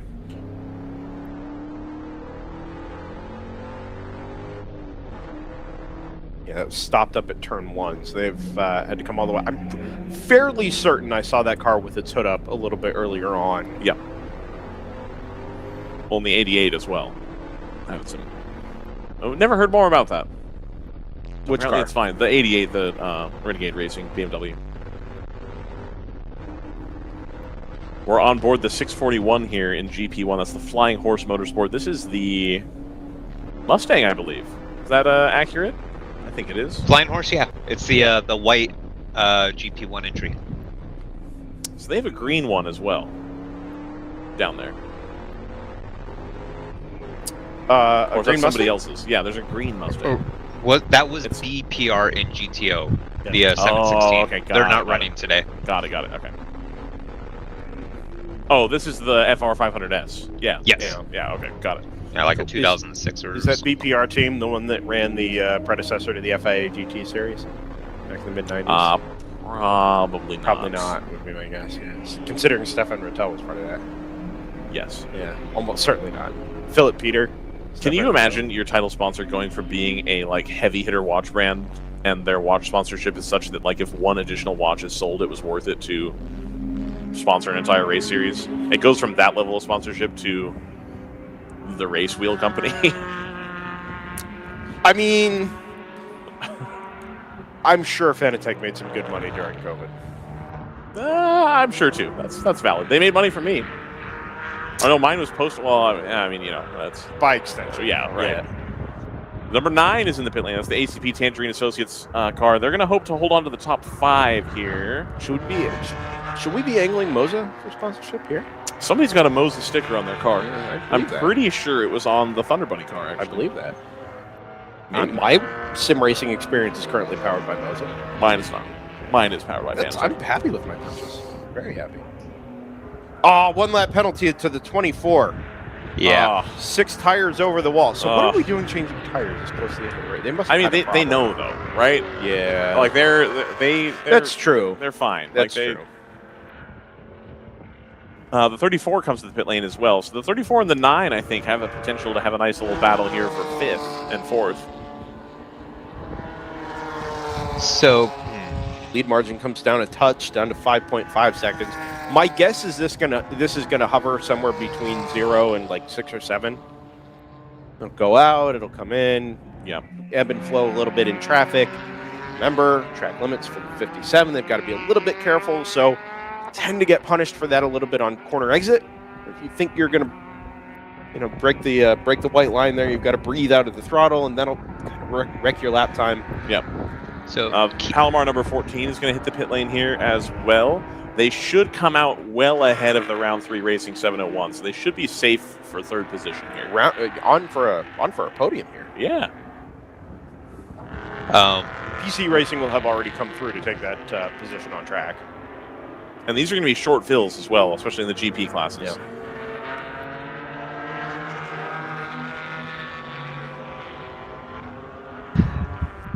So something I'm trying to bring up here is a couple hours ago, the 9 and the 123 had contact when fighting for position. That has not yet been resolved. Very interesting. Since both of those cars are within their own little fights, that can have implications. Now, it was reported as nose to tail, which there's been quite a few examples of similar incidents that have resulted in no penalty just because of how incidental they were. And that may be the case here, but we do need to keep an eye on that, because that could definitely affect how GTO plays out in the final 40-some minutes. Yes. It feels unlikely that if we haven't had a decision by now that we're going to get one before the race is over, but we'll wait and see. In either case, if you're the driver of the number 123, who we assume to be Aaron Povolino, it does you no good to think about any of that. Oh, agreed. Right.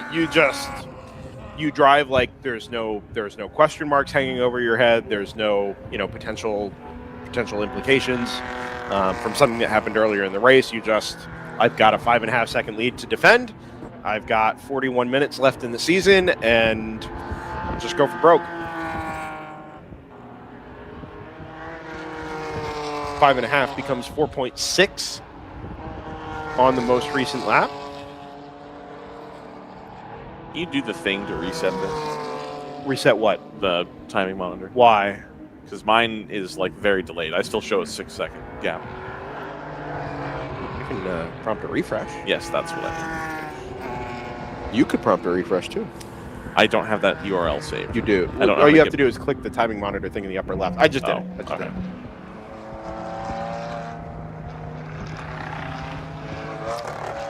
157 and 65 reported for side-to-side contact at turn 11.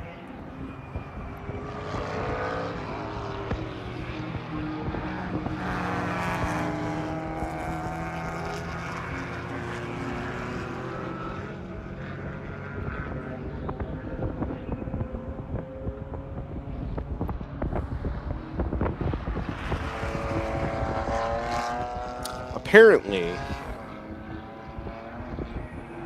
the ACC isn't assigning any of their teams to bowl games because they can't decide from the top down who's playing in what. So it's just a specific team that's been chosen by the bowl and an ACC team or Notre Dame. There's no confirmation. Can I just say wild that I'm tired of Notre Dame? Oh, we had a great time, man. I'm tired of them being a special snowflake. Oh, we're not associated. They make so much more money having their own. I don't. deal. I mean, so much more money. I believe that, but they're not that good. Sure, they are. I mean, not right now. They're good in the same way that Minnesota is good. No, that's not true. They're good in the Minnesota same way that was good, but they're not. No, Notre Dame was a powerhouse. They're not. No, they're currently good in the way that Clemson's too far a stretch. Florida State has become good. Really? Yeah, I think so. Was it Florida State that declared themselves the national champions that one year? UCF. Oh, UCF. That's right. Yeah, I mean, Florida State will probably do the same thing. Right. I heard a rumor that they hired the same people that UCF did for their parade. Their fake national championship parade. Yeah. They absolutely should do that. I completely agree. Arizona's playing Oklahoma in the Alamo Bowl. Great. My sister's an Arizona grad, and I'm an Oklahoma fan, so. Nice. Yeah, we get to do the thing. Very excited for that. Where's Berkeley going to play? Cal is playing Texas Tech in the Independence Bowl. Yes. Memphis, baby. That actually could be a really fun game. Yes. Yeah, I'm looking forward to that one. JMU is playing somebody not as good as they are. I forget who it is. Anyway, 3.8 seconds. So this lead margin is beginning to come down a little more consistently than it was immediately after the pit stop. I'm just trying not to get yelled at. By who? By whom? I don't know. Whoever would be upset about us talking college football in the final 38 minutes of the season. I mean, we're watching the battle unfold. In real time. I know. Before our very eyes. Can we get a graphic that shows when they come into DRS range? No. No. We show their state of charge. Next gen stats. Can we get WRL next gen stats? I don't know what they would look like. Approximately 4 laps until catch is made. Pass difficulty hard. Like, wow, you're working real hard on that next gen stat. Wow, that's really difficult. That you looked at the closing rate and then added a modifier for how much faster you have to be to pass. If you're in Monaco, pass difficulty. Nah. Let's try and pick up our race leader on camera. Yes, let's try. Let us do that. As we said, it's 3.8 seconds. They are both stretching the gap back to the number 153 of DD Autosports.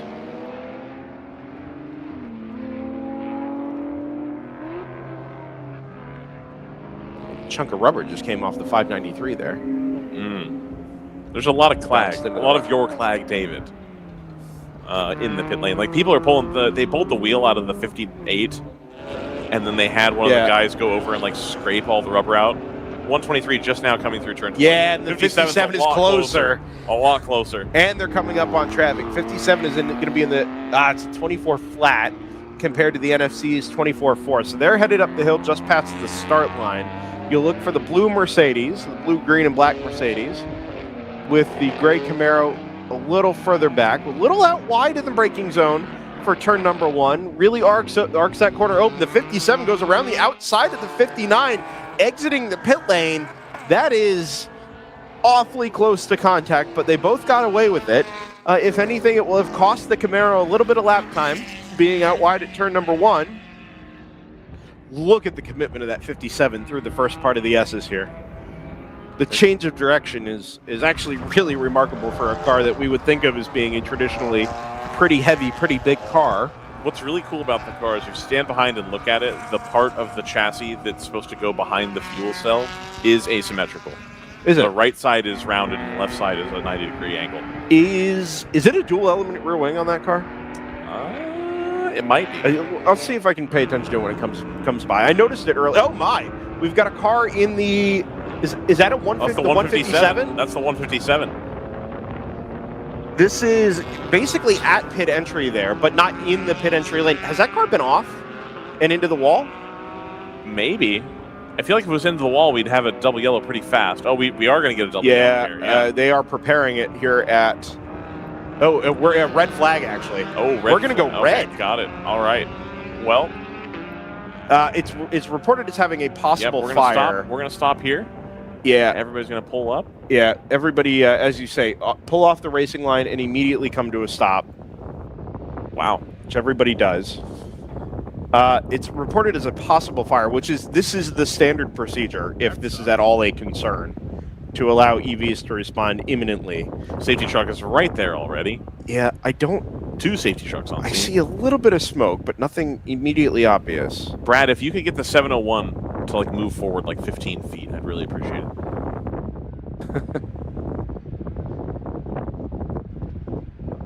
They're not tending to it in an urgent or rushed manner. No, and I haven't seen any extinguishing. Hold on, Zach will show us. Got a replay Left here. side of the screen. No, it's blown up there, exiting okay. exiting 18. Gotcha. No, there's a little bit of fire coming from the front. Fire. Yeah, from the well. expired. Yep. Self-extinguishing at that point. Yeah, good work by everybody to get that car tended to. Also, kind of heads up work there by the driver of the 157 to pull in the right spot and not block the pit lane entry. Yeah, exactly. Real professionals. Especially if it were dropping fluid or something like that, your fluid is not puddling on a racing surface. You're on the apron at that point. I don't even want to make snarky jokes because I don't want people to think I actually think that's what occurred. What? But like, before we saw that the engine had expired, it's like, he lost a wheel, or I ran out of fuel. Yellow flag. It pulls the gap closer for the 57. I thought maybe I didn't think that would happen, but I was like, wow, that's real convenient. Yeah, no, obviously not. That's obviously course. Yeah. But now we're gonna play the Michael Massey game of like, well, when can we restart after a red? No, and again, I don't think we're playing that game. I want to be really clear. I'm joking. I don't think that's going to occur. But that's why I didn't want to joke about it. So now I've made the joke while very much covering myself. It's very much not going to occur. This is cut and dried. Yeah. Car was on fire. We got it taken care of with the red flag. But like now, we'll how long is this going to take to get done? Oh we just need one more lap. We need one lap under green. If it's not going to, you got 32 minutes is a long time.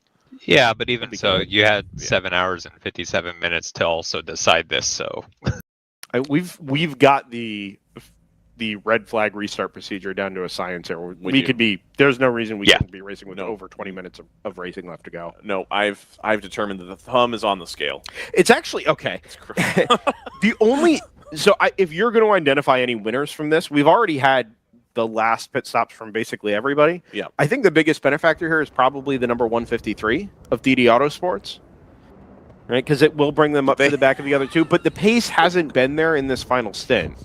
Is this the Phantom someone threw again, I know that it's not. Is this the Phantom somebody threw a hot dog wrapper on the track? We got to get a full course yellow to tighten the field up for the NASCAR driver, so it's exciting to the end. I mean, look, man, like that's if you know it's not, races, you don't have to say anything, right? Go through. It's like, if you're a NASCAR driver, this is real. This is legit. You get down to the end of the race, you're like battling, and like now we got a full course padding out. Yeah, this is just a normal day for that.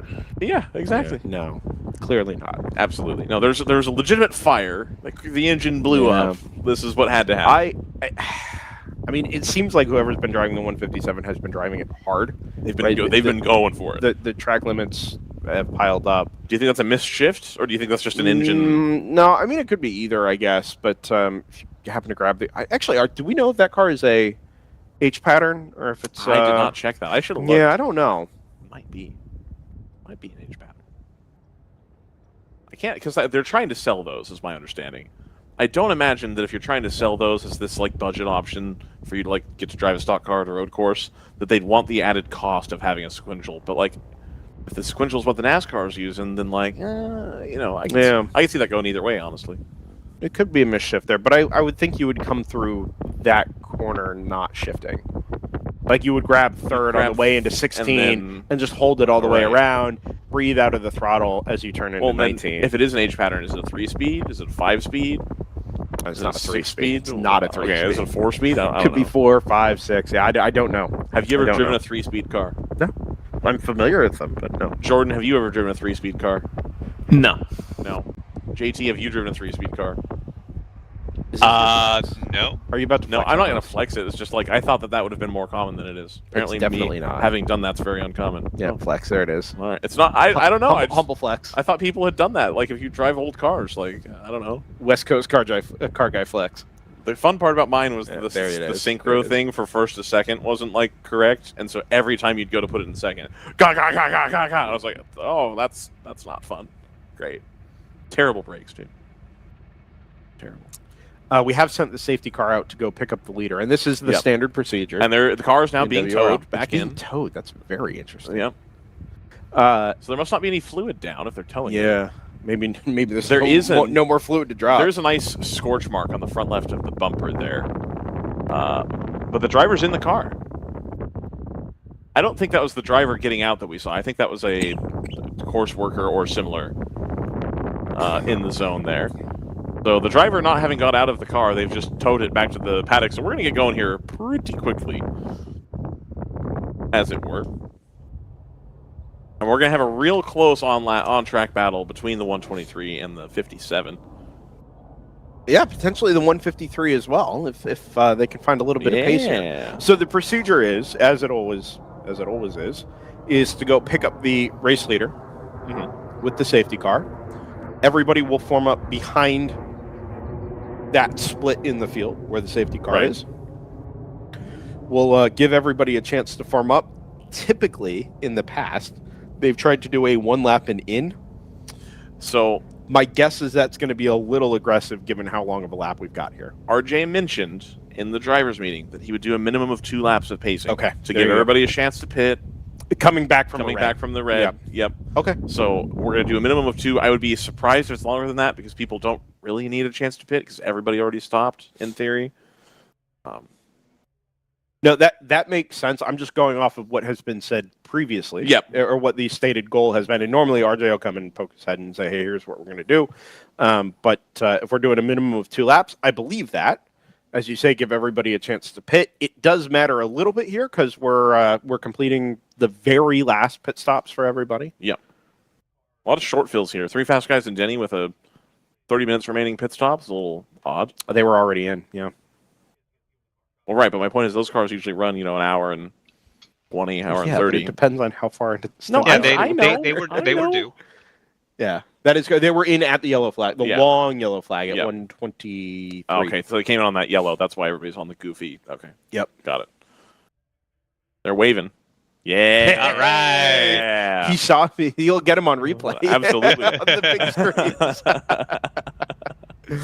Hey, if they want to go back in front of the camera and say hi to their folks at home, go for it. Sure. Zach changed. Fun is banned. He says to the producer that was literally playing video games on the hours stream. ago. Yeah. Doing the very thing I asked to do at wherever we were. I still think, especially to Daytona, we need to work it out to where we get a sim rig there, so that if it does go red, we can have people come up and set times. Okay, I'll just bring my computer. Oh, Jordan's on site. Oh, that's right. Let's go. Yeah, none of us even have to go. Man. I never have to step foot in Daytona Beach again. Just Jordan forever. I'll go. And we got a double yellow, a dub, if you will. Bet transitioning out of the red flag. We've identified the race leader. Yeah, it's right here. Yep. Right here in shot. Yep, good to go. Oh, okay. Yep. And look who's right behind it. Yeah, right there on track. This was always going to happen. And is that the Mercedes there, or is that a BMW? That's a BMW. The point is there's no traffic separating them. No, I was talking about the third place car, Jason. Oh, sorry. Yeah, there's going to be a few cars in between. They were separated by 38 seconds on track. So you're going to have a few back markers or lap cars in between the number 57 Camaro and the number 153 Mercedes. Like we said, it's going to take a couple of laps here to get things back into order. It's roughly a 7 to 8 minute red flag. That's pretty good. To go take care of that number 157 and whatever cleanup is associated. And I'd anticipate, with any luck, going back to racing here with about 18 to 20 minutes. Probably closer to 18 minutes remaining. Yep. Very, very different race than we saw yesterday. Very different. Yeah, yesterday all the chaos was at the start. Yep. And it waned. It's just ramped up today. Absolutely happened. Look at that flag in the distance. Wow. Oh, I see this shot now. Okay, there you go. With your double flag action. Oh, that was not intentional.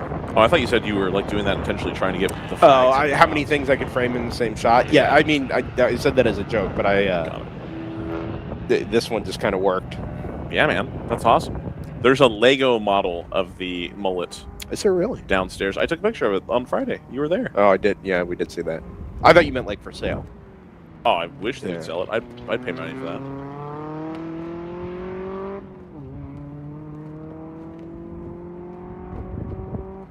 You know, Zach talks about scale model the entire track. They've been doing Lego models of like famous soccer stadiums.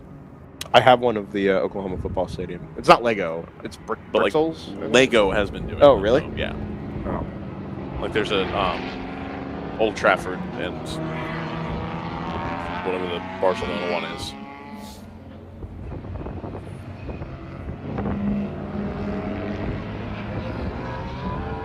I walked by and saw that Brad was watching some ball and goal sport when I was walking through the paddock on his phone, instead of the race. And I went to go look at what it was, and he was watching his daughter's lacrosse game. Oh, very nice. Yeah. Lacrosse Eye Live. Yep. There's market for that. Poor Brad. Brad's a Florida State fan. Big Florida State fan. He might even be an alum, actually. Could be. It's tough. You hate to see it.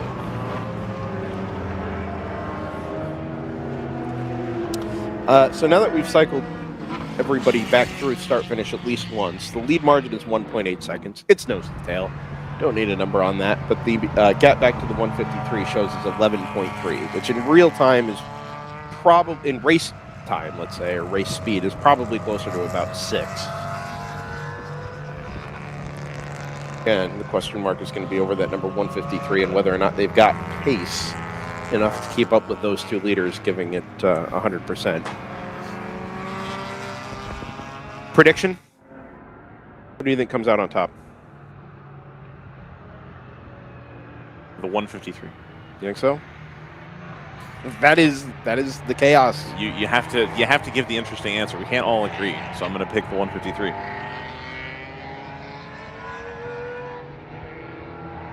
I believe in the two-peat. It already is a two-peat. They're going to finish on the podium again. Who? 153. Yeah. Yeah. Sure. Yeah. All right. Cool. Good chat. I'm happy with that. Okay. I think. Oh my! What a burnout in pit lane. Oh, it's the Mustang. That was so loud. I'm gonna guess it's the 57 here. That feels like a cop out, but it also feels right. Good, because I'm going 123. Nice. Yeah, I think. Yeah. Jordan's got money on ACP. Fourth. Yep, out of Fort Lauderdale. There we go. Yep. The home crowd is here. I flew out of Fort Lauderdale. NFC's in New Orleans, I believe. That's where they're. Are they really? I thought they were. Maybe not. GTR is in Harahan. Harahan? Abita Springs, Louisiana. Nice. Just what? Real quick before we go, Abita Springs. Like the Beatus? Abita. Oh. Or Abita. I don't know. All right. Anyway. JT, go ahead. Just real quick before we go green, just want to say great job for Random Vandals. Both cars in the top 10. Same with the Just Hands Foundation Porsche Cayman, sitting in 10th place right now. There we go. Bruce Innovations has slipped outside of the top 10. Yeah, they've been with their having late some issues. Pit stuff going on. Lights are out on the safety car. Real close to 20 minutes remaining here. Very pleased with that. We are about. Oh, the T38. We get a jet flyover? Yeah. Oh no, they're F-18s. Yeah. Yeah. Ooh, nice. You said T38s earlier. I figured you probably have a better view. But I was couldn't like, see it. No, I really couldn't see it. They're F-18s. So we didn't get a flyover at the initial start or at the national anthem. We did get one, however, to set the stage for the final 20 minutes of the 2023 World Racing League season, powered by Hagerty. It's all here on DriversEye Live. It's Mercedes versus Camaro. It's NFC Motorsports versus Garage 57. It's amateurs and sports cars against NASCAR. For the final checkered flag in 2023, DD Autosports, representing Australia, fully staffed by drivers from down under. In third, 5.4 seconds off of that lead battle. We're 3 wide up the hill into turn number 1.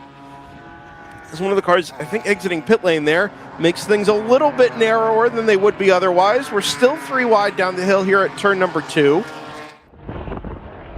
There are the leaders. The 123 is shallow at 7, and then out wide, the 57 thinks about showing the nose through the crossover at turn number 8. We'll get them here over the crest at turn number 10, drop down the hill into the braking zone at 11.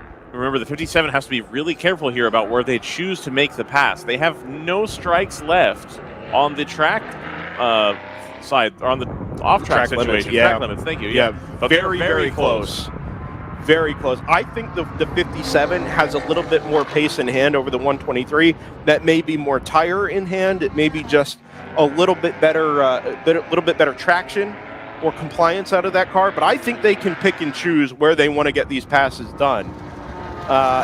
Especially being that we're not going to be working through traffic anytime in the near future, which is the other part of this.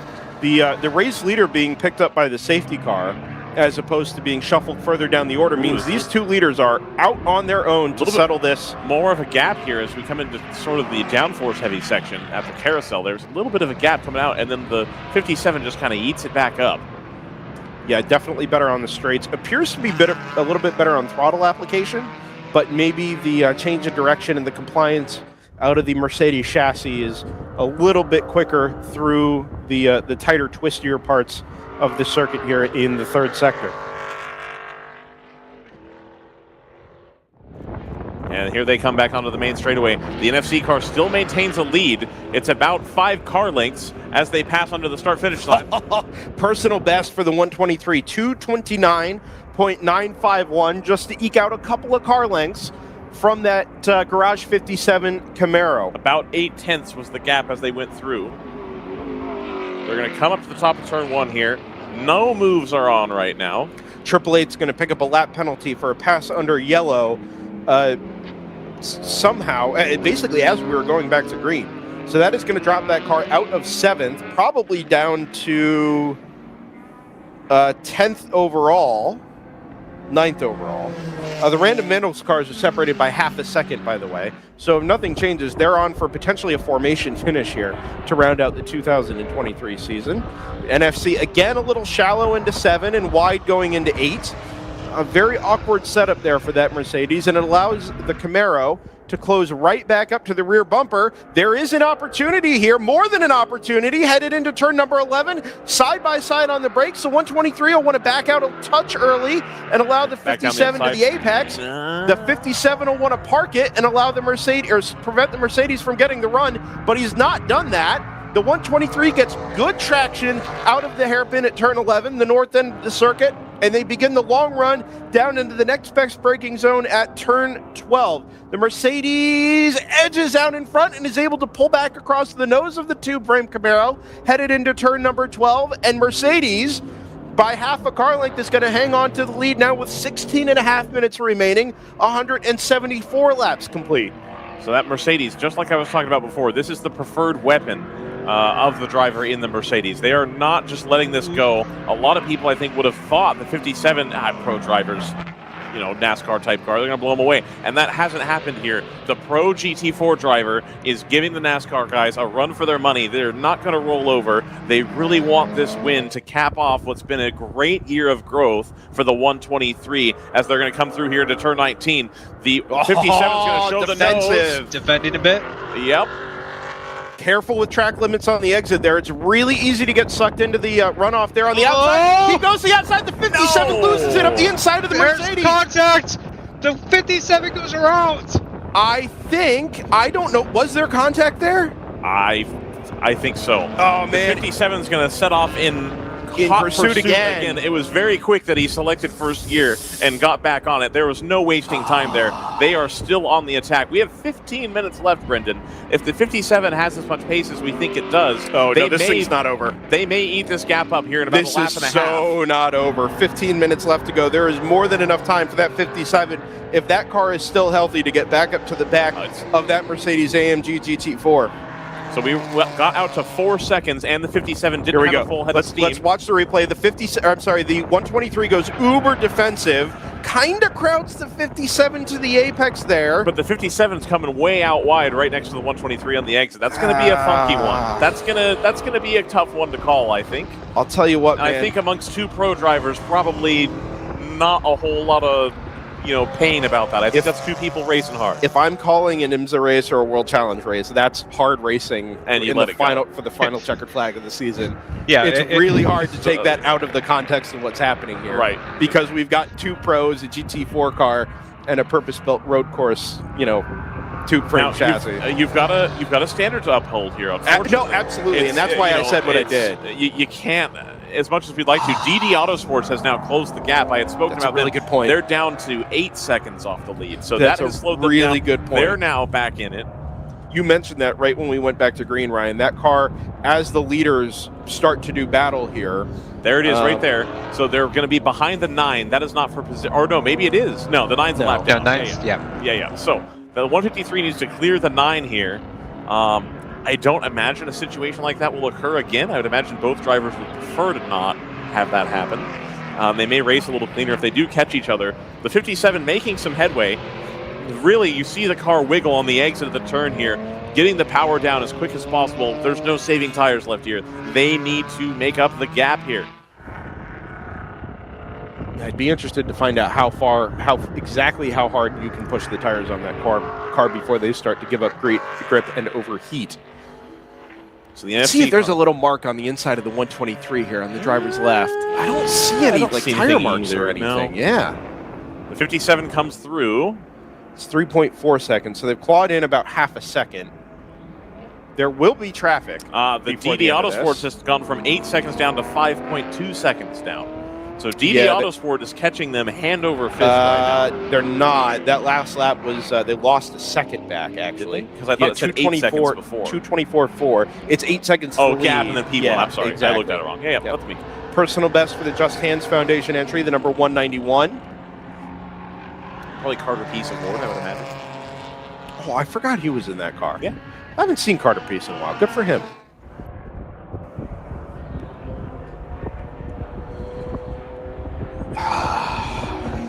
I just keep thinking about what the standard for that little incident there at turn 20 is going to be. It is so hard not to just look at that as really, really hard racing. Yeah. And I'm not that guy normally, but man.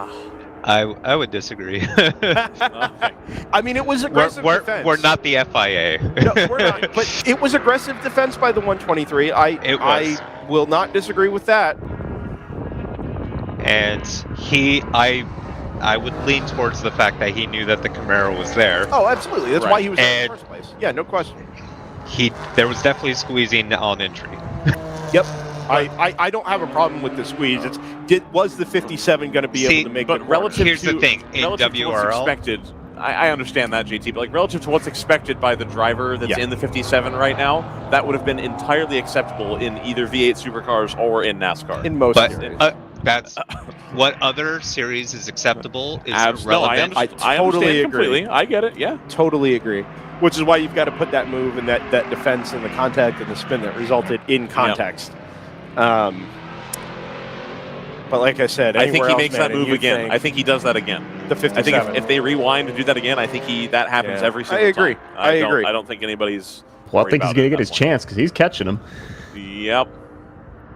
Do we know who was likely in the car at this stage, Ryan? Austin Dillon said he was going to run one stint today.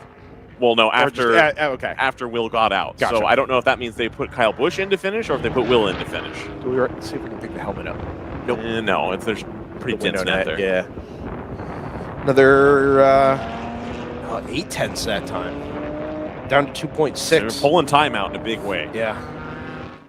Personal best for the 82 of Random Vandals, able to very slightly gap their teammate in the number 28. 153 now down to 9.5, so they are fading here. Yeah, we thought that was probably going to be the case. They were good when they were out in clear air, but I think in traffic a little bit, things go the way of the 123 and the 57. Wow, look how much more speed the 57 carried through that first part of the S. You could see it a couple of laps ago. That car is so planted on the change of direction, 3, 4, 5, and then ultimately through the long right-hander at turn 6. That car it really bites well in medium and high speed situations. 123 is a very stable car as well. Well, that Mustang's going to outbrake it, still trying to go on the inside. Oh, okay, there we go. All right, got it corralled. More traffic here. The 123 is able to clear what looks like an MX-5. Yep. And the 57 does the same up the inside at turn 11. The 9, I think, is really, really what's hurting the 153 right now. Maybe a little bit, but the 9 has no obligation to get out of the way. I understand that completely, but I think that the 153 lights might flashing on the 153. Yeah. I think the driver of the DD Autosports Mercedes would agree with you, Ryan. I mean, you don't have anything to gain to stay in front of them, only so to the 123, lose. I'm sorry, JT. The 123 is going to catch the traffic at a kind of awkward moment here, trying to break down for that turn. They're going to come through the carousel. I can't quite tell from that far away. They cleared him. They both cleared him. Yep. This is the Flying Horse Mustang that's up Oh, ahead no, they of haven't the both Camaro. cleared him. Okay, that's the Mustang. So the Camaro's going to go down the inside here. The 123. The Mustang's going to give him a wide berth.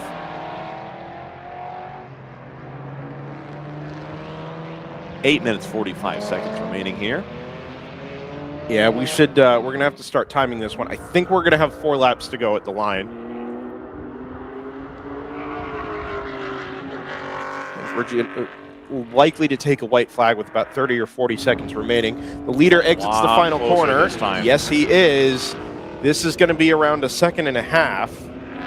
1.8 is the number. 223 flat from the Camaro, 223.8 from NFC. And I didn't see any traffic on that lap that would have obviously held up the NFC Motorsports Mercedes. They had that Mustang. I don't think he was held up that much. No, I think that was pretty clear for the Mercedes. Right. They were pretty even in clear air on the restart with, if anything, a slight advantage back to that number 57 Camaro. By the way here, a thought for that number 123. You mentioned, Ryan, how much they had improved since the start of the season. Yeah. Is this not the ultimate culmination Absolutely. of what you started with NFC Motorsports, what you started when you took on this Mercedes-AMG GT4 project? Absolutely. You started this season, mental errors, self-imposed mistakes, one-lap penalties here, one-lap penalties there, out of contention for race wins, and now you're at the end of the season finale at Circuit of the Americas, trying to sweep the weekend and doing so while defending from 2 NASCAR drivers and a V8 supercar driver in a purpose-built road V8 chassis. Oh, the 123 outbrakes a little. The 57 does the same, but is a little tighter to the apex on the way in. Out over the curb on the exit. Watch for track limits there. Number 57. Looked like the left side tires were out on the painted curb. We'll see if that gets called in by any of the corner marshals down there. They've got to be really careful. Absolutely flashing. Does not want to be held up here at all. Immediately dives to the inside and is able to get the move done on what I think is the number 515. 23. Yes. Maybe. Yeah, no, maybe you're right. And Mercedes is clear. The Camaro is not. So potentially held up a little bit here as the road snakes right and then left into turn 14 up the inside.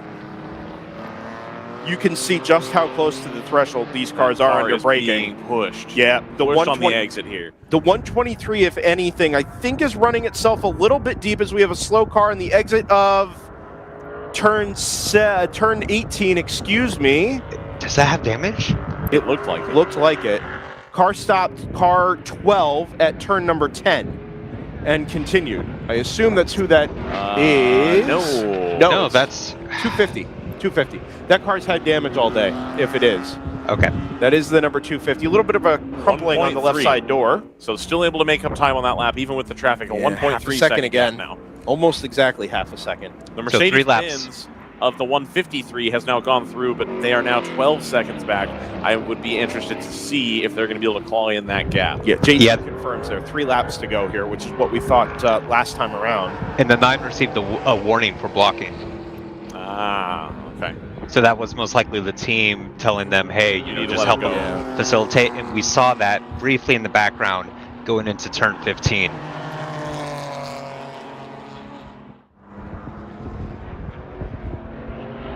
Yeah, now that that's done, the DD Autosports car is immediately put in a 224.9.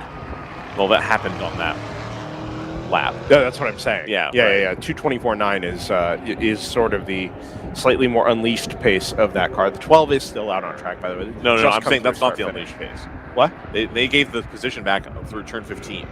Oh, this at the is very the end. Pace. Yeah, okay. yeah. This is not But the battle at the front is very close yet again. In feet. This is about where it was last time they were this close and came to blows down at turn 20. There's Kelly Mosshaller. The 57, by the way, is absolutely optimizing its line on the way out of turn 11 there. Goes out over the curb and then just holds it on the paint so as to not have to scrub any speed off, pulling it away from that exit curb. Trying to just savor every mile an hour, every tenth of a mile an hour down this long back straightaway and stay within reach of that number 123 Mercedes for as long as it can. Pick them up here at the entrance to turn 14 and 15. An open throttle BMW, which I think will be the 65, is going to be the next potential trip up here for this 123 Mercedes.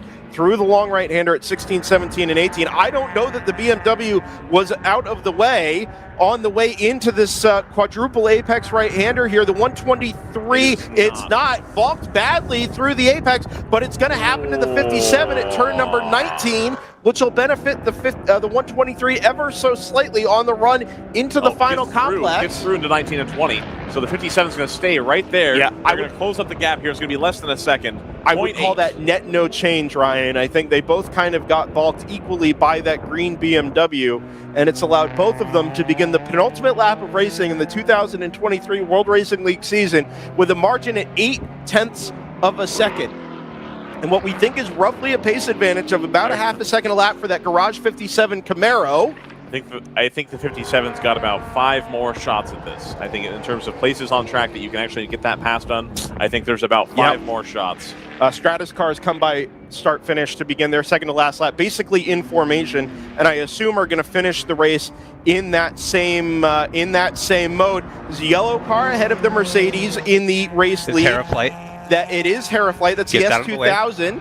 Balks the 123 a little bit on the way into 7 and allows the Garage 57 Camaro back up onto the rear bumper of the Mercedes.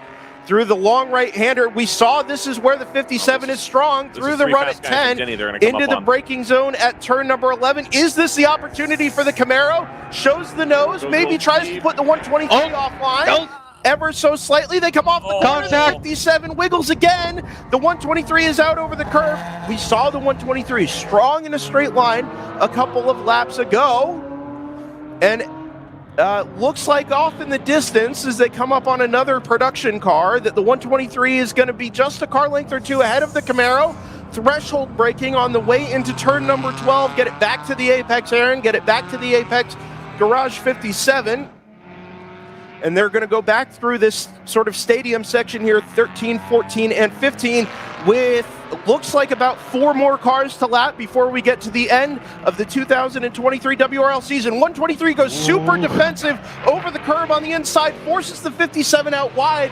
That is really, really creative defense from the Mercedes that allows the 57 to be just pushed out ever so slightly, maybe half a car width off the racing line. And then they can't do anything about that on the exit because, and here it is, they're going to get the traffic through here. Harrison's going to, a little close there. Really heads up work by Harrison to stay the 123 far to using driver's right. Every inch available there to keep the pace. White flag waves at start finish. The 57 and the 123 nose to tail off the final corner. 0.6 of a second to decide the final round of the 2023 WRL season. DriversEye Live, Ryan West and Brendan Kazmarek in the booth. Could not be more excited to bring this to you all. 1 minute remains on the clock. Yeah, JT's not excited and Jordan also not excited. Sorry. But we're not in the booth, though. You can't see me. More importantly, you can't see my feet. Well, Brendan's been walking around the booth. Pacing. Yeah. We are pacing up here in the booth. Ryan is staring intently at the screen. We sail off into the S's for the final time in 2023. Just running out of shots here. There's like 2 more shots. But there's traffic. There's cars. Just remember how strong that number 57 is in the run through turn 10. The 123 has to go really aggressive up the inside of the number 63. This is where the Camaro is strongest. Up over the crest at 9. They're going to be in traffic through turn number 10. Holds them up just slightly. Has to.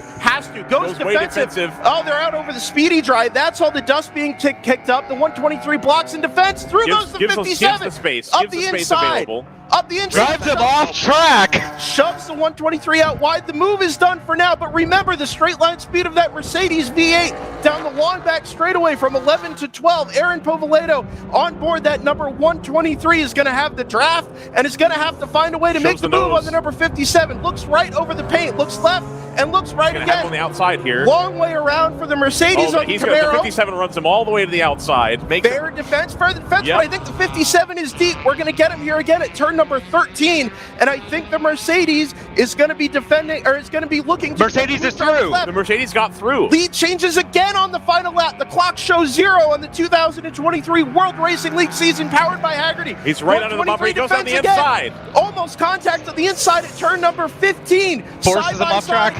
Into the quadruple apex right-hander at 16. They'll be side by side through the last 4 or 5 quarters of the season. Mercedes versus Camaro, Garage 57 versus NFC. Nose to tail, 19, turn 19. Contact again. Both cars are off. The 153. The 153. Hold on. Watch the 153 here through turn number 19. Through turn number 19. This is the silver Mercedes as the 57 recovers and the 123 recovers. No, it's not. No. It's not the 53. No. Oh, the 57 goes to the pit lane. 123 is going to take the checkered flag. Oh, maybe. Yep. Okay. There it is. Wow. The 153 will take second. Oh, I think 57 comes down pit lane. I think the driver of the 57 not pleased as they put the window net down. That is an unbelievable finish to the season. That is unbelievable. He may be not too pleased, but he was also at fault for quite a bit of that. The DDU Autosports car ended up 2.693 seconds behind the lead. So that was very, very nearly. I want to be clear with the way that panned out. The 123 took the checkered flag on track. The 57 crossed the line in the pit lane. Yep. The 153 took third on track. But both cars in the last 2 laps, a little bit liberal with the track limits there. I think the 153 stands a pretty good chance of being the car standing on the podium this afternoon. I really think that. It's on the podium regardless. It should be on the top step of the podium. The 57 finished second on pit road. Yes, crossing the line. Correct. I want nothing to do with whatever. I do not want to be near the steward's office right now because that last 15 minutes has a lot to look at. I would much rather be up here in the booth trying to catch my breath. I didn't know Ross Chastain was in the 57. That man, go back and watch that NASCAR COTA race this season. It's the exact same move. That was AJ and Ross. Yeah, 100%. That was wow. Do we need a replay of that, Zach, of the 57 just putting him way out wide? I would imagine the stewards might want that replay to be played. It would be the second to last camera of a camera 9. Because there was also doesn't have 9. Oh, it's okay. As much, I guess we can rewind. It can be rewound on YouTube if you're watching there. Look. Let's not go into this. No, it's not our, this is not our decision to make. Not our take to levy. But what I do want to say is a massive thank you to whoever allowed that to happen. Whether we don't know if it was allowed to happen. No. But what I'm saying is they made it through to the final sequence of corners. Nose to tail, side to side. They made it all the way through 16, 17, and 18. Everybody knew exactly where their car was strongest and where it was weakest. You had a pro driver versus a pro driver just going toe-to-toe, going absolutely toe-to-toe with aggressive defense, creative passing, creative braking. And look, man, those are 2 drivers just at the peak of the craft. At the peak of the craft. I do have to make apologies here. I'm sorry to Random Vandals. Your fight went down to the wire coming across the line. The cars were together. The 82 did pass the 28 in that final stint. We have to apologize for the fact that Choice Racing won GP1 with the 522. Harrison Motorsports won GP2. And Fast Guys and Denny winning GP3. And then Stratus Racing with the 59 coming across the line. Unfortunately, we did not get to call those things coming across the line. We were a little distracted. We apologize for that. You guys did awesome today. One more apology. The 34 got the number 9 on the final lap for 4th overall, 4th in GTO. Hitman Racing was able to make the pass on the BMW G82, literally at the death. There is a lot of scraped wrap on the left-hand side of that number 123. Yeah. I'm going to go make my way to the podium area / paddock. I would walk down pit lane and just see how everybody is right now. I need a beer, man.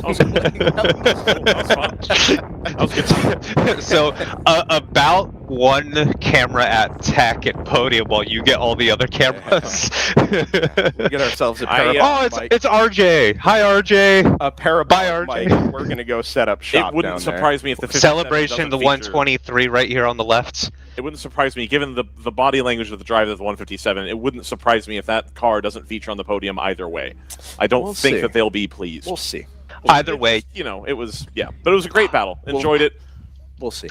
Appreciate it for what it was. For my money, hey, even IMSA guys can't get to the end of a race without, something more consequential than that. So, and in a lot more expensive cars. If that is regardless of context, one of the best sports car races I've seen all year. That was tremendous stuff. Yes, there is more to come on that front. Yes, we will find out who the winners are as we comb through the conclusion of this.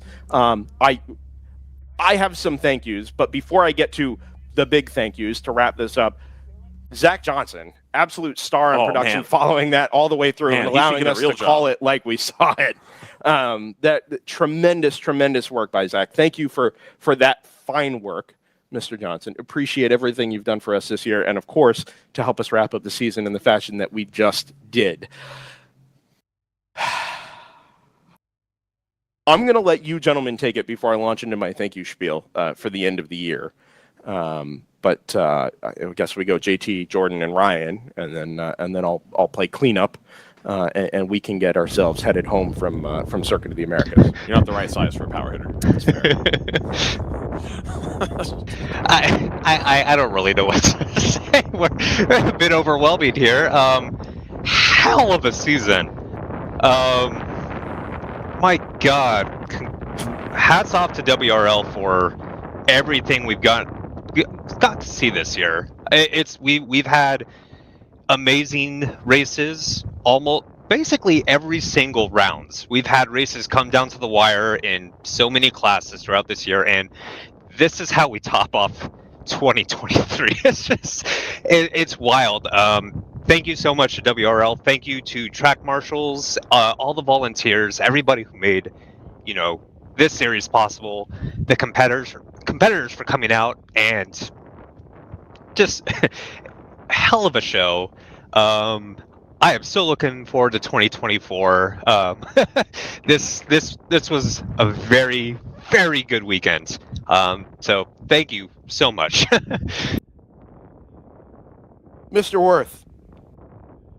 Well, that was just badass there at the end. I went into yesterday not knowing anything about this, and I come out of today knowing, still not much about this, but this World Racing League is cool stuff, man. I thought that was good, and you know what? At the end of the day, I hope everybody just had fun. I mean, that's what it's really all about, and I had fun calling it with y'all a little bit. So, Jordan, have we scared you off, or are you going to come around next season, too? Oh, no, I'll be back. All right, excellent, excellent. Well, good. I'm glad Jordan had a good time. I'm glad the people had a good time. I'm glad JT had a good time. I had a good time. This was really the most intense travel I've done in quite some time as far as the WRL season here, and I've really enjoyed every moment of it. I've enjoyed getting to be more and more a part of the paddock each and every time I've come. I've felt more and more welcome. I never felt unwelcome, but I felt like I didn't have what I desired, which was a true personal connection to the people who are doing the thing that they love. And that's what's so great about amateur sports is, generally speaking, it's people going out there and they're just doing it because they love it. And yeah, are we bringing in pros to help you learn your craft and refine it? Absolutely. But everybody needs a coach, right? Especially in amateur sports. And so I've just really, really enjoyed getting to be a part of this season, and getting to see how the season has developed over time. All the storylines to follow throughout the season, cars that have ebbs and flows and the whole nine, and it's just been so fantastic. I've loved every single moment of it, and so I want to thank Brendan for giving me the opportunity to be the only person and who's able to cover it by themselves, which I understand was probably a big sort of offloading about a year and a half ago or 2 years ago, even willing to take the chance of having me just cover it by myself, because I am a bit of a loose cannon sometimes. So Brendan giving me that opportunity then, willing to relinquish a little bit of control there, and which has developed into me being able to do this much more than I have in the past, has been just absolutely fantastic. So thank you, Brendan, for trusting me. I want to thank all the people for watching. The other thing I got a bunch of this weekend, Brendan, was people telling me how much they enjoyed the broadcast. And I enjoy it. Keeps happening. I enjoy presenting it to you so much. And the words of affirmation and just the joy that I guess it brings people really make me feel good about the job that I'm doing. So I want to thank everybody who's listened all season long. Erwin, thank you so much. I'm going to follow up with RJ. I'm going to make sure you get your sort of packet with all the WRL stuff in it. I understand we have the address. I just need to make sure that RJ can get all that stuff shipped over to Europe for you. Brendan, go ahead. Yeah. I'm going to start with the thank yous, first and foremost. First, to my wife at home, Layla, who, like you said, Ryan, you do this because you enjoy it, because it brings you joy and it brings you happiness. I quit my job back in February. I quit my career back in February to run DriversEye Live full-time, cover something like 30 events over the course of this season. And there was no bigger cheerleader for that than Layla at home. We made it work as a family and as a household. And I would not be here doing this right now at this very moment if it weren't for that drive and that support that I have from my lovely wife at home. So thank you, Layla, for that, first and foremost. RJ Till, Vice President of the World Racing League. Kurt Swearingen, owner of the World Racing League Incorporated. Great guy, Kurt, right? How about we've met him. Yeah. Just for giving us the opportunity to grow as a company, as DriversEye Live, to grow as a production company, and to create this for ourselves, which is a budget-friendly, amateur racing-friendly promotion of the greatest sport on earth. And there is nothing better than what we do here in motorsports, and there are a few better types of racing and levels of racing than, in my opinion, amateur endurance racing. It's free from the show. It's free from the big production. It's free from commercial interests, generally speaking. This is, in some ways, as pure as racing is going to get. It's as pure as racing is going to get. I'd like a little bit more commercial interest on my paycheck, at least. I understand, but nobody's buying time here. Right, so that's absolutely true. This is we just like to talk racing, man, and we got to do that this weekend. My thanks to Ryan West for his efforts this season, his time away from home to help promote World Racing League, representing DriversEye Live LLC the best that he can. To JT Tammy, to Zach Johnson on production, who's just been an absolute star for us this season. Joseph Mudrock has been on the mics and developing our technical back end over the course of the season. We've had a couple of guest producers as well. Jordan Worth joined us at the end of the season. Scott Michaels came back and worked with us yesterday to help round out the 2023 World Racing League season. I cannot thank all of you enough for the effort that you've put into DEL as an organization. Finally, to all of you as viewers, to all of you down in the pit lane and the paddock, for your words of support and encouragement, your thank yous, your time, and your participation. It makes it what it is. As Ryan said, you want that personal relationship and that personal integration with what the people that we like to surround ourselves with are doing, living the dream. We're living the dream up here, and it's not really ever going to get much better than this. This is pretty awesome stuff. Go ahead. And I want to mention before we leave, I want to see everybody at Deep Eddy tonight. That's good. I want to do this. I want to wrap up with people in a personal way, and I think we're going to be there. That's a good point. The last thing I'll say about the race today in particular, this was an endurance race. It was a long day. It was a long weekend. It wrapped up with, like I said at the time, two guys at the top of the craft, and that is racecraft at its best. It is good defense. It is good aggressive driving. It was. We can debate fairness. We can debate against the rule book, however we want to do it. But, man, that is one of the best races, sports car races I've seen all year. And props to everybody who who was involved in that, man. I had a great time calling it, great time watching it. That'll be an instant classic for WRL, I think. Man, just a great way to encapsulate the season. Like Ryan mentioned, all the storylines, the build-up, the progress that everybody's made in becoming great at this thing that we've invested countless weekends in over the last couple of years. With that all being said, I hope to see you all again in 2024. We anticipate being back at Eagles Canyon Raceway in February. More details will come on our 2024 plans here at DriversEye Live. And of course, we have more news to come on the 2024 WRL season. Lots to look forward to, lots to talk about. We will do that in due course and hopefully speak to you again from Texas in February, and where we will kick off another just absolutely incredible season with it all in front of us one more time in the World Racing League, powered by Hagerty. For Jordan, for JT, for Ryan, for Zach, and everybody who's been a part of 2024 for the World Racing League on DriversEye Live, thank you for being a part of it with us. Thank you for sharing it with us. We will see you in 2024. Until then, take care.